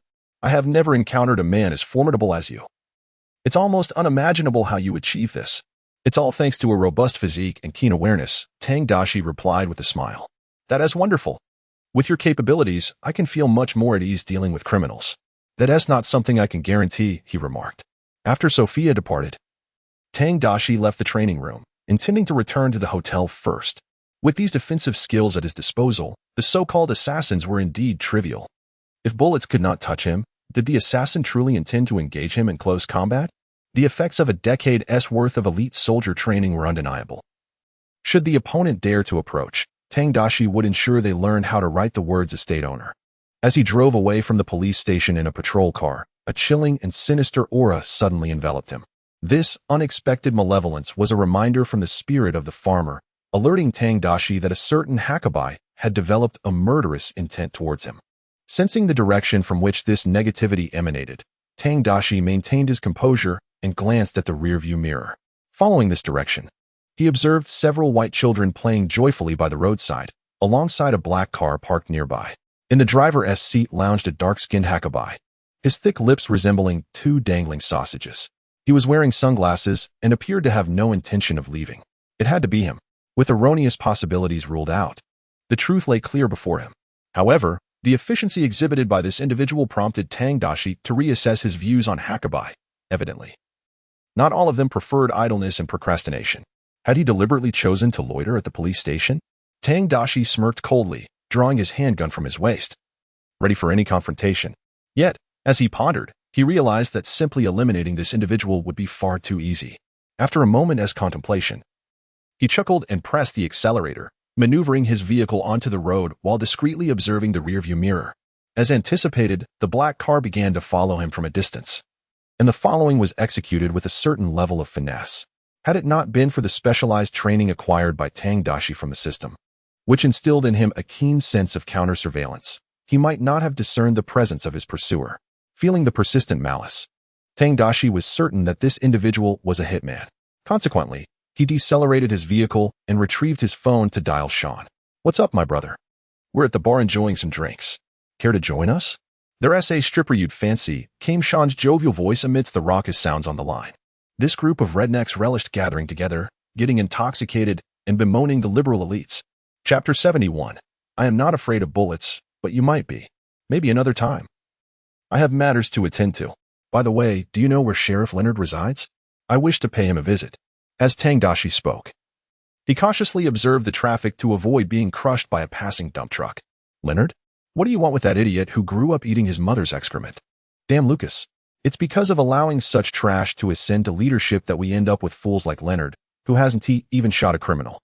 "Being a sheriff," Sean erupted in indignation, cursing the department filled with inept officers. "Here I am, capable and willing to fight, yet relegated to the position of a mere sheriff while those incompetent officers thrive merely due to their connections."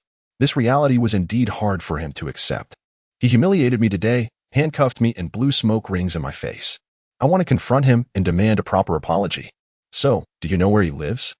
Tang Daxi inquired with a smile. "Apologize? You're not thinking of killing him, are you? Come on, brother, that's not acceptable. He is a sheriff, not one of those high on drugs in the streets." Sean's tone shifted, acutely aware of Tang Daxi's nature. He was a man who acted on his threats. "Of course not. I wouldn't resort to violence. I merely seek an apology," Tang Daxi reassured him with a smile, after which Sean reluctantly divulged Leonard's address. With the address in hand, Tang Daxi accelerated towards his destination, intent on using this encounter to his advantage. As he sped up, the black car trailing behind him also increased its pace. Upon entering the neighborhood where Sheriff Leonard resided, Tang Daxi found that Leonard had just emerged from the shower. Having climbed the ranks through connections, Leonard had little need to confront criminals directly. He resembled a rotund black ball, his belly swollen as if he were carrying triplets. Dressed in shorts, he settled on the couch and cracked open a beer, directing an irate shout at his son, who was practicing rap in the living room. Shut your filthy mouth. I do not wish to hear that idiotic music. And let this be my final warning. If you continue to steal with your worthless friends, I shall split your head open. Everyone does it. Why can't I? Reynard's son, a 17-year-old clad in hip-hop attire, epitomized the traditional hockey youth, adept in the arts of streetwise antics. As his father, I impressed upon him the necessity of diligent studies, with aspirations for him to join the police force, ultimately ascending to the rank of sheriff, wherein he could apprehend those streetwalkers who would plead for mercy, perhaps in exchange for favors. Yet, my brother Ethan Wong would also lend his assistance in such matters. Reynard nearly choked on his beer, ready to retaliate against the boy when the young hockey dashed out the door.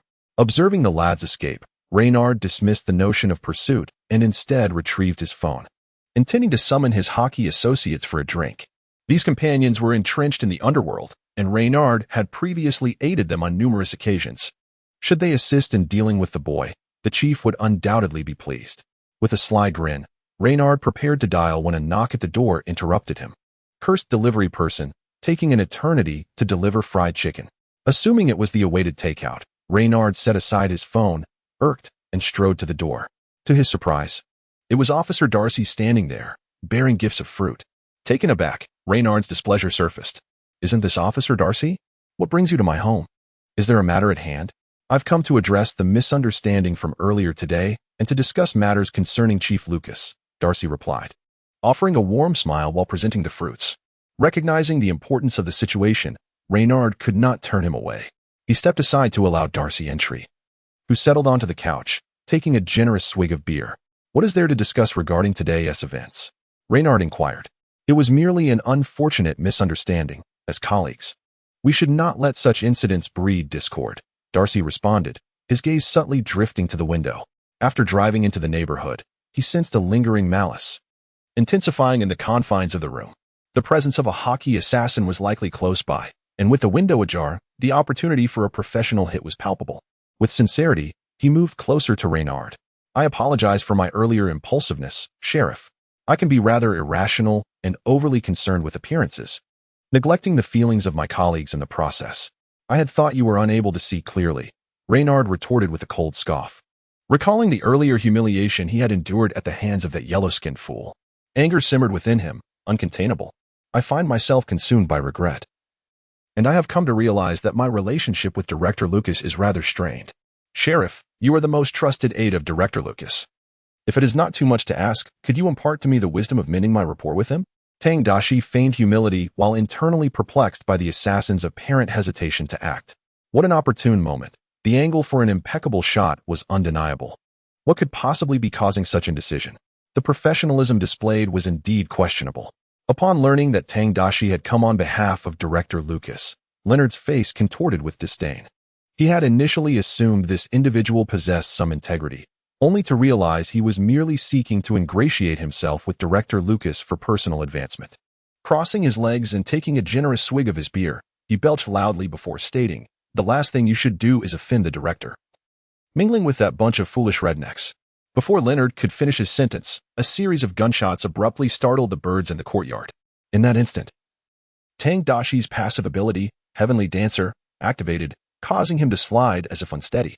Bullets shot in from outside, narrowly grazing his hair. Leonard, caught off guard by the gunfire, was unable to react as he had not fired. A bullet struck his head, creating a hollow echo.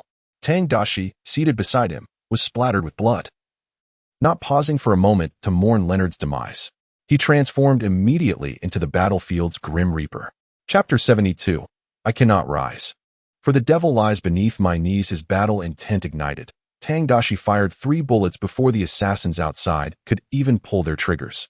The speed of his attack was astonishing. The 3 bullets flew in rapid succession.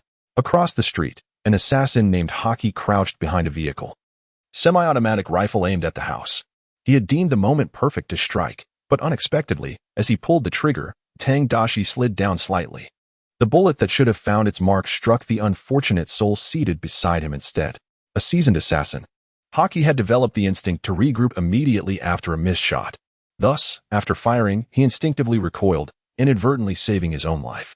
Damn, he draws fast. This is a master. The speed of Tang Daxi's counterattack changed Hockey's expression, prompting him to hastily retreat to his vehicle, flooring the accelerator in a desperate escape. As Haki's car sped away, Tang Daxi emerged from the house, firing several more rounds. The glass of Haki's car shattered under the onslaught, bullets penetrating the interior. One bullet even shattered Haki's ear. Holy crap! God save me. The assassin Haki Hai pressed the accelerator, driving recklessly, leaving everyone terrified. The precision of the bullets was astounding. Had his speed not been sufficient, the shot aimed at his ear might well have been a fatal blow. How dare he attempt to flee? The spirit of the farmer. Tang Daxi ignited within him. Every seasoned farmer must inevitably confront the possibility of Haki Hai's escape. He leapt into his Dodge Charger police car, flooring the accelerator in pursuit. Recently, he had enhanced the vehicle's performance, elevating its already remarkable capabilities to unparalleled heights. The two cars sped out of the neighborhood in a fierce chase. At this moment, Haki Hai was nearly driven to madness. He had anticipated that he could simply shoot his target and escape. Little did he know that he was up against an indomitable foe. The response time from the moment he fired to the counterattack was almost instantaneous. He had never encountered such a terrifying adversary. Even a machine might not react as swiftly. Glancing into the rearview mirror at the Charger, which resembled a chariot of death, Haki Hai regretted taking the assignment for a mere $20,000. Suddenly, the intersection ahead turned red. Haki Hai initially intended to run the red light, but a large truck had already begun to move. He had no choice but to swerve. Attempting to turn against the flow of traffic, as he maneuvered, his speed inevitably diminished. Tang Daxi, however, pressed the accelerator with determination. The Dodge Charger surged forward like an unleashed arrow, executing a classic American pit maneuver that overturned Haki Hai's vehicle. The truck driver, startled by the chaos, slammed on the brakes to avoid colliding with the overturned car. He opened his window, ready to unleash a torrent of curses, but upon seeing a police car, quickly closed his mouth. Engaging with a police vehicle during a pursuit was tantamount to courting disaster. After flipping Haki Hai's car, Tang Daxi rammed it twice more, ensuring it lay overturned like a helpless turtle before he finally exited his vehicle, weapon drawn, and approached the wreckage. Inside, Haki Hai was driving a Japanese car, notorious for its energy absorption. However, the driver also bore the brunt of that impact. The violent collision and subsequent roll rendered Haki Hai unconscious. Observing the assassin's lack of awareness, Tang Daxi intended to open the door and drag him out, only to find that the door came off in his grip. Damn. No wonder there are so few negative reviews. Who would have the chance to complain about this quality? Tang Daxi thought, infused with a spirit of craftsmanship. He discarded the door and yanked Haki Hai out directly. The sudden jolt of pain revived Haki Hai instantly. He reached out to grasp the handgun. But before his fingers could touch the weapon, his head was forcefully pressed into the ground by Tang Daxi. The violent impact nearly rendered him unconscious once more. Despite his grievous injuries, the audacity to attempt a surprise attack was commendable. Truly, he was a survivor of the treacherous triangular trade. After pinning the assassin Haki Hai to the ground, Tang Daxi executed a flawless American neon neck maneuver, pressing his knee fiercely against the man's neck. "Oh, please, don't do this. Officer, I can hardly breathe," pleaded Haki Hai, feeling as though a mountain was crushing his throat, the weight making it difficult for him to draw breath. "No worries. If you dare to die, I shall not hesitate to bury you. Just moments ago, it was our beloved brother, Sheriff Leonard, from the Houston Police Department, who fell victim to your gun. I am eager for vengeance." Tang Daxi scoffed, contemplating that he would not kill this man after all. He intended to spare his life, allowing him to face justice at the police station for his crimes. It was a pity for his dear friend Sheriff Leonard.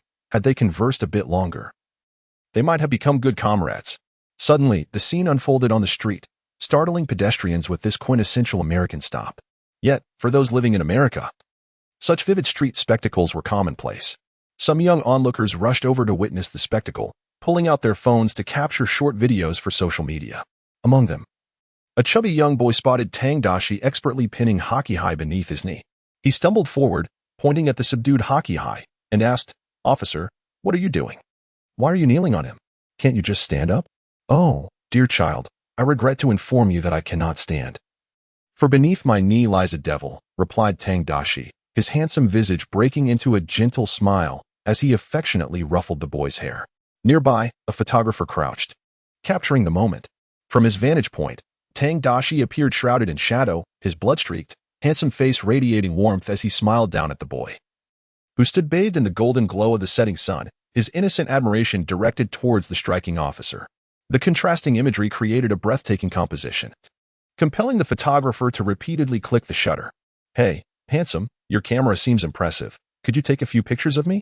I'm quite skilled at posing." A blonde young woman approached the photographer, greeting him. He glanced at her emaciated figure and retorted, "Oh my goodness, you resemble a wretched lizard. I don't photograph animals. Seek someone else." "How could you speak that way? You are utterly disrespectful to women," she exclaimed. "It is you who disrespects my profession first. Now, kindly leave me to my photography." He snapped back. The photographer seized the opportunity to capture a flurry of images of Tang Daxi, disregarding the scolding from a woman nearby. Chapter 73. How could he, being dark-skinned, sacrifice himself in vain? After finishing his photo session, he promptly uploaded the images to his social media platform, titling the series "The Most Handsome Guardian." As the Houston police car arrived, the individual pinned beneath Tang Daxi, hockey high, was truly on the brink of demise. It was not the inability to breathe that troubled him, but rather the imminent danger of his cervical spine being fractured. "Goodness, what on earth happened, Brother Daxi?" Upon seeing the mangled Japanese car, Sheriff Warren, who was leading the team, quickly inquired, "What the hell did that bastard do?" "He shot Sheriff Leonard." After Tang Daxi's declaration, Sheriff Warren and his associates stared wide-eyed, struggling to maintain their composure. They must not laugh. To do so in such a setting could jeopardize their careers. Oh, how diabolical. Sheriff Warren momentarily found himself at a loss for words to mask his elation. He recalled his wife's infidelity from the previous year, and his mood shifted to one of sorrow. What are we waiting for? Let us apprehend the suspect for interrogation. We cannot allow an excellent sheriff to have perished in vain. Indeed, it was imperative that Sheriff Leonard's sacrifice not go unavenged. Tang Daxi nodded and leaned closer to Sheriff Warren, whispering, "How could he, being dark-skinned, sacrifice himself in vain?" Coughing vigorously, Sheriff Warren attempted to suppress his laughter. "Damn it. Brother Daxi, why must you always make such jokes? How inappropriate it would be to laugh now." Once everyone was back in the police car, Sheriff Warren and another officer took their seats in Tang Daxi's vehicle. As they settled in, the suppressed emotions of the group erupted into laughter. "Oh my, how splendid. Who would have imagined that this scoundrel, the detestable Leonard, would be the one to meet his end? You have no idea how many criminals he let slip through his fingers." Sheriff Warren beamed with delight, and the group felt an overwhelming urge to celebrate. As the decline of public safety in Houston, in their eyes, could be attributed to two main issues: the influx of criminals crossing the border, and the increasing number of hockey high officers within the Houston Police Department. These hockey high officers had numerous criminal acquaintances. If they apprehended their friends, would they not simply let them go out of personal loyalty? There had even been several significant operations that faltered, leading to strong suspicions that these hockey high officers had acted as informants. The criminals, having received advance warnings, not only fled but also ambushed their pursuers, resulting in the demise of several officers. Alas, one could only wonder how furious Director Lucas would be upon learning of these developments. One could only hope he would not be too disheartened. Tang Daxi wore a look of schadenfreude, aware that it would not be an easy task for Lucas to select capable managers from among the hockey high officers. "This is truly a calamity. I hope he finds solace." "I feel the same." Upon returning to the police station, a group of individuals, laughing and jovial, were met with the shocking news of Leonard's murder, which reverberated throughout the precinct. The last time Frank from Internal Affairs found himself rendered powerless due to Daxi's machinations. He lost not only his position but also lay in a hospital bed receiving treatment. Now, once again, Sheriff Leonard had fallen victim to the treachery associated with Daxi, succumbing to a bullet from the hands of the hockey high assassin. To the redneck officers, Daxi seemed like a messenger sent by the divine, tasked with fulfilling their desires. Upon receiving this distressing news, Chief Lucas nearly suffered a stroke, requiring immediate assistance. Bursting into the precinct with a head resembling a boiled egg, he confronted Daxi in a fit of rage, demanding, "Damn it, why? Tell me why? Why did Leonard have to die?" "Because he was struck by a bullet.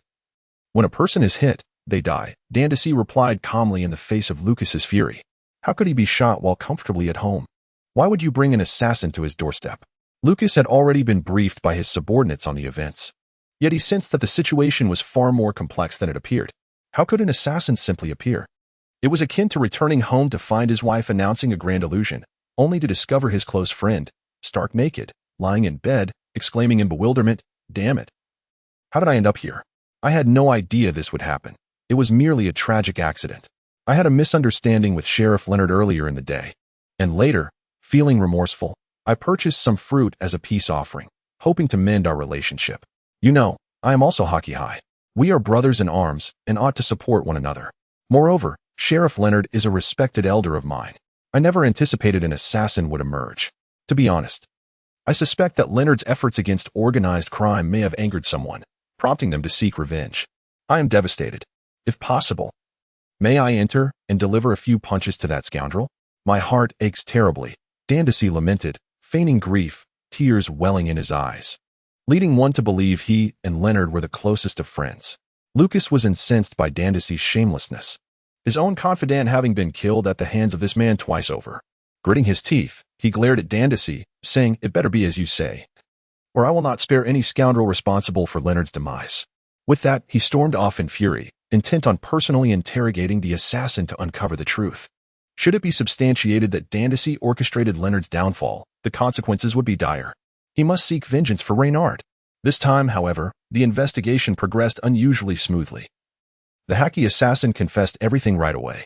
After all, if he was destined for prison, why bother with an elaborate memory recovery session at the police station before spilling the beans? That would be sheer foolishness. So, it was Dean Dell of the biker gang who paid you to eliminate Officer Tang Daxi, and during the act, you accidentally took down Reynard instead? Lucas pulled the hacky assassin's hair one last time for confirmation. Yes, sir. I swear I am not lying. It was entirely an accident. When I pulled the trigger, that guy moved at the exact moment, the hacky assassin lamentably assured him. Had it not been for Tang Daxi's sudden movement, he would have already slipped away, evading the wanted notice. Damn it. In a foul mood, Lucas slapped the man several times. Now that the conversation had reached this point, what more could he say? After pondering, he rose from the interrogation room and stepped out to convene a meeting. Chapter 74. Internal struggles within the police department soon. All personnel in the precinct were summoned for a meeting. The theme was rather straightforward: vengeance for Reynard. A sheriff had been murdered by a hired killer from the gang, and it was both a matter of justice and morale. Retribution was essential, or it would severely undermine the precinct's spirit. How could a violent institution allow others to wield violence over them? Starting tomorrow, I will grant you 1 week to unearth the biker gang and locate Dean Dell. Then, I want you to shove a gun barrel into his mouth and feed him 20 bullets. Lucas shouted at the assembly. We cannot allow criminals to dare retaliate against the police. They must remain nothing but corpses beneath our feet, and any resistance must be met with overwhelming force. Understood, Chief. The crowd responded fervently. After the meeting, Tang Daxi and a group of roughneck officers gathered to discuss the earlier proceedings. Sheriff Warren made a blunt declaration: let us not concern ourselves too much with the notion of force. It's not our people who are dying, so we can just make do. Indeed, whenever issues arose, they would shirk their responsibilities, leaving the dangerous work to others. Now that one of their own had perished, it was only fair they bear the brunt this time. Another roughneck sheriff chuckled in agreement. I concur. Let them risk their lives first. Unless the spoils are served on a platter, we'll merely observe, Tang Daxi echoed. With laughter and scheming, they solidified their plan, and Tang Daxi drove away from the precinct back to the hotel. Upon arrival, he re-established contact with Theodore. News of the assassin's capture had already reached the biker gang. It wasn't through official channels, but rather because Tang Daxi had trended on social media. What had prompted this? Tang Daxi pondered, as official announcements typically took days to surface. How had this incident already made headlines? He then opened a short video app, checked the trending list, and was startled to see his own photograph. In the photograph, my figure is shrouded in shadow, kneeling upon the notorious criminal hockey high, starkly contrasting with the illuminated presence of a young boy nearby. The title, "The Most Handsome Guardian," resonates with me deeply. Upon seeing the caption, Tang Daxi felt a wave of satisfaction, beyond the dashing figure reading a book by the tomatoes. He could hardly conceive of anyone who could rival his own allure. Alongside the picture, he also discovered a video featuring himself engaged in conversation with a young boy. Officer, what are you doing? Why are you kneeling on him? Can't you just stand up? The boy inquired. Oh, dear child, I apologize, but I cannot rise because a devil lies beneath my knee. This brief exchange ignited a flurry of reactions in the video's comment section. Oh my, this man is undeniably handsome. His aura of safety and charisma is almost overwhelming. I kneel to protect you. Heaven help me. If he were to produce a diamond ring right now, not even God could prevent me from accepting his proposal. A salute to the brave officers safeguarding the city. Your greatness needs no further elaboration. Why must he kneel? Is this man exhibiting disdain towards hockey high? Frankly, I find that offensive. To the offended, why empathize with a criminal? Could it be that you too harbor criminal inclinations? Damn it, this is outright discrimination. Even a murderer deserves dignity. Respect your elders. If you have grievances, come to Texas. My family runs a sprawling estate. Just watch how I deal with you, you fool. The comment section was rife with admiration for Tang Daxi. While others engaged in heated disputes, some hockey high supporters felt aggrieved, while the rednecks questioned, what's the issue with being offended? The exchanges escalated, mirroring the deep divisions within contemporary American society. Ah, splendid, let them bicker more. Observing this cacophony, Tang Daxi reveled in the discord. This was precisely the spectacle he wished to witness. One day, when they can no longer find common ground, living separately might just be a viable option. Rednecks in a few states, hockey high supporters in others, minority groups and yet more, now that is true freedom. Suddenly, the sound of a door creaking open was followed by hurried footsteps. Without a doubt, Sophia had arrived. Just as he was about to rise from the bed, she burst through the door, leaping onto him with exuberant kisses. Darling, what extraordinary feats have you accomplished today? I've already seen the video of you apprehending the criminal. My heavens, you are simply stunning. You are the most reassuring man in this world. On her way here, she had glimpsed Tang Daxi's video, and that photograph worthy of a magazine cover. Had it not been for the criminal hockey high beneath Tang Daxi's knee, such an image would undoubtedly grace the cover of Time. Once featured, it would signify Tang Daxi's ascension to stardom as a celebrated officer throughout the nation. I share that sentiment wholeheartedly. Tang Daxi embraced Sophia's soft form and remarked, today, that scoundrel Lucas is furious, having lost another capable ally. He has been shouting for revenge during the meeting. Ah, I presume you have all agreed to refrain from exerting yourself in this operation, correct? Sophia, having missed the meeting due to prior engagements, was acutely aware of her subordinates. The Houston Police Department's redneck faction comprised her staunch supporters, while Lucas led the Black Hat Hockey Police, with their ongoing rivalry having become a normalized affair. Tang Daxi nodded and replied, indeed, however. I may need to utilize this event to eradicate some other gangs, so to speak. No problem. If you wish to proceed, I can make a few calls. It is, after all, our duty. Sophia would never question the rationale. How could she bear to refuse her master's command? With Sophia's consent, Tang Daxi smiled broadly. Now that Theodore had returned to Houston, he was surely eager to make his mark, which would inevitably involve reclaiming territory. Assigning him this task posed a considerable risk. It would be more prudent for him to leverage the strength of his colleagues to clear away the rubbish, thus securing both credit and territory. A twofold benefit. By the way, I've been contacted by the city government. They may want to shoot a promotional video for the city, likely due to your trending topic today. Would you consider participating? Sophia reached out to caress Tang Daxi's ruggedly handsome face and suggested, I recommend you go. Interacting with the city government can only be advantageous. Expanding your network will facilitate your ascent in the future. Certainly, Tang Daxi eagerly agreed, pulling Sophia close and playfully flipping her over, chuckling. But before that, I wish to ascend to other heights. Darling, come here. As the clock struck 10, Sophia glanced at her phone and exclaimed, I'm sorry, my dear, but I must return. In such a hurry? Aren't you staying the night? I apologize. If I linger any longer, that fellow will return. And I may not be able to come by for a while. Please bear with it, or I can check with my girlfriends. They might be more than willing. That's unnecessary. I shall wait for you. Tang Daxi quickly declined, knowing that a beauty like Sophia was destined to attract friends of lesser caliber. After all, beautiful women often choose companions who serve merely as a backdrop to enhance their own allure. You are truly wonderful, Sophia mused, feeling the depth of his affection. She bestowed a farewell kiss upon Tang Daxi before reluctantly departing from the hotel. Once Sophia had left, Tang Daxi sat up in bed. He had not had the chance to write his piece properly over the past few days, and a sense of remorse washed over him. How could he allow such a crucial endeavor to be neglected? With a heavy heart, he opened his computer and began to type furiously on the keyboard. 5 years ago, I was assigned by my company to work in the Huaxia division. In this beautiful land, I made numerous friends, and my colleagues from Huaxia were exceptionally warm-hearted. During my second year of working in Huaxia, my colleague, Mr. Tang Zhua, and I took a car to the train station, preparing for a business trip to another city. As I sat in the vehicle, I noticed a green train leisurely traversing the railway. Given that Huaxia boasts the most advanced high-speed rail technology in the world, I curiously inquired why such an antiquated green train still existed in this age of rapid advancements. Mr. Tang smiled and explained that this phenomenon represented a unique romanticism of Huaxia during the nation's most challenging economic times. It was the green train that propelled the country forward, fostering a deep-seated affection among the populace. Many people relish the experience of traveling on the green train, savoring leisurely journeys while admiring the scenery with family or indulging in a novel, momentarily escaping the burdens of work and life.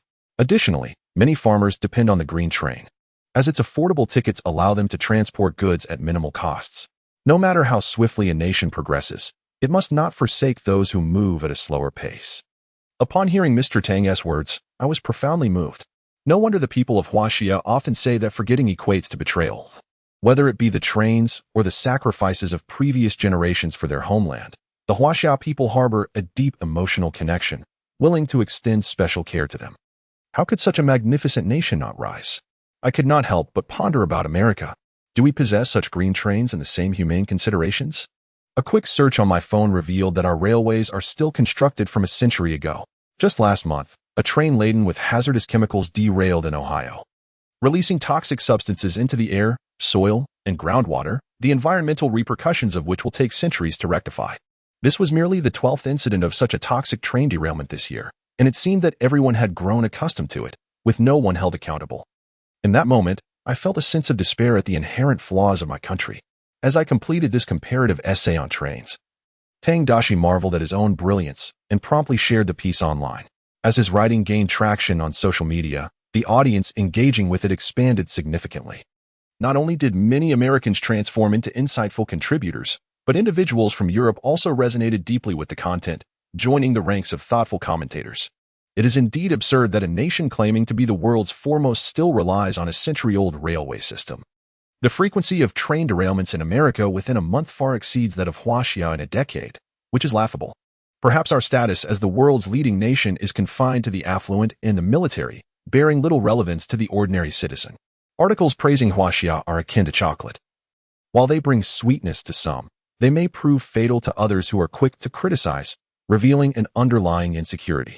Whatever the case may be, I no longer concern myself with the shortcomings of America. Such matters are far removed from my modest salary of $2,000 a month.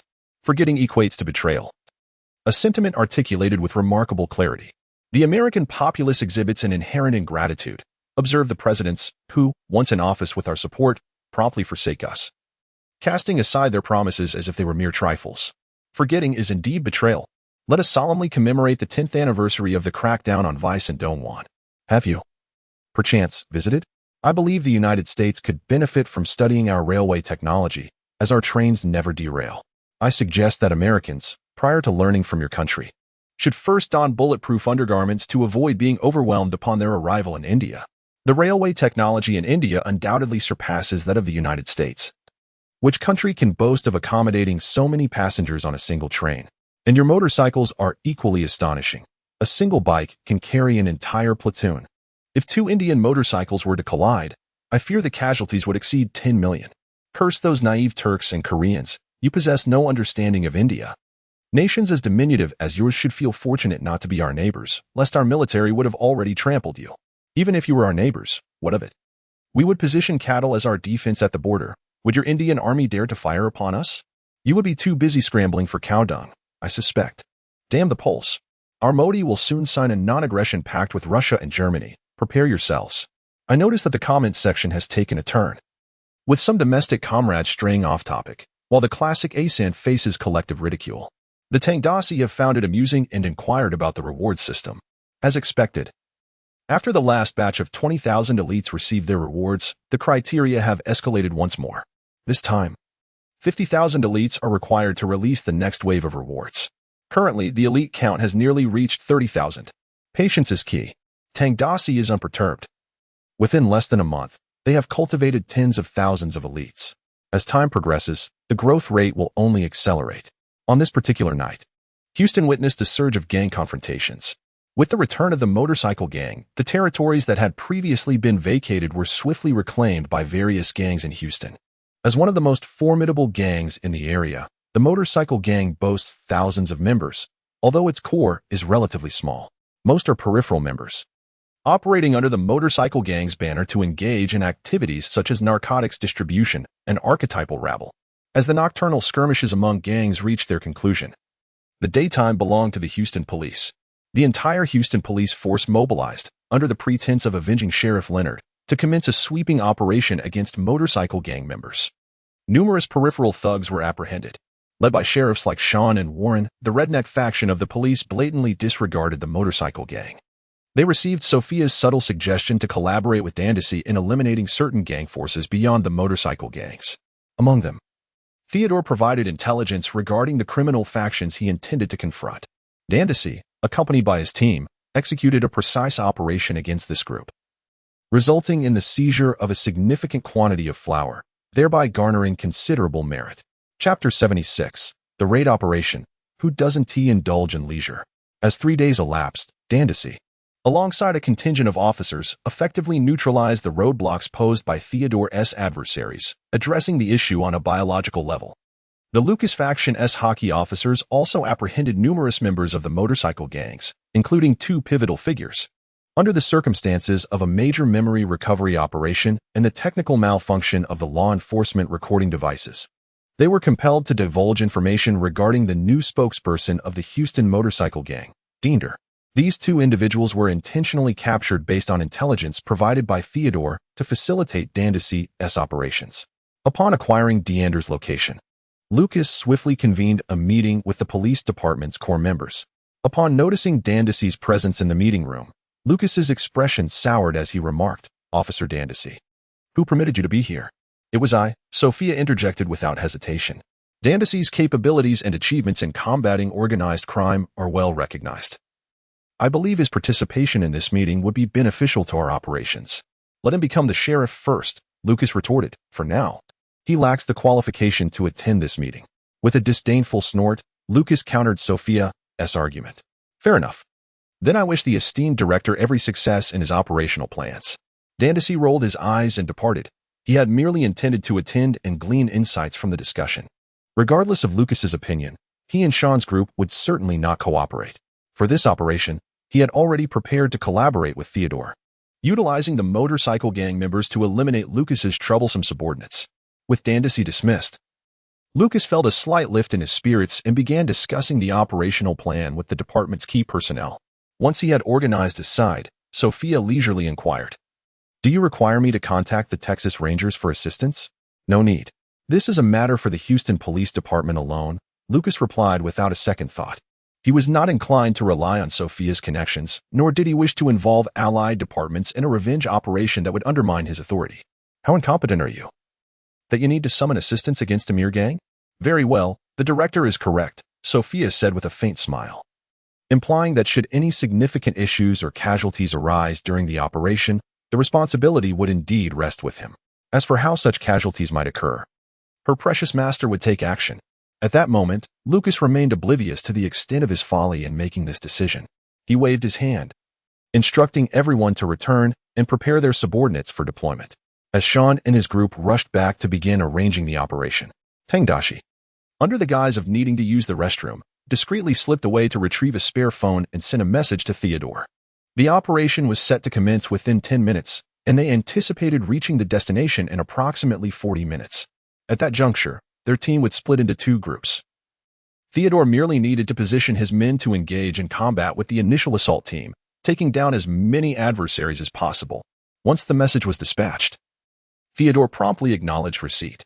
After fulfilling his role as the informant, Tang Daxi destroyed the phone card he had acquired from the black market, ensuring no incriminating evidence would be left behind. As an informant, maintaining one's safety was paramount. Avoiding rooftop meetings and leaving no call records were crucial to his survival.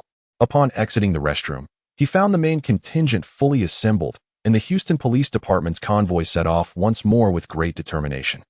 Their objective this time was a private estate situated on the outskirts of the city, a hideout for Deender and the core members of the motorcycle gang.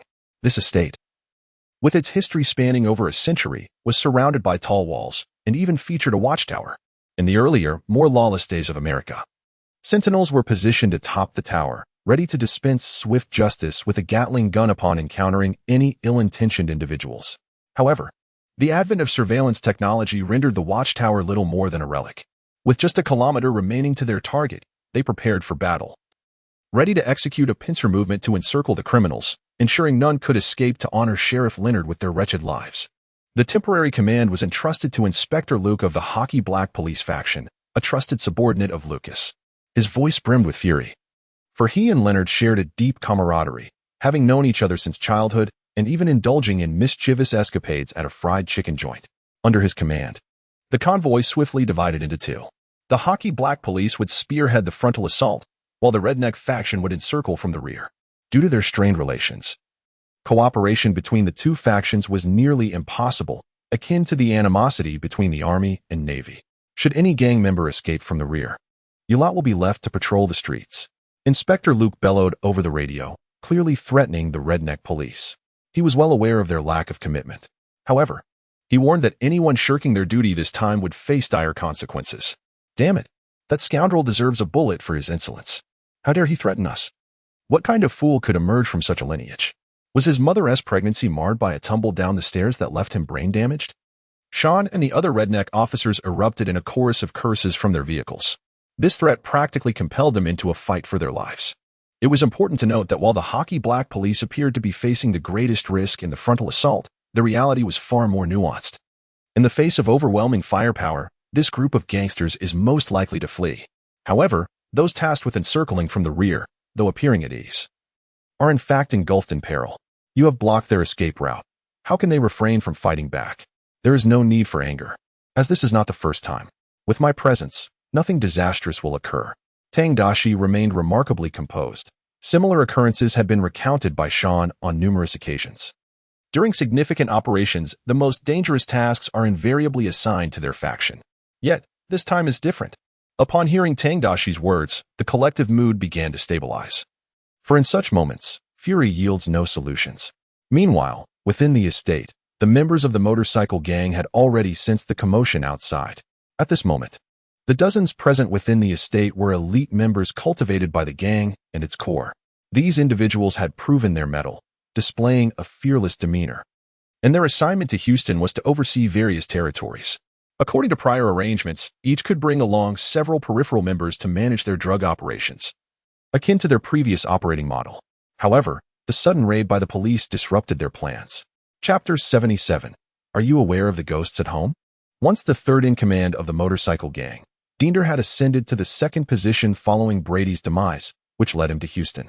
After noticing the disturbance outside, Diender cast a piercing gaze at Hockey, seated nearby, and delivered several slaps, fuming. Are you aware that we harbor ghosts at home? Following this, he unleashed 2 more slaps.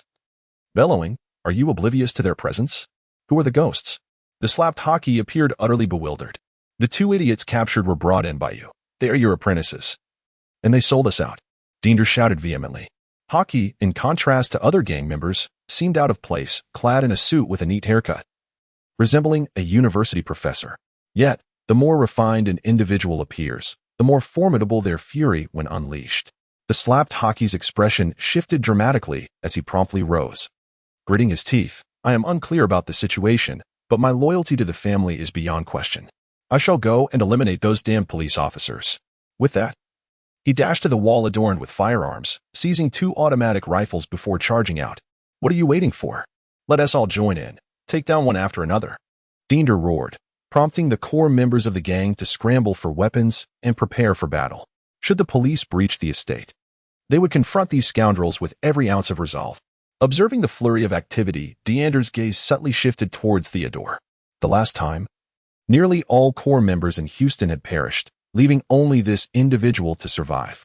Although the intelligence was betrayed by the captured insider, coupled with Brady's own reckless behavior, leading to such a dire situation, one cannot help but wonder if this scoundrel bears no suspicion whatsoever. He remains unconvinced. Doubt, after all, is the very essence that has allowed him to survive in the treacherous underbelly of the underworld for so long. Fortunately, Theodore's subsequent performance has greatly pleased him. This fellow, wielding an automatic rifle, unleashed a relentless barrage upon the officers emerging from the police car, claiming at least 3 of them beneath his gunfire. He was even too indifferent to reload after exhausting his ammunition. Instead, he seized a shoulder-fired rocket launcher hanging on the wall and targeted one of the police cars. The projectile soared forth, striking the vehicle with precision and obliterating it, leaving the officers inside utterly lifeless. Good job. Stay sharp and uphold our gang's fierce spirit. Witnessing this maniacal assault on the officers, Dander approached with a satisfied smile and patted him heavily on the shoulder. This lad is undoubtedly trustworthy.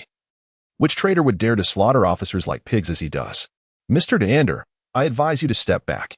This area is not safe, Theodore cautioned, seemingly unperturbed by the praise he received. This subtle flattery further endeared him to Dander. This young man is impressive. At this moment, the battle had escalated to a fever pitch. The hockey black officers, attempting a frontal breakthrough, were utterly unprepared for the sheer madness of the gang members, especially after witnessing a rocket blast send one of their police cars flying. Inspector Luke, commanding from the safety of an armored vehicle, was visibly shaken, cursing through gritted teeth. Damn it, you soldiers. Are you selling even this? Why not sell fighter jets too? The practice of American soldiers selling weapons to the black market had long ceased to astonish anyone in the United States.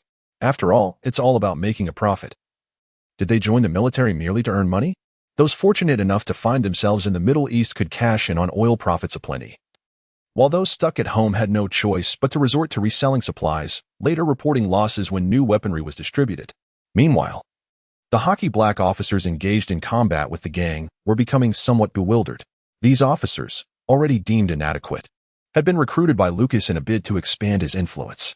Faced with an equally fierce adversary, they appeared dazed and disoriented. Were it not for the arrival of several armored tactical vehicles to suppress the enemy's firepower, they would not have dared to show their heads. Hold your ground.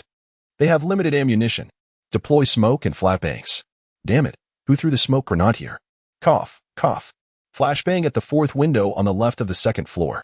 As the intensity of the battle escalated, the group of hockey black officers became increasingly disorganized. The commanding officer, Luke, was infuriated yet helpless, unable to restrain himself from cursing. What on earth is wrong with these idiots?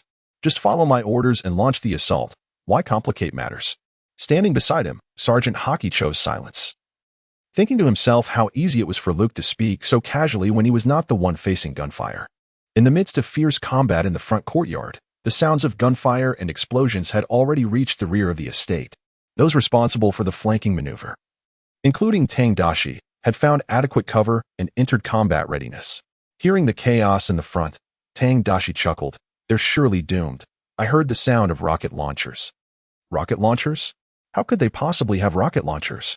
Have those American soldiers lost their minds? Who would dare sell such weaponry on the black market?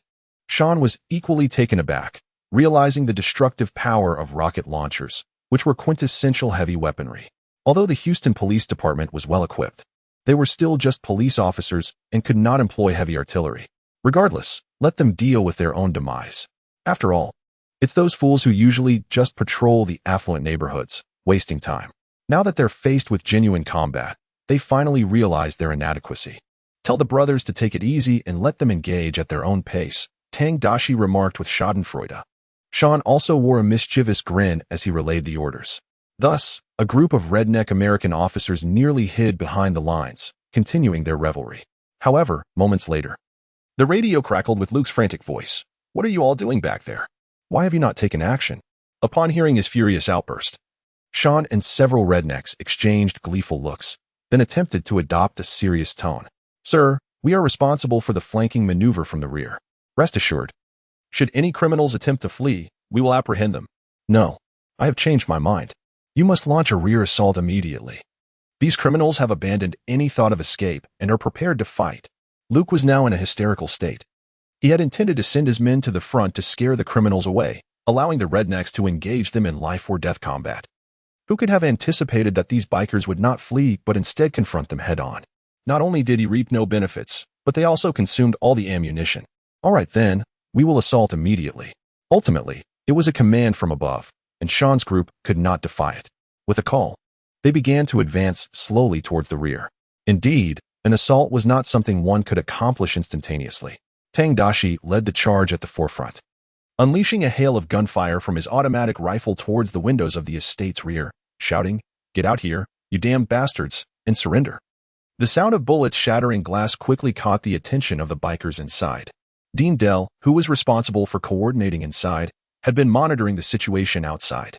Seeing the American officers attempting to encircle from the rear, he remained vigilant. He furrowed his brow and commanded, "Ike, you and the others take charge of that group of foolish cops at the back." 7 or 8 members of the hockey quickly rushed over, taking positions at various windows to unleash a torrent of gunfire downstairs. The overwhelming firepower forced Tang Daxi and his companions to take cover. "Oh my goodness. This firepower is too formidable. Brothers, find some cover to protect yourselves."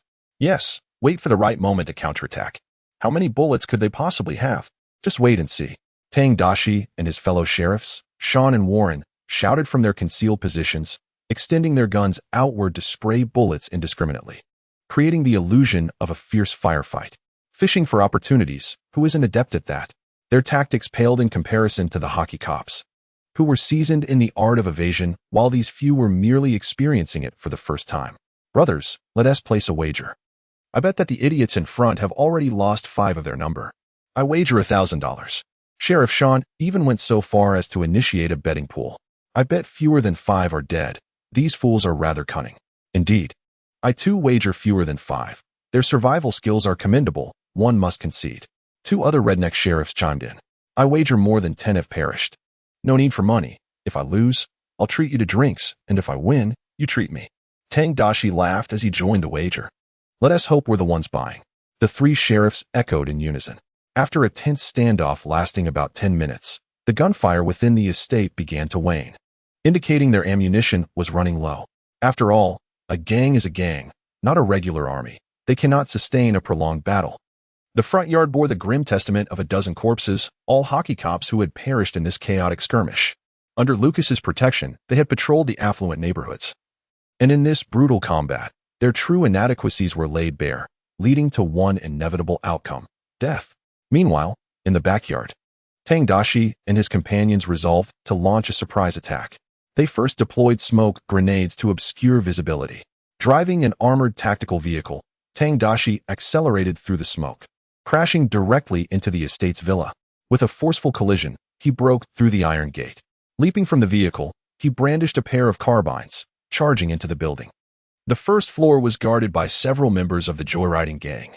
Upon seeing the fully armed Tang Daxi burst in, these bloodthirsty individuals raised their weapons to fire. Then, their guns jammed. "Die, all of you!" Tang Daxi roared, unleashing a torrent of fire from his carbines, the bullets raining down as he shifted his aim with relentless precision, like a merciless reaper sending these miscreants to toil in the fields of the divine. Due to his extraordinary physical prowess, Tang Daxi wielded 2 carbines with 1 hand each. As the last rounds were expended, 6 of the 8 hockey members present had already fallen. After the last 2 hockey high had dealt with the jammed bullets, they noticed that Tang Daxi had exhausted his ammunition. With wide eyes, they roared in fury, ready to retaliate. However, before their fingers could press the triggers, gunfire erupted once more.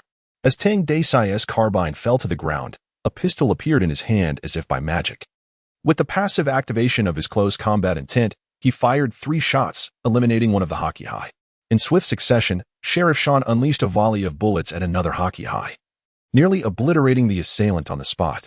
"Brother, you're absolutely incredible," Sean exclaimed, unable to contain his excitement as he witnessed Tang Daxi lead the charge like a vengeful deity.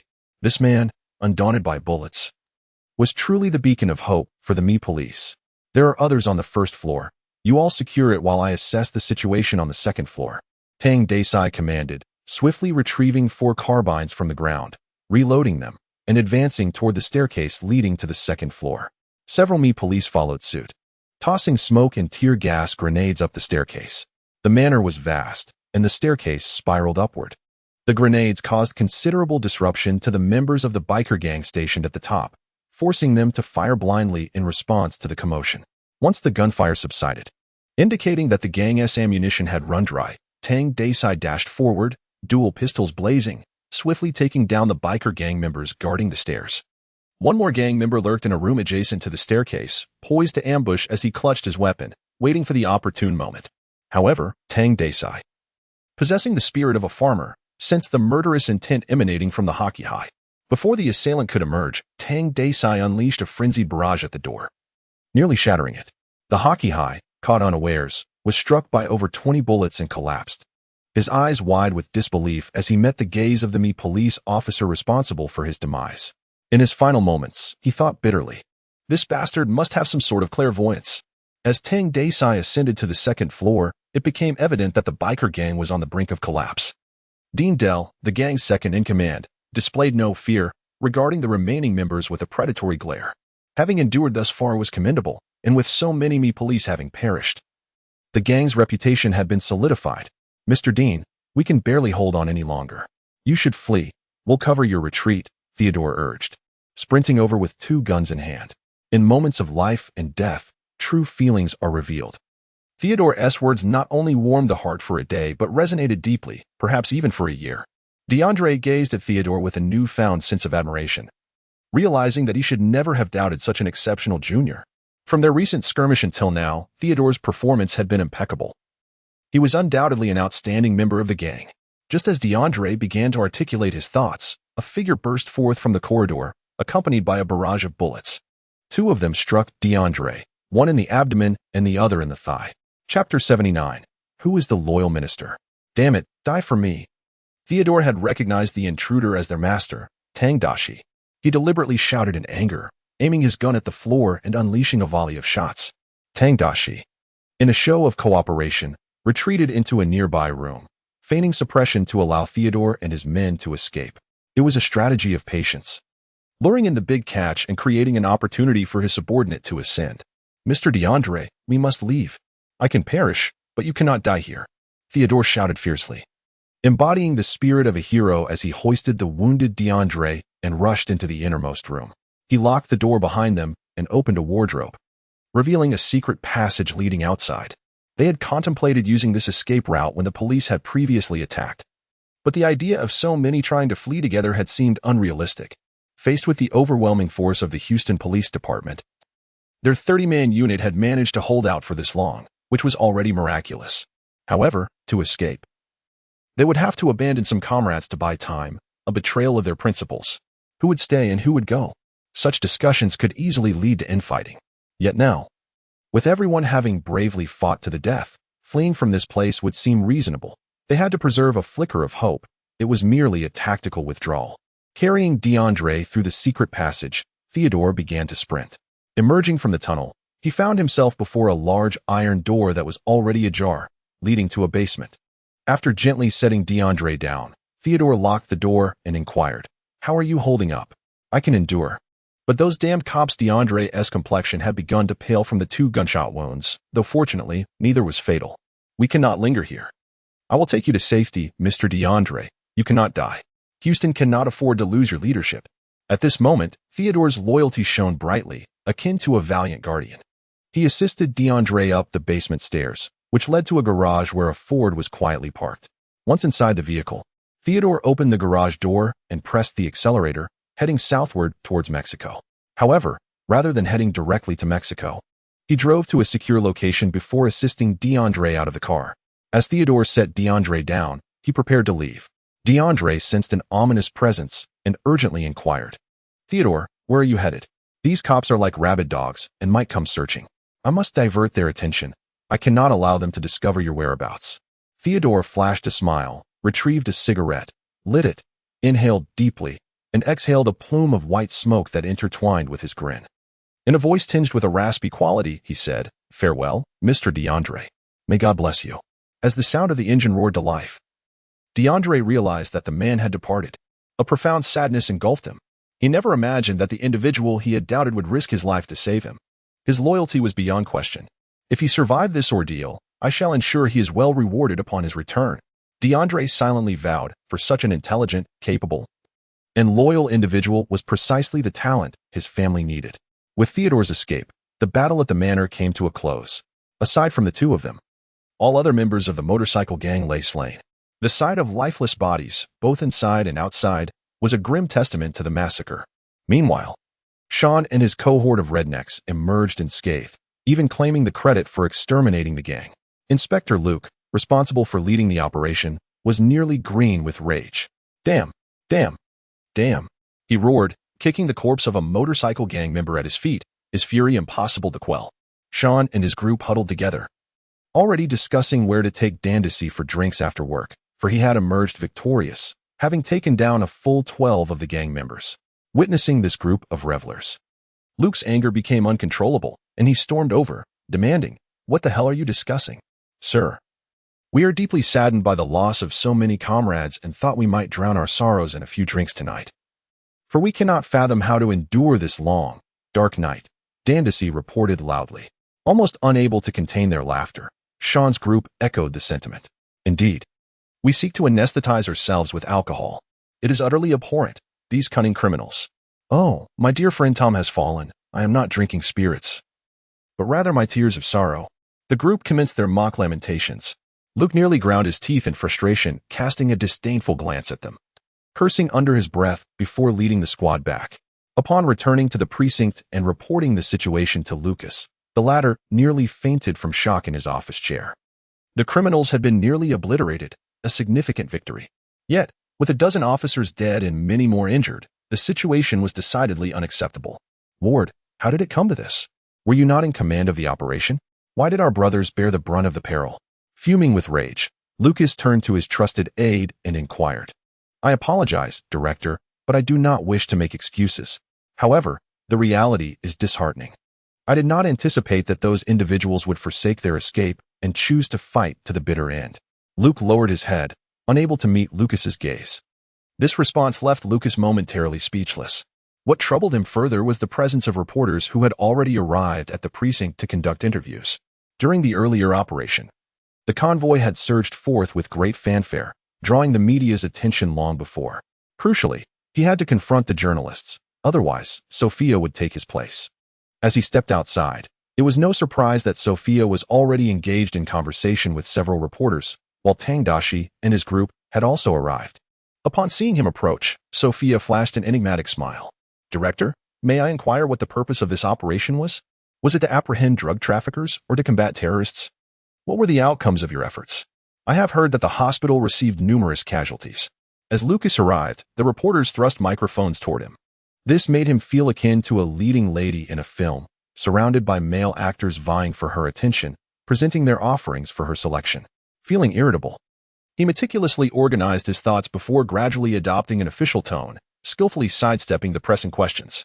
This operation aimed to eliminate the gang's hold on the safety of Houston citizens. Thanks to the valiant efforts of our officers, these nefarious individuals have been thoroughly eradicated. I extend my utmost respect to every officer who fought bravely on the front lines. Could you provide specifics on the casualty figures? One reporter inquired. "I'm afraid those numbers have yet to be compiled, but we achieved a significant victory. All thanks to the efforts of our officers." The reporters pressed on, seeking clarity, but were met with ambiguity. One reporter's gaze fell upon Tang Daxi, who leaned in and asked, "Officer Daxi, hello. I saw your photograph as a guardian the other day. It was quite impressive. Did you participate in this operation as well?" "Indeed, we all mobilized collectively, so I naturally took part," he replied. "Given your capabilities, you must have made considerable contributions during this operation, correct?" With a tinge of humility, Tang Daxi responded, "I regret to say that I only accomplished trivial tasks, perhaps eliminating fewer than 20 criminals." His answer left the journalists present questioning their understanding. Fewer than 20? A throng of reporters surrounded Tang Daxi, persistently probing for details, until they eventually broached the topic of police casualties. Tang Daxi feigned regret, stating, "I was responsible for the rear assault, so I am not well informed about the casualties at the front. I have heard that some colleagues may have made the ultimate sacrifice, which saddens me. Had I known these individuals were so deranged, I believe we should have collaborated with our brother departments, perhaps with more personnel. The casualties would not have been so severe. Why was there no collaboration with the other departments? Who made that decision?" A keen female reporter asked. Tang Daxi wore a helpless smile, turning his gaze towards Lucas before looking at the reporters and shrugging his shoulders, as if to convey that everything was unsaid yet understood. Lucas, in that moment, felt an explosion of frustration, wishing he could eliminate that despicable bastard with a single shot. Ultimately, one cannot conceal the truth indefinitely, especially with a multitude of moles within the police department. When news broke of the 12 officers' deaths during this operation, the Houston media was relentless in their coverage, with many voices questioning Lucas's leadership and suggesting he should resign, holding him accountable for the fatalities. Although it was unlikely Lucas would relinquish his position easily, the emergence of such doubts had undoubtedly begun to undermine his authority. Despite his significant contributions during this operation, Tang Daxi had not advanced from being a first-grade officer to the rank of deputy chief. My dear, I intended to advocate for your promotion to deputy chief. But you know that without his consent, I lack the power to make that decision, Sophia said, sitting in her office chair with an expression of resignation. Tang Daxi had already received 2 exceptional promotions this year, and she could not pressure Lucas to promote him under the guise of advocating for minority rights. It was simply beyond her reach. With a sigh, Tang Daxi approached and buried his face in Sophia's warm embrace. In this frigid country, she was one of the few sources of warmth. Sophia gently cradled the back of his head, smiling as she said, considering your future prospects. Have you thought about pursuing a career with the Texas Rangers? It's beyond Lucas's jurisdiction, and with your capabilities, you would likely ascend the ranks more swiftly there. The Texas Rangers? Tang Daxi was well aware of their existence, a prestigious organization that held a status between that of the police and the military. As part of Texas's public safety department, they were omnipresent in crime prevention, criminal investigations, and border security. Due to their rich history, the department enjoyed a high standing and significant public support in Texas. After a moment's hesitation, Tang Daxi shook his head, replying, "No, I think I'll pass. The Rangers require extensive travel, and if possible, I would prefer to remain in Houston." "Why is that?" Sophia inquired. "Because of you," he said sincerely. "And I want to stay here to support you in becoming chief sooner." Tang Daxi nodded, feigning deep emotion. "By the way, haven't you finalized your new house? I bought a few sets of lingerie that you like. I'll come find you tonight." Sophia felt a stir of emotions, both romantic and physical, as she found fulfillment in this man. After a tender moment, Tang Daxi finally left her office. Upon returning to his desk, he had just settled in when Sean approached him. Casting a glance at Tang Daxi, Sean exclaimed, "Damn, brother. How did you manage to hide an assault rifle in your waistband?" For ease of access to combat adversaries, Tang Daxi replied, "I can see you're really hungry. Would you like me to introduce you to a few?" Sean suggested. Sean raised his eyebrows and remarked that they had become such close friends that he must arrange outings for him. As for Tang Daxi and his transgender identity, this group of rednecks simply did not believe in such matters. Moreover, Tang Daxi typically refrained from using titles, only adopting them during intense magical duels and everyday interactions. They maintained a camaraderie akin to brothers. There was no need for introductions. He wished to channel this exuberant energy into his work. Tang Daxi waved his hand, graciously declining Sean's kind offer. This statement elicited a sense of reverence from Sean, who felt somewhat ashamed and could not help but exclaim, "Compared to you, I feel like a damned rookie." With the arrangements for the new house finalized, Tang Daxi went to the hotel to retrieve his personal belongings for his new residence. After thoroughly cleaning the previous house, he had already listed it for sale with the agency. He had no desire to dwell in a house where someone had died.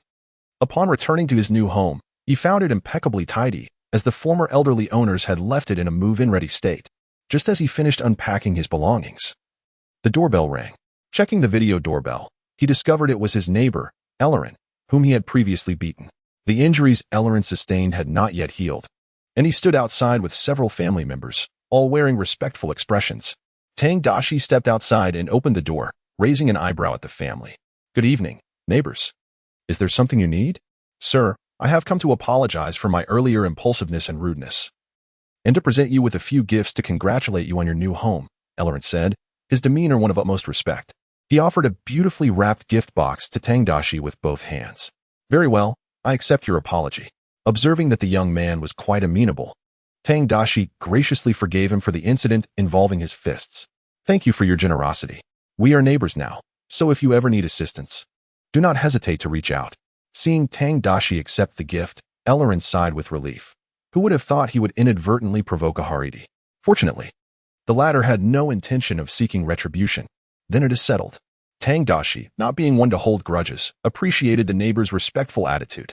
Assistance might indeed be required in the future, considering he possessed the capabilities of a celestial being.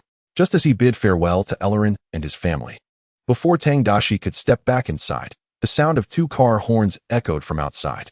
Turning around, he noticed an unfamiliar white Ferrari. The owner waved, and it dawned on Tang Daxi that it was Sophia arriving. He opened the door, and Sophia drove her brand-new white sports car into the garage. Upon exiting the vehicle, she eagerly embraced Tang Daxi and excitedly pointed at the car, inquiring about it. "Dear, I have heard it said that within every man lies a child who never truly grows up. Only the toys of adulthood have grown larger. I trust you would appreciate this new Ferrari?" However, Tang Daxi's expression turned troubled as he embraced Sophia and replied with a hint of displeasure. This must cost over 600,000, right? I have told you that you need not spend so lavishly on me. Your mere presence is the greatest gift. Oh, darling. This is not mere spending. It is merely my way of expressing love, a small token of my affection.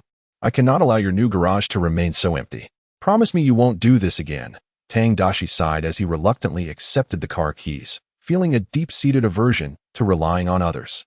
Chapter 81. Your existence in my aunt's mind after a jubilant celebration in the living room, Tang Daxi, holding Sophia close, inquired with a smile. Isn't it true that our police officers frequently patrol outside the community? What if they were to see you here? They are merely patrolling outside the community. They won't come in. Moreover, I plan to purchase a property here as an investment. Do you think I should fear being seen when returning to my own home? Sophia replied with a cheerful smile. Well, I suppose, Tang Daxi mused, marveling at the audacity of the wealthy who would buy a house merely to conceal an affair. Yet, to her and her family, this sum was inconsequential. The Koch family had prospered in Texas for years, sharing in lucrative ventures. That night, some reveled in tender bliss, while others found themselves in perilous flight. After being hidden away by Theodore, Dinder received treatment from a few underground doctors in the villa where he was concealed. Fortunately, the 2 gunshot wounds he sustained were not fatal, leaving him in relatively stable condition. What brought him the greatest joy was Theodore's return in the dead of night. Oh my God, thank the heavens, you escaped those damned officers. Dinder felt a surge of gratitude. Although this disastrous defeat was inescapable, Theodore's survival felt like a small victory. He couldn't bear the thought of returning to Mexico alone, shamed and defeated. Fortune had favored him. The officers were too foolish to apprehend him before he had switched vehicles and fled. With concern etched on his face, Theodore asked, Sir, how's your injury? Much improved. But damn, the losses are substantial, Dinder replied, his anger bubbling forth as he continued. Those wretched traitors. Once I return, if I discover their families, I will personally toss them into the crocodile pit. Such is the fate for betrayers. Theodore nodded in agreement and suggested, If it pleases you, sir. Shall we return to Mexico now? I fear if we delay further, those officers may come to search, making our departure even more challenging. With a heavy sigh, Dinder rose laboriously and said, Then let us return. The journey from Texas back to Mexico is not without its routes. Returning to Mexico sooner brings a sense of reassurance. Now, with the elite forces he once commanded diminished, the 2 individuals find themselves somewhat isolated in this foreign land. As their vehicle traverses a narrow path across the Texan border, they successfully return to Mexico, only to witness a minor upheaval at the headquarters of the biker gang. Dean Dell, now the second in command, has met with a disheartening defeat upon his arrival in Houston, which inevitably sparks doubt within the ranks of the gang. However, given Dean Dell's credentials and capabilities, his position remains largely unassailable as long as the top figure remains silent. After deliberation, it was decided that he would continue to manage affairs in Houston, albeit with the necessity of recuperating for a period, rendering him unable to lead personally. Theodore, having gained complete trust, steps into the role of his spokesperson, with plans to return to Houston with a cadre of elite members once stability is restored. Having ascended significantly in stature, Theodore promptly relayed the news to Tang Daxi, emphasizing the need for ongoing communication should any issues arise. Learning that Theodore has become the right hand of the biker gang's second in command, Tang Daxi felt a sense of satisfaction. At this pace, the opportunity to eliminate certain high-ranking members of the gang is within reach, and Theodore's control over the bikers seems imminent. After responding to the message, Tang Daxi indulged in a glass of champagne. At that moment, he found himself in the Houston City Hall, surrounded by numerous guests who were receiving a grand reception from the government. Today marked the filming of a promotional video, with the next mayoral election looming on the horizon. Given the formidable competition and the significant support among citizens, he needed to bolster his image ahead of the election. Filming the promotional video was one of his strategies, aimed at showcasing the flourishing state of the city under his governance to the residents of Houston. Officer Daxi, do you require any makeup assistance? A female staff member inquired cheerfully as she approached him. Makeup? I believe I'm quite confident in my appearance. Tang Daxi replied with a smile and a shake of his head.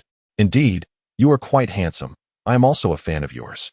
That previous photo of you as the Guardian was simply stunning, she remarked, leaning in to place a quick peck on his cheek.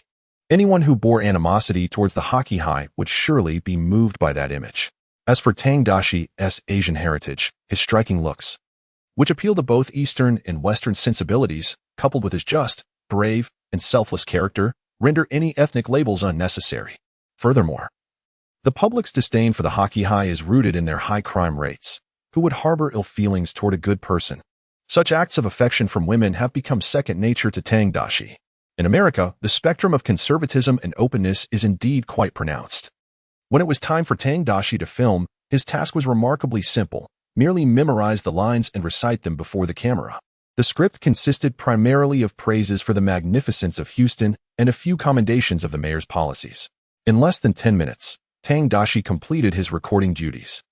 Present at the scene was Mayor Hank, a man nearing 40, who, at this age, could be considered a young and accomplished leader. To showcase his approachable demeanor, he dressed quite casually, his tousled blonde hair giving him a somewhat unkempt appearance. "Officer Daxi, thank you for your hard work. You performed admirably," he remarked, shaking Tang Daxi's hand with a smile. "Your photo as the Watcher was also impressive, but regrettably, it wouldn't be suitable for the promotional video, as you know." "That is indeed unfortunate," Tang Daxi thought, aware of the mayor's apprehension, given that the photo depicted him kneeling over a black criminal. Such an image would undoubtedly invite accusations of racial discrimination if included in the promotional material. After exchanging pleasantries, Hank turned to attend to other guests.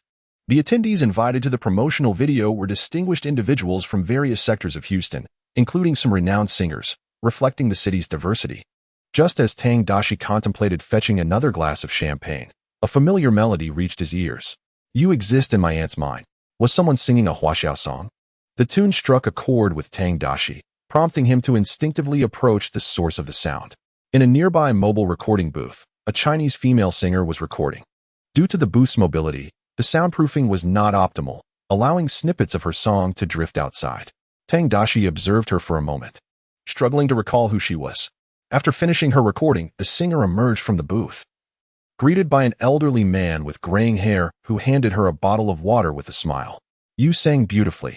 Your voice remains as splendid as ever. Had that incident not occurred, you would likely be a top singer in Huaxia now.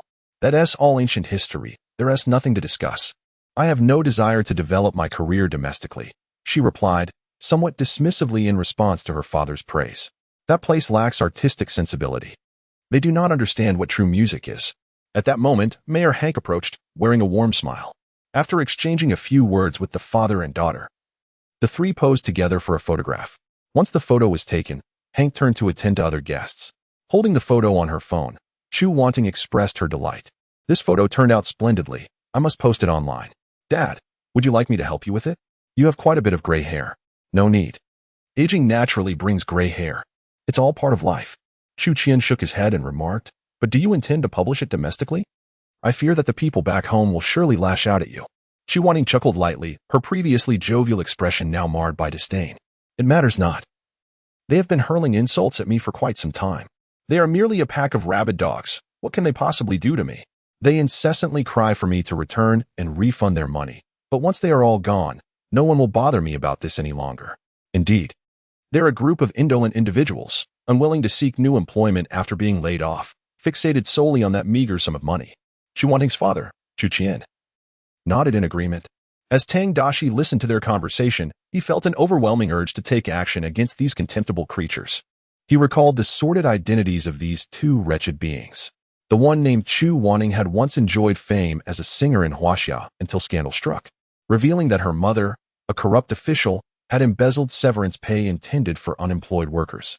The ill-gotten gains had been funneled into her account, enabling her extravagant lifestyle abroad, while the unemployed were left to endure the harsh winter with little means for warmth or sustenance. Although her mother ultimately faced imprisonment, the money remained with Chu Wanting, who refused to return the ill-gotten funds and frequently criticized the domestic judiciary for allegedly persecuting her mother. Tang Daxi's anger surged at the thought of someone profiting from the suffering of their compatriots while deriding the victims as lazy and unambitious. His keen gaze began to survey the surroundings. The location he occupied, obscured by several temporary recording booths, had transformed into a surveillance blind spot. This meant ample opportunity for action. Gradually, he approached while holding a champagne flute, making his way to a nearby table laden with items. Chu Wanting had just arrived there to retrieve lipstick from her red Chanel bag for a touch-up. Meanwhile, she and her father were engaged in conversation with some prominent figures from Houston, seizing a splendid opportunity to forge connections. Seizing the moment when attention was diverted, Tang Daxi discreetly pulled a book from his pocket, Mein Kampf. Ever since he had donned the guise of a Dragon Clan member, he carried this controversial book as a constant reminder of his hatred and humiliation. Should anyone discover him reading it, he could always claim he was critically examining it to maintain his sense of vengeance. However, the true purpose of the book was to gift it to those he despised. In a swift and remarkable motion, he slipped the book into Chu Wanning's Chanel bag. Fellow countrymen recognizing one another, he mused. It would hardly be inappropriate to gift a book, would it? As for fingerprints, the book had been concealed within my clothing and barely touched. So leaving a few traces is inconsequential. When the authorities retrieve it, my fingerprints would merely serve as reasonable evidence. Moreover, who would dare to question a hardy celestial being like me? Those who dare to doubt are indeed the true fools. The crux lies in obtaining the fingerprints of that vile individual. After completing the task, Tang Daxi discreetly departed, only to procure another glass of champagne. Someone was soon to meet their end. A toast to that. Chu Wanning and her father were still engaged in conversation with a few prominent figures from Houston. Just as they were enjoying their dialogue, Tang Daxi, adorned with a badge and a body camera, suddenly approached Chu Wanting, addressing her directly. "Good day, madam. May I kindly request you to present your identification?" "What for? Why must I show my ID?" Tang Daxi's sudden appearance left Chu Wanning in a state of confusion. Her expression one of bewilderment as she gazed at him. Chu Hang, upon catching sight of Tang Daxi's badge and realizing he was a police officer, dared not show any disrespect and quickly put on a facade of goodwill, saying, "Officer, there must be some misunderstanding. We were invited by the mayor to attend this event. Even if the president himself invited you, it has nothing to do with me. I suspect she is involved in drug trafficking. During our recent pursuit of a drug dealer, a suspect escaped, and I feel that the individual who fled bears a striking resemblance to this lady." Tang Daxi retorted coldly. "Drug trafficking? Fugitive?" Upon hearing these words, the faces of the surrounding Houston elite shifted slightly, instinctively stepping back. They had no desire to become entangled with such filth. Chu Wanning's complexion paled. She had never anticipated being accused in such a manner. Suppressing her fury, she responded, "Officer, your insinuation could lead my lawyer to file a defamation suit against you. I am a singer, an artist in the realm of music, and I am not lacking in wealth. This is an affront to my dignity. This is outrageous. We received an invitation from the mayor and came here to promote the beauty and freedom of Houston. How can you treat us this way?" Chu Hong added, visibly irritated. What was wrong with this minor officer? Did he not understand civility? Did he not fear offending the mayor? "I am merely fulfilling my duty. This is my final command. Cooperate with my investigation and present your identification," Tang Daxi commanded sternly, his expression grave as he raised his voice. He intentionally elevated his tone, quickly garnering the attention of those around them. A crowd began to gather, soon realizing that a police officer was executing his duties, with many recognizing Tang Daxi, the rising star of the police force. Mayor Hank had also received word of the commotion.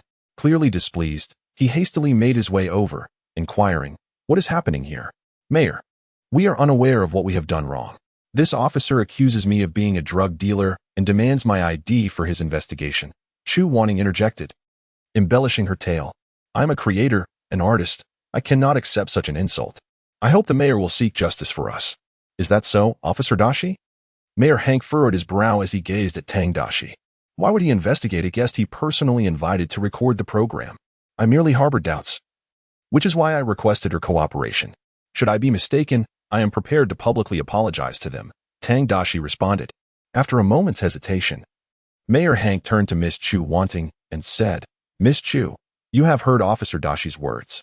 If this is merely a misunderstanding, he will provide you with a satisfactory explanation.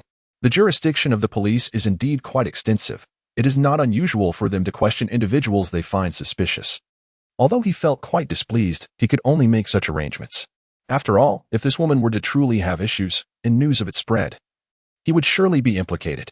Chu Wanning nearly exclaimed in frustration, but instead endured the humiliation to retrieve her bag, preparing to present her identification for Tang Daxi's inspection. What is this?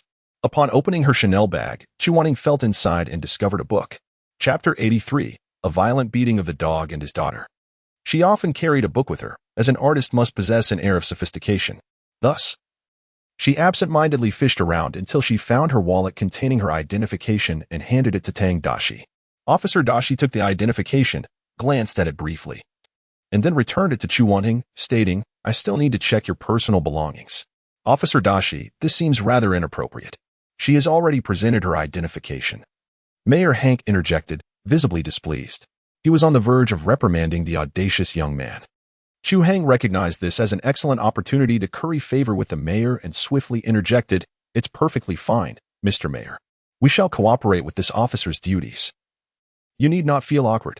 Proceed with your search, but should you find nothing, you must apologize to me." Chu Wanting handed her bag to Tang Daxi. Everyone present watched with bated breath, wondering what had possessed this star officer to treat a guest invited by the mayor in such a manner. This was not merely a slap on the wrist, it was a clear affront to the mayor himself. Tang Daxi rummaged through the bag and pulled out a copy of Mein Kampf. His expression shifted dramatically. "Damn it, what is this? What on earth were you reading?" As the crowd caught sight of the book and its infamous cover, their reactions were akin to encountering a ghost. Heavens, how could it be this? Oh my God. I swear to the heavens, I was not chatting with her. I was merely standing there in a daze while she spoke to herself. Me too. I was just standing there with a headache, not conversing with her. The gasps of astonishment echoed in the air. Had Tang Daxi pulled out 10 pounds of ice or a bomb, their panic would not have been as profound. But this item, one touch, and it could lead to utter disgrace. Mayor Hank's face turned pale with fear. This was a critical moment in the election campaign, and any association with the anti-dragon people could jeopardize his position as a city official. The situation left Chu Wanting and her father, Chu Hong, utterly speechless, even causing them to forget their English and speak in their native tongue. "Damn it, you actually carry such things with you? Are you both members of Hamas?" "No, you are Nazis," Tang Daxi bellowed, striking Chu Wanting in the face with a powerful elbow. The force of the blow knocked her to the ground, causing her to spew blood and teeth, nearly rendering her unconscious. Tang Daxi then seized Chu Hang's head, yanking it down while driving his knee upward, almost bursting Chu Hang's skull. As he unleashed his fury, Tang Daxi silently invoked the system to bestow upon him a title. "How dare you do this? You two wretched bastards, do you find amusement in our persecution as dragon people? Damn Nazis, how dare you show yourselves before me?" he shouted, kicking the pair in the stomach. Each kick made them feel as though their insides were being crushed. The brutal impact and pain nearly made them vomit, expelling food and blood onto the ground. In the face of Tang Daxi's merciless assault, none of the onlookers dared to intervene. "What? Do you want to defend the anti-dragon movement? Are you also a member of Hamas?" Such a label would be too much for even Dengzi to bear. Thankfully, Tang Daxi exercised restraint, ceasing his attack after nearly incapacitating them. Tears shimmering in his eyes, he turned to the stunned Mayor Hank and said, "I apologize, Mayor. They truly provoked me. You know, I am a hardy dragon person, and my greatest fear is these anti-dragon activists. They're utterly terrifying."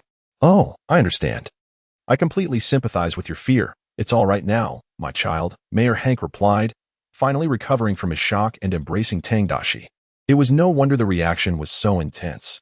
He was indeed a member of the true yellow flag dragon people. The crowd, hearing the term hardy dragon people, snapped back to reality, gathering to comfort Tang Daxi. Those unaware might have thought he had been the victim of an attack. With the kind reassurances from the crowd, Tang Daxi felt his fear subside.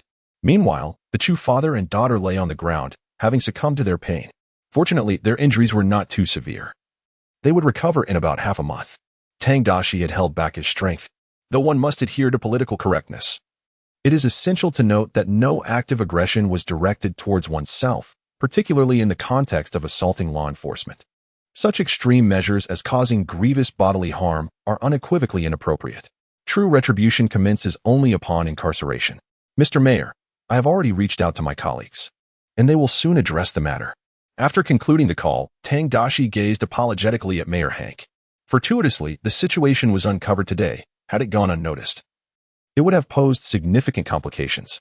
If they had appeared in Houston's promotional footage, only to later be identified as anti-dragon people extremists, both the city and you, Mr. Mayor, would have faced dire repercussions. Indeed, I am profoundly grateful for your diligence. It is an honor for Houston to have a guardian such as yourself. At that moment, any lingering displeasure within Mayor Hank dissipated entirely. Although Tang Daxi's conduct may not have been flawless, he had successfully averted a considerable disaster. Otherwise, once the promotional video was released and the matter exposed, it was highly probable that his position as mayor would have been irrevocably compromised.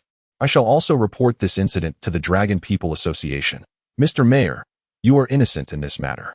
They intruded upon this space, seeking to propagate their nefarious ideology. And fortunately, we thwarted their wicked intentions. Tang Daxi smiled and once again shook hands with Mayor Hank, who now held a favorable opinion of him. Young man, you are remarkably astute. The prominent figures of Houston surrounding them also smiled in acknowledgement of the valiant officer. Indeed, they had all witnessed the intrusion of these two anti-Dragon People extremists, eager to disseminate their extreme beliefs, while the law enforcement personnel remained entirely blameless. As for the consequences they might face, who truly cares? Mayor Hank summoned his staff, instructing them to promptly delete any recordings or photographs associated with the incident. Oh. By the way, Officer Daxi, there are also these two scoundrels who deceived me into taking a photograph with them. Could I kindly request your assistance in removing that photo? Which could easily lead to misunderstandings. After organizing his subordinates, Mayor Hank recalled this critical issue and hastily sought Tang Daxi's help. Chapter 84. This is unjust. The father and daughter, Chu Wanting, had just been taken away by the Houston police. Their phones, naturally, were confiscated at this time. It has already been deleted. Mr. Mayor, your dedication to Houston must not allow you to suffer such an injustice.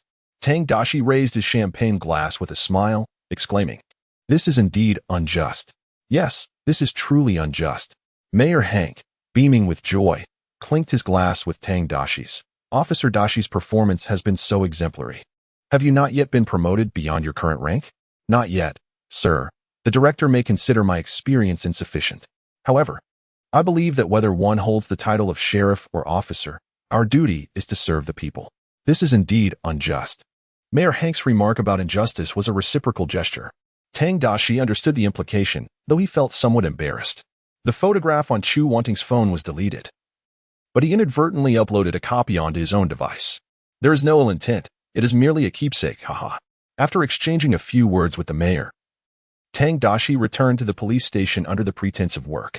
Upon his return, he found that Chu Wanting and her father had already received treatment and regained consciousness. Several officers were surrounding the father and daughter, their expressions grave, as they conducted an investigation. The book documenting the struggles of one's life had been collected as evidence. Due to Chu Wanting having been in contact with it, her fingerprints were now on record, rendering any attempts at denial futile. As for Tang Daxi's fingerprints, being an officer, it was entirely reasonable for him to leave traces. Would one truly suspect a Tianlong person of such trivialities? Moreover, it was widely claimed that the two of them were responsible. Did they still wish to argue their innocence? Do they truly regard the judicial system of the United States as a mere farce? Upon seeing Tang Daxi, Chu Wanting, in a frenzy, pleaded, "I beg you, spare me. I can agree to anything you ask. Just don't let me go to prison. That book has nothing to do with me." "Anything you can agree to?" he retorted. "Indeed, I can agree to anything. Begone. Your delusions are quite amusing. You committed a crime, and you must face the consequences. What makes you think you are exempt from punishment for being wicked Nazis?"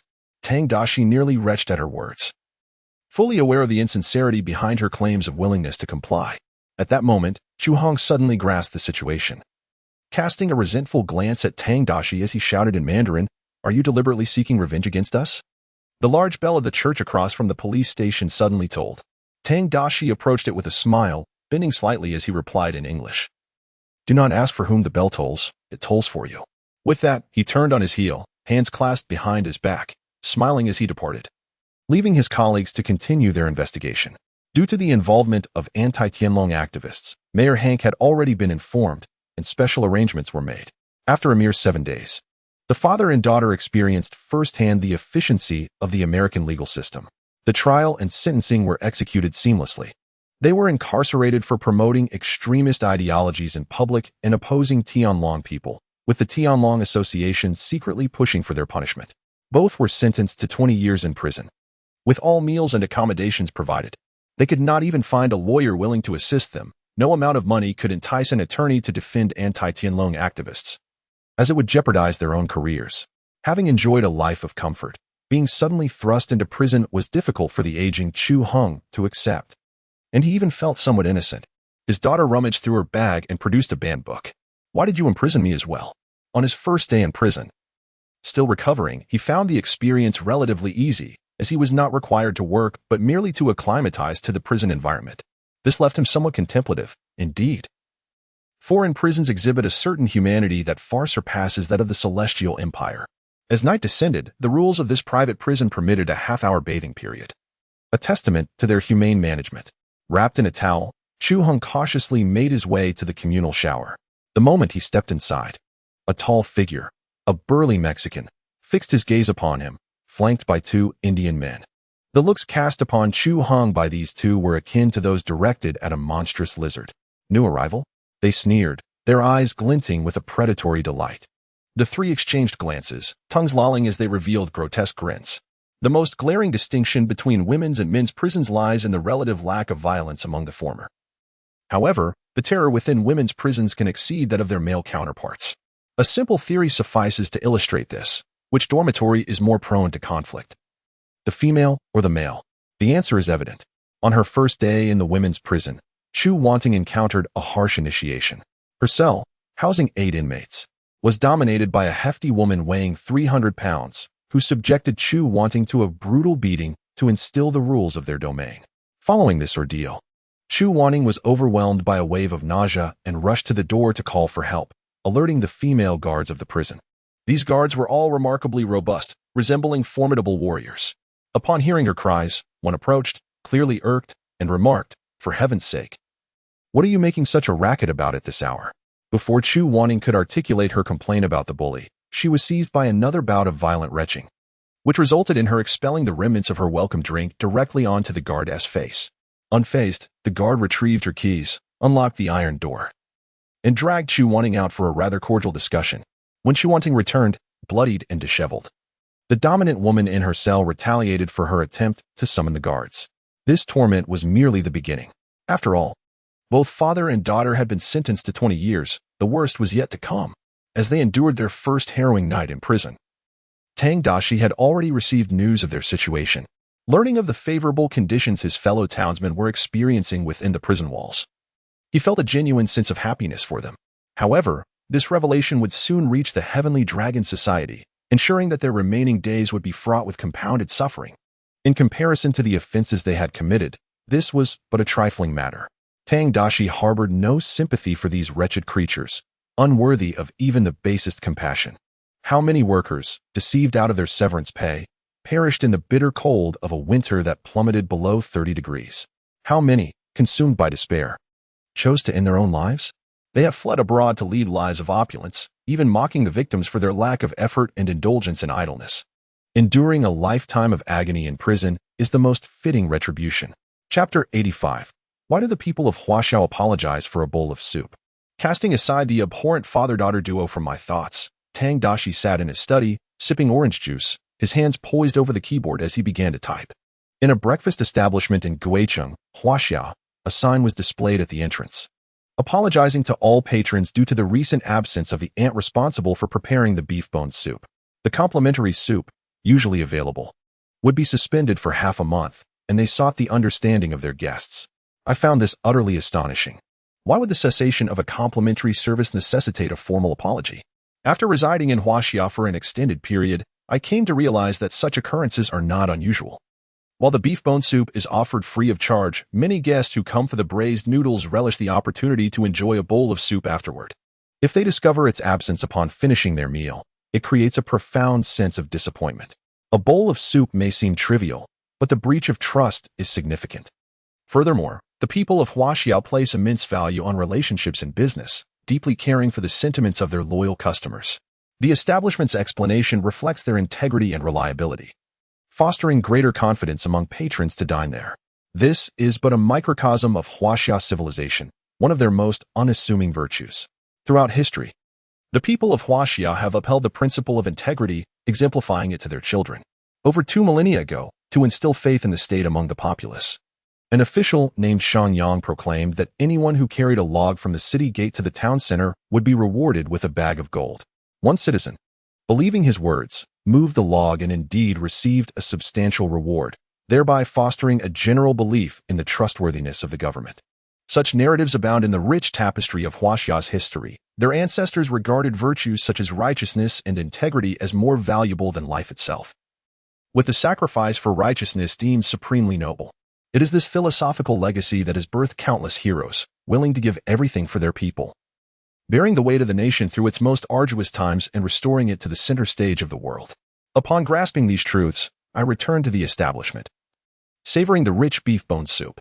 This time, the broth seemed even more delectable, for I was partaking not merely in soup but also in the splendid virtues of this ancient people. An article titled "Why Did the People of Huaxia Apologize for a Bowl of Soup?" was completed. Tang Daxi sent the piece out, adopting the persona of a fortunate German who had spent several years working in Huaxia. The entire narrative refrained from disparaging other nations, instead offering an authentic appreciation of Huaxia culture. However, this did not imply that the comment section would remain serene. Shortly after the article's release, the comments began to flood in. Over 2 millennia ago, indeed, the history of the Huaxia civilization is profoundly ancient. In my recollection, Huaxia seems perpetually linked to the Grand Qin dynasty. Perhaps among the 4 great civilizations, only Huaxia has managed to endure through the ages, undoubtedly due to its rich cultural heritage. This evokes a sensation akin to paradise, reminiscent of the celestial realm described in the Bible. As for the thick-shelled crabs, the most trustworthy individuals in America appear to be those engaged in the illicit trade of narcotics. They are never deceitful, exchanging cash for goods in a straightforward manner. Indeed, the honesty of drug dealers surpasses that of politicians. I even believe the U.S. government ought to issue voter IDs to my dog, who never gets intoxicated, avoids vices, and never tells lies, a feat unattainable by many voters. The emphasis on integrity among the Huaxia people seems to have been learned from us Koreans, indeed. Furthermore, figures like Shang Yang also have roots in our heritage. Oh dear, why is there a dog barking? Why can't the U.S. military in South Korea keep their dogs leashed properly? Has the cosmic empire returned to pilfer once more? I've heard that on your Korean maps. Korea is depicted as the largest country in the world, a rather embarrassing claim. I only know that Korean men are reputed to be the least endowed. Damn those who insult our great Korean nation. I shall call the Blue House and ensure that the price of kimchi exported to your region skyrockets tenfold, making it unaffordable for you. How amusingly absurd, for I could simply travel to Huaxia to savor kimchi, visiting any restaurant where the complimentary side dishes are far more lavish than your state banquets. The Huaxia people are rather genial, not holding grudges against the little sticks. As a Huaxia individual, I could inflate the price of cabbage tenfold, ensuring the little sticks go a year without a proper serving of kimchi. Oh heavens! Why are the little sticks and little son quarreling again? Aren't you all merely pets of the American father? As the comments section buzzed, a group of individuals from various nations began to exchange barbs once more. This has become the most delightful spectacle for Tang Daxi, akin to a dog-eat-dog program. These foreign critics congregate, launching incendiary remarks at one another, reminiscent of the early days of the domestic internet's tumultuous exchanges. He subsequently opened his private messages, finding a plethora of notifications. Some were heartfelt praises from empathetic foreigners, commending his writing as profoundly moving. Others were vitriolic attacks from aggrieved individuals, which Tang Daxi promptly blocked and reported. Occasionally, in a foul mood, he would select a few fortunate souls to engage with, especially if they happened to be located in Texas, leading to an authentic encounter. Then, one familiar avatar sent a message, and upon opening it, Tang Daxi recognized it was from the same individual as before. Greetings, I am a netizen from Rhode Island in the northern United States. Seeing the same familiar phrasing brought a smile to Tang Daxi's face. Wasn't this just a classic opener from the early internet days employed by rare inquisitive souls? It appeared this individual had attempted to reach out several times. After pondering briefly, he decided to respond. Palace Jade Liquor. 180 per cup. The response came rather swiftly, catching Tang Daxi by surprise. You are quite the American northern netizen, he mused. How is the wine? Allow me to extol its virtues. Noticing that the other party was able to respond to the coded message, Tang Daxi continued typing, learning the art of solicitation at New Oriental. After sending this encoded message, the other party fell momentarily silent. At that moment, the man with a square face on the other end of the line was deep in thought, staring at his computer screen. As the director of the External Information Department, Zhang Weiyuan was no stranger to the online world. However, his responsibilities primarily lay in external affairs, leaving him somewhat out of touch with certain domestic internet phenomena. Fortunately, he had a young secretary. He called out, Xiaoli. The freshly graduated Xiaoli hurried over, eager to assist. What is it, Director? I just came across a new post that retains the same flavor as before. I sent a private message, and this fellow replied. Zhang Weiyuan gestured for his secretary to examine the computer screen. Chapter 86. The vehicle assassin. Xiaoli leaned in for a closer look, adjusting his slipping glasses, and exclaimed, "It does seem to be one of our own. This code is impressive. What is this about New Oriental? Isn't it about excavators? Do you know what follows?" Zhang Wenyuan inquired. The secretary, a bit embarrassed, took over the keyboard and typed a reply. "That place is quite something. With 800 stainless steel beds and 200 skilled courtesans. New Oriental is vast, housing 800,000 debauchers." After sending the series of coded responses, Xiaoli glanced awkwardly at his superior, as he usually presented himself as refined and cultured. Now, having typed such lines, his image had taken a nosedive. "Don't be embarrassed. We are all men, and work comes first." Fortunately, Director Zhang was unfazed, his focus solely on the chat window. He had queried this individual several times, each time under a different guise. Yet this time, he finally received a response. "Wow, it really is one of our own." Tang Daxi swiftly typed, "What is going on? I've read many of your articles and admire your talent. Could we discuss further?" "Discuss further? Certainly, let us change the venue for our conversation." Tang Daxi was reluctant to continue chatting, fearing that any trace might lead to trouble. They arranged to meet in a dark web chat room. Tang Daxi utilized the privileges of his super account to erase their chat history. Upon entering the dark web chat room, he set a password for it. The room was aptly named. 3 to 5 bottles, 2 punches. Brother, can you do military boxing? If this truly was one of their own, he should understand. Fortunately. On the other side, Secretary Xiaoli had spent considerable time surfing the web during his studies. He typed in a line of password. "Leave your card number, sincerity money." Whether more or less, it's all fate. After entering the password and confirming, he smoothly accessed the dark web chat room. "Well done, Xiaoli, you really know your stuff. At least the taxpayers' money was well spent." Zhang Wenyuan chuckled playfully, leaving Secretary Xiaoli feeling flustered, unable to discern whether the leader was praising or mocking him. In this dark web chat room, messages self-destructed, ensuring complete confidentiality. Zhang Wenyuan confidently typed, "Greetings, comrade. I am a staff member of the External Information Department. Are you currently in the country? I have read many of your articles and find them immensely valuable. If possible, I would like to extend an invitation for you to join the External Information Department.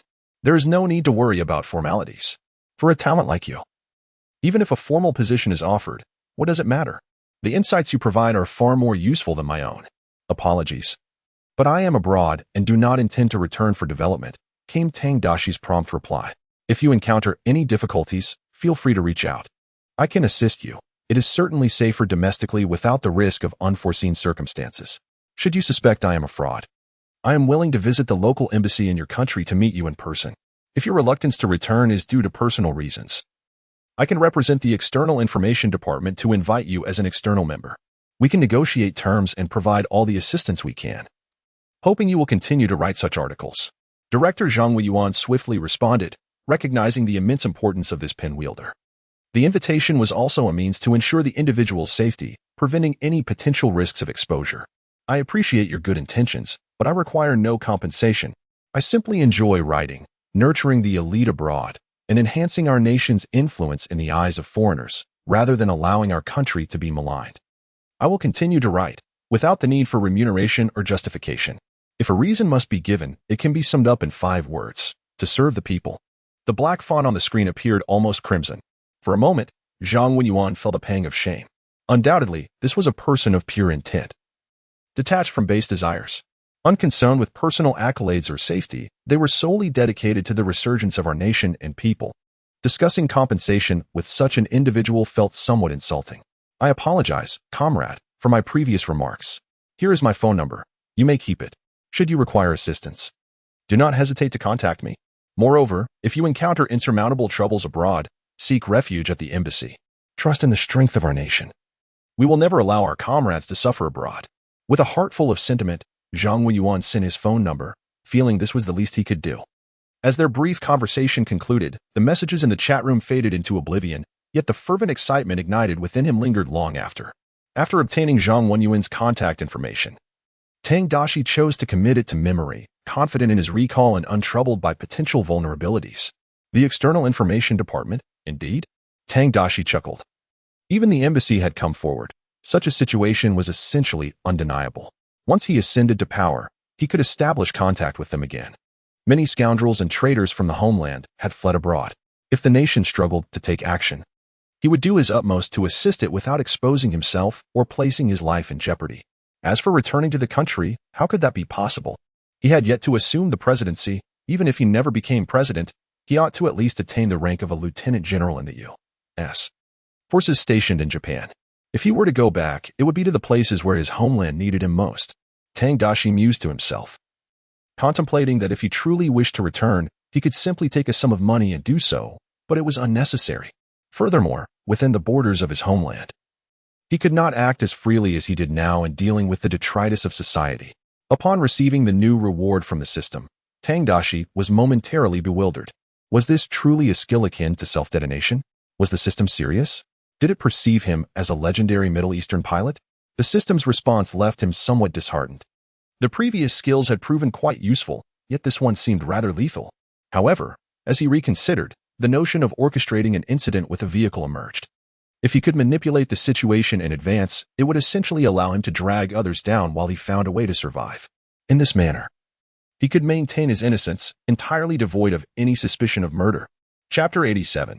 No one can define me. The clarity of thought was invigorating. After shifting his perspective, Tang Daxi found the skill to be rather advantageous. Ultimately, the efficacy of a skill is contingent upon the wielder.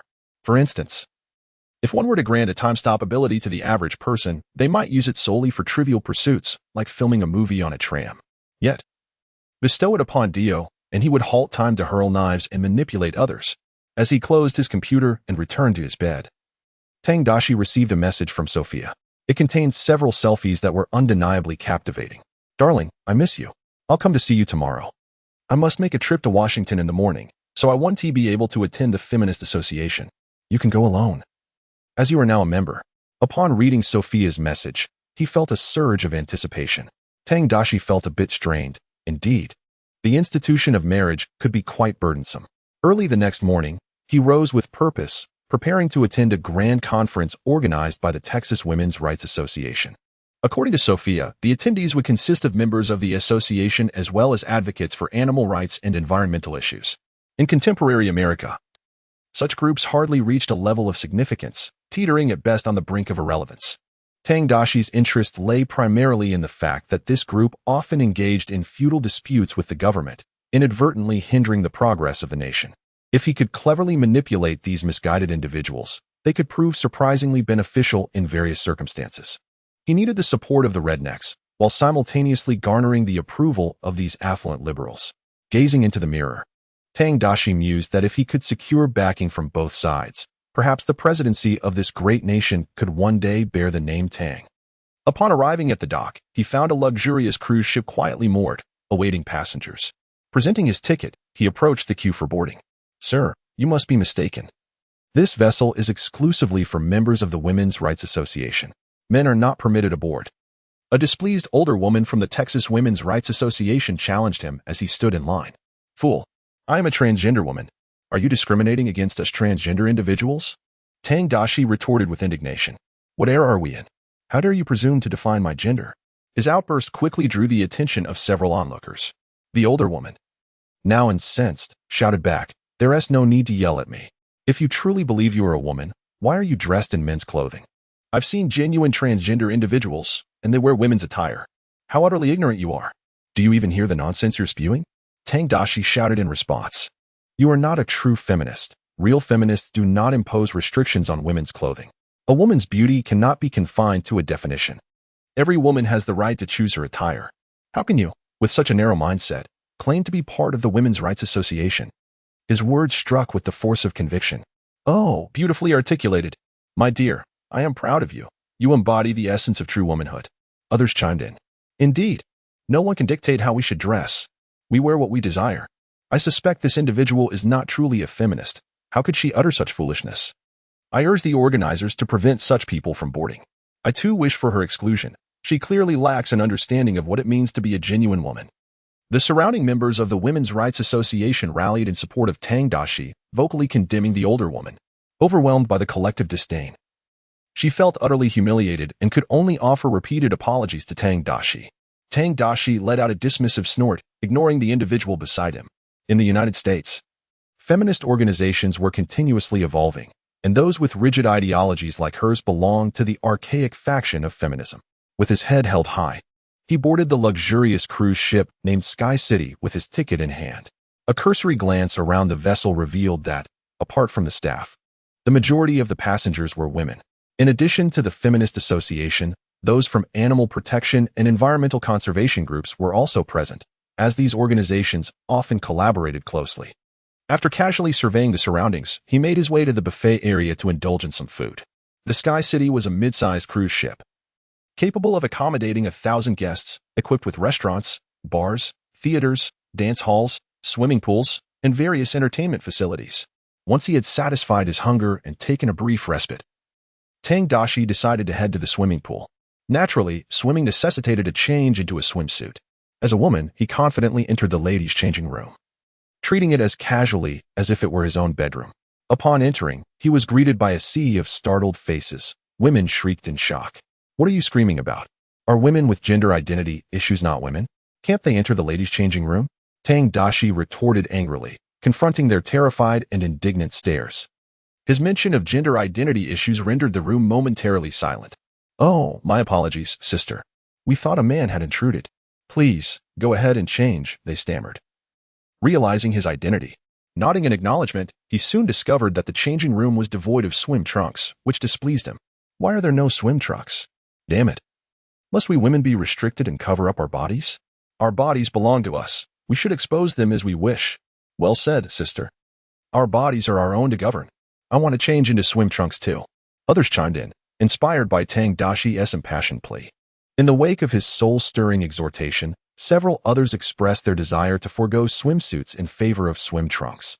Observing their awakening consciousness, Tang Daxi internally marveled at the sheer absurdity of the situation. Did these individuals genuinely believe in such notions? Ultimately, he could only conclude that they were simply overindulged. Yet, who could resist a country rife with fools? Without fools, whom would he deceive? He silently expressed gratitude for their folly. His sole regret was the lack of stunning beauty among the crowd, with only a scant few who could be deemed attractive. Thus, he made a point to approach those few women who caught his eye, referring to them as sisters, and engage closely with them, offering swimming tips while complimenting their figures and expressing his envy. As it turned out, none of them had any objections, and neither did Tang Daxi. Even if there were some reactions, what was the harm in a same-sex individual feeling something? After spending nearly 2 hours on the cruise, the announcement over the loudspeaker summoned everyone back to the first level for a meeting.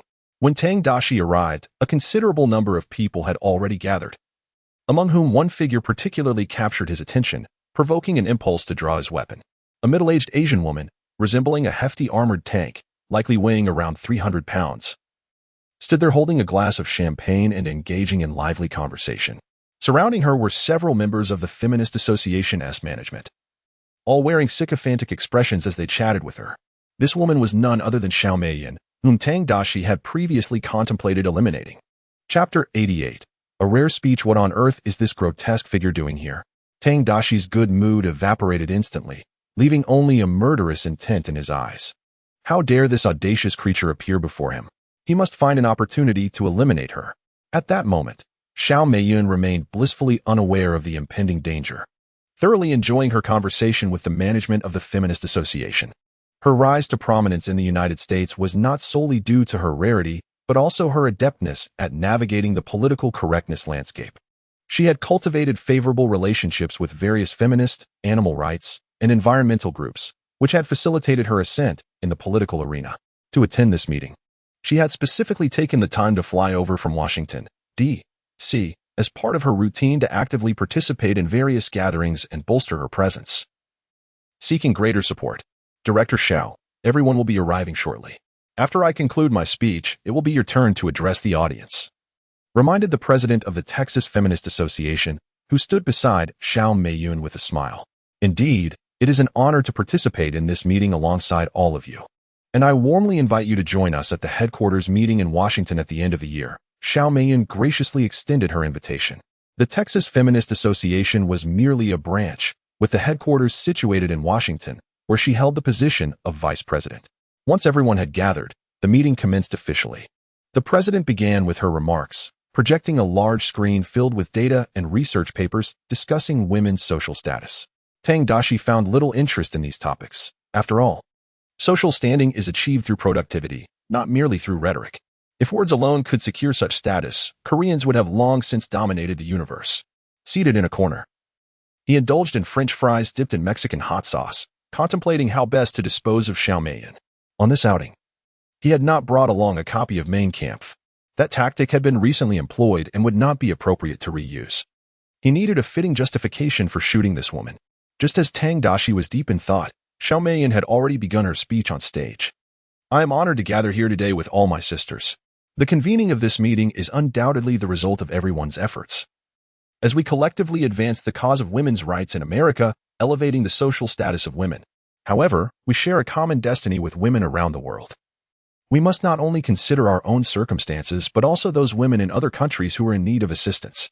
In the East lies a nation known as Huaxia, a global power with a high ranking in economic development, yet its women's rights languish at the bottom of the international scale. Shall we stand idly by as the women of that country endure suffering? This is unacceptable. She passionately declared from the stage that the women of Huaxia live in dire conditions, deprived of their fundamental human rights. Thus, she urged everyone to raise their voices for Huaxia's women, to confront the Huaxia government in hopes of altering their plight. Upon hearing such rhetoric, Tang Daxi nearly choked on the fries he had just eaten. What an outrageous slander! Is this an attempt to discredit? From her lips, the plight of Huaxia's women was portrayed as worse than that of women in other regions. Meanwhile, a chorus of women from the Feminist Association below applauded fervently, vowing to lend their voices to the cause. Once the applause subsided, Xiao Meiyan continued, highlighting the severe issues of animal protection in Huaxia. She posed a question to the audience. Have any of you ever witnessed a civilized nation consuming dog meat? The crowd gasped in response, expressing their disbelief. Indeed, I cannot fathom that there exists a nation in this world that permits its citizens to consume dog meat, complete with an entire industry surrounding it. You cannot imagine the brutality and bloodshed involved. Xiao Meiyan stood on stage, fervently launching attacks on Huaxia from every angle, inciting the emotions of everyone present. If Tang Daxi was cultivating advocates of enlightenment, she was fostering animosity towards Huaxia. Such a nation is utterly repulsive, beyond imagination. I believe our president should deploy our military to take control of that country, to bring true civilization to the people of Huaxia. How can they engage in the consumption of dog meat? Even savages would not stoop to such acts. Under Xiao Meiyan's incitement, many in the audience began to harbor hatred for a land they had never set foot in. Tang Daxi merely chuckled coldly. Dog meat is merely a traditional dietary choice in certain regions of Huaxia. Should they alter millennia of culinary tradition based on a single utterance? What an absurdity! What is wrong with consuming dogs raised in farms? If one day these self-righteous individuals believe that pigs, cows, sheep, chickens, ducks, and fish should also be off the table, would they then advocate for a vegetarian lifestyle? Such ignorance. They likely have no understanding of how their own ancestors once treated the indigenous peoples of America. Tang Daxi could not contain his frustration. To this day, there are still some gruesome cases in America, where it is said that a group of elite tycoons gather to engage the services of a distinguished chef for extravagant culinary feasts. Is it not audacious for someone who has received a score of 0 on an exam to criticize another who has achieved a score of 95? Following the conclusion of Xiao Meiyan's speech, others took the stage to continue the discourse. Having spoken extensively, it was a tremendous exertion for the somewhat portly Xiao Meiyan, who promptly sought solace in a chair, clutching a large cup of juice and drinking voraciously. A few female international students, bearing Asian features, quickly gravitated towards her. One short-haired, bespectacled girl gazing at Xiao Meiyan with admiration. Miss Xiao, your speech was simply marvelous. We felt profoundly enlightened after listening, she exclaimed. Ah, it's you, little Zhang. It has been ages, Xiao Meiyan responded with a smile, extending her hand to each of the students. The young women were momentarily taken aback, eager to shake hands with someone they considered an illustrious figure. You haven't been here long, have you? How are you finding it? Xiao Meiyan inquired with a grin. She knew these students to some extent, having observed their frequent online expressions of disdain towards China. Her associates collected such intelligence, recognizing their potential value. Xiao Meiyan had reached out to them, facilitating their opportunities to study abroad. Only by bringing them out could she nurture their talents. Chapter 89. The Divine Indian Chef. America is truly magnificent. The air here seems almost sweet. Back in my hometown of Spring City, I had to wear a mask whenever I stepped outside, but here, it is unnecessary. The scenery is beautiful, the people are kind, and I am acquiring genuinely useful knowledge that is unattainable back home. The freedom and equality here are astounding. I adore it. Recently, I even entered a relationship with a gentle, considerate, and attentive African-American boyfriend. I am tempted to marry him at once. This place shows great respect for women, far surpassing my homeland. The female students immediately began chattering animatedly, their faces radiating genuine joy that was impossible to feign. Xiaomian was thoroughly pleased with their enthusiastic responses. Indeed, such unwavering loyalty. She declared, "Yes, America embodies freedom, equality, and respect for human rights. It is also the nation with the highest happiness index in the world. So, do you wish to remain in America for your future endeavors?" Xiaomian asked with a beaming smile. "Absolutely, we would love to," they replied fervently, their eyes sparkling with excitement. The prospect of living in America filled them with dreams of unparalleled happiness. Xiaomian knew that these young women could not possibly refuse, in their eyes.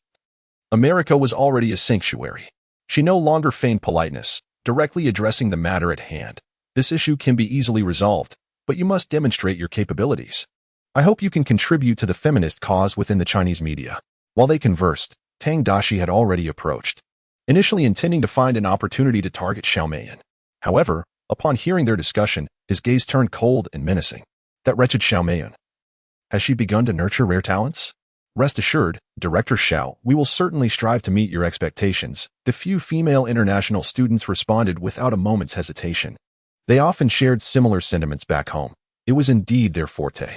Work diligently, and I look forward to the day you settle in America. At that time, I welcome you to join the political arena and contribute to the advancement of democracy and freedom, Xiaomian encouraged with a smile, seeing her younger self reflected in them. However, aiding their settlement in America was contingent upon their possessing genuine value that warranted her assistance. Merely returning to China to stir up trouble did not constitute significant worth. They were merely pawns in her game. As these individuals gathered to discuss such matters, Tang Daxi had silently departed. If one encounters a cockroach, a swift stomp would suffice. But when confronted with a nest, one must bring a bucket of boiling water. Since they are all trash, I shall not be concerned about the beef, Tang Daxi sneered. Killing one is the same as killing all. When it comes to clearing refuse, quantity is of no consequence. He turned towards the ship's kitchen, where, apart from those attending the conference, numerous staff members were present. Upon reaching the back kitchen, he spotted a man with sallow skin standing in the corridor, adjusting his trousers. And after doing so, he did not hesitate to bring his hand to his nose for a whiff. Given Tang Daxi's experience over the past few days with various individuals, he could tell this heavyweight was surely a third-rate worker. "What the hell are you doing?" Tang Daxi strode over, glaring at the man. "As a kitchen staff member, you exhibit such a lack of hygiene. Do you not fear introducing E. coli into the kitchen? How can we ensure the food safety of the passengers?" The third-rate worker trembled in fear, taken aback by the sight of an intimidating figure approaching. After a moment of shock, he timidly stammered, "I only act this way outside. I assure you, I am different in the kitchen. How can I trust that?" Tang Daxi demanded, pulling out his badge with a fierce expression. "Regardless of whether any issues are found today, I will report this matter to the captain for further action." Upon seeing the badge, the third-rate worker was completely terrified. In America, who would dare provoke the police without reason? Moreover, he had clandestinely crossed into the United States, and finding work aboard the ship was inherently challenging, placing him in a position of considerable vulnerability. Should the captain become aware of his situation, dismissal would be inevitable. "Officer, I acknowledge my wrongdoing. I beseech your forgiveness. Allow me to do anything you wish, but please, do not inform the captain," he implored, desperation evident in his tone. Tang Daxi deliberately furrowed his brow, pausing for a moment before responding in a softer tone. "Very well. I understand that leaving one's homeland to traverse the ocean alone is no easy feat. Your longing for home has driven you to this act, which is not beyond forgiveness. Indeed, I miss my homeland dearly," he nodded fervently. "In that case, would you care to prepare a dish from your homeland?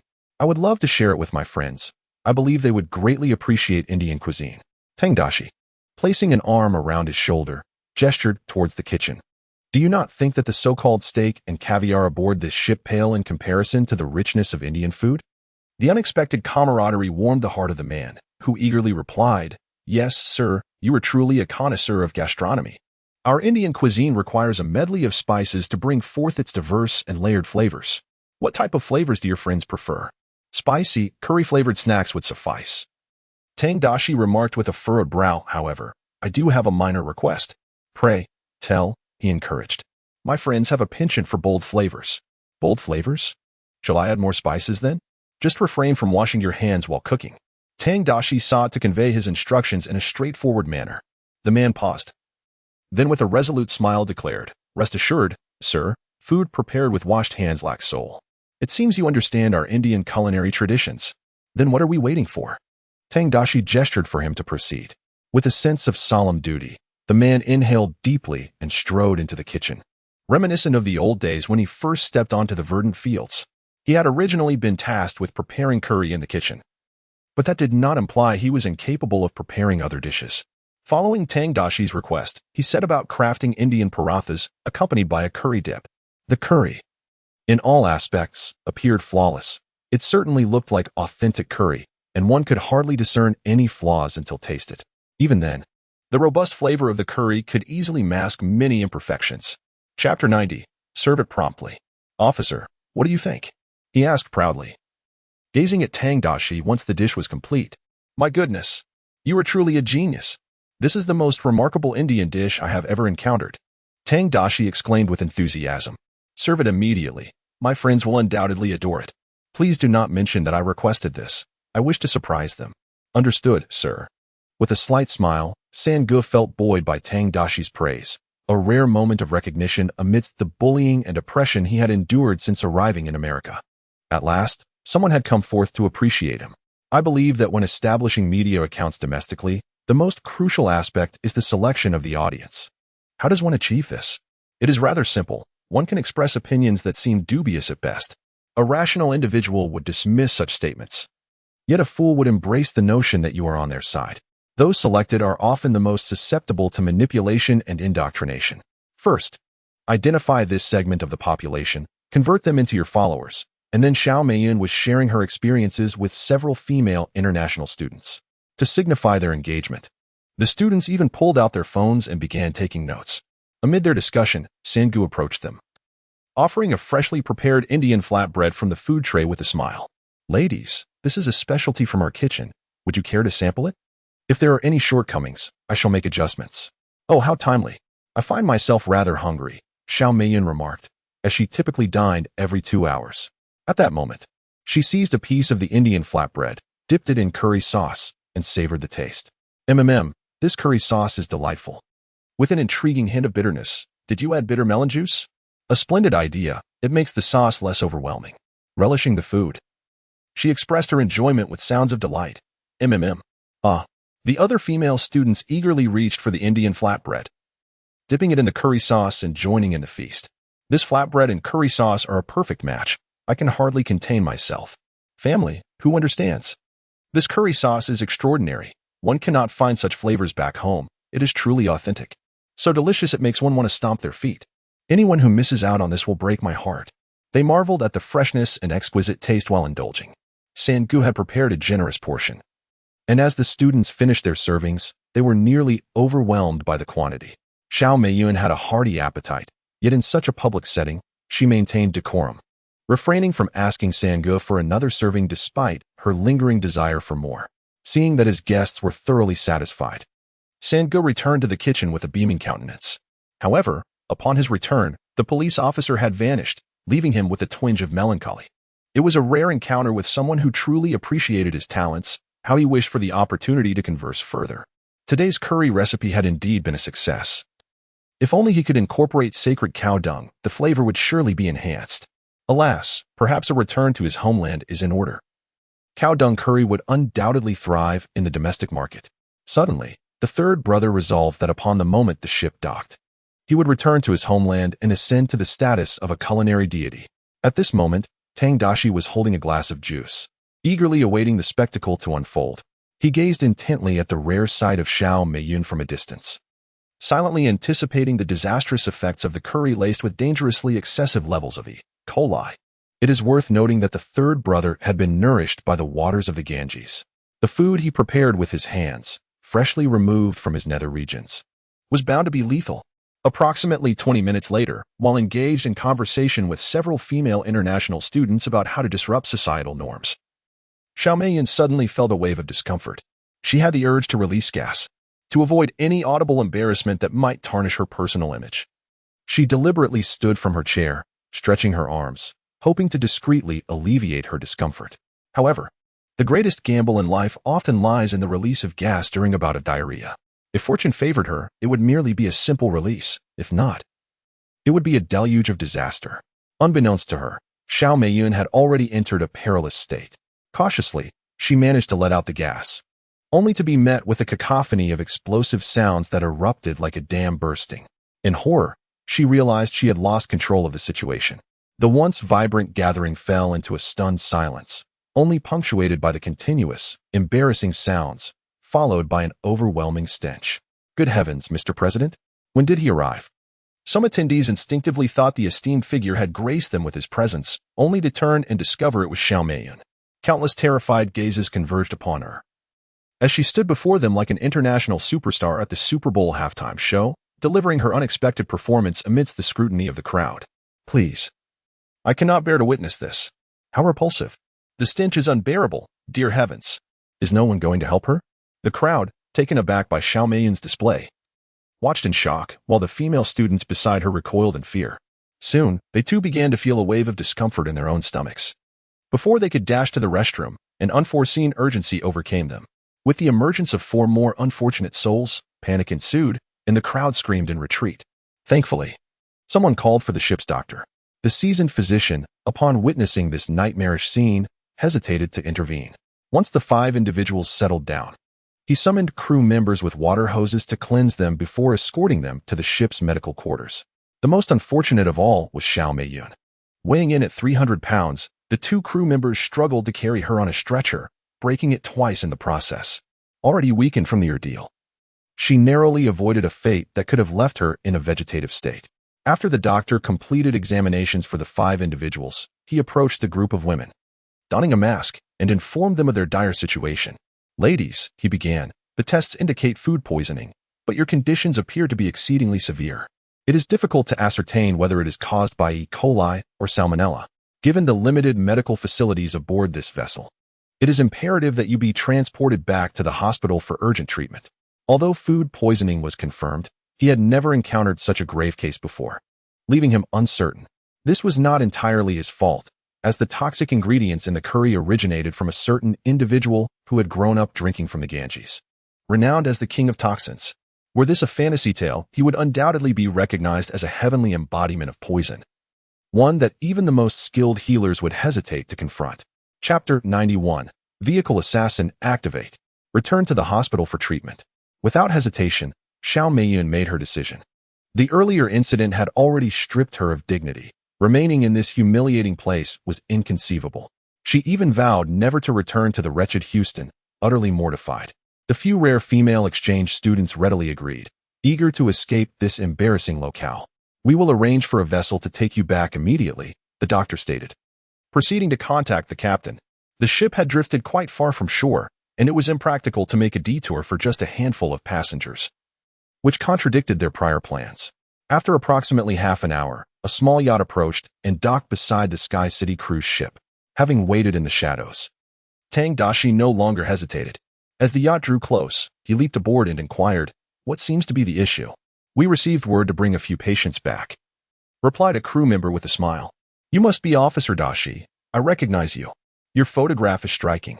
My family and I are all your fans. Keep up the good work and drive out the rascals in Houston." Tang Daxi smiled in silence, shaking hands with the quintessential redneck. He then stood at the edge of the yacht and began to hum softly. His melodic voice was barely audible, only discernible to those standing close by. Meanwhile, Xiao Meiyun and the others were being carefully lifted down from the Sky City by medical personnel. Due to her considerable weight, Xiao Meiyun was the last to be brought aboard. The food poisoning had left her in a state of extreme weakness, yet her hearing was remarkably acute. The faint melody reached her ears, stirring a sense of inexplicable agitation within her. Damn it, who is singing that classic Titanic song? My heart will go on aboard this ship, she thought, but her feeble condition left her little energy to care about it. Once they were all safely on the yacht, Tang Daxi had completed his song, and the skill, Vehicle Assassin, was successfully activated. After activating the vessel killer on the small yacht, Tang Daxi approached Xiao Meiyun, who was sprawled on the yacht's sofa. With a smile, This was the first time Xiao Meiyun confronted Tang Daxi. Dazed and disoriented, she finally recognized the face after a moment of contemplation. Wasn't this the scoundrel who had caused her trouble online, the despicable Mi Jing? What do you want? Xiao Meiyun mumbled, her voice thick with confusion. Tang Daxi placed his finger to his lips, revealing a bright smile, and declared, "Divine retribution may not descend, but I shall enact it." With that, he turned and departed, leaving this vessel of disaster destined for hell. As the system's skills did not mandate execution aboard the ship, it sufficed to cast them in advance. Upon returning to the Sky City cruise ship, Tang Daxi noted that apart from the 2 crew members who had piloted the yacht, only Xiao Meiyun and her 4 companions remained on board. They were resting on the yacht, awaiting their return to shore for medical treatment. Xiao Meiyun felt wretched, consumed by her discomfort, and could think of nothing but the urgency of recovering her health. As the ship embarked upon the sea, Tang Daxi watched the yacht recede into the distance. The journey back would take merely half an hour. However, 10 minutes into the return voyage, a sudden acrid scent of smoke wafted up from below deck. The 2 seasoned crew members, upon catching the whiff, exchanged alarmed glances and hastily halted the vessel to investigate. At that moment, the yacht's cabin was engulfed in flames. What the hell? How could it catch fire? They cursed as they grabbed fire extinguishers and rushed to combat the blaze. Yet, the flames raged ferociously, and after a futile struggle, the crew realized they had no choice but to abandon ship. "Ah, you are the captain. At this juncture, should you not consider staying with the vessel?" One crew member queried the helmsman. "Damn it, this is the company ship. I'm merely on duty. If you think I'm the captain, then I hereby relinquish the title to you." The helmsman retorted angrily. Clad in life jackets, they sprinted to seek rescue, then turned to the 5 women lying on the yacht, shouting, "Ladies, rise quickly. What are you waiting for? The ship is on fire. If we do not evacuate, we shall all meet our end." Xiao Meiyun and her companions, overwhelmed by the smoke, felt utterly incapacitated, their limbs as limp as noodles. Hearing the calls, the women struggled to sit up, glancing at the crew members for assistance. "Help us. We are sick and lack strength." "Damn it, what a time this is." The 2 crew members muttered in frustration, hastily approaching to help them don their life jackets. However, when it came time for Xiao Meiyun to wear hers, they found themselves in a predicament. Her size was simply too great, and even the largest life jacket could not accommodate her. "Damn it, this life jacket won't fit." It's akin to trying to dress an adult in an infant's clothing. Indeed, it resembles the absurdity of colliding a bicycle wheel against a tank's tread. Akin to a farcical jest, perhaps one should fetch a life preserver to test the waters. The 2 individuals could only retreat to retrieve the life preserver. One person gently urged Xiao Meiyun to sit up, while the other attempted to fit the life preserver around her neck. However, the preserver's size proved inadequate, becoming stuck at her shoulders, refusing to descend. Despite the seasoned crew member's flushed face and exerted strength, he could not budge the life preserver downwards. Good heavens. She resembles a Michelin man. Perhaps she could float without a life preserver in the sea, he mused. Ultimately, realizing the futility, the old sailor cursed and chose to abandon the effort. There was truth in his words. With such a rotund figure, the ocean could never claim such a person. The other seasoned sailor concurred. "Forget her, let us escape." As the flames approached the deck, the group of female students grew anxious. In the vast expanse of the ocean, their own lives took precedence over Director Zhao's safety. At that moment, Xiao Meiyun, in her dazed state from the poisoning, could only harbor silent resentment, too weak to articulate her thoughts. After a brief hesitation, the 2 sailors felt that relinquishing a life was too inhumane. "Let us raise her and cast her into the sea," one suggested. With no other options, they resolved to collaborate in lifting Xiao Meiyun. Yet, after only a few steps, they simultaneously released their hold, allowing her to tumble onto the deck. Goodness, it would take 4 damn football players to lift this person. We must abandon her and save others. Recognizing their inability to manage Xiao Meiyun, the sailors made the judicious decision to assist the 4 female students instead, guiding them to jump from the ship. Chapter 92. What era are we in? Still invoking the Titanic. Upon plunging into the frigid waters, the already weakened female students regained some clarity. However, the ordeal of their prior distress had left them utterly drained. Their limbs, as limp as noodles, rendered them incapable of any meaningful movement. Even while wearing life jackets and clutching life preservers, they could only drift helplessly in the sea. As time passed, their already scant energy was on the verge of depletion, and losing consciousness would inevitably seal their fate. While they still retained some awareness, the 4 women called out to the 2 sailors, who were also floating nearby, Please help us. We lack the strength. The sailors, adept swimmers even in life jackets, floated alongside, their hearts heavy at the sight of the women's frailty. They hastened to assist, knowing that survival hinged on enduring until rescue arrived. Meanwhile, the fire aboard the ship had already spread to the deck. Lying on the ground, Xiaomeyan desperately struggled, yet she could barely rise to her feet. The suffocating smoke and searing heat enveloped her, making it difficult to breathe. Her face flushed as she coughed violently, feeling as though her lungs were ablaze. Despair. In this moment, Xiaomeyan truly grasped the essence of hopelessness. Having chosen to remain in America, she had enjoyed a good life for years. Convinced she had made the right choice, believing fortune smiled upon her. Yet, at this instant, regret began to seep in. Would her fate have been more favorable had she opted to return home? The agonizing cries echoed aboard the vessel, instilling dread in the hearts of several female international students nearby. To witness a life consumed by flames, how excruciating that must be. Confronted with the terror of death, they clung tightly to the arms and necks of two seasoned crew members. It was already a formidable task for each crew member to rescue two individuals. The women clung to them like octopuses, prompting the crew to realize their endurance would soon be exhausted if this continued. Exchanging a glance, they decisively chose to push the four burdens away. "What are you doing? Do you intend to stand by and watch us perish? Are you not gentlemen?" cried one of the female students, Zhang Xiaoning, as she was shoved aside. "Indeed, have you never seen Titanic? How did the men on that ship behave? You are hardly men if you abandon women to their fate. Are you not concerned about your reputations if this comes to light? True American gentlemen ought to sacrifice themselves to protect women." The other three women echoed her sentiments. The crew members, hearing such words, were incensed. One crew member retorted, "Damn it, being a gentleman won't put food on the table. I am not a gentleman. I am an egalitarian. The lives of men and women are equally precious. Why should I sacrifice myself to save you?" "Exactly. Men and women are equally capable. Why do you insist on treating women as a weaker group, demanding we risk our lives for you? You discriminatory scoundrels," shouted the other crew member. This left Zhang Xiaoning and the other three women momentarily speechless. This cannot be. Was it not said that men abroad are always gallant, ready to sacrifice themselves to protect women in times of danger? Where is their chivalry? Where is their knightly spirit? "No, you cannot do this," the women shouted desperately, hoping to compel the two men to return and save them. Yet, a wave crashed over them, forcing a mouthful of seawater down their throats, rendering them momentarily speechless. The two crew members chose to swim further away, maintaining a distance that ensured they would not be accused of abandoning anyone, for they could no longer be seen. "Oh, brother, how fortunate it is to be born in this era. Had we been aboard that accursed Titanic, we would surely have met our demise." One of the seasoned sailors revealed a smile of survival, extending his fist to lightly bump fists with his colleague, expressing gratitude for this egalitarian society.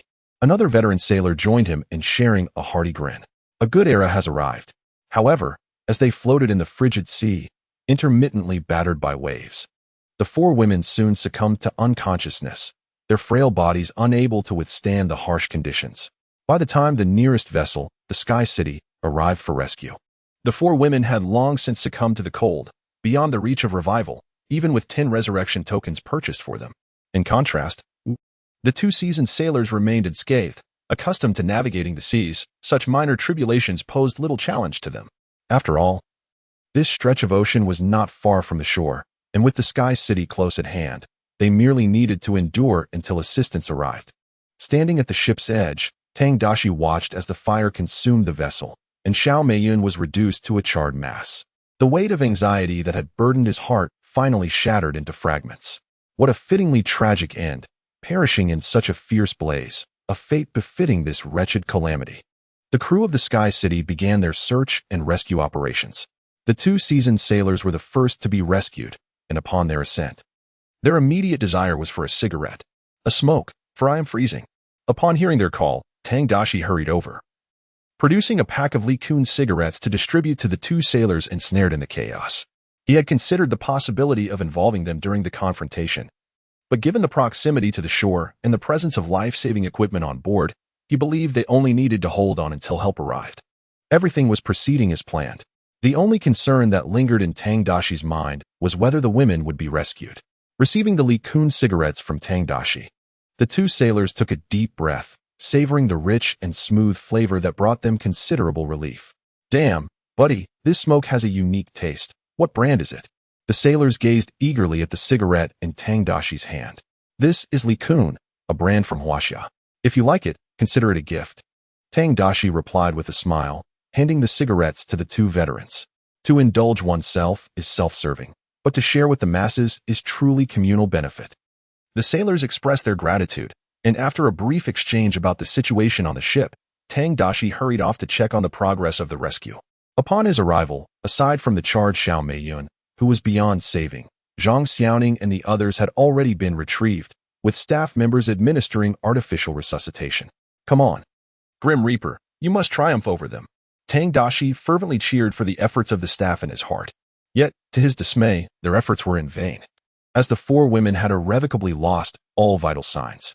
What troubled Tang Daxi even more was that despite the demise of these individuals, his skill, Justice Rebate, had not activated. This indicates that the absence of direct involvement in the killing resulted in the system's decision to withhold the reward of gold coins. With events escalating to this extent, the Sky City, which was originally meant to continue its festive revelries, had to be abruptly halted. Especially in light of the sacrifice of several association members, it would be inappropriate to carry on with the festivities. As the Sky City returned to the dock, a number of police vehicles were already stationed there. Given the gravity of the situation, the Houston Police Department could not afford to remain passive. Tang Daxi was among the first to disembark. Upon seeing Sean Warren and a few others who had come to lead the response, he greeted them with a smile. "Oh brother, what brings you here?" they asked, exchanging high fives. "I'm also a member of the Women's Rights Association, here for the conference." "I never anticipated such a regrettable incident would occur," Tang Daxi sighed. "It seems we are in for a tough time ahead." "At least this is less strenuous than facing the hockey blacks with guns drawn," Sean chuckled, eliciting hearty laughter from the group, who understood that none of them truly regarded Tang Daxi as a hockey black. His affiliations were well known among his friends. As they laughed, several more police vehicles arrived in haste. Emerging from them were a group of hockey black officers, staunch supporters of Lucas, along with Chief Lucas himself. His presence at the scene indicated the severity of the situation. How could this happen? Lucas thought, drenched in sweat. He had planned to invite Director Xiao Meiyun to dinner later, hoping to present her with valuable gifts during her visit to Houston for the conference. Yet, before he could even meet her, she had tragically passed away. Noticing Tang Daxi, who was dressed in casual attire, Lucas immediately sensed something was amiss. He approached Tang Daxi with a stern expression. "Officer Daxi, why are you not in uniform?" "Because I'm on leave today." "Leave? Then why are you here?" Before Lucas could finish his inquiry, he realized where the issue lay. His expression darkened as he turned to Tang Daxi. "You were also on the boat?" "Indeed." "As a female participant in the Women's Rights Association, is that not entirely normal, Chief? Do you find it unacceptable?" Tang Daxi countered. Lucas, unwilling to engage in such banter, shot a few piercing glances at Tang Daxi, his mind racing with troubling thoughts. Director Xiao was dead, and coincidentally, he had been on the same vessel. Could this be related to him? "We need to bring in some relevant personnel for questioning. Officer Daxi, since you were present, you must also cooperate with the investigation." As he sought clarity, Lucas began issuing commands to his subordinates. Regardless of the circumstances, the death of Director Xiao in Houston demanded a thorough investigation. Tang Daxi shrugged and boarded a police vehicle to return to the precinct and assist his colleagues in the inquiry. With the confirmation of Xiao Meiyun's death, the gravity of the situation loomed large. The nature of this matter has escalated beyond the capacity of the Houston Police Department to handle alone, prompting the involvement of the Federal Bureau of Investigation. This is the very agency often depicted in cinematic openings and renowned across various television dramas for its formidable prowess. Upon the arrival of two agents from the FBI, who were tasked with investigating the death of Xiao Meiyun, Lucas personally welcomed them. "Good day, Mr. Director. I am Diggs." One of the agents, a middle-aged Caucasian, stated as he shook Lucas's hand. With a smile, Lucas reciprocated the handshake before turning to the other agent, an African-American named Keldon, and embraced him warmly, exclaiming, "Old classmate, it's been ages. 2 or 3 years, if I recall correctly. I never imagined we would reunite under such grim circumstances." After exchanging pleasantries, the three settled into their seats, and Lucas pushed the investigation records towards the agents, stating, "The investigation has been completed. It appears this incident was merely an unfortunate accident." "Let me see," Keldon replied as he accepted the records, and both agents scrutinized the details. As the director of the U.S. Trade Representative Office and a Congress member, Xiao Meiyun's sudden and mysterious demise warranted thorough investigation. According to the records, the incident resembled a fortuitous mishap.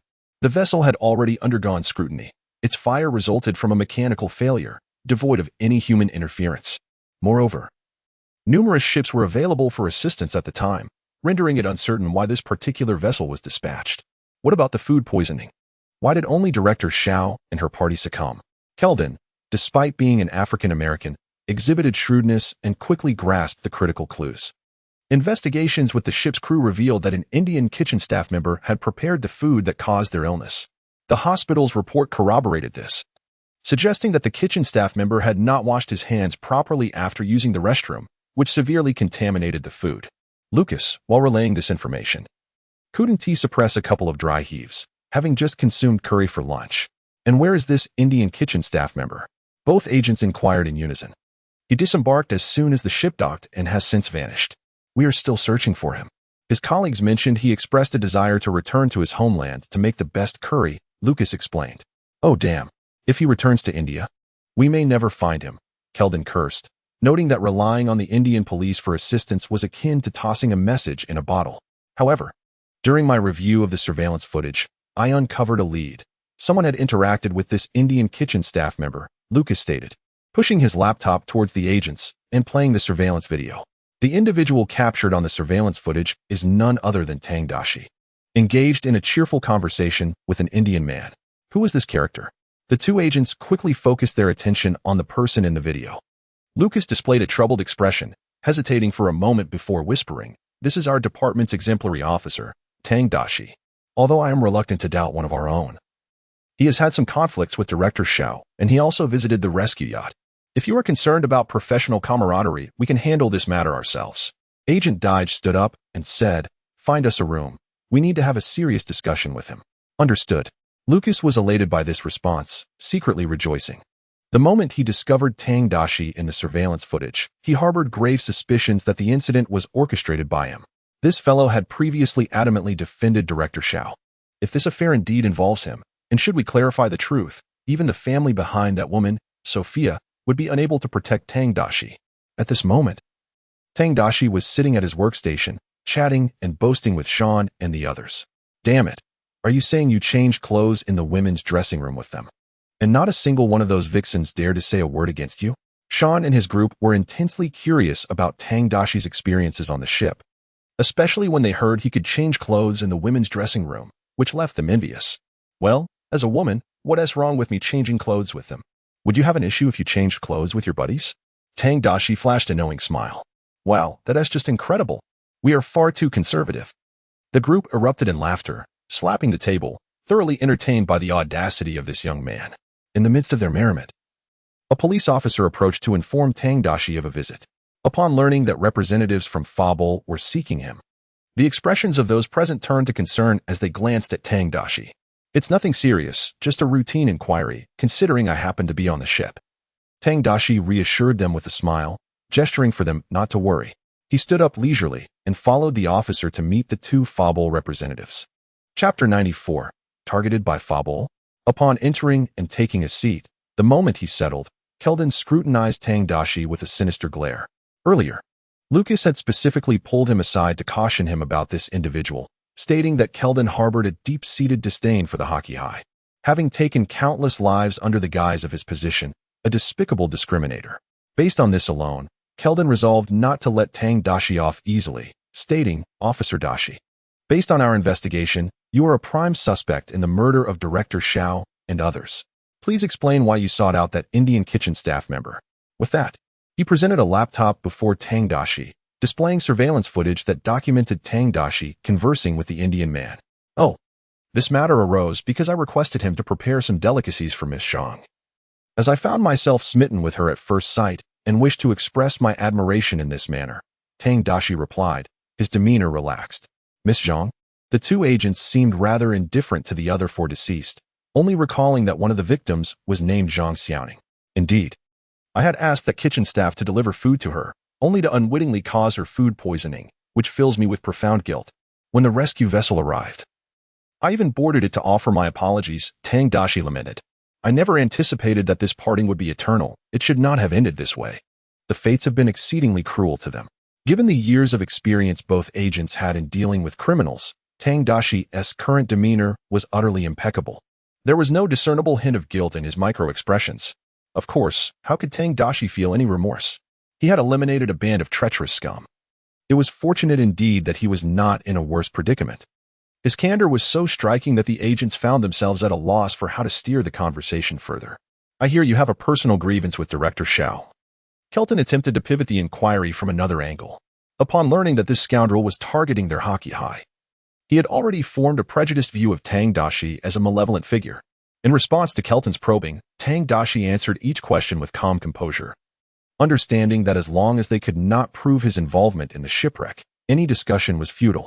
The interrogation persisted for nearly 4 hours, during which both sides' stomachs began to rumble. It was only then that Kelton reluctantly decided to let Tang Daxi depart. Once Tang Daxi had left, the nearby agent, Dick, could no longer contain his complaints. Come on, was it necessary to talk for so long? This could have been wrapped up in half an hour. I find this guy highly suspicious. We cannot simply abandon the investigation. Keep a close watch on him. He might be a spy from Huaxia. Kelton replied with unwavering conviction. Really? Are you serious? Dig inwardly cursed the incompetent cabinet. Their original intent had been to conduct a cursory investigation. Yet Kelton's insistence on a thorough examination felt like a burden that would extend their work hours unnecessarily. Nevertheless, it was crucial to clarify the matter. Kelton's response provoked further irritation in Dick.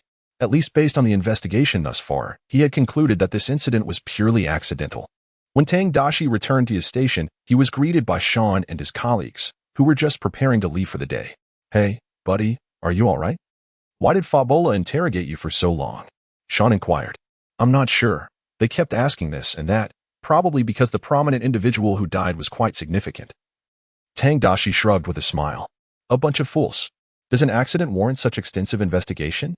As if they alone are the experts in law enforcement, Sheriff Warren scoffed, clearly displeased with the Fabola agents. Although all of them are police officers, the presence of Bofol is undoubtedly several ranks above the others. Even if they belong to different departments, once they join forces in law enforcement, Bofol will undoubtedly take the lead. This reality can be somewhat disconcerting for many officers. After all, who enjoys being subordinate?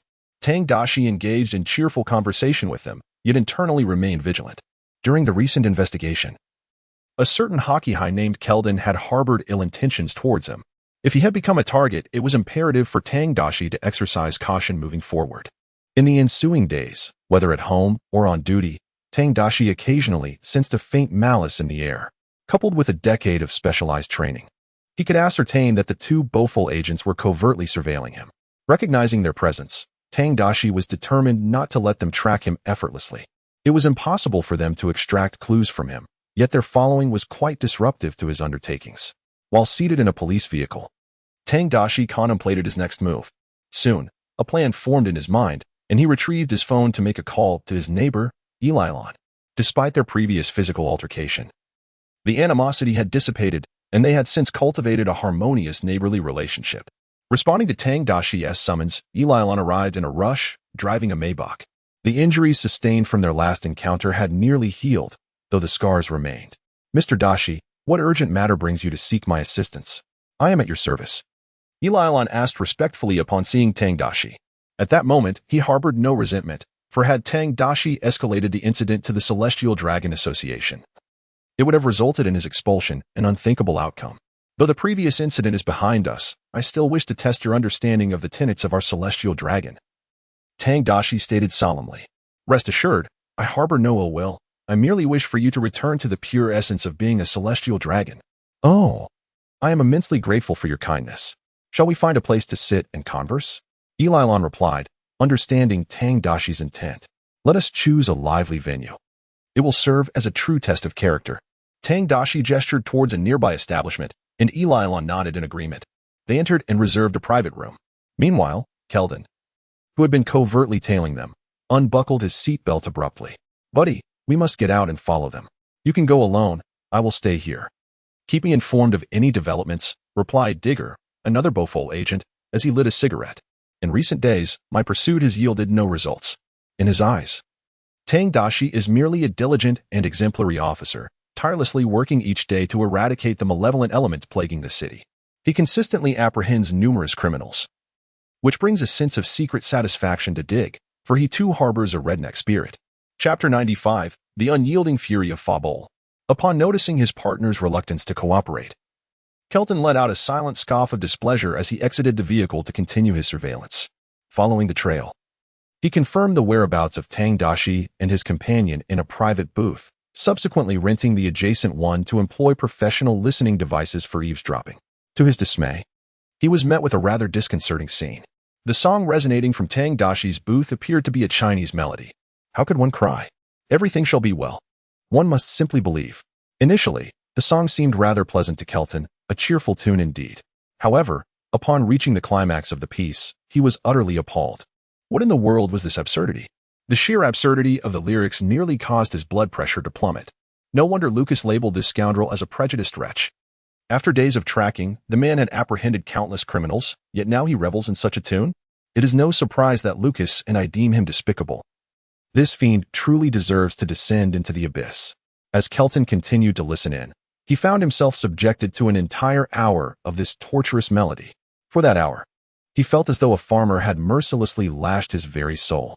Meanwhile, in the booth, Tang Daxi engaged in a discussion of doctrine with Ellerin, providing answers to questions that left Ellerin momentarily speechless, all while maintaining a warm and encouraging demeanor. This left Ellerin feeling profoundly comforted, even leading him to reflect that perhaps he had erred in the past, had he not strayed so far from the teachings. How could this respectable and devout hearty have struck him? Upon exiting the booth, Tang Daxi cheerfully suggested, "It seems we are done here. How about we grab a bite to eat? What would you like? I'll treat you. Anything you desire." Ellerin graciously accepted. Tang Daxi casually selected a restaurant nearby that adhered to the tenets of their faith. As they entered and took their seats to order, Kelton followed closely behind, choosing a spot not far from them. His eyes were filled with murderous intent as he fixed his gaze upon Tang Daxi, resolute in his determination to uncover a flaw. Even if it meant fabricating evidence, he was determined to ensure this scoundrel was held accountable. Such filth should not be allowed to live. Unbeknownst to Kelton, the murderous aura he harbored had long been sensed by Tang Daxi. Upon perceiving the escalating murderous intent of this individual, Tang Daxi found himself inwardly delighted, fearing only that he might not act impulsively. He had intentionally brought him along to enjoy some music. Ah, a penchant for stalking and eavesdropping, is it? Tang Daxi chuckled softly, fully aware of the tactics employed by the so-called Buddha Bolul.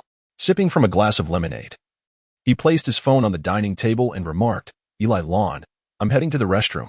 After acknowledging his companion, Tang Daxi rose and made his way to the lavatory, leaving his phone quietly on the table. Once in the restroom, he took out a backup phone and dialed his own number. At that moment, a powerful melody filled the air, the classic work of De Zhang Wei resonating throughout the restaurant. The unexpected ring-tone echoed across the establishment. Eli Lon, upon hearing this catchy tune, couldn't he help but hum along. Just moments ago, Mr. Daxi had been discussing doctrines with him amidst the noise of this very music. It seemed even his ringtone reflected this theme.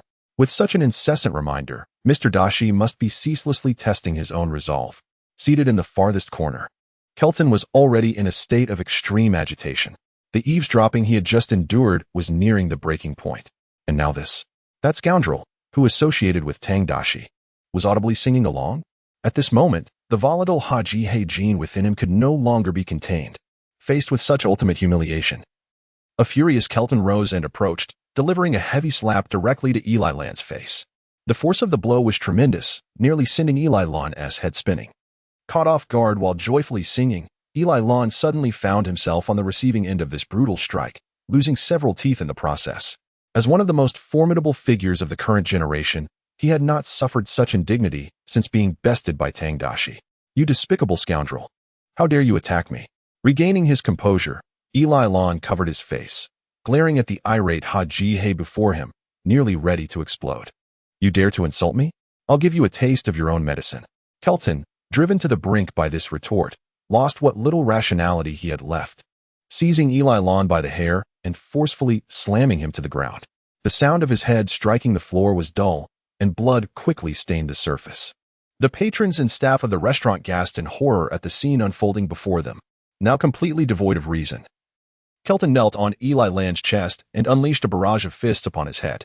Each strike was delivered with the ferocity of one harvesting cotton. A professionally trained practitioner of Buddha Bo Lu, combined with the superior physical prowess selected by the triangle, meant that Kelton's blows inflicted considerable damage on Eli Land. After receiving over 20 punches in rapid succession, Eli Land succumbed to unconsciousness, collapsing to the ground. As blood was shed, Kelton's volatile genes surged with excitement, and he descended into madness. The restaurant manager, witnessing this spectacle, turned pale with fear, reaching for his phone to call the authorities, but before he could act, Tang Daxi emerged from the restroom. Upon observing the scene, Tang Daxi could not help but run his fingers through his hair, his mind echoing 5 words, finally. The trap has been sprung. Cursing inwardly, he shouted, "What on earth are you doing? Raise your hands immediately. Do not make any sudden moves." Seeing Eli Land sprawled in a pool of blood, Tang Daxi felt an unbearable ache for his injured friend. Activating his celestial mode, he swiftly drew his pistol and aimed it at Kelton.